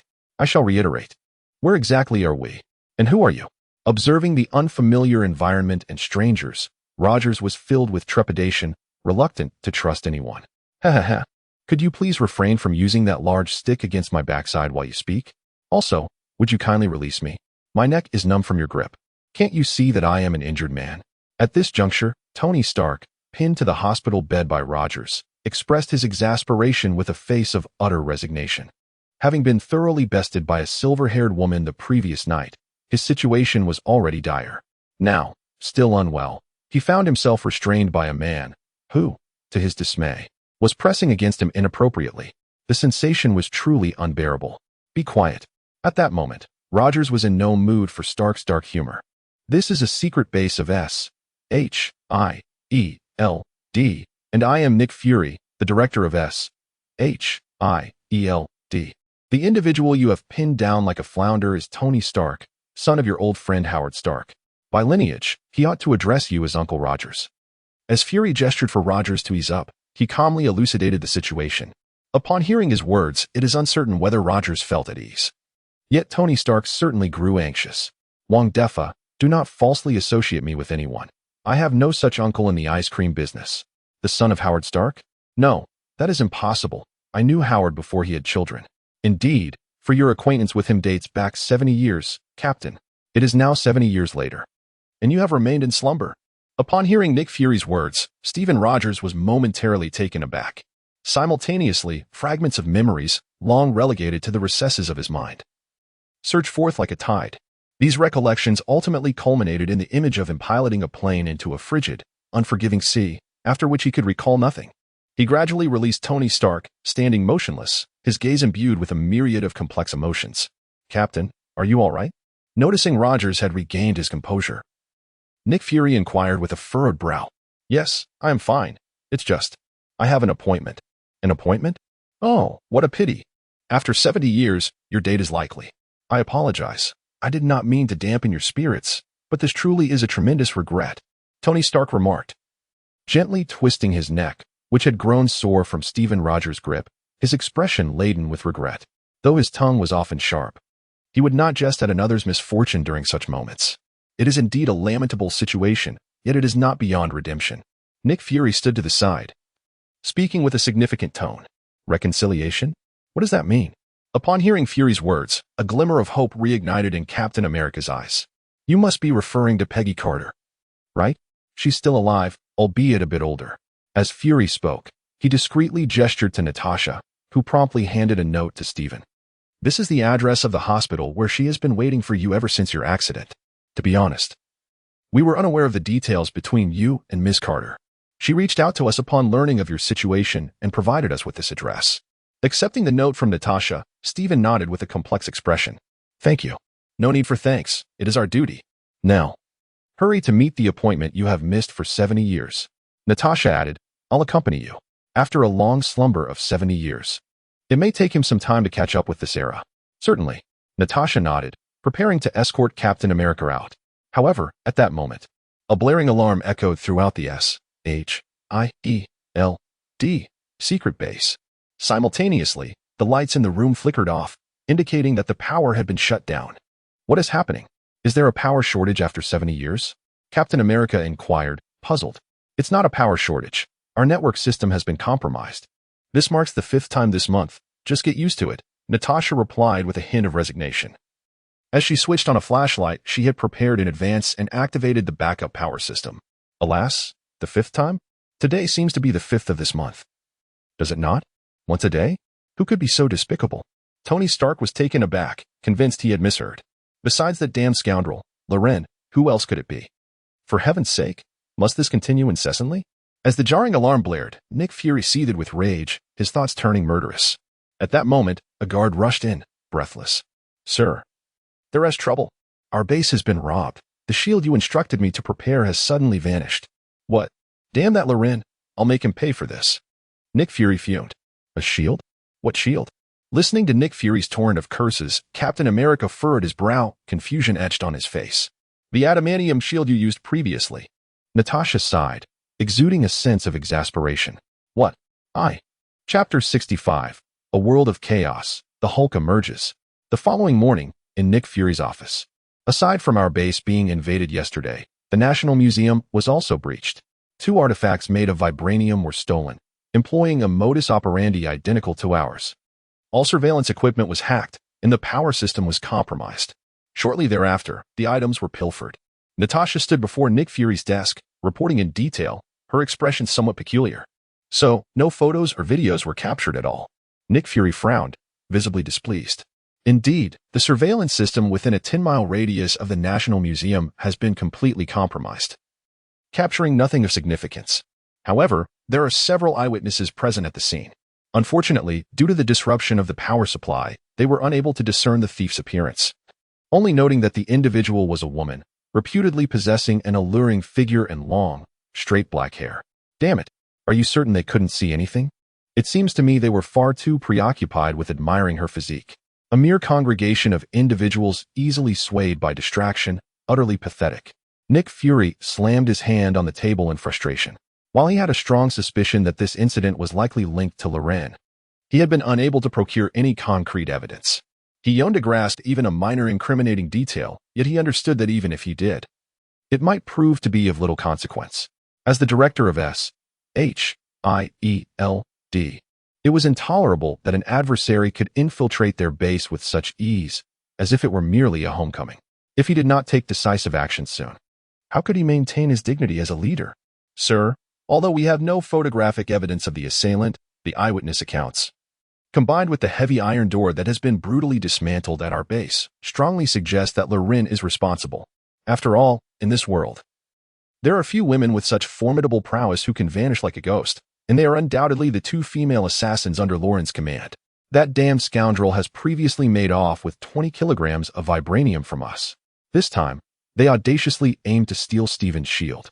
Without it, what will Stephen rely on? That shield is forged from the primordial adamantium alloy. Once molded, its shape cannot be altered. Even if it is taken, it would serve no purpose. What does that wretched scoundrel intend to achieve? Commander, could it be possible that his goal is to prevent Stephen from wielding that very shield? After all, it is an indispensable weapon for him, and its absence would inevitably diminish his combat prowess. This, in turn, would weaken us, the SHIELD agency. Ultimately, it appears he is deliberately targeting us. That despicable brat will one day pay for his transgressions. Nick Fury slammed his hand on the table, his expression dark as thunder. Ever since the emergence of Roland, he has been a constant thorn in their side, yet he feels powerless to act. His credibility as director hanging by a thread. After venting his pent-up frustration, Fury noticed that Natasha did not leave immediately, realizing she had further matters to report. With a resigned gesture, he said, "Enough about that wretched scoundrel. You seem to have other matters to discuss. Please proceed." "Yes, Commander. In addition to the thefts at the National Museum and here, 2 significant incidents occurred last night. One was a sudden fire at the Osborn Group, where one of their laboratories was engulfed in flames. According to the accounts of nearby witnesses, prior to the outbreak of the blaze, a peculiar green figure emerged from the building, alighting upon a strange flying contraption." "A green figure? The Hulk?" Nick Fury furrowed his brow, his expression steeped in perplexity. "No, it is someone else. Based on the witnesses' descriptions, this individual donned a mask, possessed the ability to fly at remarkable speeds, and could hurl explosives.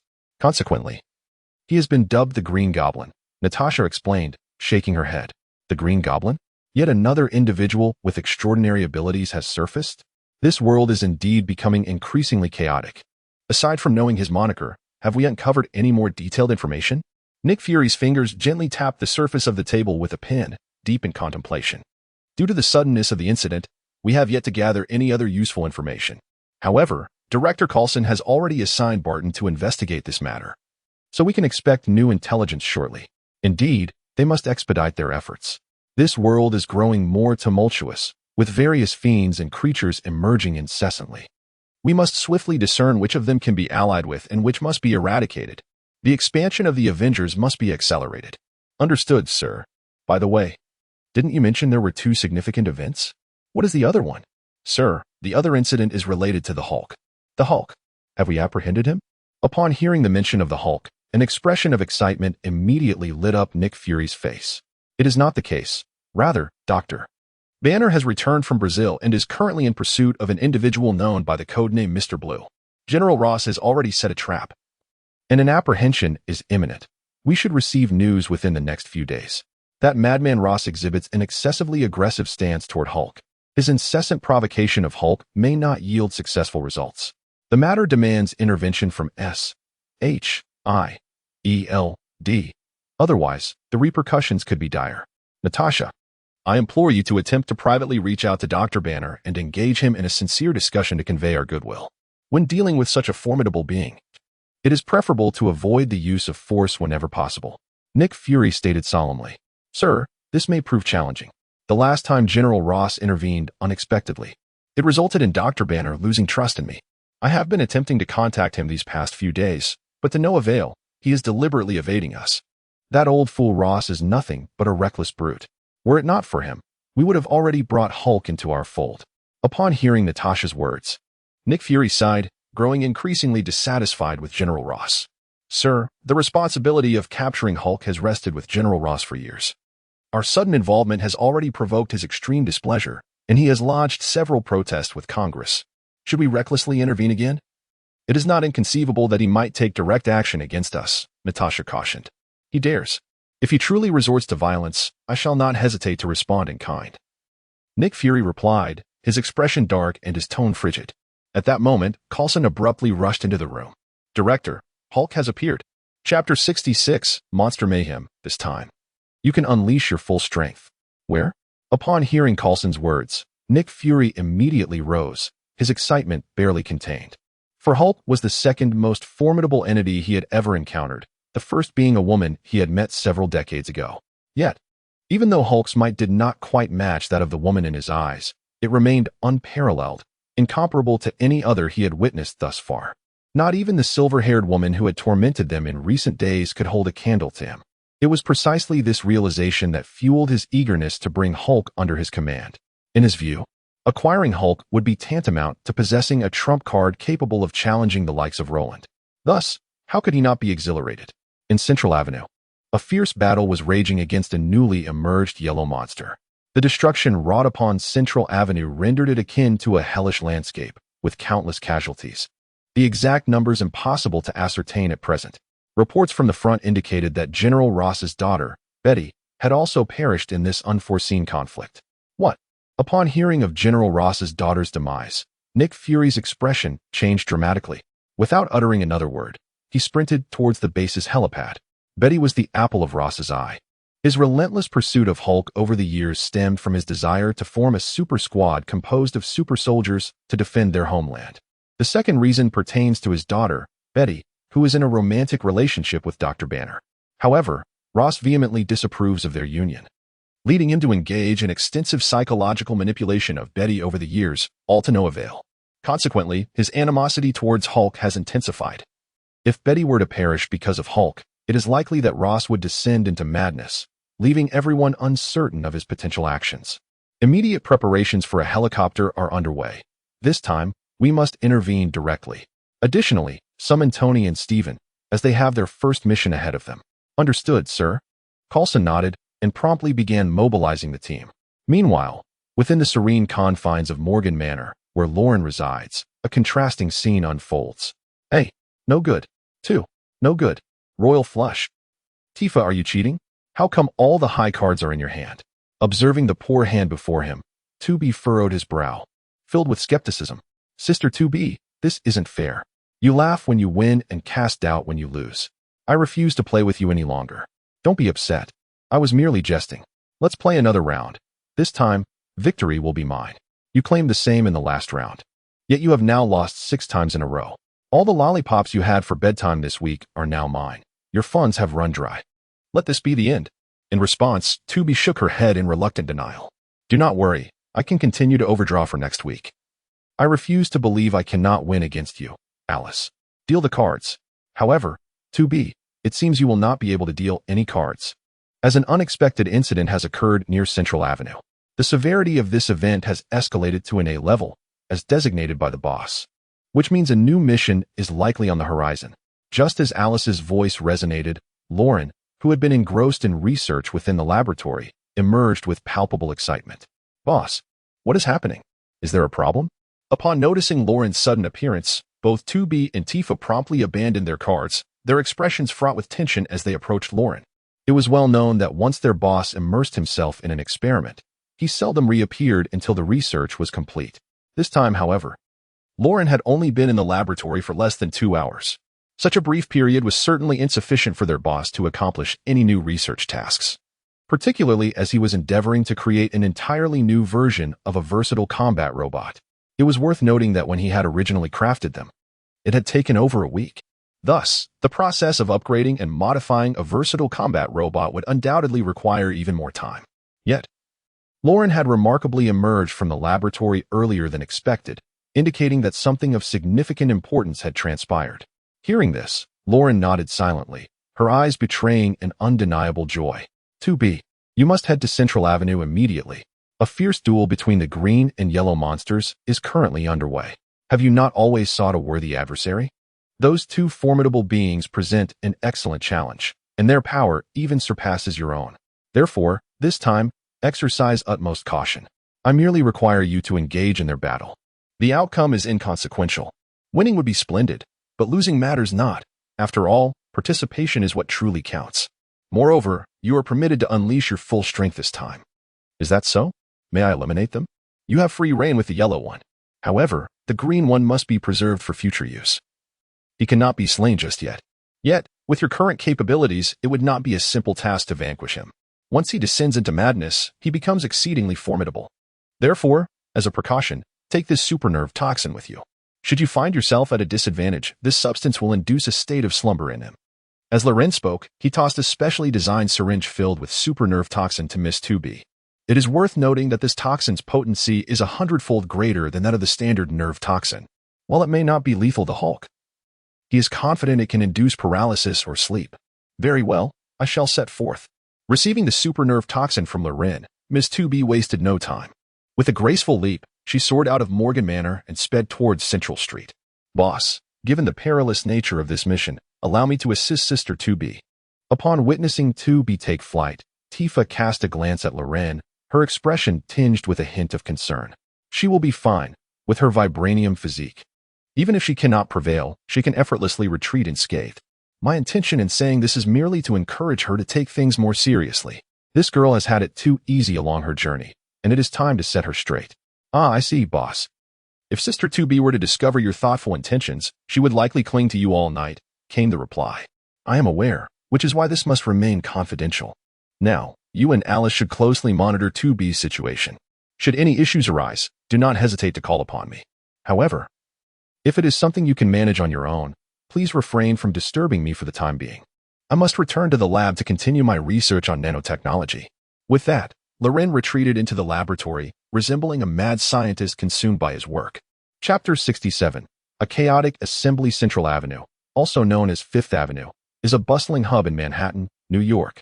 By night, the area is ablaze with lights and teeming with life, attracting many who revel in the nightlife.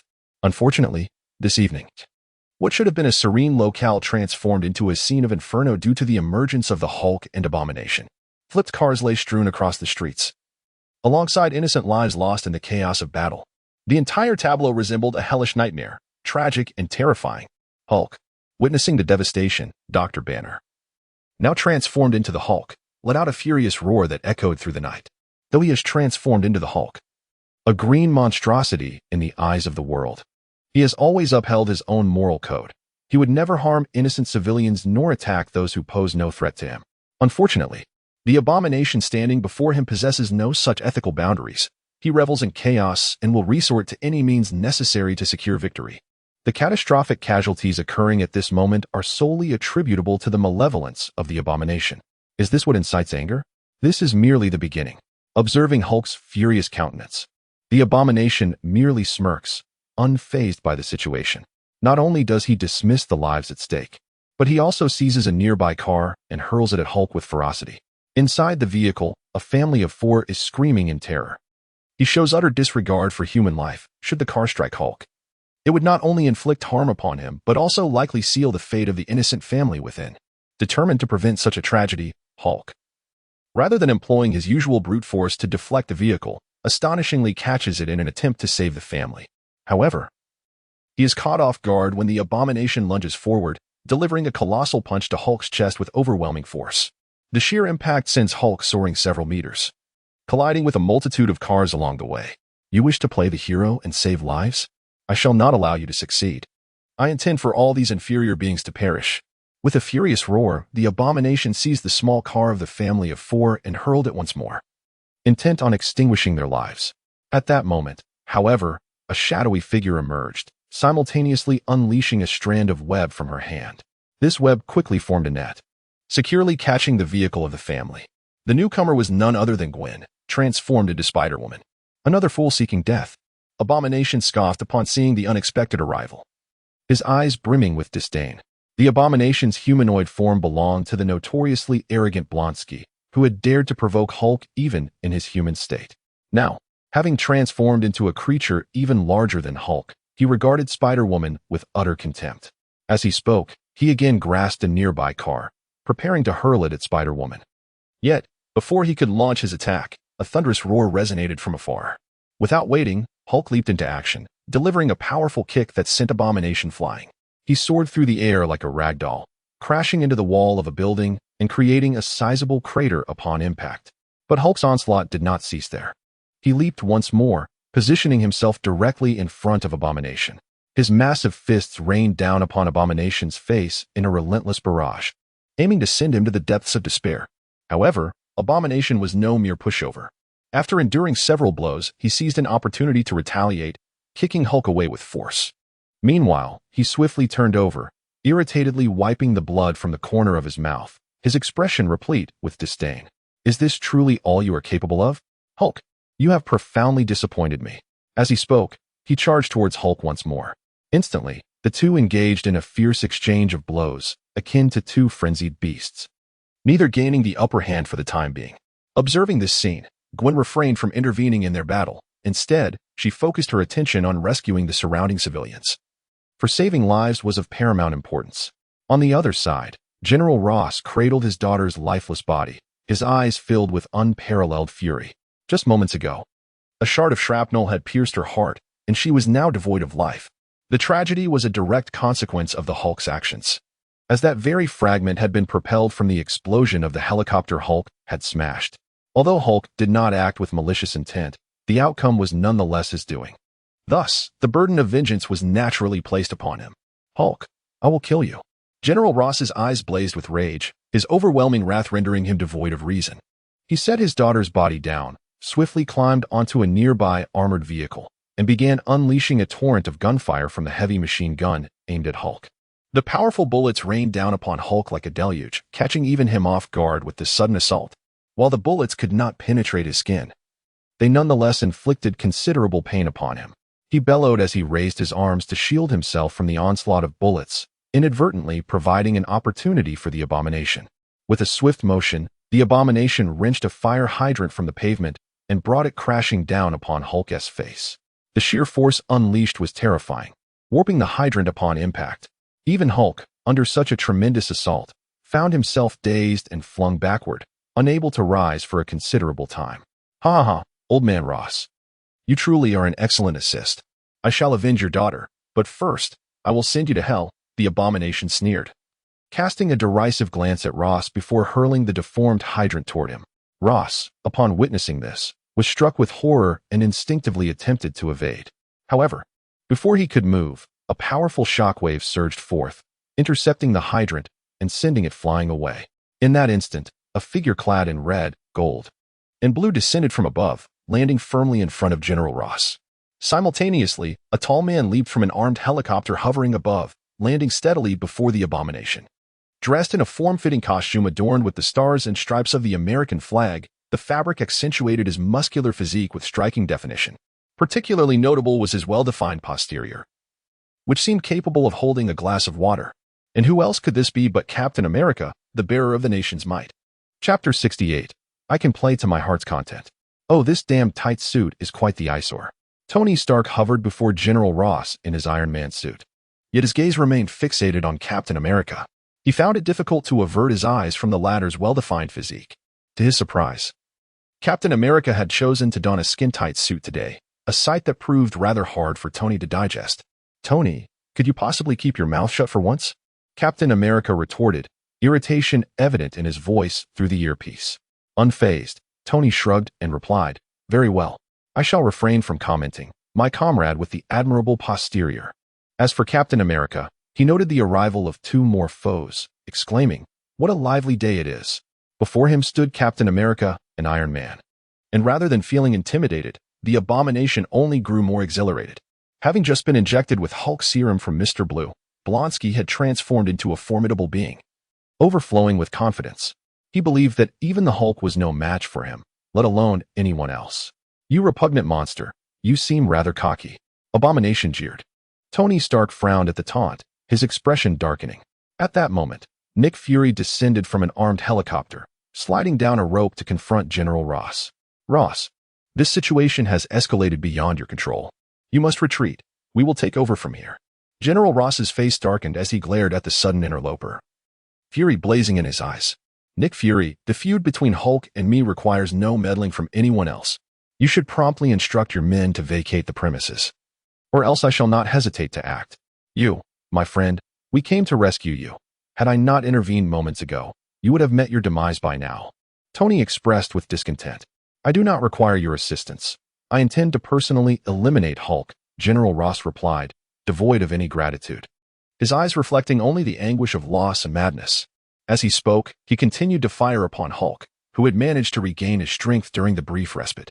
The Mudman still had a flicker of fury left, and as for Hulk, his resolve was unwavering. Having already suffered an ambush from General Ross, he was determined not to allow it to happen again.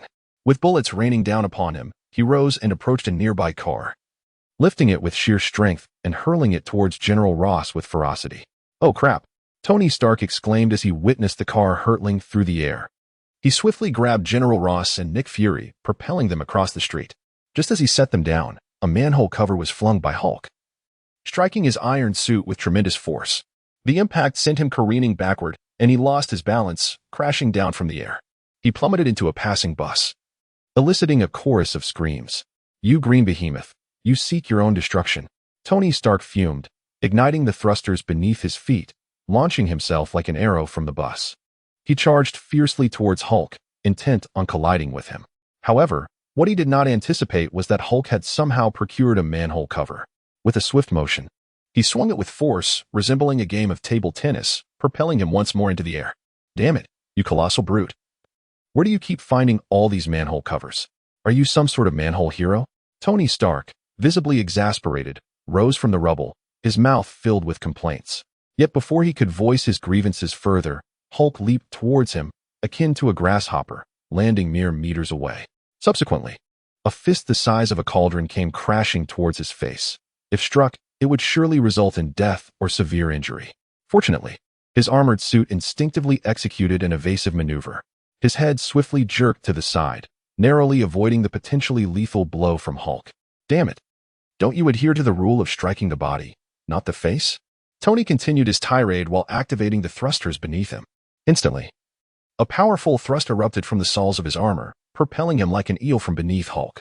Simultaneously, a barrage of thumb-sized mini-explosives was unleashed upon Hulk without restraint. The thunderous explosions reverberated like firecrackers. In an instant, searing flames intertwined with thick clouds of smoke engulfed Hulk, accompanied by his anguished roars. Witnessing this scene, a proud expression emerged on Tony Stark's face. as he believed he had finally managed to subdue Hulk. As the dust settled, Hulk stood resolutely in place, unscathed. His expression, however, revealed an unmistakable surge of anger. Hulk, with a ferocious roar, he twisted his face and unleashed a primal scream, his fists crashing down onto the ground like mighty hammers. In an instant, a terrifying force erupted, akin to a surging flood, creating a fissure in the earth beneath him. Tony Stark, caught off guard, found one of his legs ensnared in the crack, causing him to lose his balance and tumble awkwardly to the ground. In that fleeting moment, Hulk flashed a sinister smile and charged at him like a human tank.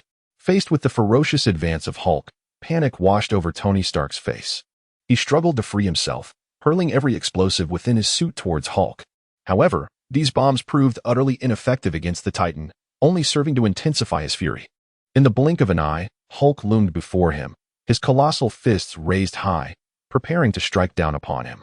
The ground had already fractured beneath Hulk's might. Should his fists land upon Tony, the consequences would be catastrophic. "Oh no, this is the end," Tony Stark lamented, his mind racing in a frenzy of survival instinct. Just then, a shadow descended from the heavens, plummeting like a meteor, and in a flash of lightning, struck Hulk's shoulder with tremendous force. The terrifying impact erupted like a tumultuous wave, leaving Hulk dazed and even embedding half of his body into the ground. Such a scene rendered all present utterly astonished. Their gazes swiftly shifted to the shadowy figure, collectively gasping in disbelief. The newcomer was none other than the silver-haired woman who had tormented them mercilessly in recent times. 1, 2, 3, 4, 5 of you? How delightful. Tonight promises to be lively. I can truly enjoy myself. For my next target, I choose you. After effortlessly thwarting Hulk's assault, Ms. 2B, her expression devoid of emotion, pointed her finger directly at Tony Stark. Tony Stark was utterly unprepared for the sudden appearance of the very woman who had nearly brought him to his knees just days prior. The moment he laid eyes on 2B's striking visage, vivid memories of his near demise at her hands flooded his mind.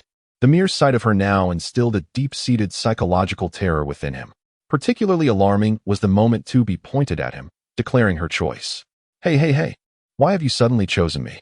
I haven't wronged you today, nor have I engaged with you in any conflict. As Tony instinctively retreated, he shot a look of innocence towards 2B, desperately attempting to persuade her to abandon her assault.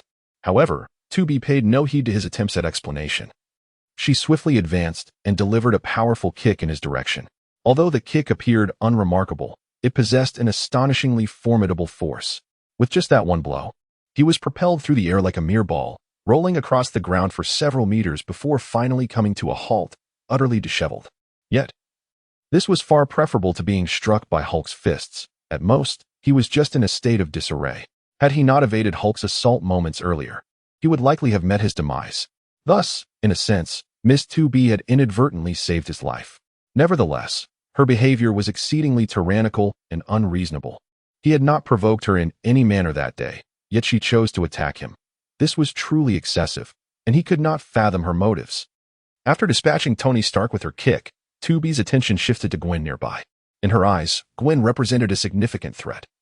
Not solely due to her impressive abilities, but also because she was the desk mate of her creator, who clearly harbored feelings for her. Consequently, 2B regarded Gwen as her primary rival. However, at that moment, Gwen was preoccupied with aiding nearby casualties and had not even registered 2B's presence. Observing this, 2B let out a disinterested scoff and muttered, true to form, a good neighbor of New York City, ever so eager to help. Very well. I shall let you off this time. I will seek others. With that, she redirected her gaze elsewhere. In the distance, Captain America and Abomination had regained their composure from the shock brought by her presence and resumed their fierce battle. Although Captain America's physique could not compare to that of the Abomination, he relied on his exceptional hand-to-hand combat skills, managing to engage the monstrous foe in a tit-for-tat confrontation. One must admit, the 5'5" warrior is indeed formidable. Despite being launched several times by the Abomination's overwhelming strength, he always managed to rise swiftly, returning to face his adversary with unwavering resolve as he proclaimed his signature catchphrase, "I can endure this all day." However, just as these words left his lips, 2B swiftly maneuvered behind him and delivered a spinning kick that sent him flying over 10 meters, crashing into a nearby skyscraper. Who said you could waste the whole day here? If you're going to stall, I'll fight whoever I please. Witnessing 2B's brutal kick sending Captain America sprawling, The onlookers gasped in astonishment, their expressions filled with disbelief. This woman is exceedingly ruthless. This is indiscriminate assault. She attacks anyone in her path. Ignoring the stunned reactions of the crowd, after dispatching Captain America, 2B coldly turned her gaze toward the abomination, murmuring softly, "Yellow monster? Must be eliminated." No sooner had she spoken than her figure vanished from sight, reappearing directly before the abomination. As 2B materialized before him like a phantom, his loathsome eyes widened in disbelief at her terrifying speed. However, the proud and combative nature of the individual only fueled his excitement rather than instilling fear. "You think you can kill me? What a ludicrous notion. The one destined to perish here is you." He scoffed disdainfully, and with a roar, he clenched his fist tightly and launched a powerful strike aimed directly at 2B's head. Caught off guard by her sudden appearance, he executed the punch hastily, relying on the element of surprise. Consequently, he could not unleash his full strength. Nevertheless, the force behind that blow was still no less than 10 tons. Such a punch would undoubtedly incapacitate an ordinary person instantly. Yet, the entity he faced was far from ordinary. She was a formidable combat android, enhanced with both vibranium and adamantium. After her battle with Gwen, 2B had come to the profound realization that her previous limit of 18 tons was woefully inadequate. Upon her return, she implored Laurent to optimize her further. This time, Laurent significantly increased the capacity of her energy core, thereby enhancing the energy discharge capability of the arc reactor within her. Now, she could unleash a maximum force of up to 30 tons, a power level comparable to the Hulk in his prime. Thus, the meager 10 tons of force from her opponent was rendered utterly insignificant in her eyes. As the ferocious fist came crashing down, 2B did not even entertain the notion of dodging. Instead, she effortlessly raised her right hand and, with a seemingly mundane motion, grasped the repugnant fist, effortlessly halting its advance. The repugnant one, witnessing his powerful strike being so easily caught by the silver-haired woman before him, was struck with disbelief, his expression transforming into one of sheer horror. How could he be so weak? 2B cast a dispassionate glance at him, her eyes brimming with disdain. Just as her words hung in the air, she yanked the repugnant one's fist sharply towards her. Instantly, he stumbled forward, losing his balance. At that moment, she delivered a crushing knee strike to his abdomen. The terrifying force contorted him into a bow-like shape, and he collapsed to the ground, retching and unable to rise for quite some time. How could this be possible? The repugnant one muttered, his face a mask of incredulity. The disparity between his physique and that of this woman was akin to that of an adult compared to a child. He had thought nothing of her, believing that dispatching 2B would be an effortless task. Yet, the scene before him had utterly surpassed his imagination. Not only had he failed to easily eliminate 2B, but he had also found himself on the receiving end of a brutal assault that left him reeling. It was utterly unfathomable. Meanwhile, 2B paid no heed to the repugnant one's expression. After bringing him to his knees with her strike, she lifted her hand and clenched it in the air. In an instant, the adamantium blade, suspended behind her, flew gracefully into her grasp. You must bid farewell to this world. Chapter 70, 1 against 2, the terrifying silver-haired woman. 2B cast a cold gaze upon the abomination kneeling before her. In her eyes, it was already a lifeless corpse. As her words fell, the machete in her hand sliced toward the creature's neck. However, the abomination was no feeble opponent. It had the capability to contend with monsters of Hulk's caliber, and it was not prepared to accept its demise willingly. In that instant, as 2B raised her machete, the creature propelled itself forward with explosive force, akin to a cannonball, charging directly at her. Observing this, 2B furrowed her brow and immediately activated her anti-gravity device. In a heartbeat, she transformed into a feather, lightly tapping the ground a few times before soaring into the air, effortlessly evading the abomination's savage assault. Simultaneously, she swung her arm with great force, launching the machete like a bolt of lightning, aimed squarely at the creature's head. With the release of the weapon, the abomination was struck by a long-forgotten sense of peril. It recalled the last time it experienced such a harrowing feeling was during its initial encounter with Hulk. At that time, it had merely been an ordinary human soldier, while Hulk was already a fearsome monster. Thus, feeling such trepidation in the face of a creature like Hulk was entirely understandable. It did not feel shame or humiliation, rather, it had developed an obsession with Hulk's formidable strength. This was also the catalyst for its current transformation, as it had injected itself with the serum derived from Hulk's blood. replicated by the illustrious Mr. Blue. To return to the main topic, previously he felt an imminent sense of life and death when facing the Hulk, due to the overwhelming disparity in their strengths. However, he now perceives himself as a being comparable to the Hulk, or at least he believes so. Yet, despite this newfound confidence, he still experienced a terrifying sensation. What does this indicate? It suggests that the woman before him possesses power surpassing his own, and that peculiar long knife truly has the capability to end his life. Realizing this, he became increasingly horrified and instinctively recoiled to the side. His speed was undeniably impressive. Yet even so, he could not entirely evade that fearsome strike. The strikingly designed black knife transformed into a streak of light, swiftly piercing through his shoulder and pinning him forcefully to the ground. Witnessing such a shocking scene, the surrounding soldiers widened their eyes in disbelief. As if they had encountered a specter. They had just been bombarding the abomination with tanks, yet the shells seemed as ineffective as if made of paper, failing to inflict any substantial damage. Now, however, the adversary was impaled by a seemingly unremarkable black knife, a spectacle bordering on the surreal. Had they not witnessed it with their own eyes, they would never have believed it, even under duress. Cursed woman, I shall make you pay. Since his transformation into the abomination, he had never sustained such a degree of injury. Even during his recent battle with the Hulk, he had not bled so profusely. Now, he was being bested by a woman. This was nothing short of humiliation and unadulterated disgrace. The ever-proud and combative Bronski could hardly accept such a conclusion. An overwhelming fury surged through his mind, instantly stripping him of reason. I shall kill you. I will slay you. He bellowed in a hysterical roar, grasping the hilt of the dagger and forcefully extracting it from his own body. Observing the frenzied Bronski, 2B maintained an inscrutable expression, as though she were watching a jester perform. Just as Bronski was about to withdraw the dagger entirely, 2B reached out with a flourish, and the blade seemed to respond to an unseen summons, flying back into her hand.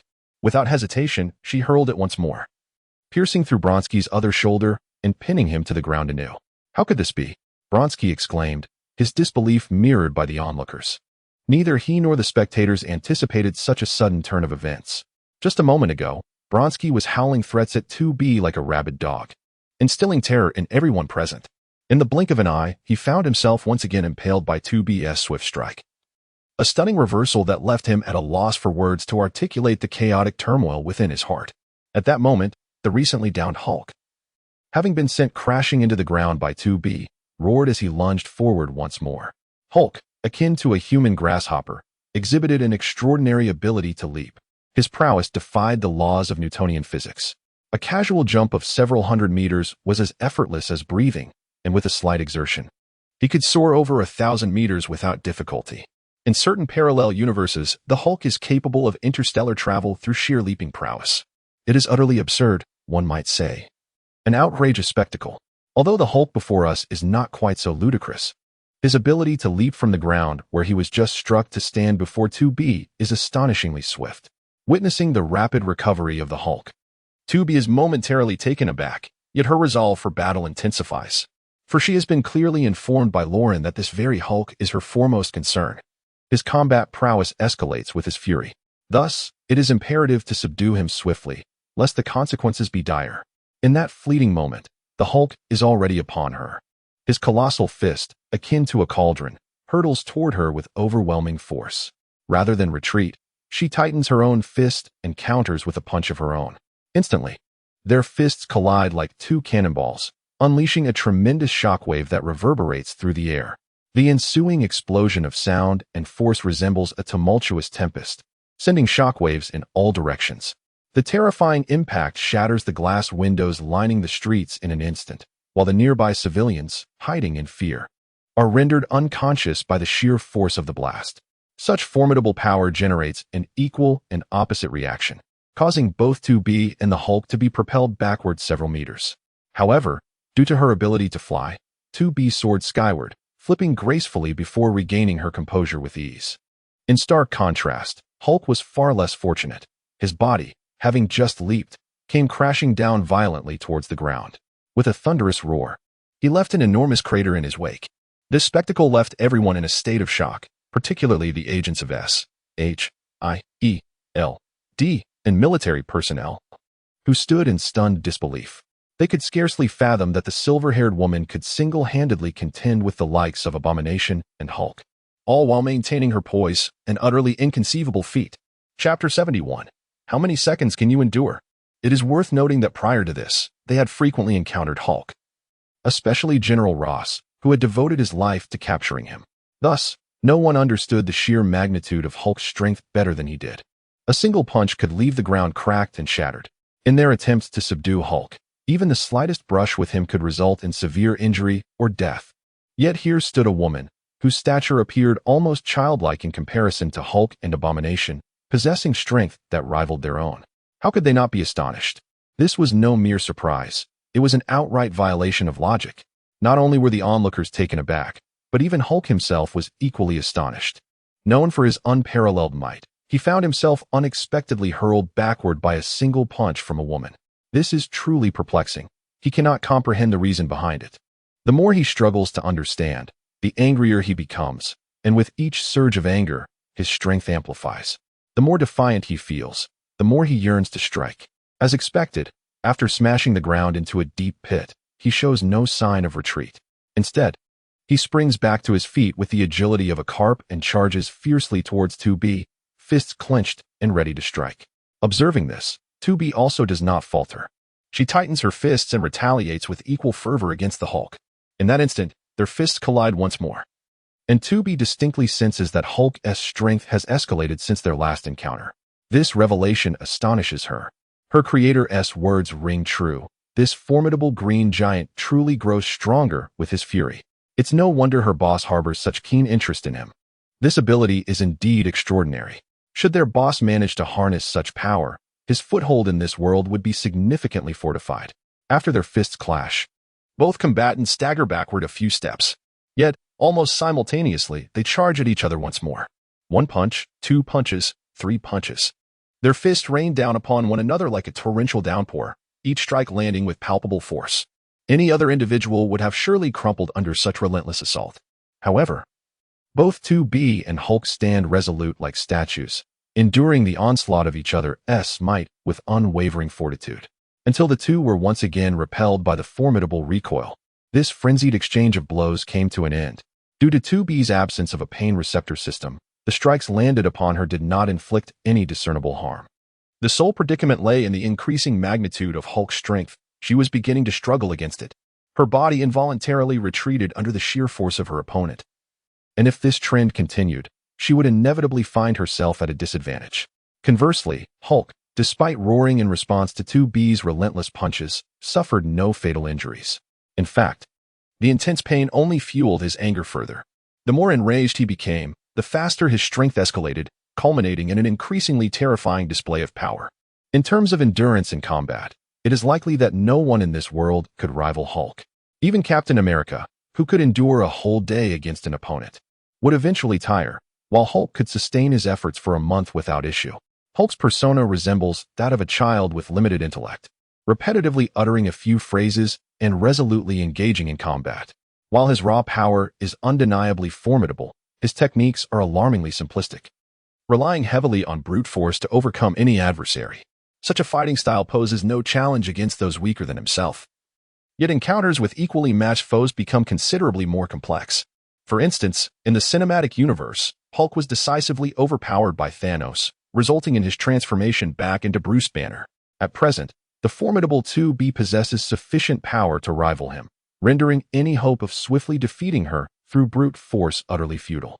Moreover, 2B would not afford him such an opportunity. Having discerned that Hulk's strength was incrementally escalating, she resolved not to squander any more time on him, especially since she had already completed her desired combat assessment. The outcome revealed that her combat prowess could effortlessly match Hulk in his ordinary state, and she retained a certain degree of maneuverability even against Hulk's enraged form. As for Abomination, he was entirely on a different tier altogether. His maximum strength fluctuated between 26 and 28 tons, which paled in comparison to Hulk's might. With her own limit set at 30 tons, she was still 2 tons shy.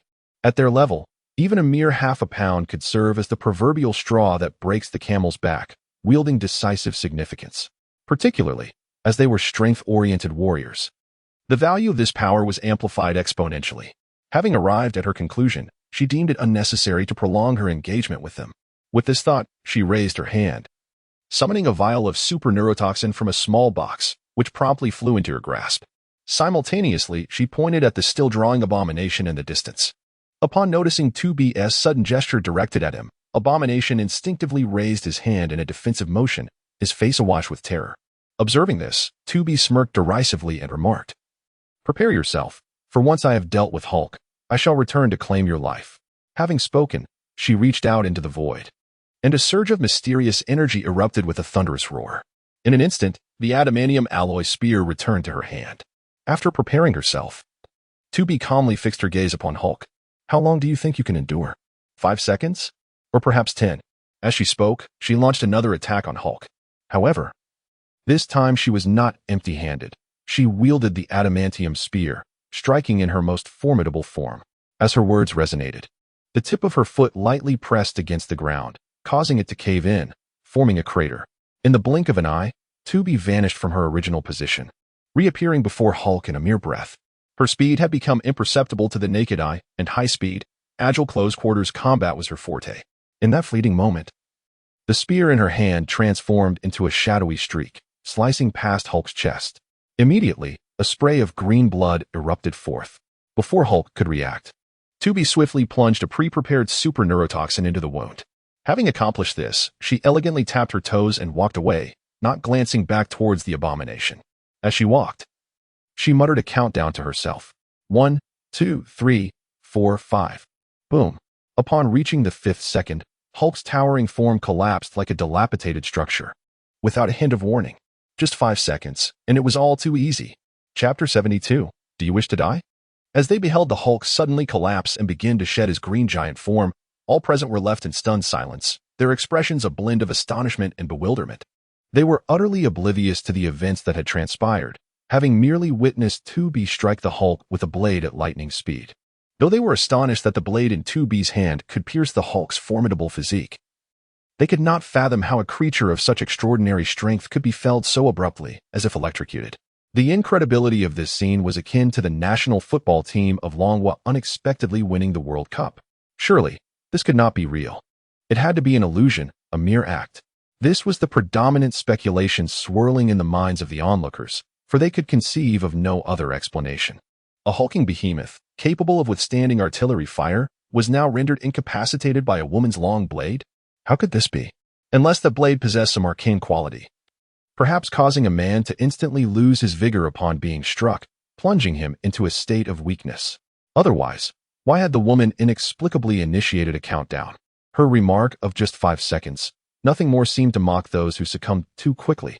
Suddenly, as they gazed upon the fallen Hulk, an odd thought crept into the minds of the spectators. Could this massive green monster actually be a mere fade, an impotent figure of mockery? What a scandalous revelation. Meanwhile, 2B remained entirely unaware of the peculiar thoughts swirling among the onlookers, nor did she possess any interest in them. Her ability to incapacitate the Hulk within a mere 5 seconds does not solely stem from her own prowess. While wielding the adamantium alloy spear might have allowed her to vanquish the Hulk, perhaps even to slay him, such an endeavor would undoubtedly lack the swiftness and ease afforded by the super neurotoxin gifted to her by Lauren. It is noteworthy that a mere microgram of this super neurotoxin is sufficient to incapacitate an adult. The Hulk's physical constitution is indeed formidable to an almost grotesque degree. However, even he cannot withstand the assault of such a neurotoxin. Within the Marvel Cinematic Universe, the Hulk found himself exiled to Sakaar, compelled to serve as a gladiator under the Grandmaster. It was the very same type of neurotoxin that the Grandmaster employed to control his legion of gladiators. Under the influence of this extraordinary neurotoxin, not only the Hulk, but even the god of thunder, Thor, would be rendered powerless. The toxin acts directly upon the neural pathways, resulting in an exceptionally rapid onset of effects. Even a being as mighty as the Hulk cannot endure its impact for more than a few seconds. Of course, one must also consider that the dosage utilized by 2B was excessively large. While a mere microgram is intolerable for an average person, 2B administered an entire syringe, akin to using a cannon to swat a fly. This quantity is ample enough to incapacitate thousands, yet it was singularly directed at the Hulk. A display of madness that cannot be overstated. Fortunately, the Hulk possesses an extraordinary physique. Otherwise, The consequences would extend far beyond merely losing his combat capabilities and reverting from his green giant form. There exists a grim possibility that such an assault could have led to his demise. To return to the matter at hand, after effortlessly dealing with the Hulk, 2B's attention shifted once more to the Abomination. At this moment, the Abomination had completely shed his earlier bravado, rendered timid by the overwhelming aura of power exuded by 2B. As he observed her charging towards him again, he instinctively turned and fled with great haste, akin to a mouse escaping from a cat. The sight of the Abomination retreating without a fight astounded the onlookers, particularly General Ross, whose expression was one of utter disbelief. No one knew the soldier Blonsky better than he. His reputation was one of madness and a fierce warrior spirit. Even when he still possessed a semblance of humanity, he dared to challenge the Hulk, and later, in his quest for strength to conquer the Hulk, he transformed himself into this grotesque form. Now, he boasted the power to contend with the Hulk, marking what could be considered his peak moment. Yet, astonishingly, he was now fleeing in fear from a woman, an inconceivable notion that he would not have accepted had he not witnessed it with his own eyes. Amidst his shock, he felt an overwhelming curiosity towards the suddenly appearing 2B, a being more formidable than the Hulk, whom he had never encountered before. Had he known of this woman earlier, and been able to harness her power, he might have captured the Hulk long ago. Thus, perhaps today's events could have been entirely different. As thoughts of his daughter crossed his mind, an ache filled his heart, and an immense wave of hatred surged within him. He no longer wished to merely capture the Hulk. His resolve had transformed. He yearned for the Hulk's demise. He wanted him dead. Upon this realization, he swiftly seized a weapon from the lifeless body of a soldier and advanced towards Bruce Banner, who had reverted to his human form. However, before he could approach Bruce, Nick Fury struck him from behind, rendering him unconscious. Natasha promptly escorted Bruce back to the base, ensuring he was kept under strict surveillance. For he was indeed a perilous individual. Coulson, take General Ross back to his military headquarters at once. We must prevent him from making any reckless decisions, as his temperament is quite volatile. With Hulk now apprehended, our mission can be deemed a resounding success, and it is time for us to take charge. Understood. Upon hearing Nick Fury's command, Natasha and Coulson sprang into action. Meanwhile, Nick Fury issued directives to Captain America and Tony Stark via their communicators. Tony, Steve, see if you can thwart that woman's actions. The Yellow Beast possesses combat capabilities rivaling those of Hulk. If we can recruit her, it would significantly bolster our Avengers. What? You want me to stop that woman? Are you joking? My armor is insufficient to face her. I must await the arrival of my anti-silver-haired woman suit, Tony Stark retorted. You should send Captain America instead. He can keep her engaged all day. The fear instilled in him by 2B resurfaced, leaving him with no desire to approach her. Hearing Tony refer to him as Captain America and mock him, Steve shot a disapproving glance in Tony's direction. It was a day consumed, not merely spent. Your brand of dark humor is truly off-putting, and I wish to hear it no more, if it persists. I shall dismantle your iron shell and restore you to the realm of ordinary humanity. Steve, lacking in courtesy, remarked. Although they exchanged such words, upon receiving Nick Fury's orders, their gazes instinctively shifted towards 2B. It was then that Captain America took swift action, hastily retrieving a manhole cover from the ground and hurling it with ferocity towards 2B. At that moment, 2B had just caught up with the Abomination, piercing his legs with her blade, causing him to collapse in disarray. She was poised to deliver the final blow. However, the manhole cover thrown by Captain America was hurtling towards her at great speed. Sensing the commotion behind her, 2B turned and effortlessly cleaved the flying manhole cover in two with a swift strike. Simultaneously, a slight furrow appeared on her brow as her gaze shifted to Captain America. Do you wish for death as well? Chapter 73, This is my prey. Upon hearing 2B's words, Captain America felt a sudden jolt in his chest, followed by an awkward scratch of his head. If I claim my intentions are devoid of malice, merely wishing for you to cease your actions and refrain from taking lives, would you believe me? What do you think? 2B cast a cold glance at Captain America, then raised her foot to kick the half-manhole cover lying on the ground towards him. Instantly, the cover transformed into a fleeting shadow, hurtling towards him with unstoppable force, creating a thunderous crack as it tore through the air. As the fierce half of a manhole cover hurtled towards him, Captain America, without a moment's hesitation, raised his right hand, intending to catch it with an air of stoic composure. However, he was taken aback by an unimaginable force that surged upon the instant his palm met the cover. In a state of complete unpreparedness, he was sent sprawling backward, careening through the air. He skidded across the ground for several dozen meters before crashing heavily into a heap of rubble, where he finally came to a halt. The cold demeanor he had hoped to exhibit was utterly obliterated, leaving him in a state of sheer disarray. The impact from the manhole cover not only hurled him away but also left his right hand trembling uncontrollably. Fortunately, as he lay buried beneath the debris, no one witnessed his humiliation. Otherwise, the dignity of the team leader would have been severely tarnished. What he remained unaware of, however, was that 2B had not exerted her full strength in that kick. Had she truly unleashed her might, the consequences would have been far more dire. He might have met a fate akin to that of Captain Carter in a parallel universe, suffering a bisecting blow. Yet, this was not her desire. As her superior had made it abundantly clear prior to her departure, aside from those deemed detestable, no one else was to be harmed. For their continued existence was pivotal to the unfolding timeline, which held significant value for her superior. Although she was oblivious to the specifics of this so-called timeline or the manner in which it was deemed useful, she understood the gravity of the situation. Yet, since it was a command issued by her creator, she would unconditionally execute it, regardless of how unreasonable it might seem. Just after 2B had sent Captain America flying with a swift kick, Tony Stark was maneuvering his Iron Man suit towards her. Observing this, 2B cast a fleeting glance in his direction and promptly contacted the artificial intelligence, Alice, through her neural interface. Alice, I've encountered that bothersome individual again. Could you disable his Iron Man suit? Received. Initiating intrusion now. As Alice commenced her cyber intrusion, Jarvis immediately detected the breach. Warning, warning. An unidentified program is attempting to infiltrate, activating defense systems. Jarvis, is it that same individual again? Tony Stark's expression darkened upon hearing Jarvis's alert of an intrusion. Indeed, it is the same one who previously compromised our AI. Humph, I shall not stumble in the same place twice. I have fortified the defense systems to an impeccable degree, and I refuse to believe it can still conjure any tricks. Is that so? Yet, I have already gained access, just as Tony Stark was boasting. Alice's voice resonated within his helmet. Jarvis, what is happening? Did the defense system fail?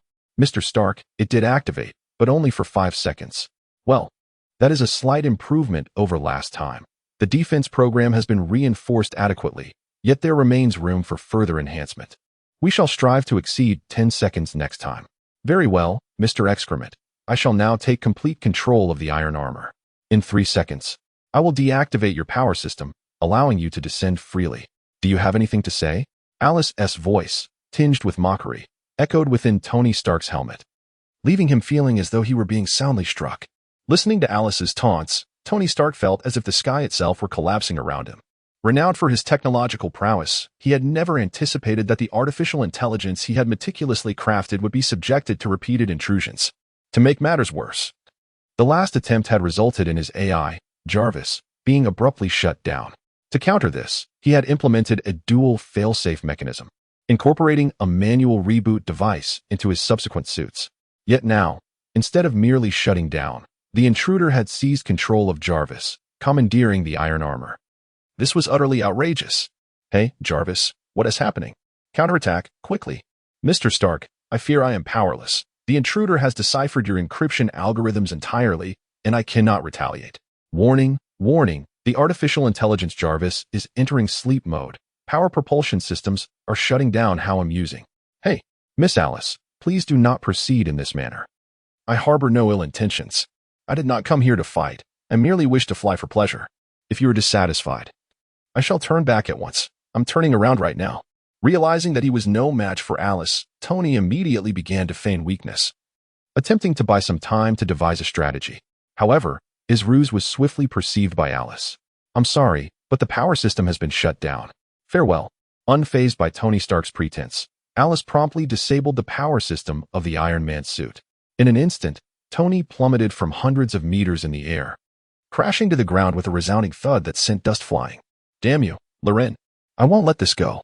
Lying on the ground, Tony Stark wore an expression of utter despair, and in a fit of rage, he let out a furious cry to express his profound dissatisfaction.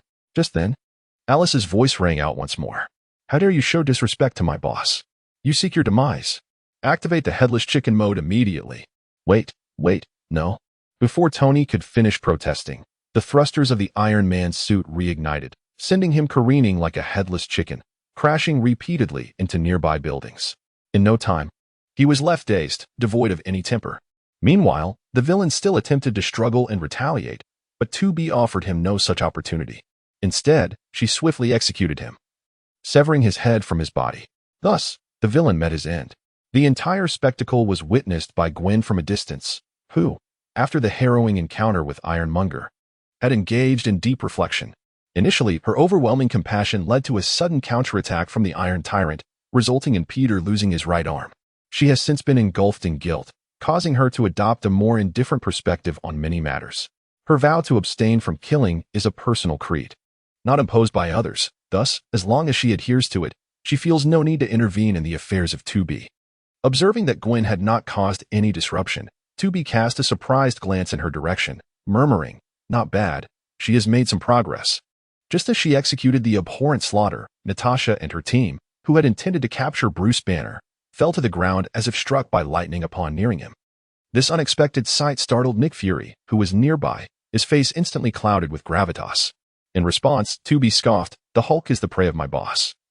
Trying to snatch him from us is far from simple."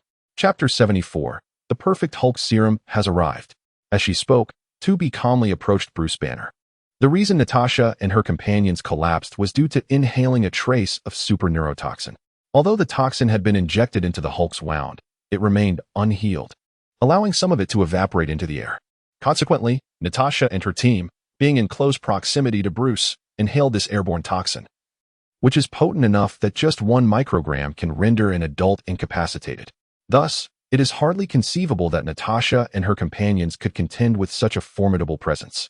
Their collapse to the ground was entirely expected. As for 2B, she is a combat-type android, devoid of any human nervous system, rendering the so-called poison utterly ineffective against her. With an impassive expression, she sheathed her weapon behind her back and approached Bruce Banner, seizing him with determination, ready to depart. However, at that moment, Nick Fury called out loudly, "Hey, silver-haired lady, he has already fallen to you. Why must you take him away? Would you kindly spare him for us? We have significant use for him." "Oh, your so-called significant use. Is it to employ him against my boss?" 2B retorted with a mocking tone. "You misunderstand. That is not my intention. I merely wish to harness his power to safeguard the peace of our world." Despite 2B having discerned his true motives, Nick Fury maintained his composure, explaining himself with unwavering resolve. His demeanor revealed no signs of distress, a testament to his formidable mental fortitude. Yet, no matter how unflappable he appeared, he could not escape the keen eye of 2B. Of course, she was not surprised. Her creator had long ago informed her that Nick Fury was an exceedingly ambitious and ungrateful individual. Were it not for his influence over the so-called timeline, her boss would have dispatched him long ago. Nevertheless, while she refrained from eliminating him for the time being, she found it entirely appropriate to impart a lesson each time they crossed paths. "You overestimate yourself, Black Egg. The peace of the world is not yours to protect. As for this colossal green figure, my esteemed boss has expressed a distinct lack of interest. However, he finds great amusement in witnessing your discomfort, particularly when you are powerless to eliminate him. Thus, if you truly desire to procure this green giant, I suggest you approach my boss with genuine earnestness." "Miss Silverhaired, what precisely do you mean by sincerity? To my knowledge, Master Loren is neither lacking in wealth nor in women. What, pray tell, does R.S.H.I.E.L.D. possess that he would covet?" Nick Fury inquired, his expression betraying a hint of frustration. The Hulk is a formidable entity he has long sought after, as he hopes to leverage this immense power in his struggle against Loren. Therefore, upon witnessing 2B's intention to take the Hulk away, he was met with profound dismay. It is quite simple. For instance, a ton of vibranium, or perhaps something equally extraordinary. Let your imagination run wild. Miss 2B remarked with an air of nonchalance, as if a ton of vibranium were an everyday occurrence in her realm. However, to Nick Fury's ears, this revelation struck like a thunderclap, leaving him momentarily dumbfounded. "What? A ton of vibranium? Good heavens, why aren't you robbing it instead?" Am I not in the process of doing just that?" 2B shrugged playfully, a teasing glint in her eyes. "You lunatics, you are nothing but a bunch of madmen. Dream on if you think I will procure a ton of vibranium for you." Nick Fury seethed with frustration, wishing he could storm into Morgan Manor and deliver a sound thrashing to Loren. However, before he could draw closer to Loren, 2B's expression suddenly darkened. You little fool, since you are so insistent, then let me show you. 2B said coldly, raising her hand to flick it. Instantly, a button, extracted from Bruce's trousers, shot forth like a bullet towards Nick Fury. The tremendous force pierced through Nick Fury's shoulder, propelling him several meters away. A pained groan escaped Nick Fury's lips, and as his head tilted, he succumbed to unconsciousness. Observing the fallen foes around her, some dead, some wounded, and others fainted, 2B could not help but wear a satisfied smile. Today's battle was exhilarating. She had truly indulged herself, marking it as a delightful day. As these thoughts crossed her mind, her gaze shifted to Gwen nearby. With a wave of her hand, she expressed a hint of admiration. You performed admirably today, showing great progress. When we return, I shall commend you to the boss, striving to secure you a chance to enjoy a lollipop. With that, 2B leapt into the air, carrying the unconscious Bruce Banner, and vanished in an instant, leaving Gwen utterly bewildered. Does one need to plead for a lollipop? Is this woman's life truly so miserable? She mused. As for the so-called lollipop mentioned by 2B, Gwen found herself completely at a loss, unable to comprehend what 2B was alluding to. Initially harboring a slight animosity towards 2B, Gwen now felt a twinge of sympathy for her. Little did she know that the so-called lollipop was not an ordinary confection, but rather a delectable cream-filled delight. Had she been aware of the deeper meaning behind it, one could only speculate on her reaction, just as 2B flawlessly completed her mission. Loren, situated far away within Morgan Manor, was suddenly alerted by a system notification. Congratulations, host, for participating in the Hulk vs. Abomination event. You have successfully defeated Abomination and captured Hulk. Reward: 1 perfect version of the Hulk serum formula, points 20. Host: Loren Morgan. World: Marvel Universe. Dimensional Realm: Near. Automata: Technological advancements. Universal combat type robots, anti-gravity drones, etc. System points. 80. It seemed that 2B had already concluded her battle. A perfect version of the Hulk serum. What an extraordinary reward. As the system notification resonated in his mind, a look of unrestrained joy spread across Loren's face. The reason he had dispatched 2B to intervene in this matter was that he suspected this incident might yield the Hulk serum as a reward. The potency of the Hulk serum far surpassed that of the Super Soldier serum. Otherwise, General Ross would not have relentlessly pursued Hulk, even with the Super Soldier serum in his possession. What surprised him, however, was that the system had granted him not merely the Hulk serum, but the perfect version of it. Drawing from his previous experience with the injection of the perfect version of the Super Soldier serum, he was acutely aware that this perfect Hulk serum would undoubtedly be exceptionally powerful. Chapter 75. The birth of nanorobots. Upon this thought, he promptly immersed his consciousness into the system, meticulously examining the description of the perfected Hulk serum. The perfected Hulk serum is a super-enhancing agent, optimized and remodeled from the original Hulk serum.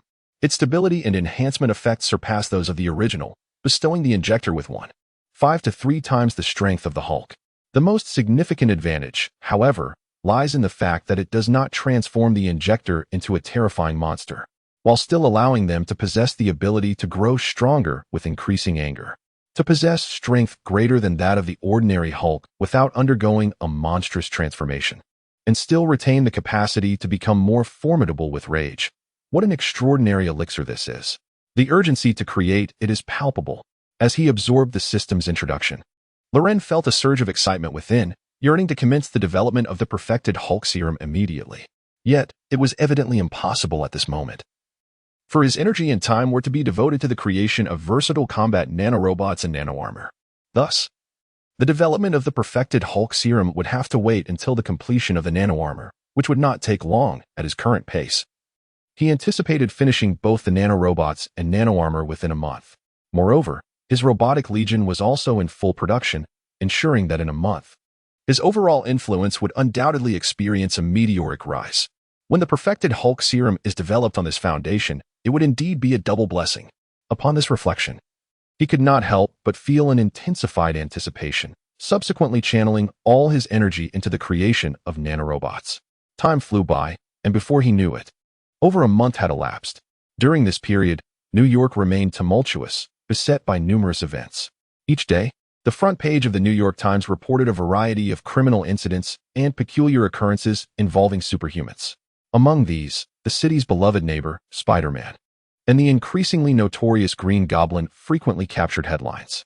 Over the course of this month, Spider-Man and the Green Goblin had clashed multiple times. Yet each encounter concluded with the Green Goblin evading capture. The Goblin's repeated malevolent acts had claimed the lives of many innocent civilians, while Spider-Man's attempts to bring him to justice had proven futile. Consequently, whispers of doubt and ridicule regarding Spider-Man's abilities began to circulate, with the Daily Bugle adept at stirring public sentiment. During this time, their headlines brimmed with skepticism and mockery directed at Spider-Man. On March 10th, today marked the fifth confrontation between Spider-Man and the Green Goblin this month, and once again, the outcome was predictable. The Green Goblin, after ruthlessly taking the lives of several innocents, brazenly escaped from Spider-Man's grasp. On March 12th, Spider-Man made another attempt to apprehend the Green Goblin, yet once more. He was met with failure and sustained injuries from the Goblin's explosive attack, inadvertently revealing her identity as a woman. Thus, Spider-Man officially rebranded herself as Spider-Woman. On March 15th, the Green Goblin launched another assault on the Osborn Group headquarters, resulting in the unfortunate demise of 3 researchers.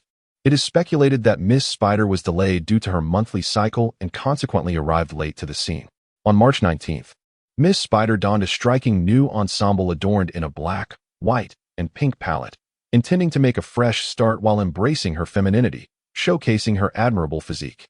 Oh my, Miss Spider is truly remarkable. On March 20th, our newspaper office produced several copies of a sensual photo collection featuring Miss Spider, urging swift purchases on a first-come, first-served basis. However, later that evening, breaking news emerged. The audacious Miss Spider vandalized our office in the dead of night, incinerating the entire collection. Mr. John Jameson, the owner of our newspaper, vehemently condemned her actions and expressed hope that the police would swiftly bring Miss Spider to justice. In the secret laboratory of Morgan Manor, Laurent, who had been in seclusion for over a month, lounged on the sofa, indulging in the long-awaited kneeling service provided by Tifa and 2B. He squinted at various reports from the Horn Herald, his expression one of mixed emotions. I've been secluded for just over a month, and the world has descended into chaos? He mused. Miss Spider? What an absurd name. No wonder John Jameson, the master of sensationalism, has such a knack for drawing attention. Laurent chuckled, bemused, as he recalled the notoriety of the Horn Herald, having heard of its reputation. In his previous life, the character of John Jameson was certainly no less prominent than that of Peter Parker, especially his enchanting laughter, which has been transformed into a meme and has gone viral across the internet. However, he never anticipated that this world's John would also be rather eccentric and, similarly, at odds with Spider-Man. Boss, do we need to intervene? After all, Miss Gwen is a young lady and your ambiguous classmate. Being slandered and defamed by unscrupulous media daily is exceedingly detrimental to her reputation. It is, indeed, a blow to your own image. Tifa knelt before Lauren, gazing at her with her large, shimmering eyes filled with concern. In her heart, she believed that Gwen would eventually join their ranks and become one of their sisters. Thus, she felt a deep-seated sense of solidarity with Gwen, and seeing her own being bullied by outsiders was something she could not tolerate. In contrast to Tifa's earnest concern, 2B maintained a more detached demeanor. She was indifferent to Gwen's current predicament. After a month of not seeing Lauren, her sole desire was to serve her creator diligently. Consequently, she was wholly engrossed in her work, creating a growing sense of unease on Lauren's face. Could you please pass a message to John to be more cautious? Or else we might have to cut off his funding. Certainly, I will take care of that shortly. By the way, during this time, the Green Goblin has been quite unruly and causing chaos everywhere. Should we take action? Unlike 2B, who only needed to make judgments, Tifa, as the estate's head maid, had numerous matters requiring her attention. In order to make more informed decisions, she needed to consider these matters more comprehensively. Thus, it was essential to solicit more of Lauren's opinions to ensure that things were executed to his satisfaction. Upon hearing this, Lauren pondered for a moment before shaking his head. The Green Goblin's true identity was Harry's father, and my relationship with Harry was relatively amicable. It would be unreasonable for me to take action against his father. Moreover, the Green Goblin had yet to encroach upon our interests. As long as he did not extend his reach towards us, we would observe for the time being. After all, we are not S.H.I.E.L.D., and I am certainly not that black-hearted Nick Fury who insists on having everything under his control.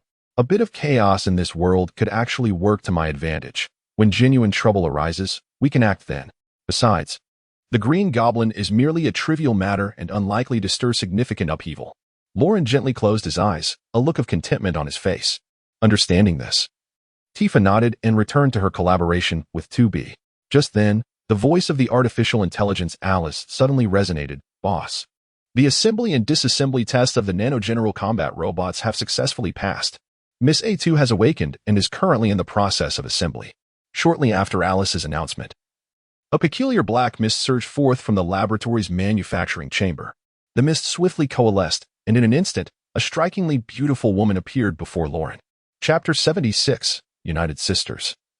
Their power is unbreakable. This woman is none other than A2, a third-generation universal combat robot crafted through nanotechnology, who has been joined by Lauren. A2 possesses the same silver hair as 2B. However, while 2B sports a short hairstyle, A2's hair cascades elegantly to her shoulders, beyond the disparity in hair length. Their attire is markedly distinct. 2B dons a gothic long dress paired with black lace stockings, exuding a seductive yet dark ambience. In contrast, A2 is clad in a striking black leather backless tank top, her arms adorned with long black gloves, presenting an image that is both sultry and refined. Her lower attire consists of ultra-short, sizzling black leather hot pants, further complemented by black lace stockings that accentuate her long, slender legs. Completing her ensemble are black high-heeled combat boots, contributing to her fierce yet alluring appearance. A2's visage also starkly contrasts with that of 2B. While 2B possesses a gentle countenance, her demeanor is notably cold and ruthless. She reveals her softer side only in Lauren's presence, whereas outside, she embodies the decisive nature of a female warrior. Conversely, A2's countenance is that of a quintessential femme fatale, her piercing gaze and striking beauty radiating an air of aloofness. A small black mole at the lower left corner of her lips adds a touch of allure to her otherwise cold exterior. However, those who have interacted with A2 understand that her icy demeanor belies an inner warmth. Within the game, she dedicates her life to others, maintaining a profound sense of care and protection for her companions despite the relentless battles and sacrifices she faces. In summary, A2, in terms of physique and appearance, stands on equal footing with Tifa and 2B. The three bear no distinctions of superiority or inferiority, merely differing in style. Tifa embodies the gentle and caring demeanor of a sweet girl. 2B possesses a hint of a Yandere charm akin to a neighborly sister, while A2 exudes the allure of a cool yet passionate seductress. Each woman represents a unique aesthetic, yet they share an identical sentiment deeply engraved in their minds, a profound loyalty and love for Lauren. With the arrival of A2, Lauren's gaze, alongside those of 2B and Tifa, instinctively gravitated toward her. In that moment, a palpable sense of crisis flickered in 2B's eyes, for even she found this woman breathtakingly beautiful. A2, with her striking beauty and fiery allure, was undoubtedly the favorite of their boss, and even more significantly, she belonged to the same category, a general-purpose combat model. This resemblance often fosters a tendency for comparison among peers, a manifestation of the principle of same-sex rivalry, intensifying the challenge that 2B felt.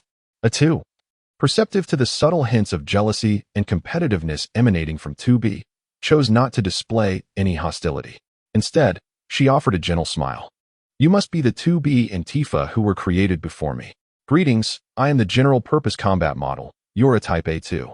From this moment forward, I shall become your most steadfast companion and confidant. I look forward to our journey together.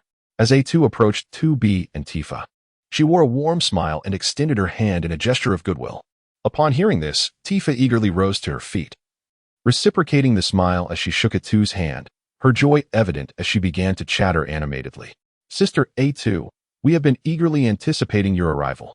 Boss mentioned you to us a month ago, portraying you as a celestial being, which piqued our curiosity. Before meeting you, I was somewhat skeptical. However, now that we are face to face, I realized that the boss spoke nothing but the truth. Sister A2, you are stunning and incredibly alluring. Tifa's face was aglow with happiness, her emotional exuberance palpable.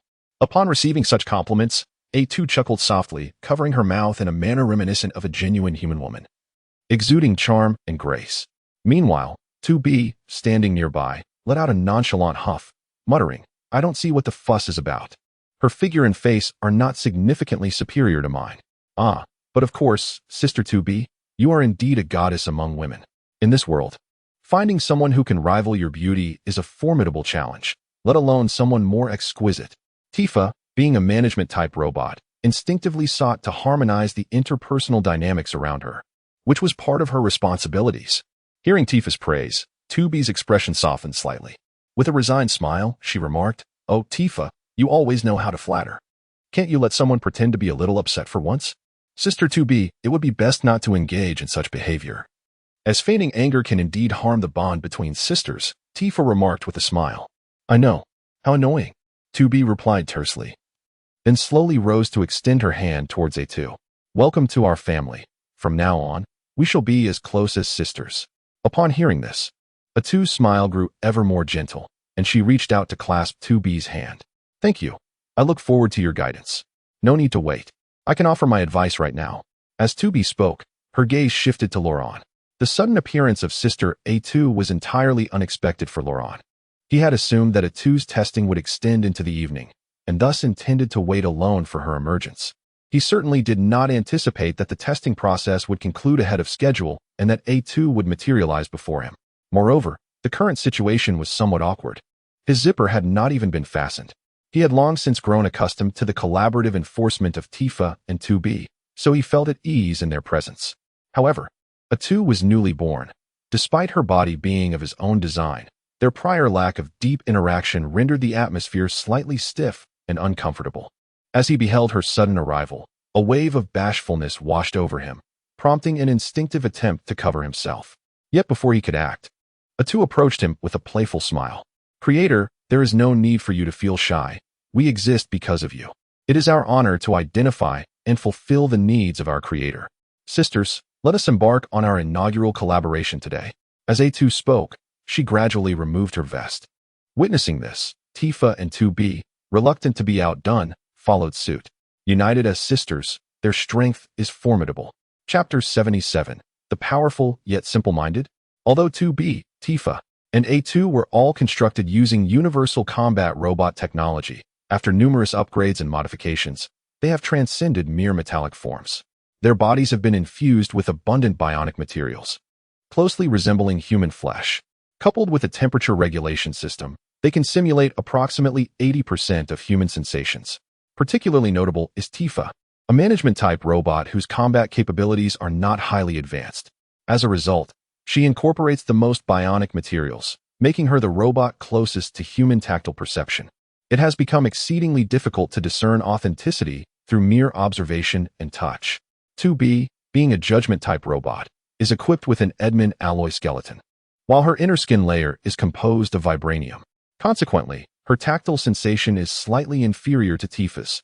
However, without meticulous attention, it is equally challenging to detect any difference. The latest creation, A2, is even more sophisticated. Her entire form is comprised of condensed nanoparticles, which consist of three primary components: vibranium, primitive Edmund alloy, and bionic materials. Vibranium has sculpted the entire skeletal structure of A2, excluding the phalanges, as well as the inner layer of her skin. This design maximizes the capacity of vibranium to absorb kinetic energy, thereby significantly enhancing A2's defensive capabilities. In contrast to 2B, A2 emphasizes defense, resulting in a slightly lesser offensive power compared to the adamantium framework of 2B. Consequently, to bolster A2's offensive strength, Laurent made enhancements elsewhere. He employed raw adamantium to forge A2's phalanges and her melee weapon, the spring embroidery blade.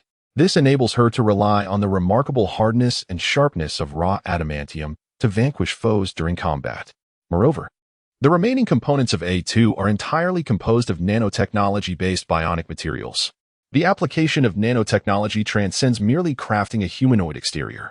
These nanobionic materials can effortlessly engineer vital organs, neural pathways, and blood vessels within her body. A2 is even capable of simulating the secretion of hormones found in carbon-based life forms, allowing her to experience sensations unique to humanity. Remarkably, she can also experience the euphoria associated with intimate encounters. It can be said that A2 embodies a unique existence that straddles the line between robot and human. The sophistication of this technology rivals the regenerative cradle technology researched by Dr. Helen Cho in the Marvel Cinematic Universe, capable of imbuing machines with life. Notably, the sensations that A2 simulates can be controlled at her discretion. She can activate them at will or deactivate them as she pleases. Lauren thus distinguishes between A2's combat mode and daily mode, adapting her functionalities to suit various scenarios. When he is by his side, it is merely a routine mode. However, once a task arises, he swiftly transitions into battle mode. At this moment, the three women launch a coordinated assault against him, employing the everyday mode. After hours of relentless activity, they finally cease their endeavors, leaving Roland sprawled on the bed, questioning the very essence of his existence. It seems he has been overwhelmed by the multifunctional combat robots he himself has created. This sensation is peculiar, yet he finds it difficult to articulate what precisely feels strange. One thing he is certain of, however, is that he now feels somewhat drained. After all, with his physical form, he has valiantly withstood the onslaught of 3 mechanized girlfriends. If he does not feel fatigued, who would? Boss, I have detected a decline in your energy levels. I shall promptly prepare a cup of goji berry tea for you. Tifa cheerfully fastens her bra while gracefully sauntering towards the kitchen to brew tea for Roland. Shortly thereafter, she returns with a cup, 1/3 filled with goji berries. Boss, please rise and enjoy your tea. Tifa, brimming with concern, sits at the edge of the bed with the steaming beverage. Upon hearing her words, Roland is taken aback and quickly sits upright. Hold on, your words sound oddly familiar. Do you have a distant relative with the surname Pan? A relative with the surname Pan? Boss, what nonsense are you speaking? My only sisters are 2B and A2. What is the matter, boss? Are you dissatisfied with the 3 of us and yearning for another sister with the surname Pan? Upon hearing Lauren's words, the 3 women gazed at him with expressions of perplexity, while 2B was poised to remove the gothic dress she had just donned. Observing this, Lauren was taken aback and hastily gestured with his hands, shaking his head. 2B, please cease your antics. I have had quite enough. I do not desire another sister at this moment. Lauren spoke with sincerity, for he truly felt overwhelmed by the 3 before him. The thought of adding another to their ranks was unfathomable, and he could scarcely imagine the outcome. He feared he might be utterly exhausted.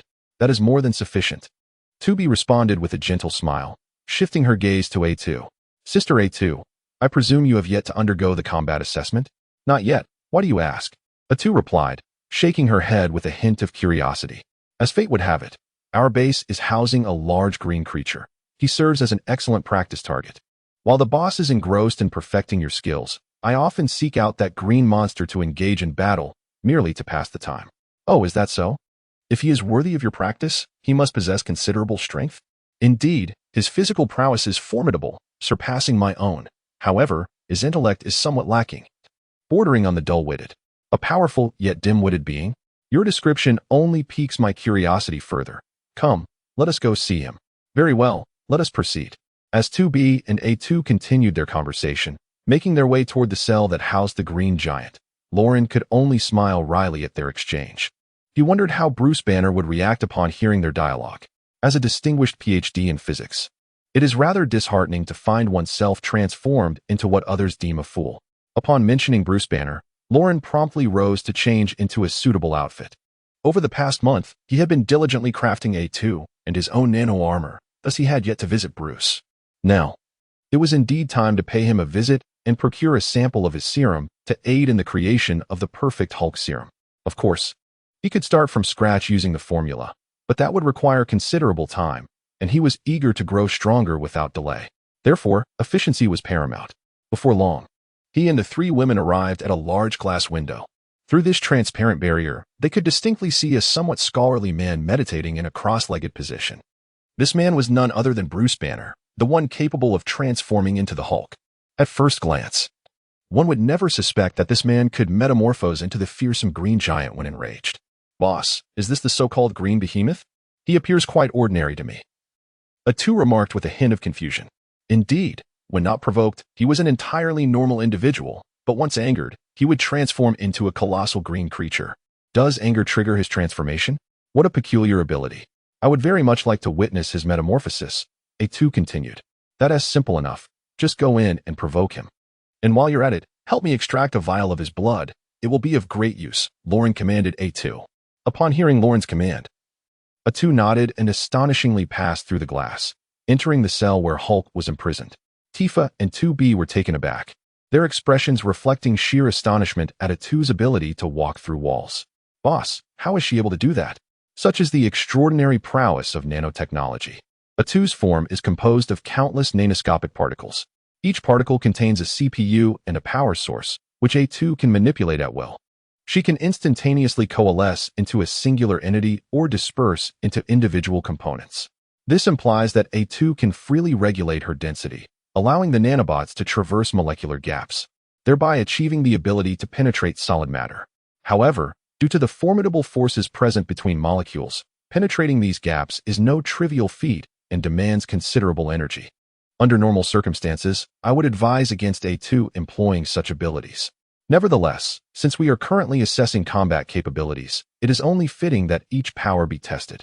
The capacity to alter 1s density at will and traverse molecular spaces is indeed astonishing. Tifa's eyes widened in disbelief, filled with wonder. Boss, I just heard A2 say she can experience the genuine joys of being a woman. Is that true?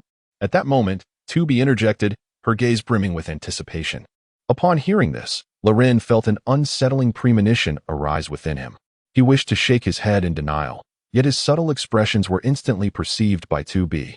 Boss, you must not deceive me. Is it truly so? Can Sister A2 truly experience life as a genuine human woman does? Observing 2B's relentless inquiry, Loren found it difficult to fabricate a response and merely nodded in silence, proceeding to elucidate. It cannot be said that they are authentic women. Rather, they are merely an artificial simulation of humanoid sensations, created through synthesized hormones, and there remains a discernible gap from true humanity. How significant is this disparity? She probed further. Currently, the highest resemblance we can achieve is approximately 90, and we are still quite a distance from attaining perfection. Loren smiled gently as he provided his candid answer. He had initially anticipated that 2B would momentarily abandon her aspirations upon hearing this revelation. To his surprise, upon learning of the 90 similarity, her eyes sparkled with excitement. Boss, I desire an upgrade. I wish to be like Sister A2. I long to experience the genuine joys of womanhood. Boss, I too wish to upgrade. Not only 2B, but Tifa also gazed at Loren with a look of eager yearning. Though the sensations might not be entirely authentic, a 90 resemblance was still remarkable, certainly far superior to their current state of insensitivity. Witnessing the fervent desire of Tifa and 2B for enhancement, Loren felt reluctant to dampen their enthusiasm and promptly nodded in agreement. Rest assured, even if you do not voice your desires, I shall facilitate your upgrades.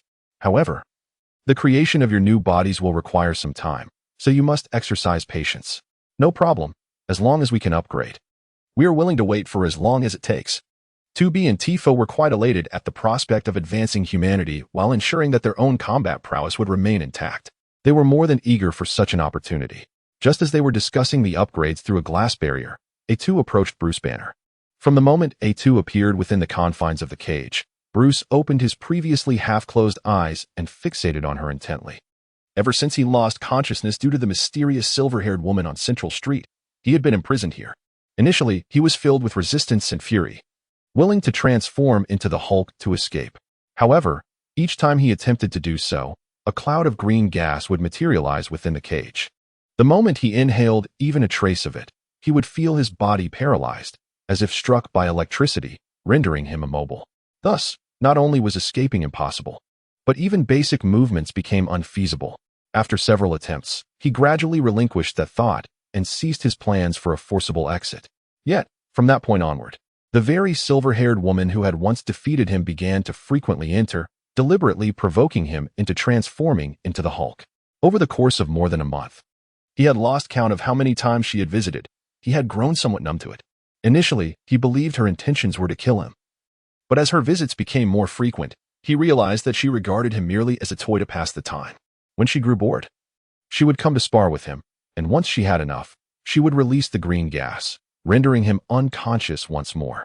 He regarded her merely as a vessel for his frustrations, harboring a deep-seated animosity towards the silver-haired woman. At that moment, when he noticed someone entering, he instinctively assumed it was her once more. Yet, upon closer examination, he discovered that the figure before him was an entirely different woman, which elicited a look of bewilderment on his face.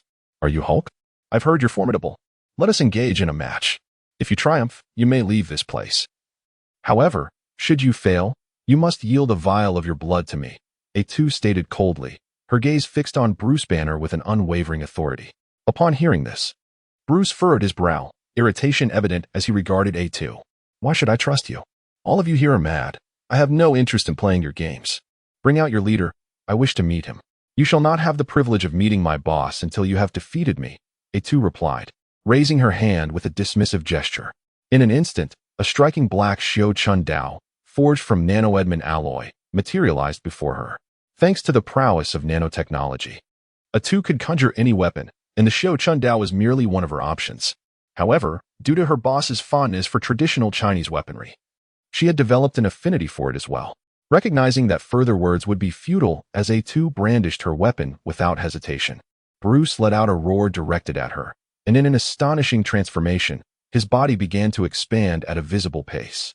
In mere moments, he had metamorphosed into a towering green giant, standing at a height of 3 meters. Upon witnessing Bruce's successful transformation into the Hulk, A2's face was momentarily etched with astonishment. Truly, one who can serve as a sharpening stone for 2B possesses an immense aura of intimidation. Ignoring A2's words, the Hulk lunged ferociously at her, resembling a mindless beast. Yet, A2 remained steadfast, rooted in place, undeterred by his assault. Upon noticing this, a wicked grin spread across the Hulk's face, as if he could already envision A2 being sent flying by a single punch. However, to his bewilderment, A2 suddenly appeared as though she were an illusion. His fist struck her, only to pass through her form entirely. Before he could comprehend the situation, A2 had maneuvered behind him. In an instant, her ornate blade flashed like lightning, leaving a deep gash in his back, eliciting a grimace of pain. Throughout this exchange, A2 did not glance back. With a swift flick, she allowed the blood that stained her blade to drip into a glass vial she had prepared beforehand. The entire sequence unfolded in less than 5 seconds, completing the task entrusted to her by Laurent. Such speed left the 3 observers outside the cage utterly astonished. How impressive! Meanwhile, while A2 and the Hulk continued their fierce battle within the confines of the cage, several kilometers away at Osborne Tower, a one-armed man stealthily infiltrated a laboratory. Chapter 79. The Lizard Monster Approaches. The technology of interspecies gene fusion has now entered the phase of human experimentation. If only I could inject that vial containing the gene serum infused with lizard DNA, my arm might just regenerate. Yes, with that serum in hand, I could reclaim my health. Then, Gwen, Harry, and Lauren would no longer regard me with pity. I, Peter Parker, do not require anyone's sympathy.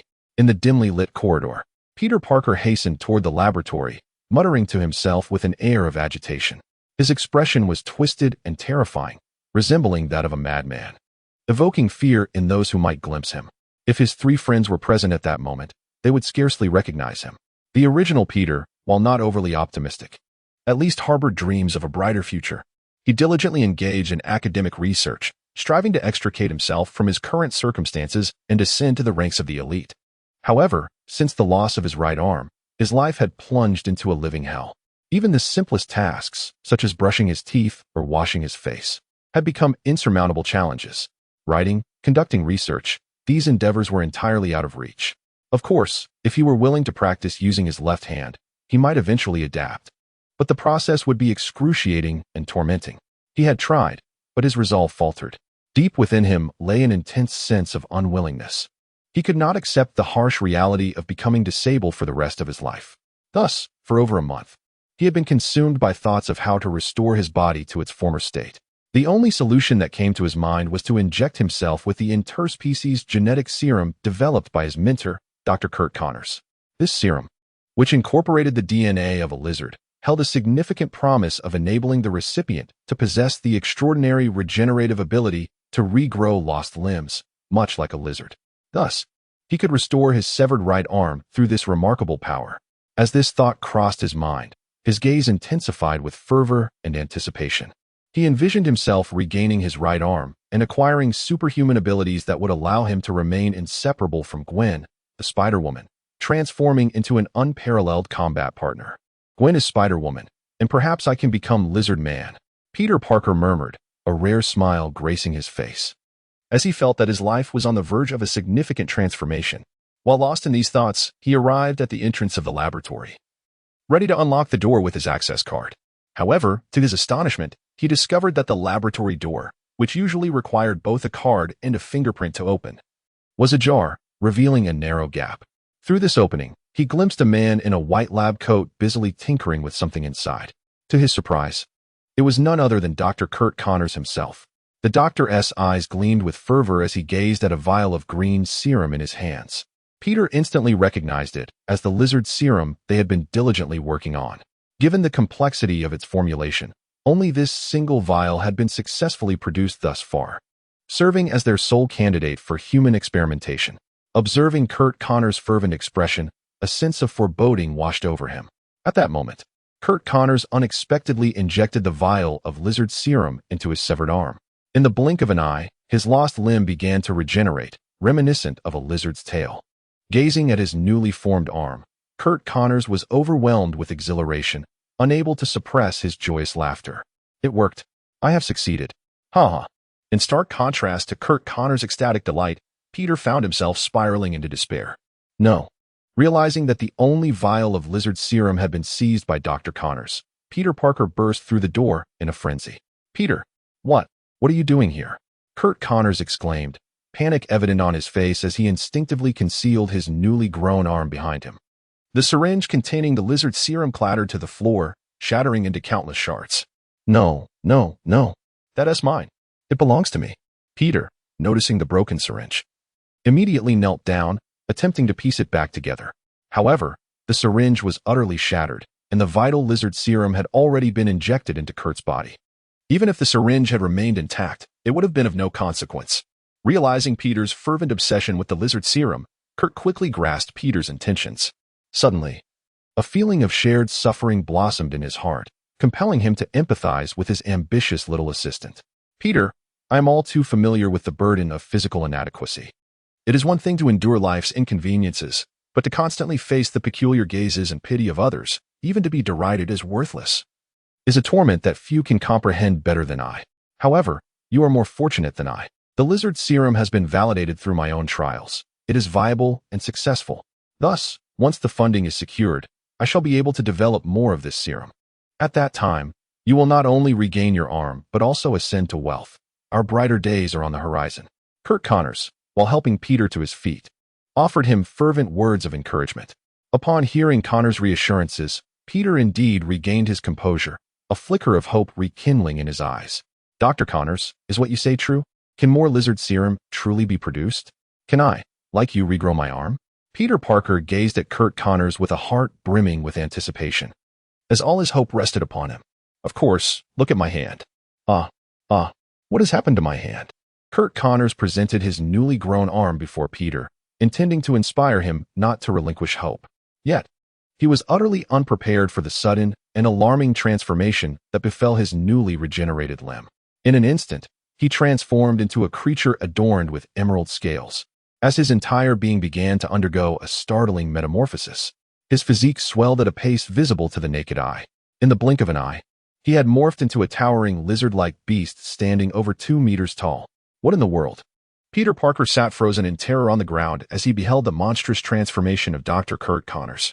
Peter, help me, please, Connors cried out, his eyes wide with fear as he glanced at his grotesque form, desperately seeking Peter's aid. However, paralyzed by fear, Peter scrambled backward, too frightened to let Connors approach him. At that moment, a patrolling security guard suddenly burst into the laboratory. Who's in there? He called out. Upon catching sight of Connors, he screamed in terror, a monster. Without a second thought, he stumbled backward, pressing the alarm as he fled the scene.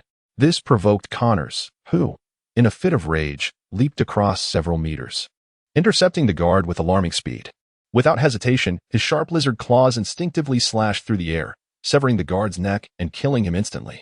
Realizing the gravity of his actions, Connors exchanged a complex glance with Peter before hastily exiting the laboratory, disappearing in the blink of an eye. Witnessing the fleeing Curt and the lifeless body of the security guard sprawled on the ground, Peter immediately grasped the gravity of the situation. If he did not hasten his departure from this place, the suspicion of murder would inevitably fall upon him. With this thought in mind, he dared not linger, and without uttering a word, he hurriedly fled the laboratory. Within the Morgan estate, the fierce battle between A2 and Hulk raged on. A swift strike had easily inflicted a wound on Hulk's back, yet it did not deter his aggressive advance. Rather, it ignited a deeper fury within him. Hulk smash! With a swift turn, Hulk charged once more at A2, while the injury on his back began to heal at a visibly rapid pace. Though this regenerative ability could not yet rival that of Wolverine, it was nonetheless formidable. Observing this, A2 felt not fear, but an intensified curiosity. Such immense power and terrifying self-healing capabilities. No wonder the boss held you in such high regard. However, I am not to be underestimated. As Hulk's powerful fist came crashing toward her, A2 chose not to employ her phasing ability this time. Instead, she clenched her fist and met Hulk's blow head-on. In an instant, their fists collided like two meteors crashing together, creating an awe-inspiring spectacle. Yet, to everyone's astonishment, the impact did not unleash a devastating shockwave. This was because A2 absorbed Hulk's tremendous force as if she were a human sponge, rendering his might as inconsequential as a drop in the ocean, vanishing into thin air in the blink of an eye. This scene not only left Hulk, who was battling her, utterly perplexed, but even the onlooking 2B and Tifa were equally bewildered. Boss, how is it that Sister A2 appears to exert so little effort, yet can effortlessly withstand Hulk's powerful blows? The two women gazed at Loren, their expressions filled with confusion. The answer is quite simple. Aside from the bones of her palms, which are forged from primitive adamantium, A2's entire skeletal structure is crafted from vibranium. Vibranium possesses the remarkable ability to absorb kinetic energy, much like a sponge retains a substantial amount of water. A2's physique operates similarly. She can absorb vast quantities of kinetic energy, rendering Hulk's force ineffective against her. Loren, with his arms crossed and a placid demeanor, calmly elucidated the situation, displaying no surprise at the unfolding events. After all, A2 was the result of over a month of meticulous work, combining vibranium and primitive adamantium to create a super nano versatile combat robot. No one understands her extraordinary capabilities better than he does, in terms of utilizing nanoparticles. She is comparable to the T-3000 from the Terminator series. However, her nanoparticles are crafted from vibranium and primitive adamantium, making them nearly indestructible, at least on this Earth. No one has yet achieved such a feat initially. Loren intended to adopt the skeletal structure of 2B, constructing the framework from primitive adamantium and enveloping it in vibranium skin. This approach would harness the tremendous destructive power of primitive adamantium, significantly amplifying A2's offensive capabilities. However, the original adamantium alloy is limited in quantity, represented solely by Captain America's shield. As this alloy was an accidental creation, its formula remains a mystery, even to this time traveler. Although he utilized his expertise in crafting adamantium to employ reverse engineering and reshape the original alloy, he could not replicate more of it. Thus, after weighing the pros and cons, he opted for an alternative approach, using vibranium as the primary framework while integrating the original adamantium for the palm bones and weaponry. This contrarian strategy resulted in A2 possessing superior defensive capabilities compared to 2B, albeit with diminished base offensive power. This explains why A2 can effortlessly withstand the Hulk's powerful blows. Upon hearing Loren's explanation, 2B and Tifa finally grasped the situation. At that moment, 2B appeared to have an epiphany, gazing at Loren in astonishment. Boss, you mentioned that A2 resembles a sponge, capable of absorbing kinetic energy and locking it away. Where does this stored energy ultimately go? The possibilities are abundant. It can either be directly converted into energy for A2's use or released as shockwaves. Shockwaves? Yes. A playful smile danced across Loren's face. Just then, after enduring several heavy punches from the Hulk, A2 clenched her fist once more and struck towards the Hulk with a powerful punch, without making contact. However, at the very moment her fist struck, an overwhelming shockwave erupted from its surface. This shockwave was colorless and formless, yet upon release, it shattered the air, resulting in a sonic boom. Suddenly, the terrifying force of the shockwave collided directly with the Hulk, contorting his expression in agony. The devastating impact sent him hurtling backwards, crashing into the iron barriers of his prison cell, leaving a profound dent in its wake. The once roaring Hulk now lay motionless on the ground, as if utterly drained of life, unable to rise for the time being. Observing this, A2 lost all interest in continuing the confrontation. She calmly regarded 2B outside the enclosure. Release the neurotoxin and render him unconscious. The combat assessment has concluded, A2 stated with an air of indifference. She then leaped gracefully, passing through the protective glass to return to Loren's side. Boss, I have procured the Hulk's blood as you requested, A2 announced, handing over the collected sample. Taking the vial of blood, Loren nodded with a smile. Well done. We'll have an extra meal tonight. Just as his words lingered in the air, the voice of the artificial intelligence, Alice, suddenly echoed through the laboratory. Boss, an unidentified flying object has been detected plummeting rapidly over New York. Unidentified flying object? Chapter 81. The Life Foundation. As Laurent pondered the sudden emergence of unidentified flying objects in the Marvel Universe, Alice's voice resonated once more. Boss, the satellite probe has successfully captured the insignia on the unidentified aircraft. Its origin has been identified as a spacecraft belonging to the Life Foundation. The Life Foundation, you say?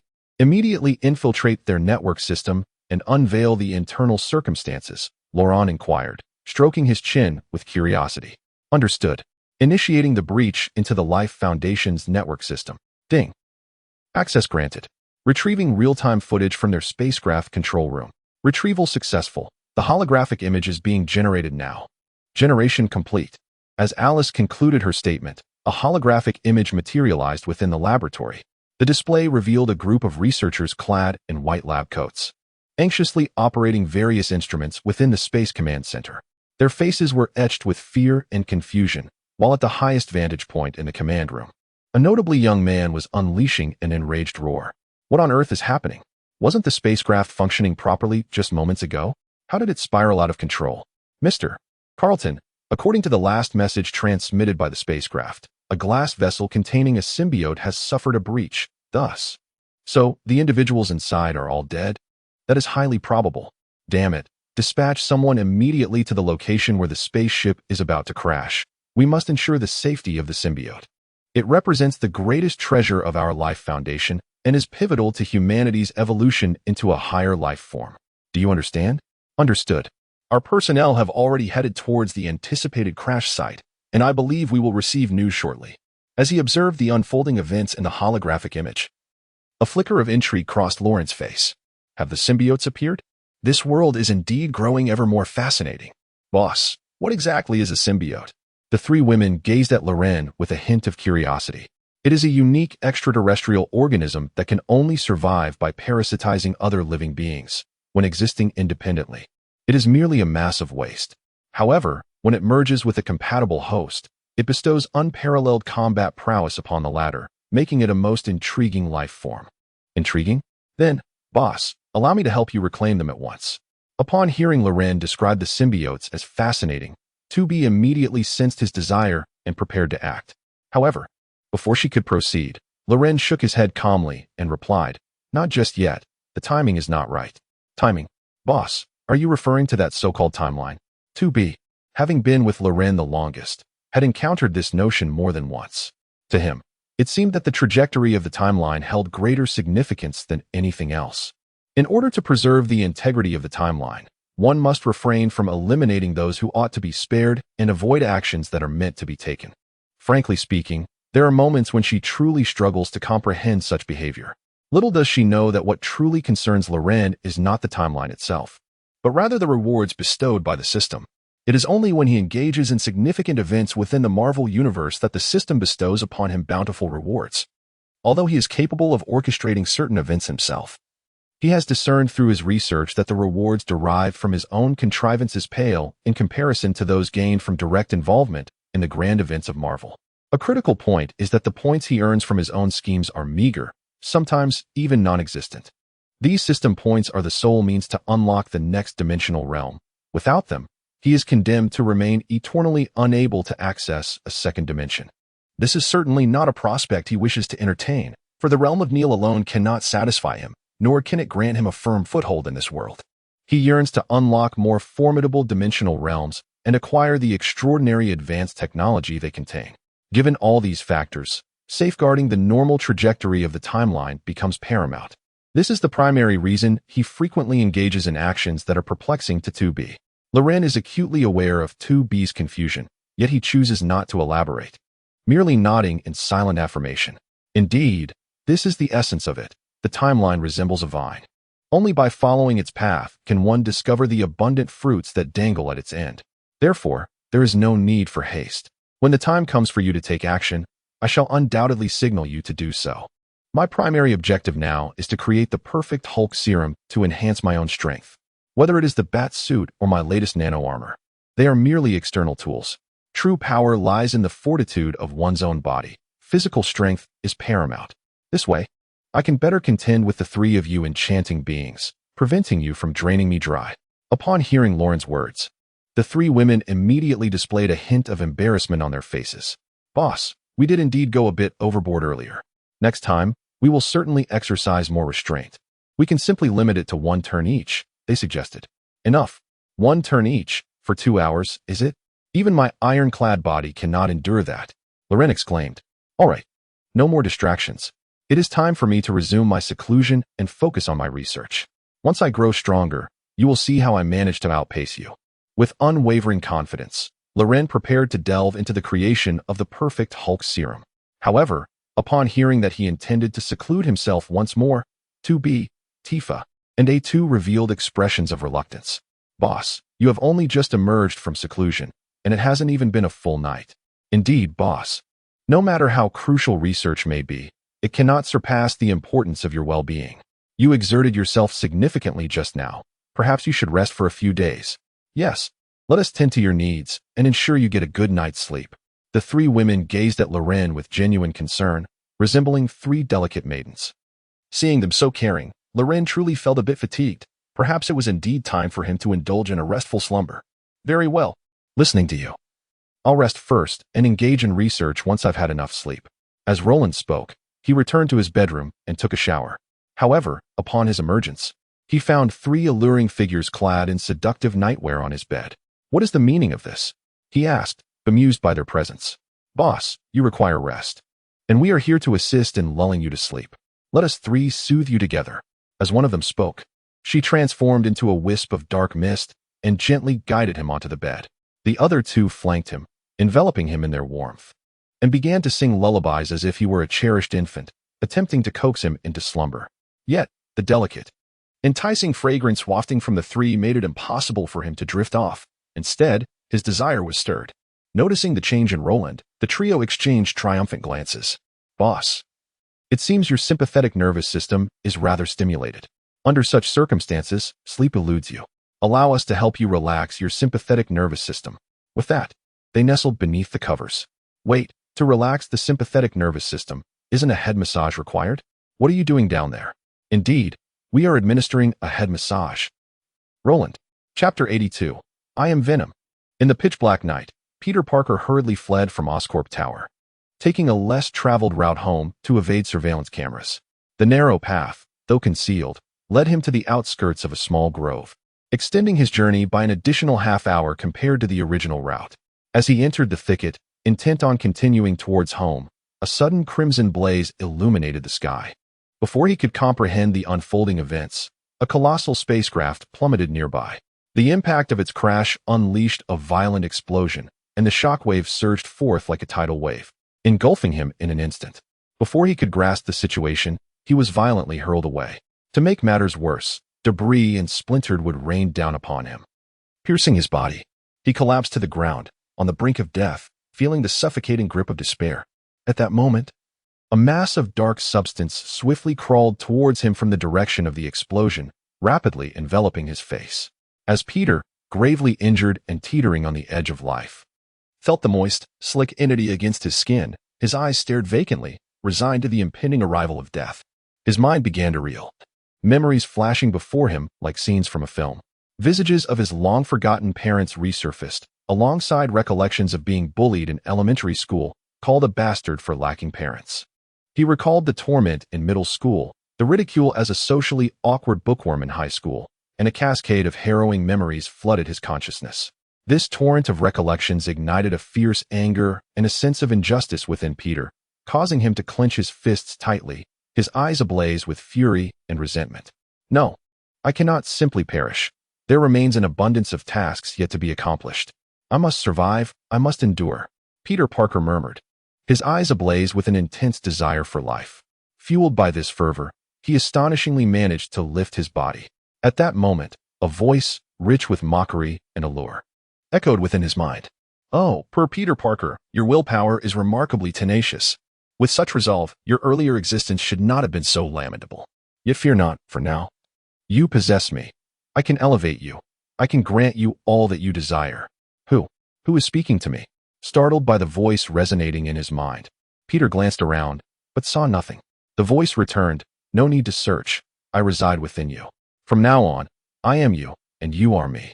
We shall be inseparable. Within me? What? What exactly are you, and what do you intend to do?" Peter exclaimed, his face etched with terror. "I am the omnipotent symbiote. You may call me Venom.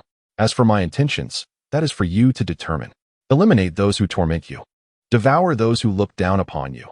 Or perhaps win the heart of your beloved, placing Gwen in. Silence. Do not utter her name. I shall not permit anyone to tarnish her, not even myself. Oh, how fierce you are. But I find it appealing. Is it truly impossible for you to even manage yourself? Are we to engage in this absurd platonic love? You are remarkably naive. You just mentioned that you could help me grow stronger. Is that genuine? Of course. Have you not noticed that your body has already begun to heal? Had you remained in your previous state, you would have perished by now."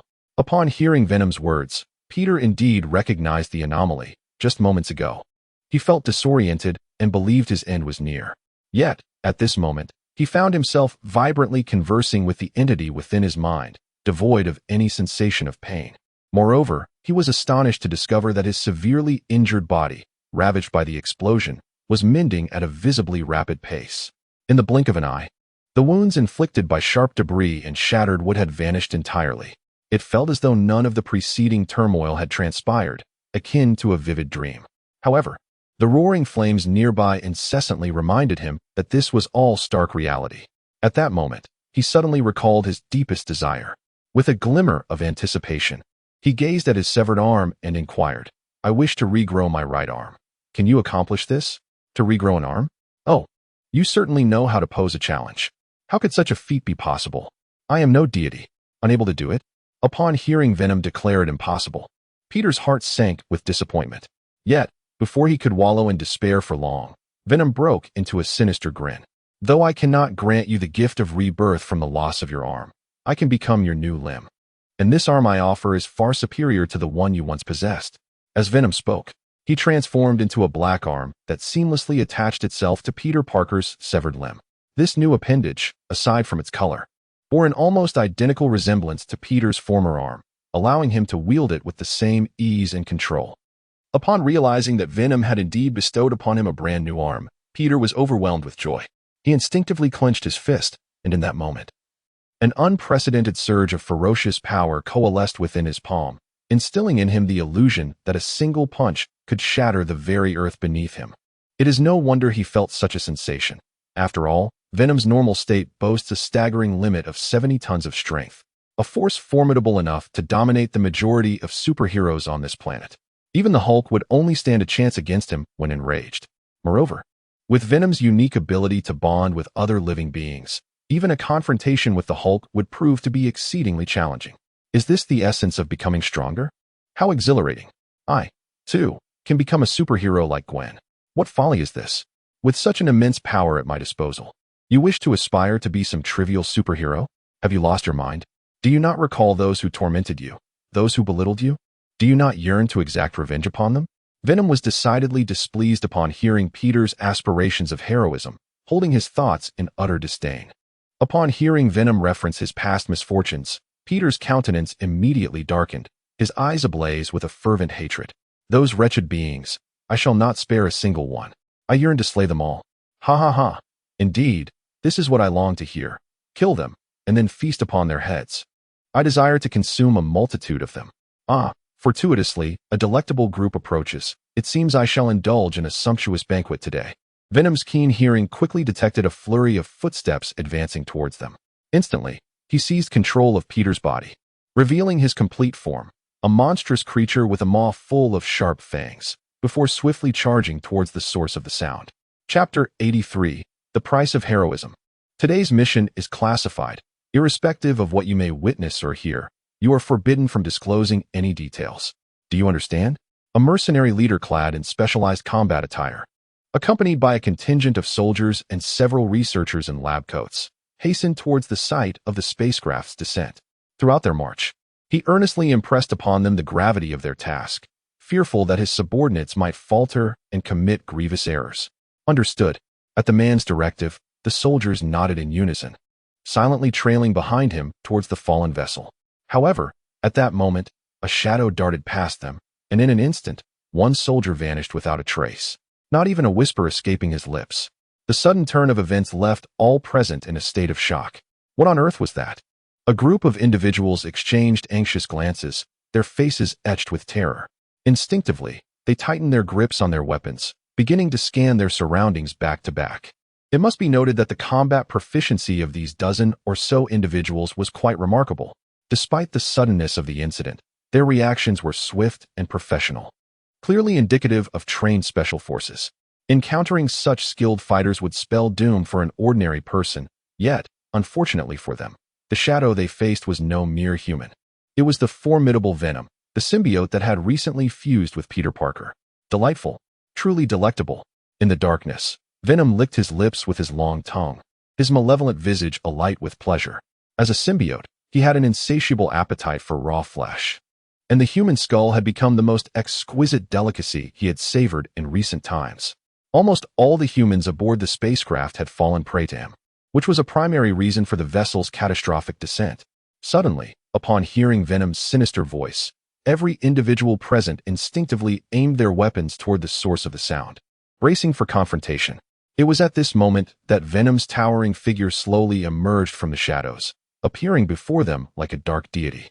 The sight of such a monstrous entity left both soldiers and white-coated researchers pale with fear. Their legs trembled uncontrollably, and those with weaker composure collapsed to the ground, fainting from sheer terror. The word symbiote echoed in their minds. Unlike the oblivious soldiers, the researchers clad in white lab coats immediately recognized that the entity before them was the extraterrestrial symbiote they had brought back from the cosmos. Instantly, the terror on their faces intensified, for none understood the dreadfulness of the symbiote better than they did. "Greetings, my delectable friends," Venom taunted, displaying utter disdain for the armed soldiers before him. To him, they were no different than crabs equipped with pincers. Regardless of their aggression, they were merely food. However, at that moment, a battalion of soldiers simultaneously opened fire on him. Bullets rained down like a torrential downpour, seemingly intent on turning him into a sieve. Yet, in the face of such a barrage, Venom remained unfazed. He raised a hand and effortlessly grasped the incoming bullets, crushing them into small iron discs with sheer force. The bullets that struck him were expelled from his fluid-like form, inflicting no harm whatsoever. The scene was so astonishing and surreal that it left the soldiers in a state of shock. They stared at Venom, their eyes filled with despair. They had never witnessed such a horrifying spectacle. It was simply unfathomable.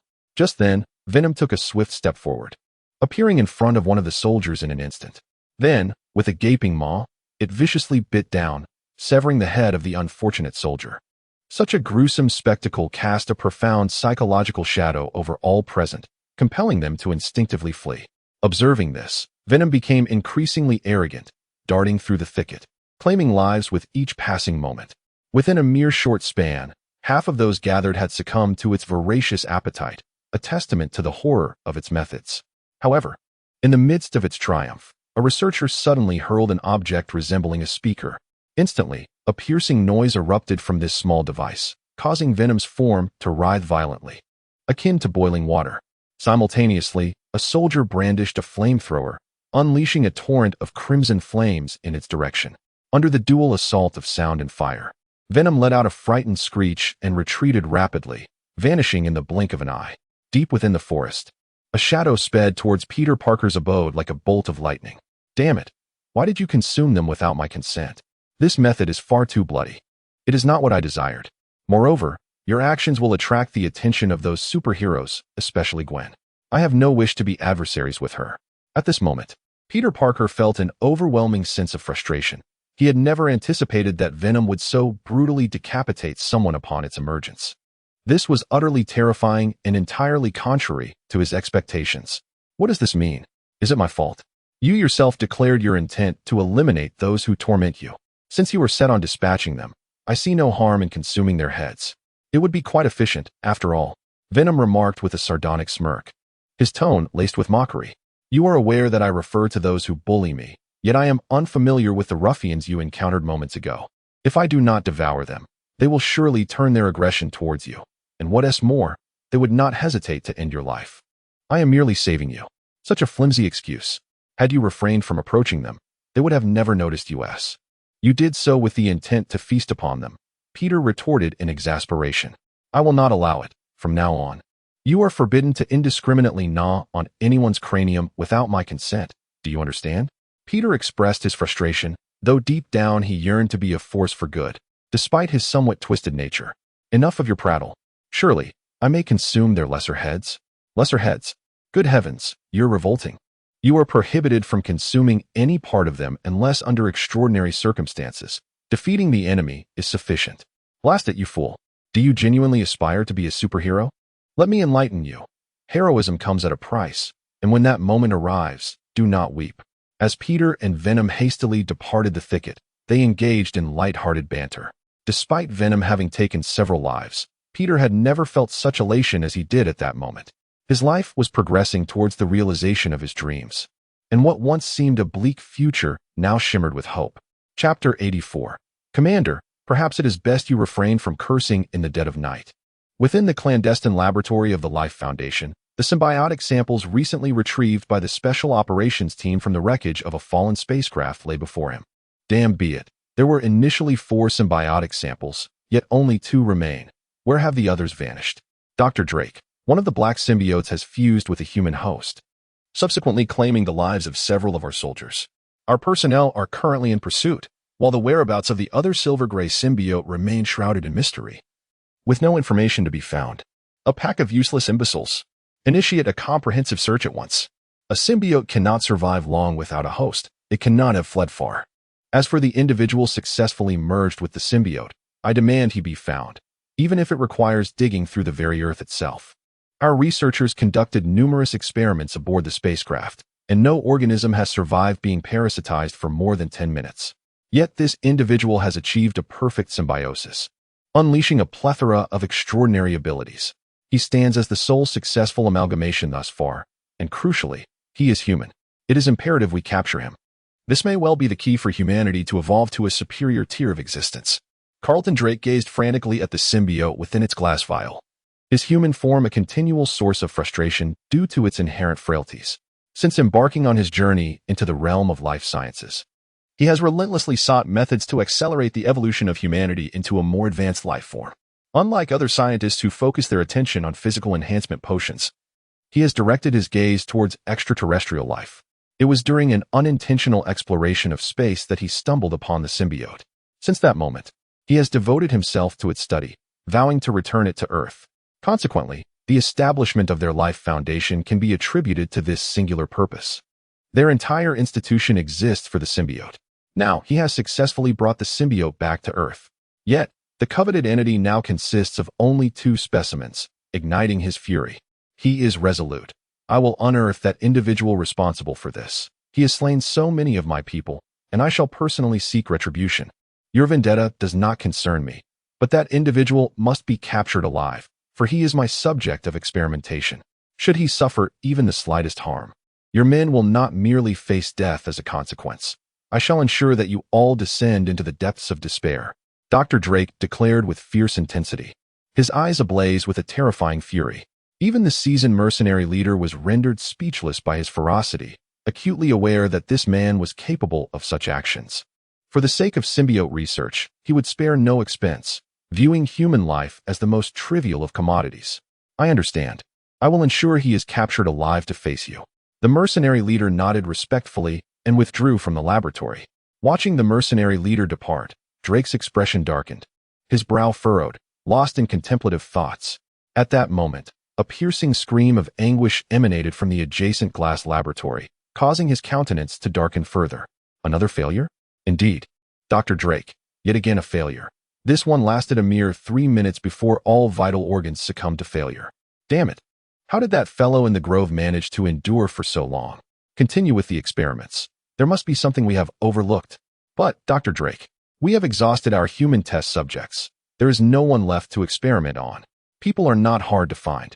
Are there not enough vagrants on the streets of New York?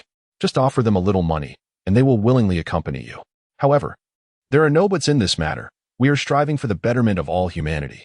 A little sacrifice is only natural. Once we discover the method for successful integration, all of humanity will evolve. Do you not wish for your daughter to regain her health? Dr. Drake fixed his unwavering gaze upon the female researcher. Upon hearing Dr. Drake mention her daughter, the researcher's resolve immediately solidified. I understand. I will take care of it right away. Excellent. That is the attitude I expect from you. Now, hurry along. With that, Dr. Drake turned and returned to his office. Little did he anticipate that, at some unknown time, a cleaning lady had taken a seat within his office. Before he could reprimand the cleaning lady, a silvery, fluid-like substance emerged from her being and rapidly lunged towards him. Within the clandestine confines of S.H.I.E.L.D.'s secret base, Nick Fury cast a grim glance at Coulson and Natasha. So, what news from that lad, Laurent? Any updates? Director, the housekeeper named Tifa mentioned a few days ago that their boss is still sequestered in the laboratory and will not be emerging anytime soon. However, they did state that if we wish to redeem Hulk, it is not impossible, but we must present a satisfactory amount of vibranium. Damn it. Our agency's vibranium reserves have long since been depleted. We currently possess not a single gram. Meanwhile, Wakanda is tightly controlling the vibranium mines and has ceased external sales for years. Where am I to procure such a quantity of vibranium? Moreover, given that lad's status and wealth, does he not have the means to procure it from Wakanda himself? Why does he insist on foisting these ridiculous schemes upon us? Is he out of his mind? Upon hearing Natasha's words, Nick Fury, in a fit of fury, could not help but curse Laurent vehemently behind his back. Director, I conveyed the same to them, yet they remain obstinate, insisting on vibranium alone, dismissing all else. They further declared that anyone can redeem Hulk, provided they can offer a satisfactory vibranium reserve. Anyone can redeem him? Damn it. Do they think we are still living in the year 1862? Is this treating Hulk as a mere slave? Wait, this little brat is disgusting me again. Damn it. Upon hearing this, Nick Fury's fury intensified. A certain dreadful memory, embedded deep within his genes, seemed to awaken, and before him appeared a vast field of cotton. This damned rascal is still resorting to despicable tactics to repulse others. I must. Nick Fury intended to say he would eliminate Loren, but before he could utter the words, alarms blared throughout the secret base. Alert! Alert! The network system has been breached, and the system is collapsing. Sir, I suggest you refrain from cursing. Every time you do, our system goes into paralysis. I have come to realize that this fellow must have embedded some command within our system that triggers automatically whenever you curse at him. How is that possible? It's merely a coincidence. Sir, if you don't believe me, you may conduct an experiment yourself. Go ahead and curse at him loudly. All right, I shall try. I curse you. Alert! Alert! The operational system of the base's automated defense turrets has been compromised. The turrets are now aimed at the internal helipad, and the fire control radar has locked onto the 3 Apache-armed helicopters stationed there. Nick Fury. Oh shit. Natasha. Damn it. Coulson. Chapter 85. Rebirth and Unprecedented Strength. Time flies. In the blink of an eye, another half-month has passed. During the past fortnight, Loren, as before, devoted all his energy to the laboratory. However, while previously he was engaged in the creation of A2 and his own nano-armor, this time he focused on crafting the perfected Hulk serum that would enhance his physical prowess. One day, a cheerful laugh echoed within the confines of the lab. I did it. I have finally succeeded. My perfected Hulk serum has been created. The journey was indeed arduous.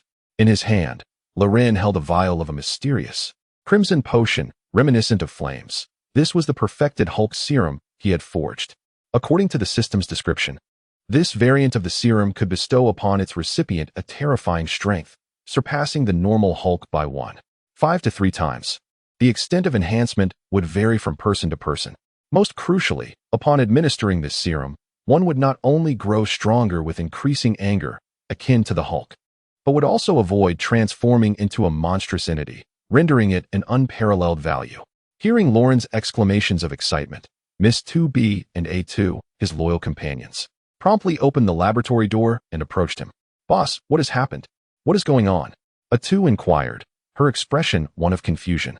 Sister A2, can you not see? It must be that the boss's research has succeeded. Otherwise, he would not be so exhilarated, 2B remarked, having spent the most time with Loren and thus knowing him well. With the vial of the red potion in Lauren's hand, she quickly deduced the cause of his elation. Indeed, the research has been successfully completed. The perfected Hulk serum is ready, and we may proceed to the next phase of human trials. As he spoke, Lauren approached a specialized experimental chamber designed explicitly for human experimentation.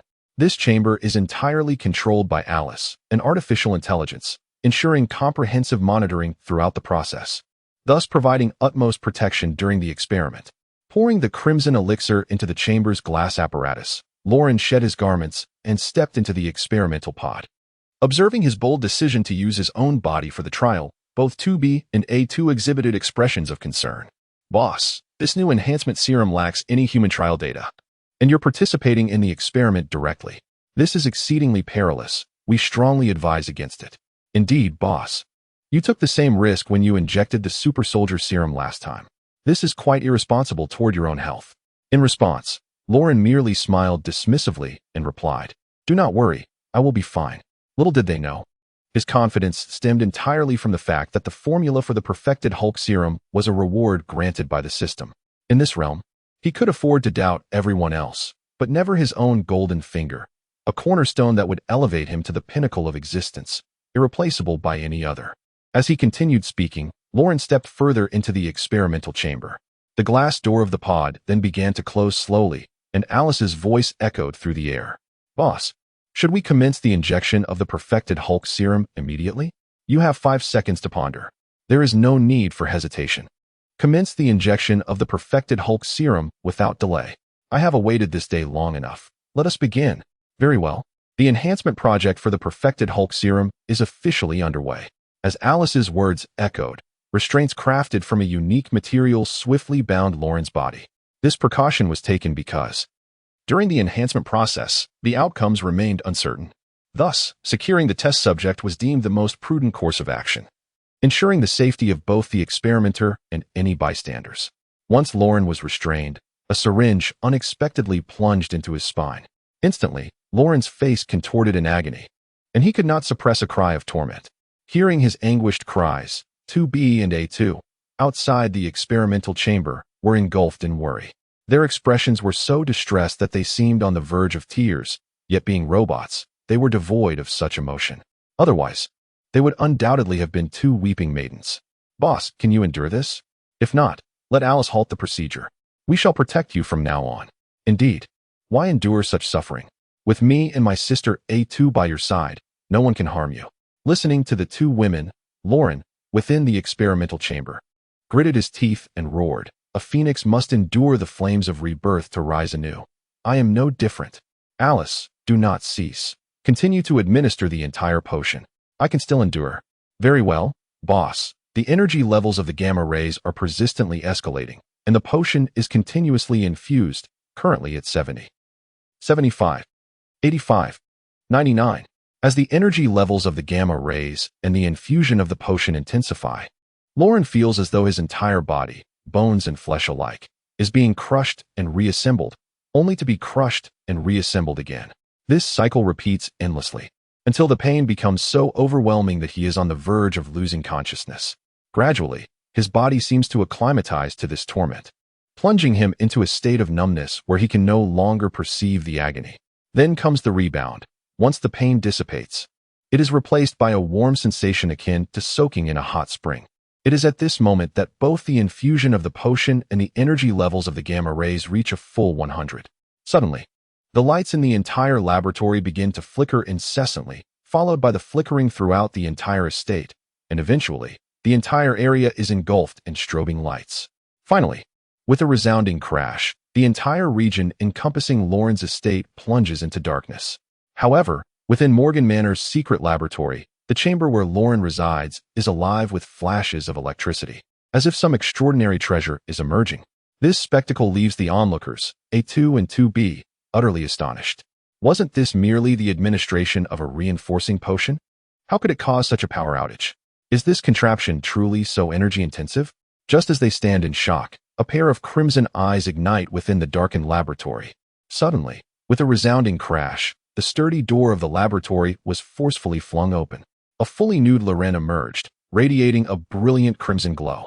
Is this the effect of the perfected Hulk serum? Truly formidable. Loren clenched his fist, murmuring to himself, his voice laced with unmistakable excitement. Chapter 86. The terrifying power of 100 tons. "Boss, has your enhancement completed?"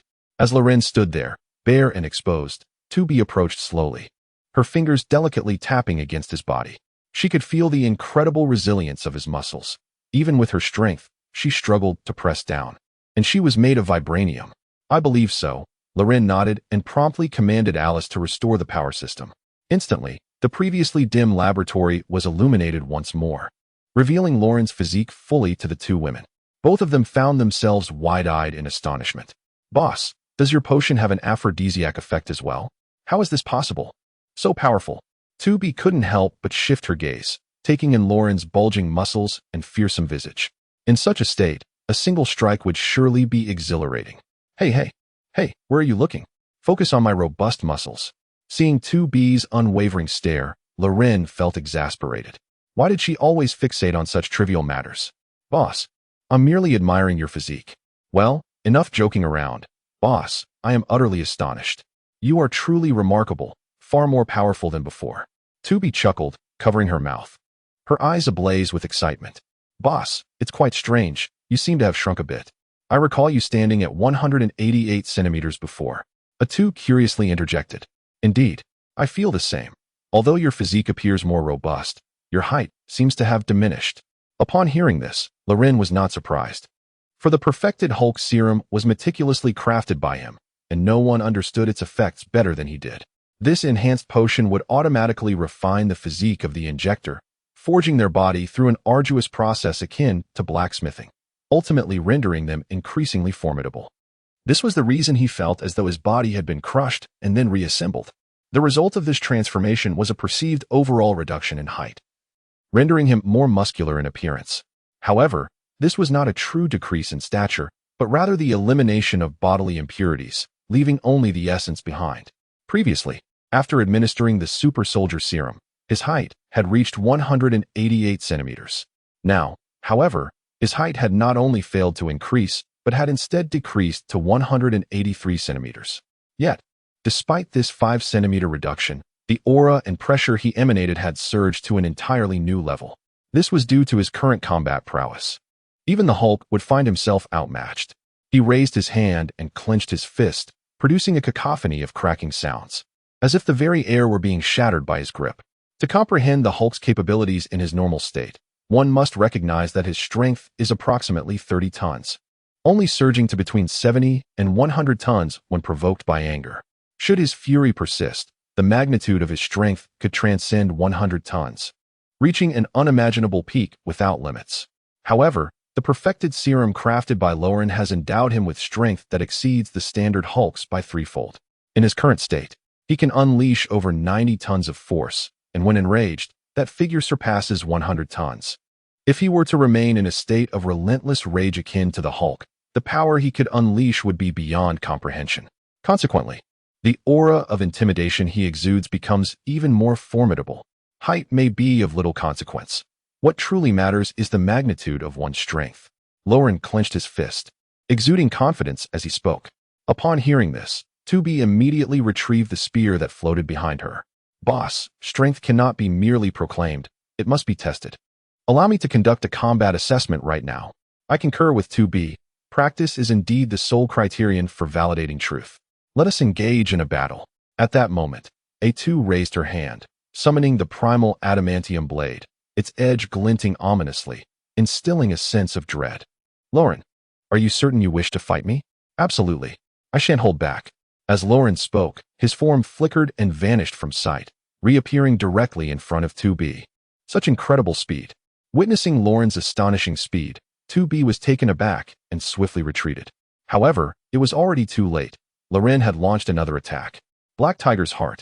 2 hours later, the combat assessment concluded, and the outcome was unequivocally a resounding victory for Loren.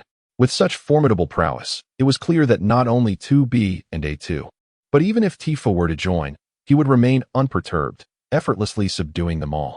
In the laboratory, following his triumph over the two women, Loren approached a glass display case, within which lay a set of pure black battle attire.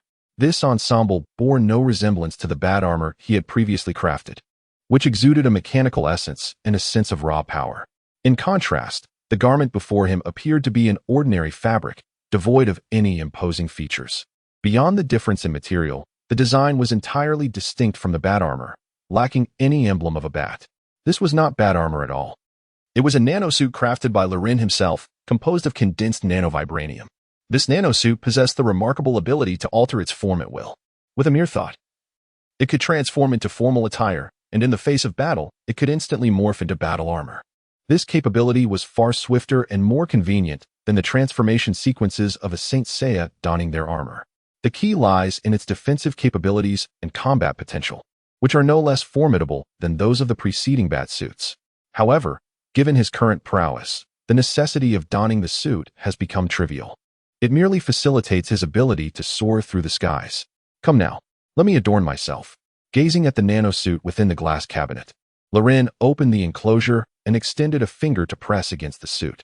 Instantly, the attire transformed into a swirling mass of black sand, swiftly adhering to his body and morphing into a perfectly fitted black ensemble.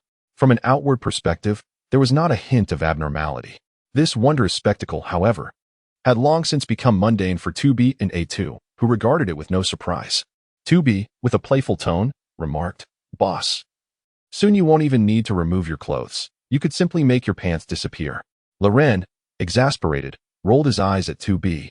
And it was at that moment that Tifa unexpectedly pushed the door open. "Boss, General Ross, who has been relentlessly pursuing Hulk, has arrived. And he has brought a significant amount of vibranium with him." Chapter 87, 200 kilograms of vibranium. What a windfall. General Ross is seeking me out with vibranium? Loren was taken aback, completely unprepared for this turn of events. Yet, upon reflection, it all made perfect sense. As General Ross had been on the hunt for Hulk for years, if one were to identify the individual with the deepest obsession for Hulk in this world, it would undoubtedly be General Ross. In light of the prior incident where Hulk inadvertently caused the death of his daughter Betty, it is only natural that General Ross now harbors the strongest desire to eliminate Hulk. As a high-ranking military official, it would be a trivial matter for him to ascertain Hulk's location of confinement. Furthermore, given his current status as the head of the Morgan family, his position is far beyond the reach of any mere military officer. Thus, the most prudent course of action for him to acquire Hulk would be to comply with his demands and dutifully deliver the vibranium to him.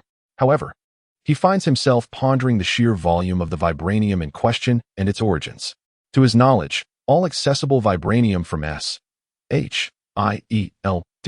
has already been exhausted, leaving him to wonder from whence General Ross has procured his supply. At that moment, Tifa seemed to perceive his confusion and promptly provided clarification.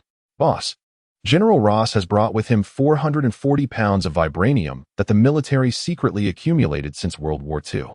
As a result, he is now a wanted man.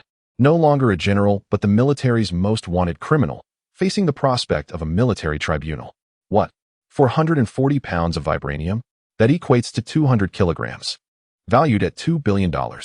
Goodness, no wonder Ross is such a crafty old fox. I admire that audacity. Should we incapacitate him and take him into custody? Tifa inquired with curiosity upon hearing Loren's remark. Incapacitate? Nonsense. He is a distinguished guest. We must receive him properly. Come, let us go and make his acquaintance. With the revelation of 200 kilograms of vibranium, Loren couldn't help but feel a surge of delight. With such an abundance of vibranium, he not only possesses sufficient resources to craft nano-vibranium bodies for 2B and Tifa, but he can also forge a multitude of nano-combat robots. Tifa is entrusted with management, 2B with judgment, and A2 with the final touches and support. It is now time to commence the creation of a robotic squad dedicated to reconnaissance and medical repairs. Shortly thereafter, he arrived in the reception hall, seated regally upon the sofa at the forefront of the chamber. At that moment, General Ross entered the hall, accompanied by several faceless robots. Since his arrival at Morgan Manor, the general had been utterly astounded by his surroundings. From the moment he stepped into the estate, he had not encountered a single normal person. The masked female attendants who greeted him appeared as if they had flown in from the Manoress villas, greeting him in silence. They effortlessly lifted the 200 kilograms of vibranium he had brought with him, as if it were merely a sack of vegetables. It is worth noting that this was indeed 200 kilograms. As a soldier, he could barely manage such weight with both hands. Yet a single maid from the manor hoisted it with ease. Who wouldn't be bewildered? Following that, she whisked him away at high speed, traversing several kilometers of garden pathways in mere moments. before guiding him into a structure reminiscent of a castle. Upon entering this castle, he was met with an even more astonishing sight. The hall, styled in European palace fashion, boasted a floor composed of an unknown material that gleamed like black sapphire, exuding an air of nobility and solemnity. On either side of the grand hall stood 10 masked female guards, each accompanied by a long sword and a combat drone hovering behind them. Dozens of female attendants coldly scrutinized him, their eyes devoid of any emotion, suggesting that any hint of malevolent thought on his part would result in his immediate demise. As a general, he had endured numerous battles and encountered countless fierce individuals. Yet this was the first time he had witnessed beings so devoid of warmth. They were not merely human, but rather mechanical instruments of slaughter.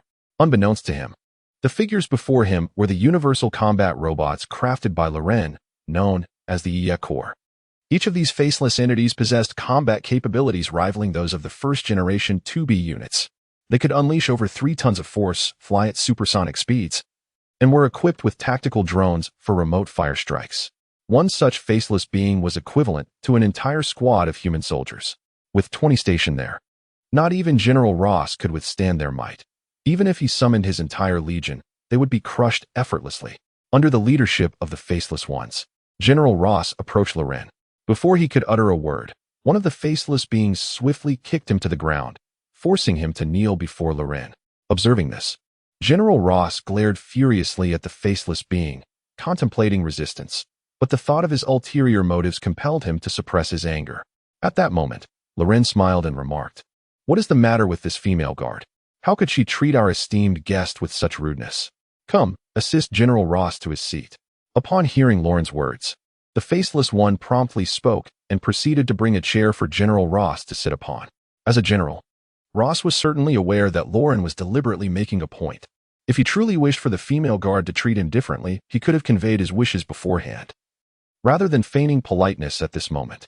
Despite his dissatisfaction, he found himself compelled to acquiesce, as he had a request of his own. Was it worth becoming the military's most wanted criminal for the sake of a Hulk, having absconded with vibranium valued at $2 billion? At that moment, Loren ceased his jesting demeanor, regarding General Ross with utmost seriousness. "What is that worth, if it allows me to eliminate the Hulk? Enough of the trivialities. Your steward has stated that provided I offer satisfactory vibranium, I may take the Hulk. I have brought the vibranium, half of which is to secure the Hulk's release. The other half, I desire the secret formula for the serum that can subdue him." "Ah, you certainly have audacious demands," Ross retorted. "The Hulk, I can part with. But the formula for the super nerve toxin is non-negotiable. However, considering the substantial amount of vibranium you have presented, I might be persuaded to sell you a few vials of the finished product." With that, he signaled to Tifa, who promptly indicated for a small briefcase to be brought before General Ross. Inside lay 5 vials of the nerve toxin, potent enough that a mere microgram could incapacitate an adult. "There are a total of 5 vials, sufficient for you to subdue the Hulk several times. You should be quite satisfied." "Very well, it is a deal." Gazing at the neurotoxin before him, General Ross did not hesitate to agree immediately. "Truly generous. I relish conducting business with individuals of your caliber. Now, bring forth Dr. Banner." Shortly after Loren's words, Bruce Banner was pushed out in a cage, resembling a slave from a bygone era. The moment General Ross laid eyes on Bruce Banner, his gaze transformed into a vivid crimson, and an overwhelming fury erupted within him. His body began to expand at a visibly rapid pace, and in the blink of an eye, General Ross had metamorphosed into a colossal red giant. "Oh, the Red Hulk. Is it? How intriguing." Observing General Ross's sudden transformation into the red giant, Loren felt no fear. Rather, he was filled with excitement. Chapter 88. Everyone step back. I am about to make a spectacle of myself. Ross. In stark contrast to Loren's composure, Bruce Banner within the cage was taken aback, his expression a tumult of emotions. Had Ross not intervened all those years ago, he and Betty would not have been separated for so long, and she would not have perished because of him. He bore immense guilt over Betty's death, yet in his eyes, the true architect of this tragedy was none other than General Ross. Though he was Betty's biological father, this debt could not be overlooked. For so many years, I have been adrift, a fate orchestrated solely by General Ross. His relentless pursuit has led me to this existence. Every aspect of my current state is attributable to Ross. Reflecting on this, Dr. Banner felt a surge of heat wash over him. In an instant, his heart began to race uncontrollably, akin to the rhythmic pounding of a drum within his chest. At that moment, his body swelled uncontrollably, and in the blink of an eye, Banner transformed into the Hulk. "I will kill you. I demand the return of my daughter," roared Red Hulk, his terrifying bellow shattering the glass within the castle, unfazed by the chaos. Loren calmly instructed Tifa, "Make a note of all these damages. We will seek compensation later." "Yes, boss," Tifa replied, a hint of amusement gracing her features as she earnestly retrieved paper and pen to record the destruction. What would Banner and Ross think if they were to witness this scene? Here we are, embroiled in a life-and-death struggle. Yet you are contemplating whom to hold accountable after the fact. It seems rather dismissive of the gravity of the situation. While most would flee at the sight of such a monstrous clash, Loren took a different approach. He commanded 2B and A2, one of whom positioned herself behind him to provide a massage, while the other prepared a bowl of grapes, standing by to feed him. He transformed into the ultimate spectator, relishing the unfolding drama. "Alice, activate the gladiatorial arena mode. Since we are to engage in combat, let them fight earnestly, allowing me to witness the spectacle. These past few days have been exceedingly dull." "Very well, boss," initiating the gladiatorial arena mode. At the moment Alice's words resonated, the expansive hall suddenly trembled violently, akin to the onset of an earthquake. Before the two giants could react, the tiles beneath their feet abruptly fissured, contracting towards the sides. In an instant, they plummeted downwards into an underground arena constructed of specially forged steel. This arena, approximately the size of half a football field, was not particularly vast. However, the establishment of such an underground coliseum beneath a castle was, quite frankly, rather outrageous. The primary purpose of this arena, created by Loren, was to conduct combat power assessments for his versatile battle robots. In the regular course of tactical maneuvers, a designated space is essential for preliminary coordination. Conducting such activities externally would risk exposure. He had not anticipated that it would serve another purpose. The red and green Hulks were taken aback by their sudden descent into Loren's arena, yet this was not the moment for contemplation. General Ross, intent on vanquishing the Hulk, recognized this opportunity as unparalleled. Without uttering a single word, he lunged directly at the Hulk. Observing this, the Hulk, unwilling to be outdone, charged towards the Red Hulk as well. Thus, the two engaged in a fierce melee within the vast confines of the arena. The two colossal titans, akin to the savage beings of a primeval world, roared and howled, their fists striking with brutal force. When their fists failed to vanquish one another, they resorted to biting, creating a scene that was both gruesome and frenzied, laden with visual impact. Observing this spectacle, Roland remained composed, his inner turmoil undisturbed. While he watched the titanic clash, he simultaneously connected with the artificial intelligence known as Alice. "Alice, have you gathered any information on Mr. Blue, whom you have been investigating?" "Boss, I have yet to ascertain his whereabouts. Since he departed from that university, he has seemingly vanished into thin air.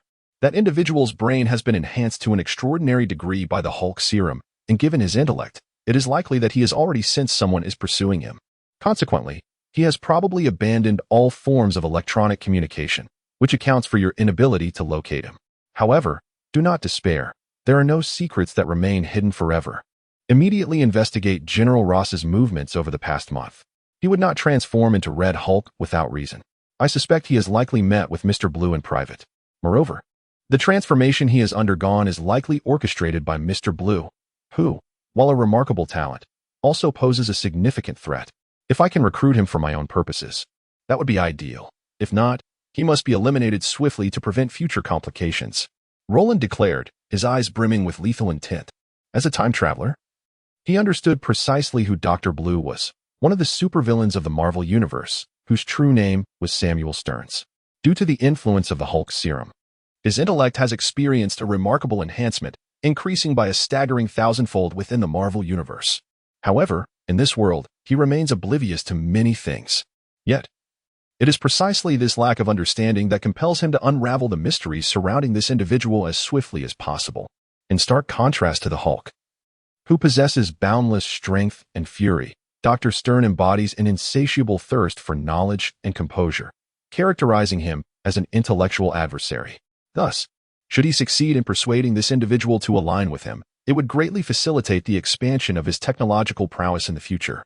Of course, If the other party refuses to submit, only death awaits. Presently, he is investigating General Ross's movements over the past month, initiating a comprehensive data analysis to identify potential contacts. The analysis is ongoing. Ding. A lead on a suspicious individual has been discovered, and visual footage is being retrieved. 2 weeks prior, General Ross met with a mysterious figure in a CAF on Central Avenue. The individual was cloaked, obscuring their features. However, through meticulous frame-by-frame analysis of their body language, it was determined that this person shares a remarkable 99 similarity with Drive Stern. It is highly probable that this is indeed him, apart from myself. He is the only one in this world privy to the formula for the Hulk serum. Continue the pursuit and inform me of any developments. Understood. As Lauren continues her investigation into Dr. Stern's whereabouts, a piercing scream of agony suddenly reverberates through the arena. The once boastful General Ross, who had just threatened to eliminate Dr. Banner, now finds himself subdued beneath the foot of the Hulk, resembling a defeated creature. He sold the super nerve toxin to General Ross, but the general never even had the chance to use it before being utterly crushed by Hulk.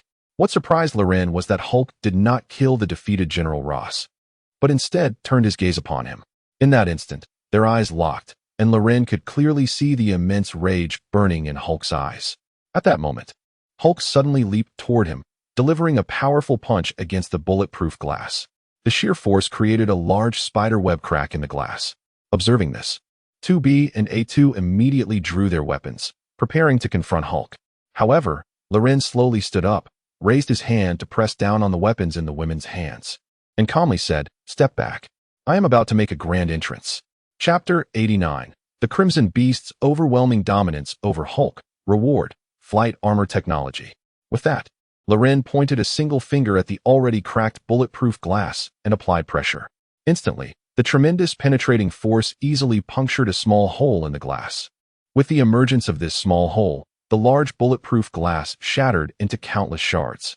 A thunderous sound echoed as it exploded into fragments. Hulk seemed taken aback by Loren's audacity to shatter the protective barrier. However, lacking in intellect, he saw the glass had broken and, without hesitation, swung a punch toward Loren. As the formidable fist of the Hulk hurtled towards him, Loren maintained an air of tranquility, seemingly unimpressed by the impending threat. With a swift motion, he raised his hand and effortlessly caught the Hulk's mighty punch.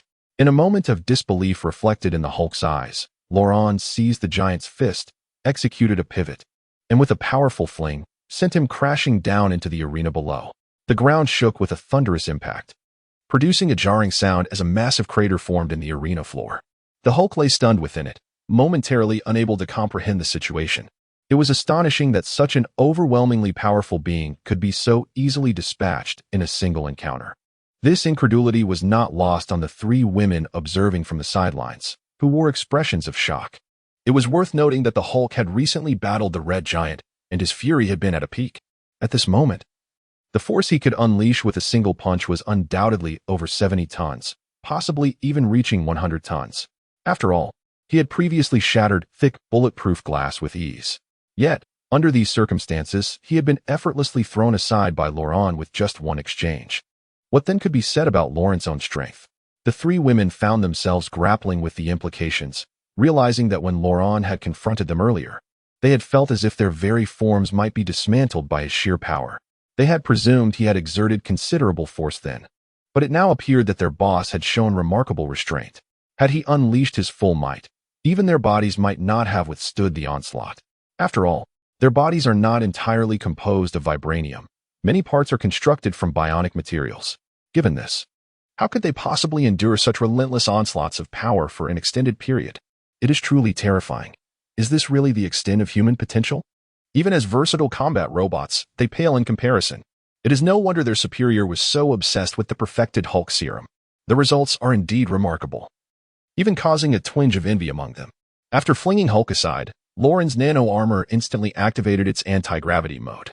In an instant, he seemed weightless, effortlessly floating into the air and gradually descending before Hulk. "Your strength is insufficient. Continue to fuel your rage, quickly." With those words, Loren unleashed a powerful kick towards Hulk, who instinctively raised his hand to block. However, Loren's baseline strength had already reached the 100-ton mark. It was far from easy to withstand such force. He was swiftly sent flying again, his body crashing into the thick steel barrier, leaving a human-shaped dent in its wake. Yet, Hulk possessed the unique ability to grow stronger with his anger. As long as he was not incapacitated in a single blow, such attacks would only serve to incite his fury, making him more resilient and powerful in battle. Hulk, the green giant, swiftly turned, letting out a roar before delivering a colossal punch towards Loren. Although Hulk's strength was formidable, his attacks were straightforward and lacked finesse, relying solely on brute force to overcome any obstacle. This combat style is not inherently flawed. However, when confronted with an adversary of equal strength who possesses a modicum of technique, the Hulk may appear as nothing more than a dim-witted giant. An apt illustration of this can be found within the Marvel Cinematic Universe, where Thanos, wielding formidable combat skills, effortlessly subdued the Hulk with his bare hands. Presently, Loren embodies a similar caliber of existence, his strength rivaling that of the Hulk, and in the throes of anger, his power surges at a rate that eclipses the Hulk's. Furthermore, his intellect has been enhanced, granting him an extraordinary capacity for learning and imitation. Essentially, combat techniques he observes in one moment can be flawlessly replicated in the next, subsequently assimilated and transformed into his unique style. This remarkable ability is referred to in the Marvel Universe as photographic reflexes, a hallmark of the master imitator. Empowered by this skill, he can swiftly acquire various fighting techniques merely by watching an array of action films, which he then digests and melds into his own distinctive approach. It can be asserted that his current fighting prowess is on par with that of Captain America and the Winter Soldier, if not superior. Thus, a brute force-reliant Hulk stands little chance against him. As he witnessed the ferocious fists approaching, Loren narrowed his eyes, and suddenly, his perception seemed to engage a slow-motion effect. To him, the Hulk's movements appeared at least twice as sluggish. With a mere step to the side, he effortlessly evaded the impending strike. Momentarily stunned by his missed punch, the Hulk continued to unleash several more blows, yet each was easily dodged by Loren, who perceived the Hulk's actions as languorous, akin to that of a snail. Yet, in the eyes of onlookers, Hulk's striking speed resembled a gust of wind. Nevertheless, this remarkable velocity was still insufficient to land a hit on his opponent, Loren. This spectacle left the three women in the stands utterly mesmerized. They had surmised that the perfected Hulk serum bestowed formidable enhancements, yet they had not anticipated such overwhelming prowess. Goodness, the boss is astonishingly quick. If he were to employ that speed against me, I fear I would be airborne within 5 minutes. One mused. Indeed, with such terrifying swiftness, I could barely endure 5.5 minutes. A2 remarked thoughtfully. Well, I could last for 6 minutes, retorted 2B, tilting her head defiantly. I shall endure 6.5 minutes. I can withstand 7 minutes. I can last 8 minutes. Hold on. My dear sisters, can we not channel our competitive spirit into something more sensible? One interjected. Regardless of your banter, none of you can surpass me. I can endure for 10 minutes. Oh, Tifa, are you trying to assert your dominance over us? A2 exclaimed. Let us join forces and capture her, Nini. Absolutely. Amidst the arena, after skillfully evading Hulk's powerful blows, Loren seized an opportune moment and delivered a devastating uppercut to Hulk's chin. The sheer force propelled Hulk's entire body into the air, and before he could descend back to the ground, Loren's assault resumed. With a leap, she positioned herself before Hulk, her hand transforming into a claw as she grasped his head. All right, it's time to conclude this battle. Now, have a restful slumber. As Loren spoke, he seized Hulk's head and forcefully slammed it down to the ground from midair. Thanks to the diving acceleration provided by his nano-armor, the speed was astonishing. To onlookers, he appeared as nothing more than a fleeting shadow. A deafening roar erupted as the ground shattered, debris swirling into the air, revealing a deep pit several meters in diameter. Within this pit, Hulk lay motionless, his body shrinking at a visible rate until, in no time at all, he transformed back into Banner. It was almost unbelievable that Loren had managed to revert Hulk to his human form through sheer brute strength. Above him, Loren stood up calmly, a faint crimson aura swirling around his body, exuding an otherworldly presence. This was the sole side effect of the perfected Hulk serum. As he harnessed this power, his surface temperature would rise continuously, increasing with his anger, culminating in a red aura that resembled the eighth gate of might. Just after Loren had incapacitated Hulk, the long-awaited system notification echoed once more in his mind. Congratulations on participating in the battle between Hulk and Red Hulk. Reward: Neil's Flight Armor Technology, System Points 5. Chapter 90. Hurry up and get to work. The flight armor is another remarkable technological marvel from the world of Neo Automata. It manifests in two primary forms, flight mode and mobility mode. The flight mode resembles a futuristic combat aircraft, equipped with anti-gravity devices that allow it to effortlessly break free from the constraints of gravity, achieving hypersonic flight. With the capability to venture into outer space and execute missions, this flight technology far surpasses that of conventional spacecraft, embodying a quintessential example of advanced technology. Should it transform into a mobile form, it would resemble a colossal battle suit akin to that of a Gundam, boasting formidable close-quarters combat capabilities and heavy firepower. Such groundbreaking technology has yet to manifest on Earth, as Tony Stark has not yet crafted the Hulkbuster armor. It can be said that Loran is ahead of Tony Stark. One can only imagine the sentiment Stark would experience upon discovering this. Perhaps he would feel as though he perpetually resides in someone else's shadow. After reflecting on his achievements, Loran nodded in satisfaction and proceeded to instruct Tifa, who was nearby. Dispose of them from the estate. They hold no further value to me. Understood, Tifa replied, nodding in acknowledgement and signaling the faceless ones to drag them away. Meanwhile, outside Morgan Manor, Nick Fury, Natasha, and Coulson awaited anxiously. Upon learning that General Ross had transferred over 70 years' worth of vibranium stockpiled by the military to Loran, Fury felt as though the sky was collapsing around him. He was utterly astonished that the military had secretly amassed such a substantial quantity of vibranium, and as the director of SHIELD, he had been completely oblivious. The critical issue now was that with so much vibranium surrendered to Loran by General Ross, it was certain that Loran would hand over the Hulk to Ross for his disposal. Given General Ross's fiery temperament and his penchant for vengeance, he would undoubtedly seize the opportunity to eliminate the Hulk. If that were to occur, it would spell disaster for SHIELD. He had originally intended to harness the Hulk's power to confront Loran. Now, if this continues, it would be utterly catastrophic. Thus, how could he not be anxious? What is the situation? Are we still not permitted to enter the estate? We demand to see Master Loran. Nick Fury stood at the estate's entrance, anxiously addressing the faceless female guard beside the door. He feared that if he delayed in meeting Loran, General Ross might have already slain the Hulk. In response, the faceless guard, clad in a black mask, spoke in a chilling tone, devoid of any emotion. The boss is currently occupied. Visitors are not allowed at this time. What? We are here in a state of urgency to see him, and he is merely entertaining himself? What is the matter, you black-hearted fiend? Does my boss require your permission to enjoy a performance? At that moment, a cold voice echoed from within the estate as Tifa leisurely approached the entrance. Behind her, two faceless guards flanked the unconscious forms of Bruce Banner and General Ross. Upon seeing Tifa, the esteemed steward, Nick Fury's expression shifted to one of trepidation. Miss Tifa, I did not mean it that way. I was merely curious about what performance Master Loran is watching. What performance is worthy of your inquiry? Since you have shown some sense today, I shall refrain from reprimanding you. These two individuals are your responsibility to handle. Tifa spoke as her two faceless companions unceremoniously ejected Bruce Banner and General Ross from the estate. Witnessing Loran's audacity in casting Bruce out, Nick Fury's heart surged with elation. This was the formidable power he had long coveted. However, amidst his jubilation, a profound perplexity arose within him. Why had Loran suddenly decided to hand over the Hulk to him today?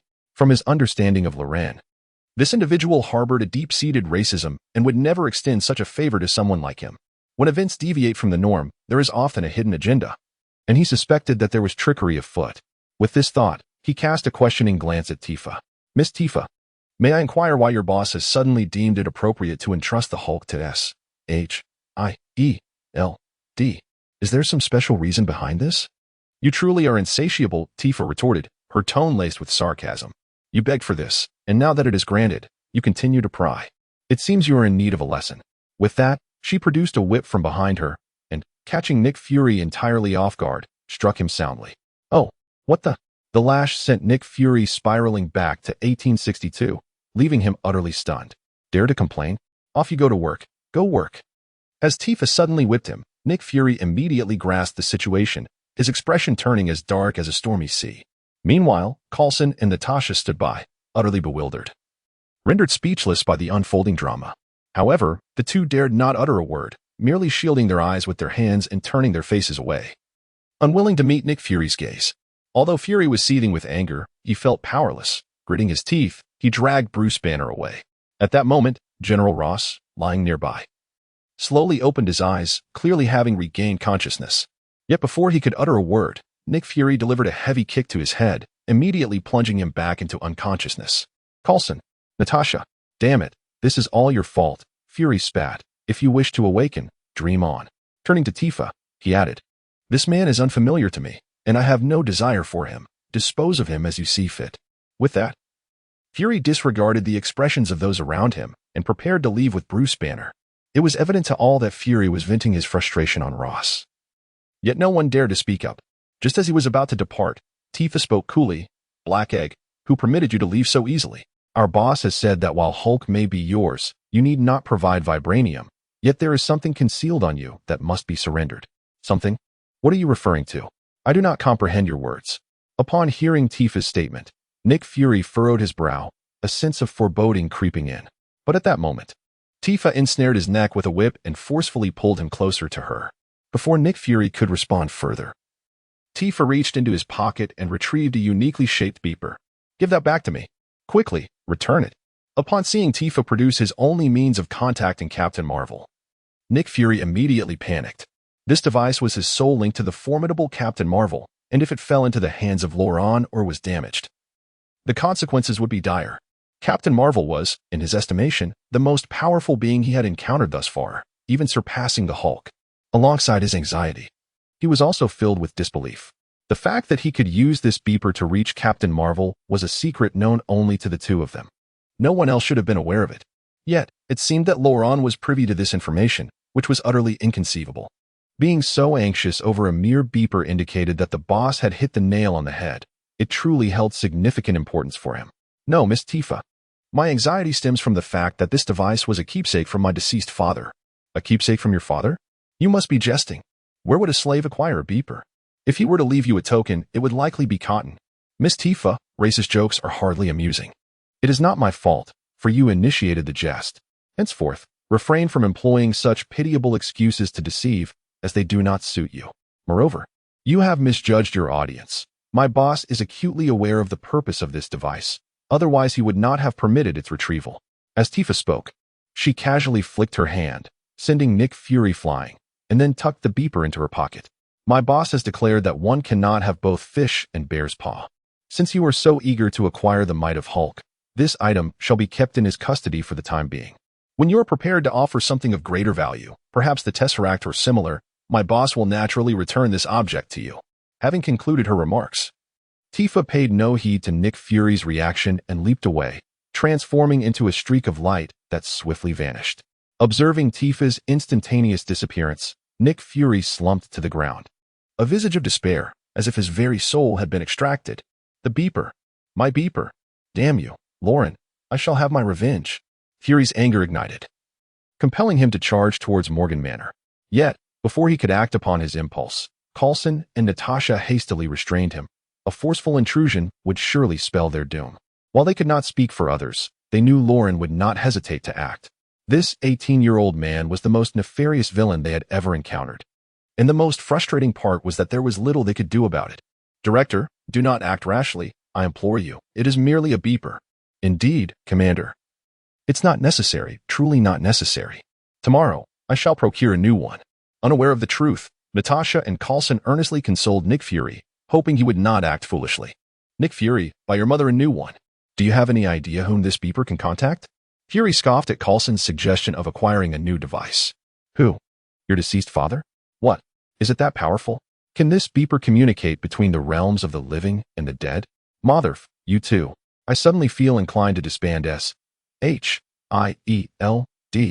Coulson and Natasha exchanged bewildered glances. Forget it. You wouldn't understand this matter. Let us return to the base. I'm exhausted. Nick Fury, seemingly drained of all vigor, had nothing further to say. He even lost the desire to see Bruce Banner and swiftly boarded a military vehicle, leaving Coulson and Natasha standing in a state of confusion. Natasha, it seems we misspoke. To be precise, you misspoke. Why mention someone's father? He himself claimed that beeper was a keepsake from his father. I merely mentioned it in passing. I had no idea it would provoke such anger. Perhaps he is simply yearning for his father, sentimentally attached to the object. After all, a child without a father is like a blade of grass. By the way, is your father still alive? Natasha gazed intently at Coulson, her curiosity palpable. 2 years had just passed since his demise. Coulson sighed, a hint of melancholy in his demeanor. Did he leave you any possessions? Indeed, an old residence, 2 Labrador retrievers, and several million in inheritance. Yes, that is the norm. Who in their right mind would bequeath a pager as an heirloom to future generations? So, are you suggesting that the officer is being deceitful? It is inevitable. Although Loren may not be a virtuous man, he is certainly not foolish and cannot be easily deceived. Furthermore, we must acknowledge that his foresight surpasses ours. That young man is formidable and impressive. Natasha gazed at the sprawling Morgan estate and remarked with deep significance. Upon hearing this, Coulson narrowed his eyes with a bemused expression directed at Natasha. Natasha, this is the first time I've seen you openly commend your adversary. Your mindset is perilously close to danger. Being captivated by the charisma of your enemy is certainly not a prudent inclination. After finishing his words, Coulson did not wait for Natasha to respond, instead dragging Bruce and General Ross into the car before departing. Only Natasha remained quietly at the entrance of the Morgan estate, her mind drifting back to the scandalous scene she had clandestinely witnessed between Loren and Viper in the VIP room. With a complex expression, she murmured, I merely spoke the truth. That young man is indeed exceptionally strong. As she uttered this, an electric sensation coursed through her body, causing her legs to involuntarily tighten.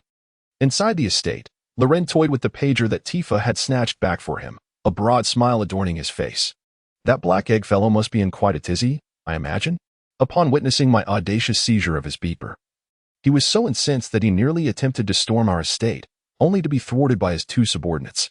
That old fool merely puts on a faiade. He lacks the courage to truly confront us. If he dared to intrude, the repercussions would be beyond his capacity to endure. Boss, it is merely a trivial beeper. Why must you go to such lengths to reclaim it? Inquired 2B, her curiosity palpable. Because this device is Nick Fury's sole means of contacting Captain Marvel. Who is Captain Marvel? Why do you regard her with such trepidation? She is a formidable elder, capable of absorbing and manipulating various forms of energy, concurrently wielding unparalleled superhuman strength. She possesses the ability to fly at superluminal speeds, far surpassing even the Hulk in power. However, she typically traverses the cosmos, maintaining what she deems cosmic peace. Superluminal flight. Is that truly achievable? The 3 women present gazed at one another in astonishment upon hearing of Captain Marvel's ability. It is said to be so, yet whether it is true remains unverified by my own eyes. Nevertheless, this woman poses a significant threat to my current self. Thus, until I have fully matured, I wish to avoid encounters with those who could jeopardize my existence. Of course, I am powerless against what I cannot control. However, I must exercise caution regarding those whom I can reasonably prevent from arriving prematurely. Boss, if what you say holds true, then our collective strength is indeed woefully inadequate. We must grow stronger. Upon learning of Captain Marvel's formidable abilities, A2, 2B, and Tifa's expressions grew grave. Their very purpose of existence was to safeguard Loren's safety. Should they fail in this mission, their existence would be rendered meaningless. Indeed, you must become more powerful, but this transformation requires time, and I must acquire even more advanced black technology. Loren murmured to himself, a vision of a blonde woman from the Dragon Ball universe, Android 18, materializing in his mind. If he could obtain the android technology from that world, all his worries would dissipate. Chapter 92, 2 Spider-Men? Fear not. For I currently possess the beeper to contact Captain Marvel. When she arrives on Earth is entirely at my discretion, should I choose not to reach out. Even Nick Fury would be powerless. As long as you diligently complete the tasks I assign, I shall find a way to ensure your growing strength. Loren brimmed with confidence. His acquisition of Nick Fury's beeper served a dual purpose, to prevent Captain Marvel's premature arrival and to position himself strategically for involvement in events pertaining to her. For in doing so, he might gain access to the superlative technology of the Lightspeed engine. It is worth noting that Carol Danvers ascended to the status of Captain Marvel precisely due to the cataclysmic explosion of the Lightspeed engine, which allowed her to absorb a tremendous amount of energy, thus granting her immense superpowers. Though this process is fraught with unexpected occurrences, his intellect may yet unveil a certain pattern. Should he succeed in constructing a Lightspeed engine, it could serve as a catalyst to amalgamate various perfected super serum formulas, Perhaps he could develop a uniquely formidable enhancement potion, one so extraordinary that even Captain Marvel would pose no threat. Boss, we shall diligently fulfill the tasks you have entrusted to us. We will not disappoint you. Upon hearing Lauren's words, the three women nodded earnestly, their expressions brimming with unwavering loyalty. Boss, Miss Gwen has arrived. She claims to have an urgent matter to discuss with you. At that moment, Alice's voice resonated through the hall. Gwen is looking for me. Did she specify what the matter is? A look of perplexity crossed Lauren's face. It had been quite a while since he last saw Gwen following the previous soiree. Despite the ambiguous nature of their relationship, Gwen had never taken the initiative to seek him out, likely due to his status. Yet now, she had come to him without reservation, indicating that something of great importance must have transpired. While the specifics were not disclosed, her anxious demeanor was evident, and Harry Osborn was also present. Both of my old classmates have come? It seems this must pertain to Peter Parker. During this period, he had been sequestered, striving to perfect the Hulk serum, leaving him somewhat oblivious to external events. Nevertheless, his understanding of Gwen and Harry suggested that their simultaneous visit was undoubtedly related to Peter. Regarding Peter, apart from his last visit to the hospital, he had not seen him since, leaving him in the dark about the latter's recovery.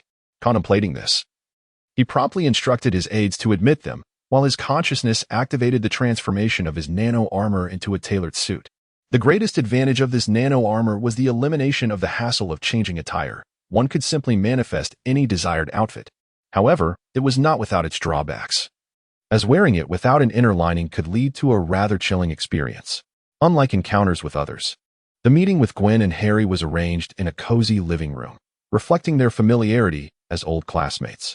Wow, truly the wealthiest heir in America, Lauren. Your estate is vast. It's a considerable distance from the entrance to your residence, Harry exclaimed with a warm smile, his words brimming with enthusiasm. In contrast, Gwen maintained a serene expression, yet a hint of coldness lingered in her brow. From the moment she entered the estate, she had not encountered a single man. The entire manor seemed populated solely by women of exquisite form. Notably, the three women accompanying Lauren made her feel somewhat overshadowed, even as a fellow woman. She had previously met 2B and Tifa, so their presence was unsurprising. However, the emergence of a striking silver-haired woman was unexpected, her beauty rivaling that of 2B and Tifa, leaving Gwen quite astounded. She found herself bewildered, unable to fathom where Lauren had sourced such an array of breathtakingly beautiful women. Such a woman, if one could possess even a single one, would be considered extraordinarily fortunate. Yet, Loren finds himself in the company of three. This is truly excessive. With such captivating beauties by his side daily, she cannot fathom how Loren could possibly resist the temptation to pursue them. The mere thought of Loren succumbing to their allure ignites a fury within her, compelling her to want to deliver a swift kick to him. Harry, spare me your jests. You and Gwen are the ones who initiated this conversation. Speak plainly. Has something happened to Peter? Loren inquired, cutting straight to the heart of the matter. Gwen and Harry appeared taken aback by Lauren's directness, exchanging glances before nodding in affirmation. 2 days ago, we visited Peter's home in search of him, but he was nowhere to be found. We returned yesterday, and still, there was no trace of him. Aunt May has not seen Peter in 2 days either, which has led us to suspect something might be amiss. We reported it to the police and also had my father search for him. Unfortunately, the results were disappointing. They found no leads regarding Peter's whereabouts, which is why we thought of you. You possess numerous skills. Surely, you can find Peter, can't you? Gwen gazed at Loren with a glimmer of hope. In response, Loren smiled knowingly and remarked, when it comes to skills, you are hardly lacking. Gwen understood that Loren was alluding to her identity as Spider-Woman. In fact, she had suspected that Loren had recognized her true identity ever since their encounter with 2B. However, Loren had chosen not to expose her, and thus, she refrained from confessing. Until now, both she and Loren maintained a tacit understanding, preserving the necessary rapport between them.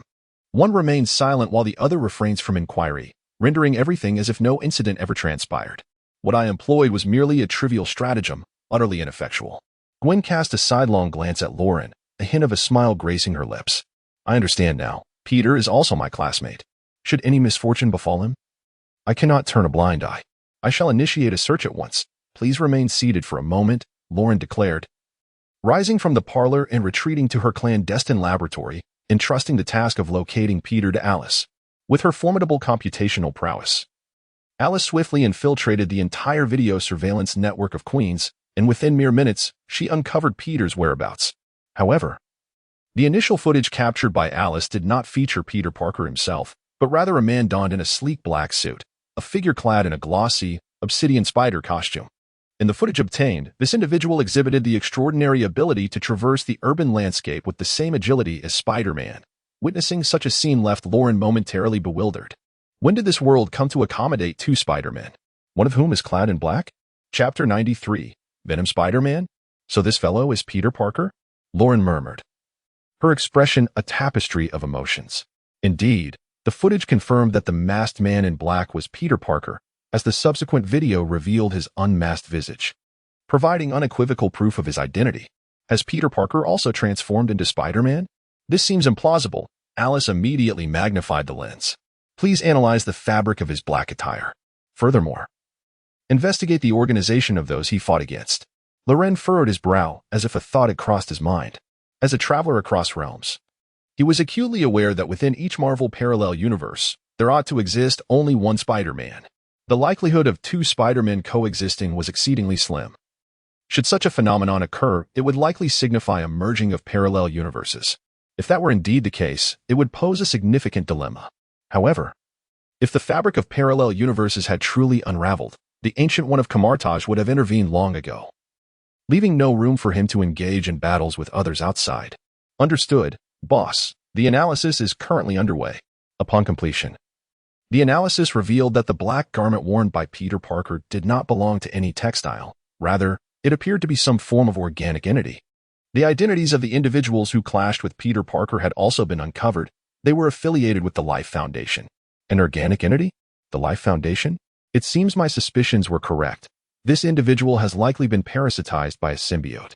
At this juncture, he should be ensconced within the Life Foundation's clandestine laboratory. One can only hope he remains unharmed. As a traveler, Loren possessed a modicum of knowledge regarding the Life Foundation. Ostensibly a private foundation dedicated to the study of life sciences, its true purpose lurked beneath the surface, seeking extraterrestrial life and, from this premise, endeavoring to usher humanity into a so-called evolution. However, he himself scoffed at the notion, not at the concept of human evolution, but at the absurdity of someone like Curtin attempting to achieve so-called human evolution through symbiotes. To him, this was nothing short of ludicrous. No one understood the glaring shortcomings of symbiotes better than he did. They were fearful of noise, flames, and extreme temperatures, among other things. While he did not deny that symbiotes were indeed fascinating extraterrestrial entities, the idea of utilizing them for human evolution was nothing more than a jest. Having ascertained the whereabouts of Peter Parker, Lauren returned to the living room, where Gwen and Harry were both eagerly awaiting his return. So, have you found Peter's location? Upon nodding, Lauren replied, yes, I have located him. He is at the Life Foundation. Leave this matter to me. You both should return home and await further news. This statement was primarily directed at Harry, for once Gwen learned of Peter Parker's whereabouts, she would undoubtedly be unable to remain passive. What exactly is the Life Foundation? Why would Peter be there? Harry inquired, a look of confusion crossing his face. I am unsure of the specifics, but I will uncover the truth. For now, you two should head home and wait for updates. I will handle this situation. The Life Foundation was intricately connected to the issue of symbiotes, and since Peter had now established a link with them, he preferred not to divulge too much information to Harry. Such knowledge could prove detrimental for ordinary individuals. Upon hearing Lauren's words, Harry ceased further inquiries. Having discerned Peter's whereabouts, there is no longer any cause for concern, especially since this matter has now been entrusted to Loren, who is well aware of his own capabilities. After bidding farewell to Gwen and Harry, Loren immediately turned his attention to Miss 2B. 2B, I need you to make a swift visit to the Life Foundation and retrieve Peter Parker, along with a sample of the symbiote. Understood, boss. I shall act at once.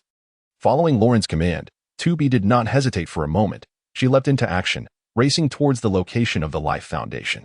Shortly after her departure, Gwen had already donned a suit of spider armor and was hastening towards the Foundation's base as well.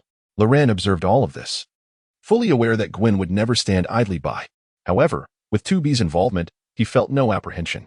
Within the secret base of the Life Foundation, Peter Parker was confined within an iron cage, his bare torso marred by bruises and wounds, indicative of the torment he had endured over the past couple of days. His plight had been nothing short of abysmal. Upon initially acquiring the symbiote venom, he had believed he had attained power rivaling that of any superhero. envisioning a dramatic turnaround in his life, poised to reach the pinnacle of success.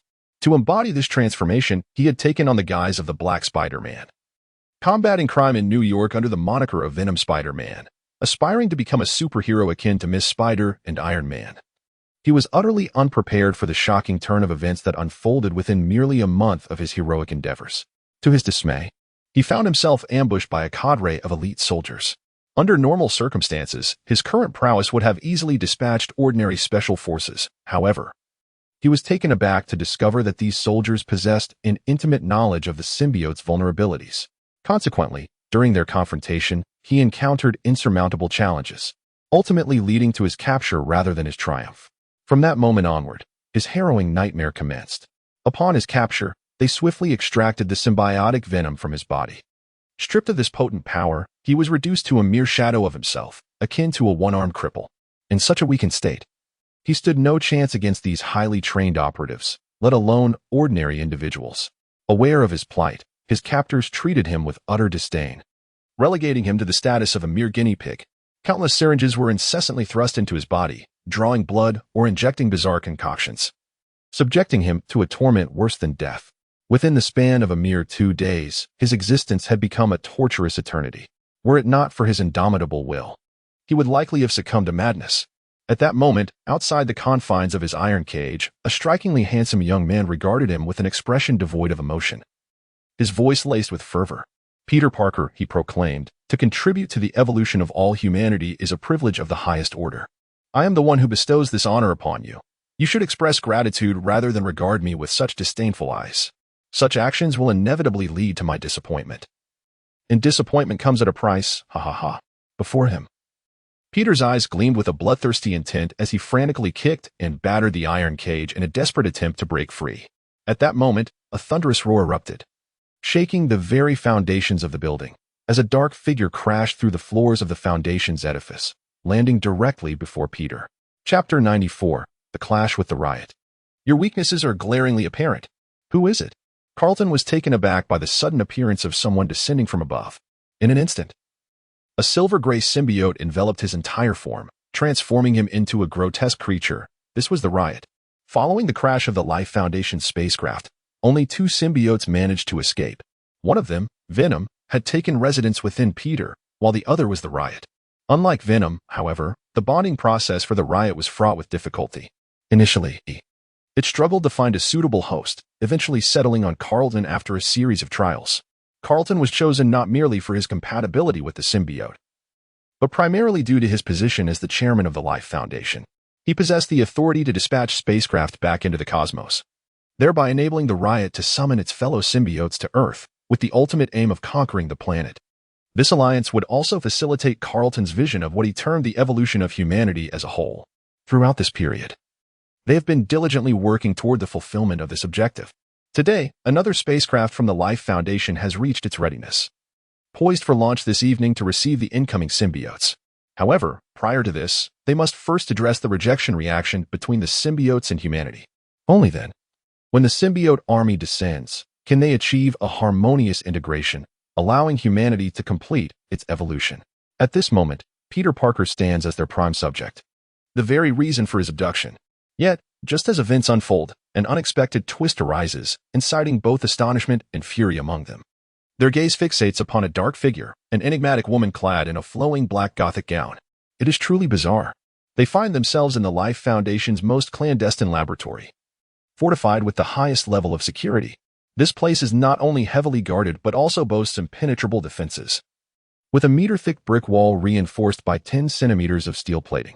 Even a barrage of artillery would struggle to breach it in a timely manner. Thus, it is nearly impossible for outsiders to force their way in. Yet, at this moment, the seemingly impossible has been shattered by the presence of this silver-haired woman. Staring at the enormous gaping hole in the ceiling, Carlton stands in stunned disbelief. A meter-thick brick wall, 10 centimeters of steel plating. How could it be blown open so effortlessly? It is utterly preposterous. Were it not for his own eyes bearing witness, he would never have believed it, even at the cost of his life. The descending 2B cast a cold glance at the ensuing chaos, her brow slightly furrowing. After a moment of hesitation, he spoke with a hint of disdain. "Are you the symbiote that the boss mentioned? You are truly quite hideous." Chaos, upon seeing 2B appear, immediately berated himself, feeling both bewildered and enraged. As the leader of the symbiote squad, he had never been treated with such disrespect. It was a blatant provocation. With a ferocious roar, he transformed his right hand into a colossal scythe and swung it towards 2B's neck. Chaos was remarkably swift and powerful. If it were an ordinary person, such a blow would surely result in a severed head. Yet, in the face of his brutal assault, 2B remained unfazed, showing no concern for him whatsoever. Having analyzed her battle with Hulk, her intellect had devised a strategy to effortlessly counter strength-based adversaries. With a graceful leap, she not only evaded Chaos's attack but also landed directly on the side he had morphed into. Her speed was extraordinary, almost beyond the perception of the naked eye. "Strength alone cannot touch me. I suggest you surrender," she advised coolly. "My boss has promised that if you comply and come with me, your life will be spared. So, will you come willingly, or shall I be forced to take action?" Perched atop Chaos's scythe, she towered over him, her tone devoid of any sharpness. Yet, to Chaos's ears, her words pierced like needles, causing him considerable discomfort. Mockery. This is the pinnacle of derision. "Woman, you seek your own demise." In a fit of rage, the chaotic figure transformed one hand into a long blade, aimed directly at 2B's body. However, in the face of the impending attack, 2B stood her ground, refusing to evade. Observing this, a cunning smile crept across the jagged maw of the assailant, as he envisioned the grim fate that awaited 2B beneath his blade. In an instant, his long knife lunged forward with unrelenting force, seemingly intent on delivering a fatal blow. Yet, to his utter astonishment, this razor-sharp blade, capable of cleaving through steel, found itself unable to pierce the skin of the silver-haired woman before him. No matter how he exerted himself, the tip of his weapon could not breach her defenses. This scene was nothing short of unfathomable, leaving him in a state of profound shock. "How is this possible?" he murmured, as if in disbelief. He thrust the blade into 2B once more, only to encounter the same futile outcome. Just then, 2B raised her hand and grasped the chaotic blade he had conjured, twisting it with a sudden motion. With a resounding snap, she effortlessly shattered the weapon with her bare hands. The assailant was taken aback, instantly realizing that this woman was no ordinary foe. Instinctively, he attempted to retreat, but 2B offered him no such opportunity. Gripping the broken tip of the blade, she flung it with great force. In the blink of an eye, the shard transformed into a streak of light, piercing through the air and striking the chaotic figure with tremendous impact. The powerful impact sent the riot hurtling backward, forcefully pinning him against the wall. He could scarcely believe how the situation had escalated. It was truly astonishing. From the moment he initiated the attack to being impaled by 2B against the wall, no more than 5 seconds had elapsed, marking a complete and utter defeat. However, as the leader of the symbiotic corps, he was not one to surrender so easily. He swiftly extracted the blade that had pierced his body, reintegrating it as if nothing had transpired. At that moment, 2B dashed forward, her spear-like weapon thrusting into Riot's body once more, pinning him to the wall again. Unlike the previous strike, this time, after piercing Riot, 2B flicked the blade, producing a piercing metallic clang that echoed sharply. With the sound, Riot's body began to seethe as if boiling, and a chilling scream erupted from his lips, a testament to his agony. Chapter 95. Symbiotic Core. The ability to seamlessly wield any cold weapon is indeed impressive. However, your weaknesses are glaringly apparent.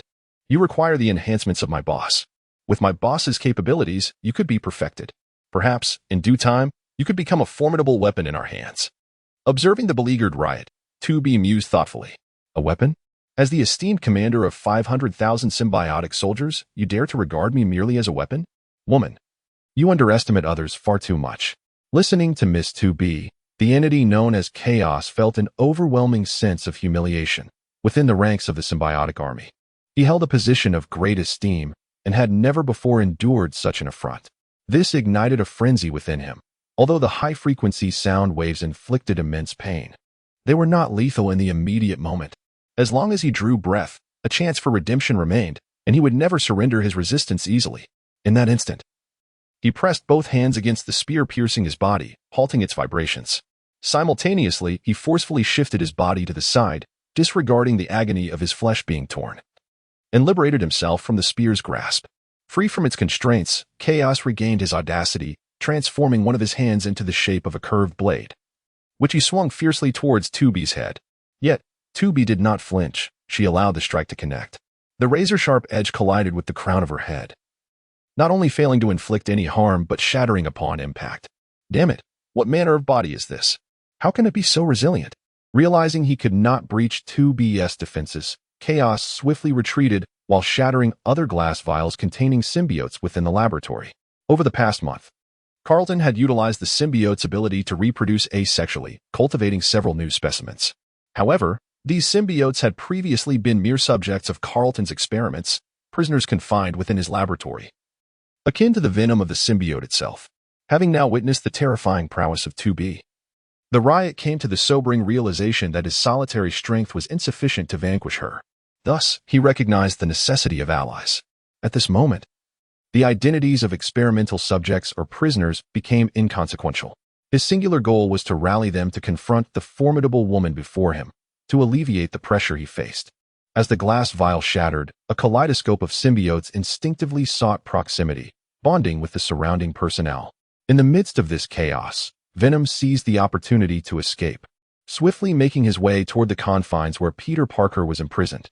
Upon witnessing Venom's flight to freedom, Peter, tormented beyond measure, was filled with ecstatic hope. He frantically extended his remaining arm through the iron bars, yearning for the moment of rejoining with Venom. Yet, at that critical juncture, a scythe struck preemptively, severing his arm with brutal precision. The excruciating pain of another lost limb contorted Peter's visage into a grimace of anguish. The notion of merging with the wretched symbiote seemed a distant dream. Riot, full of derision, cast a mocking glance at Peter while simultaneously crushing the crawling Venom beneath his foot. With a swift motion, he seized Venom, preparing to devour him whole. However, at that precise moment, 2B surged forward, her spear gleaming like a flash of lightning, effortlessly severing Riot's grasp on Venom. As Riot's arm fell, Venom tumbled onto Peter's severed limb, and in an instant, tendrils latched onto Peter's wound. In the blink of an eye, Peter's arm was seamlessly connected to Venom, and he successfully transformed into the embodiment of Venom himself. This time, Peter did not morph into some variant of Spider-Man infused with Venom. Rather, he presented himself in the purest form of Venom. Foolish boy, did I not mention that being a hero comes at a cost? Do you believe it now? The voice of Venom, laced with a hint of mockery, resonated within Peter's mind after their fusion. Previously, he had been skeptical of Venom's assertions, but now he was utterly convinced. From this moment forth, let the farcical notion of heroism be damned. Silently nodding, a torrent of murderous intent erupted within him, coalescing into a single word: kill. With a fierce roar, Venom transformed into a fleeting shadow, charging towards the chaos, and the two engaged in a frenzied melee, the scene devolving into utter disarray. Meanwhile, the other four symbiotes had located their respective hosts, morphing into distinctly different entities: blue, gold, green, and purple monsters. Upon their emergence, these four symbiotic creatures immediately launched an assault on 2B. Each creature possessed unique abilities. The blue symbiote could liquefy its form like water, effortlessly evading 2B's spear strikes. The golden symbiote had the capacity to harden its body into a special metal, exhibiting a terrifying level of durability. Although it could not entirely withstand the onslaught of 2B's Edmund spear, it was capable of holding its ground, avoiding being cleaved in two. The green symbiote, on the other hand, could sprout numerous tendril-like appendages from its body, each extending up to an impressive length of 50 meters. This significantly expanded his combat range, enabling him to engage in long-distance attacks, making him exceedingly troublesome.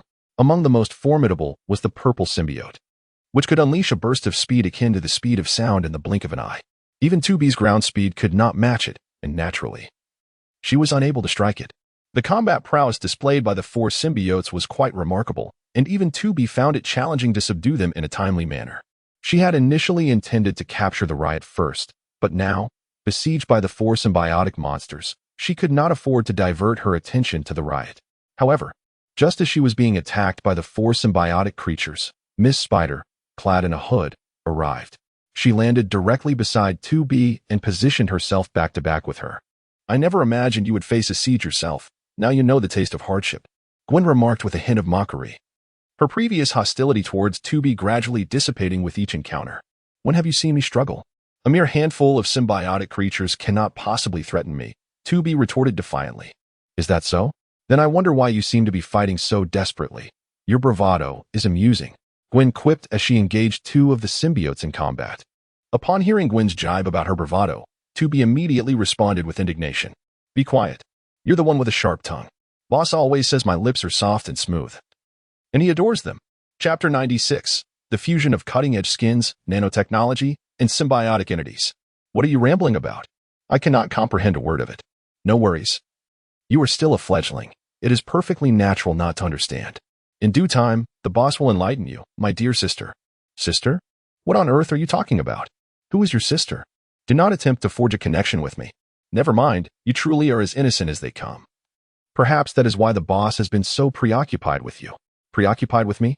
Who? Loren? You. You are speaking nonsense, surrounded by so many beautiful women. He surely cannot be thinking of me. You have misjudged the boss. He has always held you in his heart, simply unsure of how to convey his feelings. I perceive that you might also harbor feelings for our boss. Why not sneak into my room tonight? I shall treat you to some lollipops. Lollipops? I have plenty at home. Do I really need your invitation? It would be more fitting for me to treat you instead. Huh, you foolish girl. Some things are beyond help. You are the foolish one. As Gwen and 2B exchanged playful banter, they engaged in a fierce battle against the four formidable symbiotic entities. Despite their evident weaknesses, the entities relied on their terrifying regenerative abilities and numerical superiority to match them blow for blow. This was a twist neither 2B nor Gwen had anticipated, particularly with the purple entity possessing rapid capabilities, launching unexpected ambushes that left them struggling to defend themselves. If this situation continues, her mission will remain unaccomplished. Just as 2B pondered how to resolve the predicament posed by the symbiotic squad, a sudden descent of black figures plummeted from the heavens, landing around them like statues, effectively encircling them.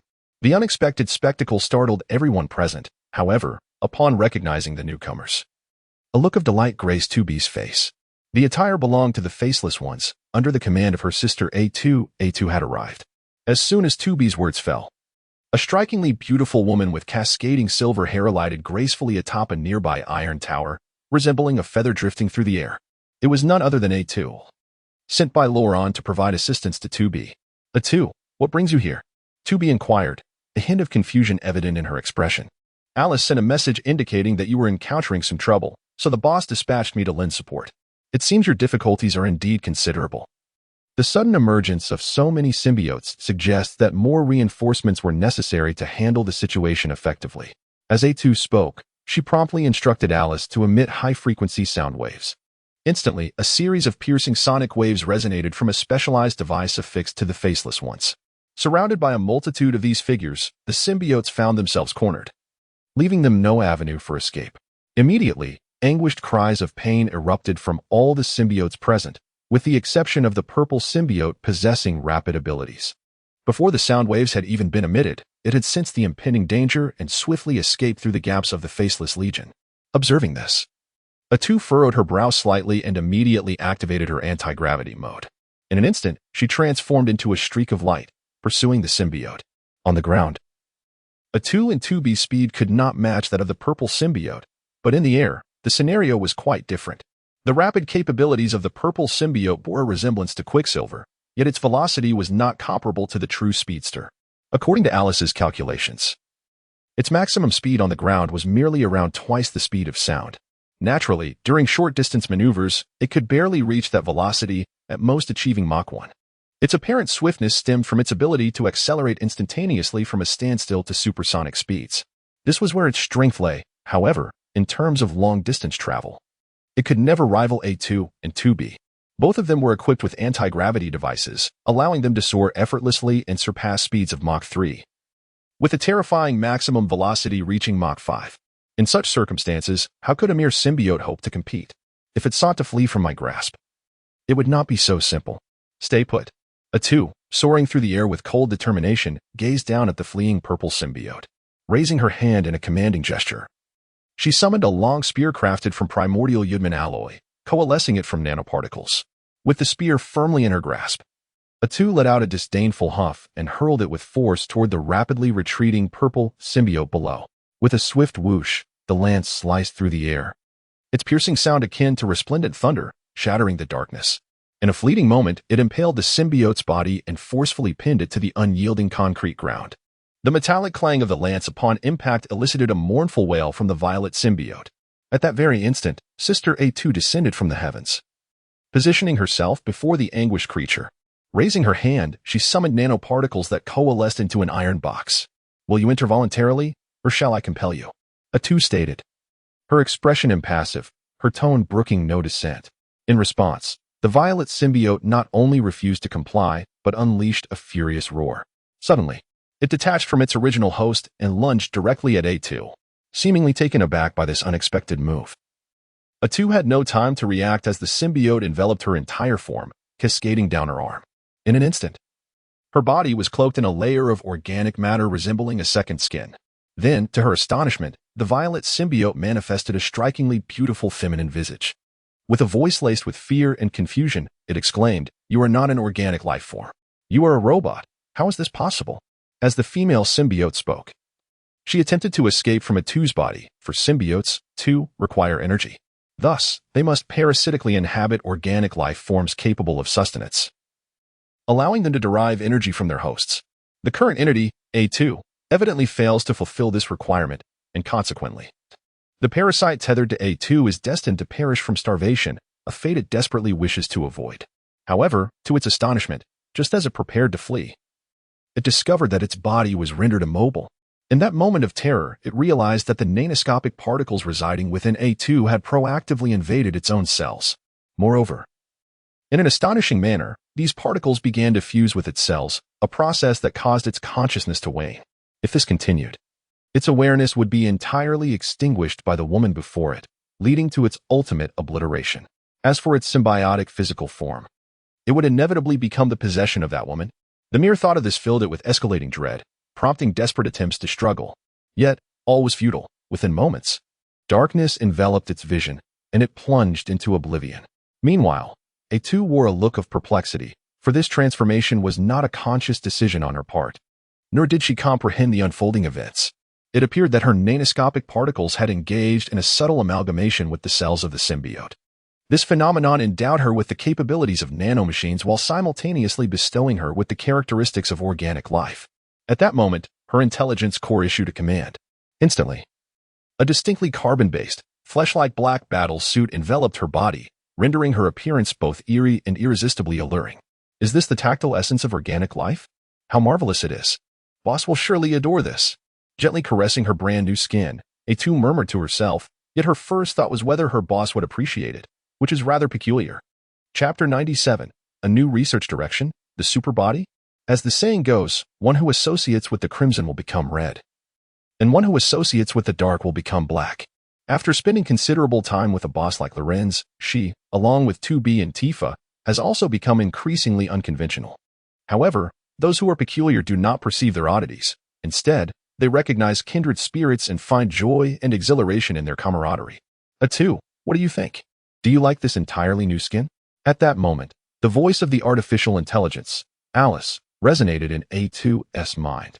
Upon hearing Alice's words, A2 quickly realized that her nanomaterial's ability to integrate with the symbiotic cells must be the work of Alice. Did you do this? A2 inquired, a hint of confusion gracing her expression. Indeed, I infiltrated the Life Foundation's top-secret files and meticulously analyzed all their research findings. Just as the boss mentioned, the symbiotes are indeed a fascinating extraterrestrial life form. When they exist independently, they are exceedingly feeble, verging on uselessness. Yet, once they bond with organic beings, their genes intertwine with those of the host, enabling them to absorb the host's cellular energy to sustain themselves. Moreover, they replace the host's gene telomeres to partake in cellular division. Their gene telomeres are virtually limitless, capable of continuous growth. This significantly enhances the overall replication speed of the host cells. This is also the fundamental reason why, after being parasitized by the symbiote, it can heal rapidly regardless of the extent of injury. Given that the symbiote's parasitism of organic life forms is primarily for the purpose of acquiring energy to sustain its existence, I endeavored to compel the nanomaterials to integrate with the symbiote cells. The nanomaterials crafted by the boss are equipped with power furnaces, and their energy is of a magnitude far beyond that of human cells. To my astonishment, what I discovered upon attempting this was nothing short of astonishing. Once I forcibly infiltrated the first nanomaterial into the symbiont cells, it did not take long for all the symbiont cells to recognize the immense energy contained within the nanomaterial. Life, in its essence, invariably seeks a path. Upon realizing that the nanomaterial could bestow upon them vast energy, they began to mutate, actively fusing with the nanomaterial. Moreover, in their quest for survival, the symbiont cells discarded their original consciousness, retaining solely the instincts of organic life. Thus, the symbiont that merges with you possesses no self-awareness. To be more precise, your intellect has supplanted its original consciousness. You have now become the singular consciousness of the symbiont, its master, capable of manipulating it at will for your own purposes. A symbiont devoid of self-awareness? Can I then harness the extraordinary abilities possessed by the symbiont? Certainly. It is now feasible to utilize it. Moreover, due to the immense energy possessed by the nanomaterials, the vitality of the symbiotic cells has been significantly elevated. This signifies that you can unleash a far greater power. Previously, the rapid symbiote could only achieve a maximum speed of 2 Mach. However, you can now reach at least 4 Mach, or even faster. Upon hearing Alice's explanation, Atu's face displayed a look of astonishment. What does it mean to attain a speed of 4 Mach on the ground? Combined with her vibranium physique, she could effortlessly collide with others, resulting in certain demise, a truly chaotic slaughter. She had not anticipated that her nanomaterials could merge with the cells of organic life forms, thereby acquiring their capabilities. This was simply wondrous. Not only was she filled with awe, but Laurent, who was also within the manor, felt equally surprised. The seamless fusion of nanotechnology and symbiotes was a research direction he had aspired to pursue long ago. He never expected that Alice would inadvertently achieve it now. However, this technology is still in its nascent stage, with ample room for further development. For instance, overcoming the symbiote cell's aversion to sound waves and high temperatures could lead to numerous technological advancements. By harnessing the symbiote cell's ability to replicate infinitely, combined with the characteristics of human cells, could it be possible to create a supercorporeal form that embodies both the traits of a symbiote and the appearance of a human? If so, he could subsequently forge super soldiers with flesh and blood. Moreover, the dreams of 2B and Tifa to possess corporeal forms could finally be realized. When that day truly arrives, the mere thought of it is exhilarating, warm, humid, and smooth. Oh my, it's simply overwhelming. However, the technology in question pertains to the realm of interspecies genetic fusion, and achieving it is no small feat. Wait a moment, interspecies genetic fusion technology? Isn't that precisely the field that Curt Connors has been researching? Remarkably, a closed loop is formed without my awareness. Now that we have the symbiote, and human cells are in no short supply, all that remains is to acquire Curt Connors' interspecies genetic fusion technology to embark on the practical phase of this endeavor. As far as I know, Curt Connors mysteriously vanished over a month ago, and to this day, no one knows his whereabouts. Yet, as a time traveler, I am acutely aware that the supervillain, Lizard, frequently making headlines recently, is indeed the transformation of Curt Connors. Initially, I suspected that the Lizard was linked to Peter Parker. But having now witnessed Peter become the host of Venom, I can deduce that the Lizard must be Curt Connors. If this is the case, everything becomes manageable. Curt has long desired to regain his human form, and with my current scientific capabilities, it is entirely feasible. Therefore, when the time comes, I shall have Peter convey this message to Curt Connors, and I am confident he will willingly comply. With this thought in mind, I cannot help but feel a sense of anticipation for the prosperous days that lie ahead. Just as I was lost in the reverie of my envisioned future, however, my expression suddenly shifted to one of peculiar discomfort. Unable to restrain herself, she inhaled sharply and instinctively wrapped her hands around Tifa's head. 1 hour and 3 minutes, boss. Today's endurance is not as long as yesterday's. At this moment, Tifa peeked out from under the desk, her expression alluring as she spoke. Men. There are always moments of weakness, you must understand. Indeed, Tifa comprehends. However, boss, A2 already possesses a corporeal form. When shall I and Sister 2B be granted the same? Soon. The over 400 kilograms of vibranium will suffice to create new bodies for you. And there will even be enough left over to forge a few new sisters. New sisters? Who are they? A secret. You shall know in due time. Chapter 98. You are the spoils that boss specifically requested. Outside the Life Foundation building, upon realizing her ability to utilize the symbiote's powers, Atu did not hesitate for a moment and immediately activated her rapid ability. Her form transformed into a black blur, vanishing from sight in the blink of an eye, only to reappear before 2B and Gwen. The sudden appearance of A2 left 2B and Gwen astonished. Such speed. Atu, how did you accomplish that? By the way, how did you suddenly don such a provocative black bodysuit? You're bound to provoke boss. Observing A2, who had donned a striking new skin, 2B furrowed her brow in a blend of confusion and awe.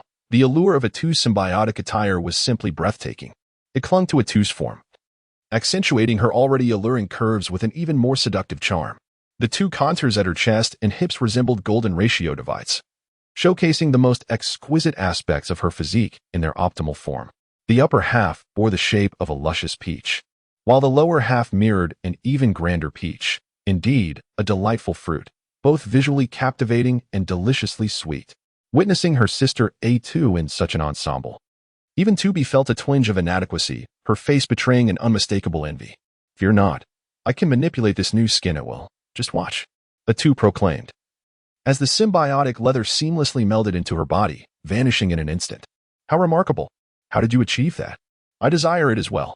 2B unabashedly expressed her fervent wish, envisioning how such a snug outfit would undoubtedly drive her boss to madness, perhaps even prompting him to rise in excitement.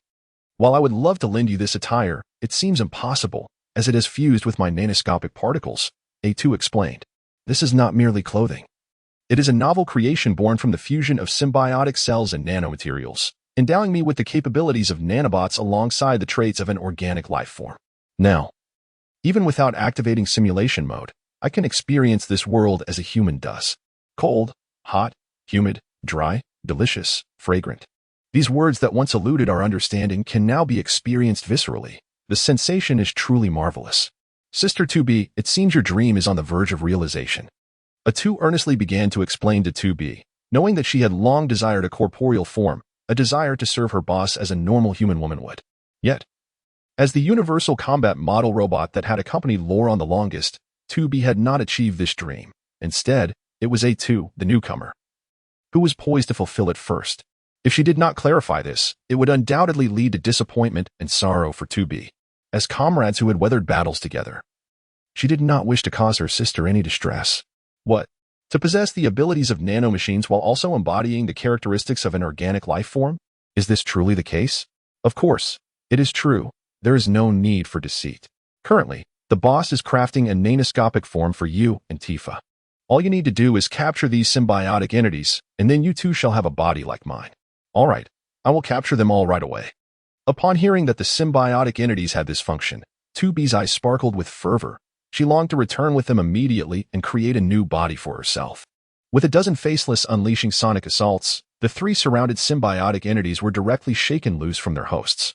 Once a symbiotic entity is detached from its host, it possesses no capabilities whatsoever, making their capture a trivial task. Before long, the three distinct symbiotes, blue, gold, and green, were confined within a glass jar by 2B. Now, only Riot and Venom remained engaged in a fierce battle at a distance. Given the personal vendetta between Peter and Carlton, they refrained from intervening, opting instead to assume the role of passive spectators, eagerly observing the unfolding drama. Regardless of the outcome of this clash, both Riot and Venom would undoubtedly be taken away, as they were the coveted spoils specifically requested by their superior. In the past few days, Carlton had subjected Peter to a series of inhumane experiments, utilizing him as a test subject in his quest to understand how symbiotes could better integrate with humans. Had it not been for the timely arrival of 2B and Gwen today, it is conceivable that Peter might have succumbed to Carlton's torment. Thus, it is clear that Peter's animosity towards Carlton was profound. He longed to consume him whole. "I will kill you. I must kill you. At this moment." Venom roared in fury, relentlessly assaulting Riot with frenzied attacks. The sheer intensity of Venom's fury indicated the depths of Peter's rage, as he appeared to be spiraling into madness.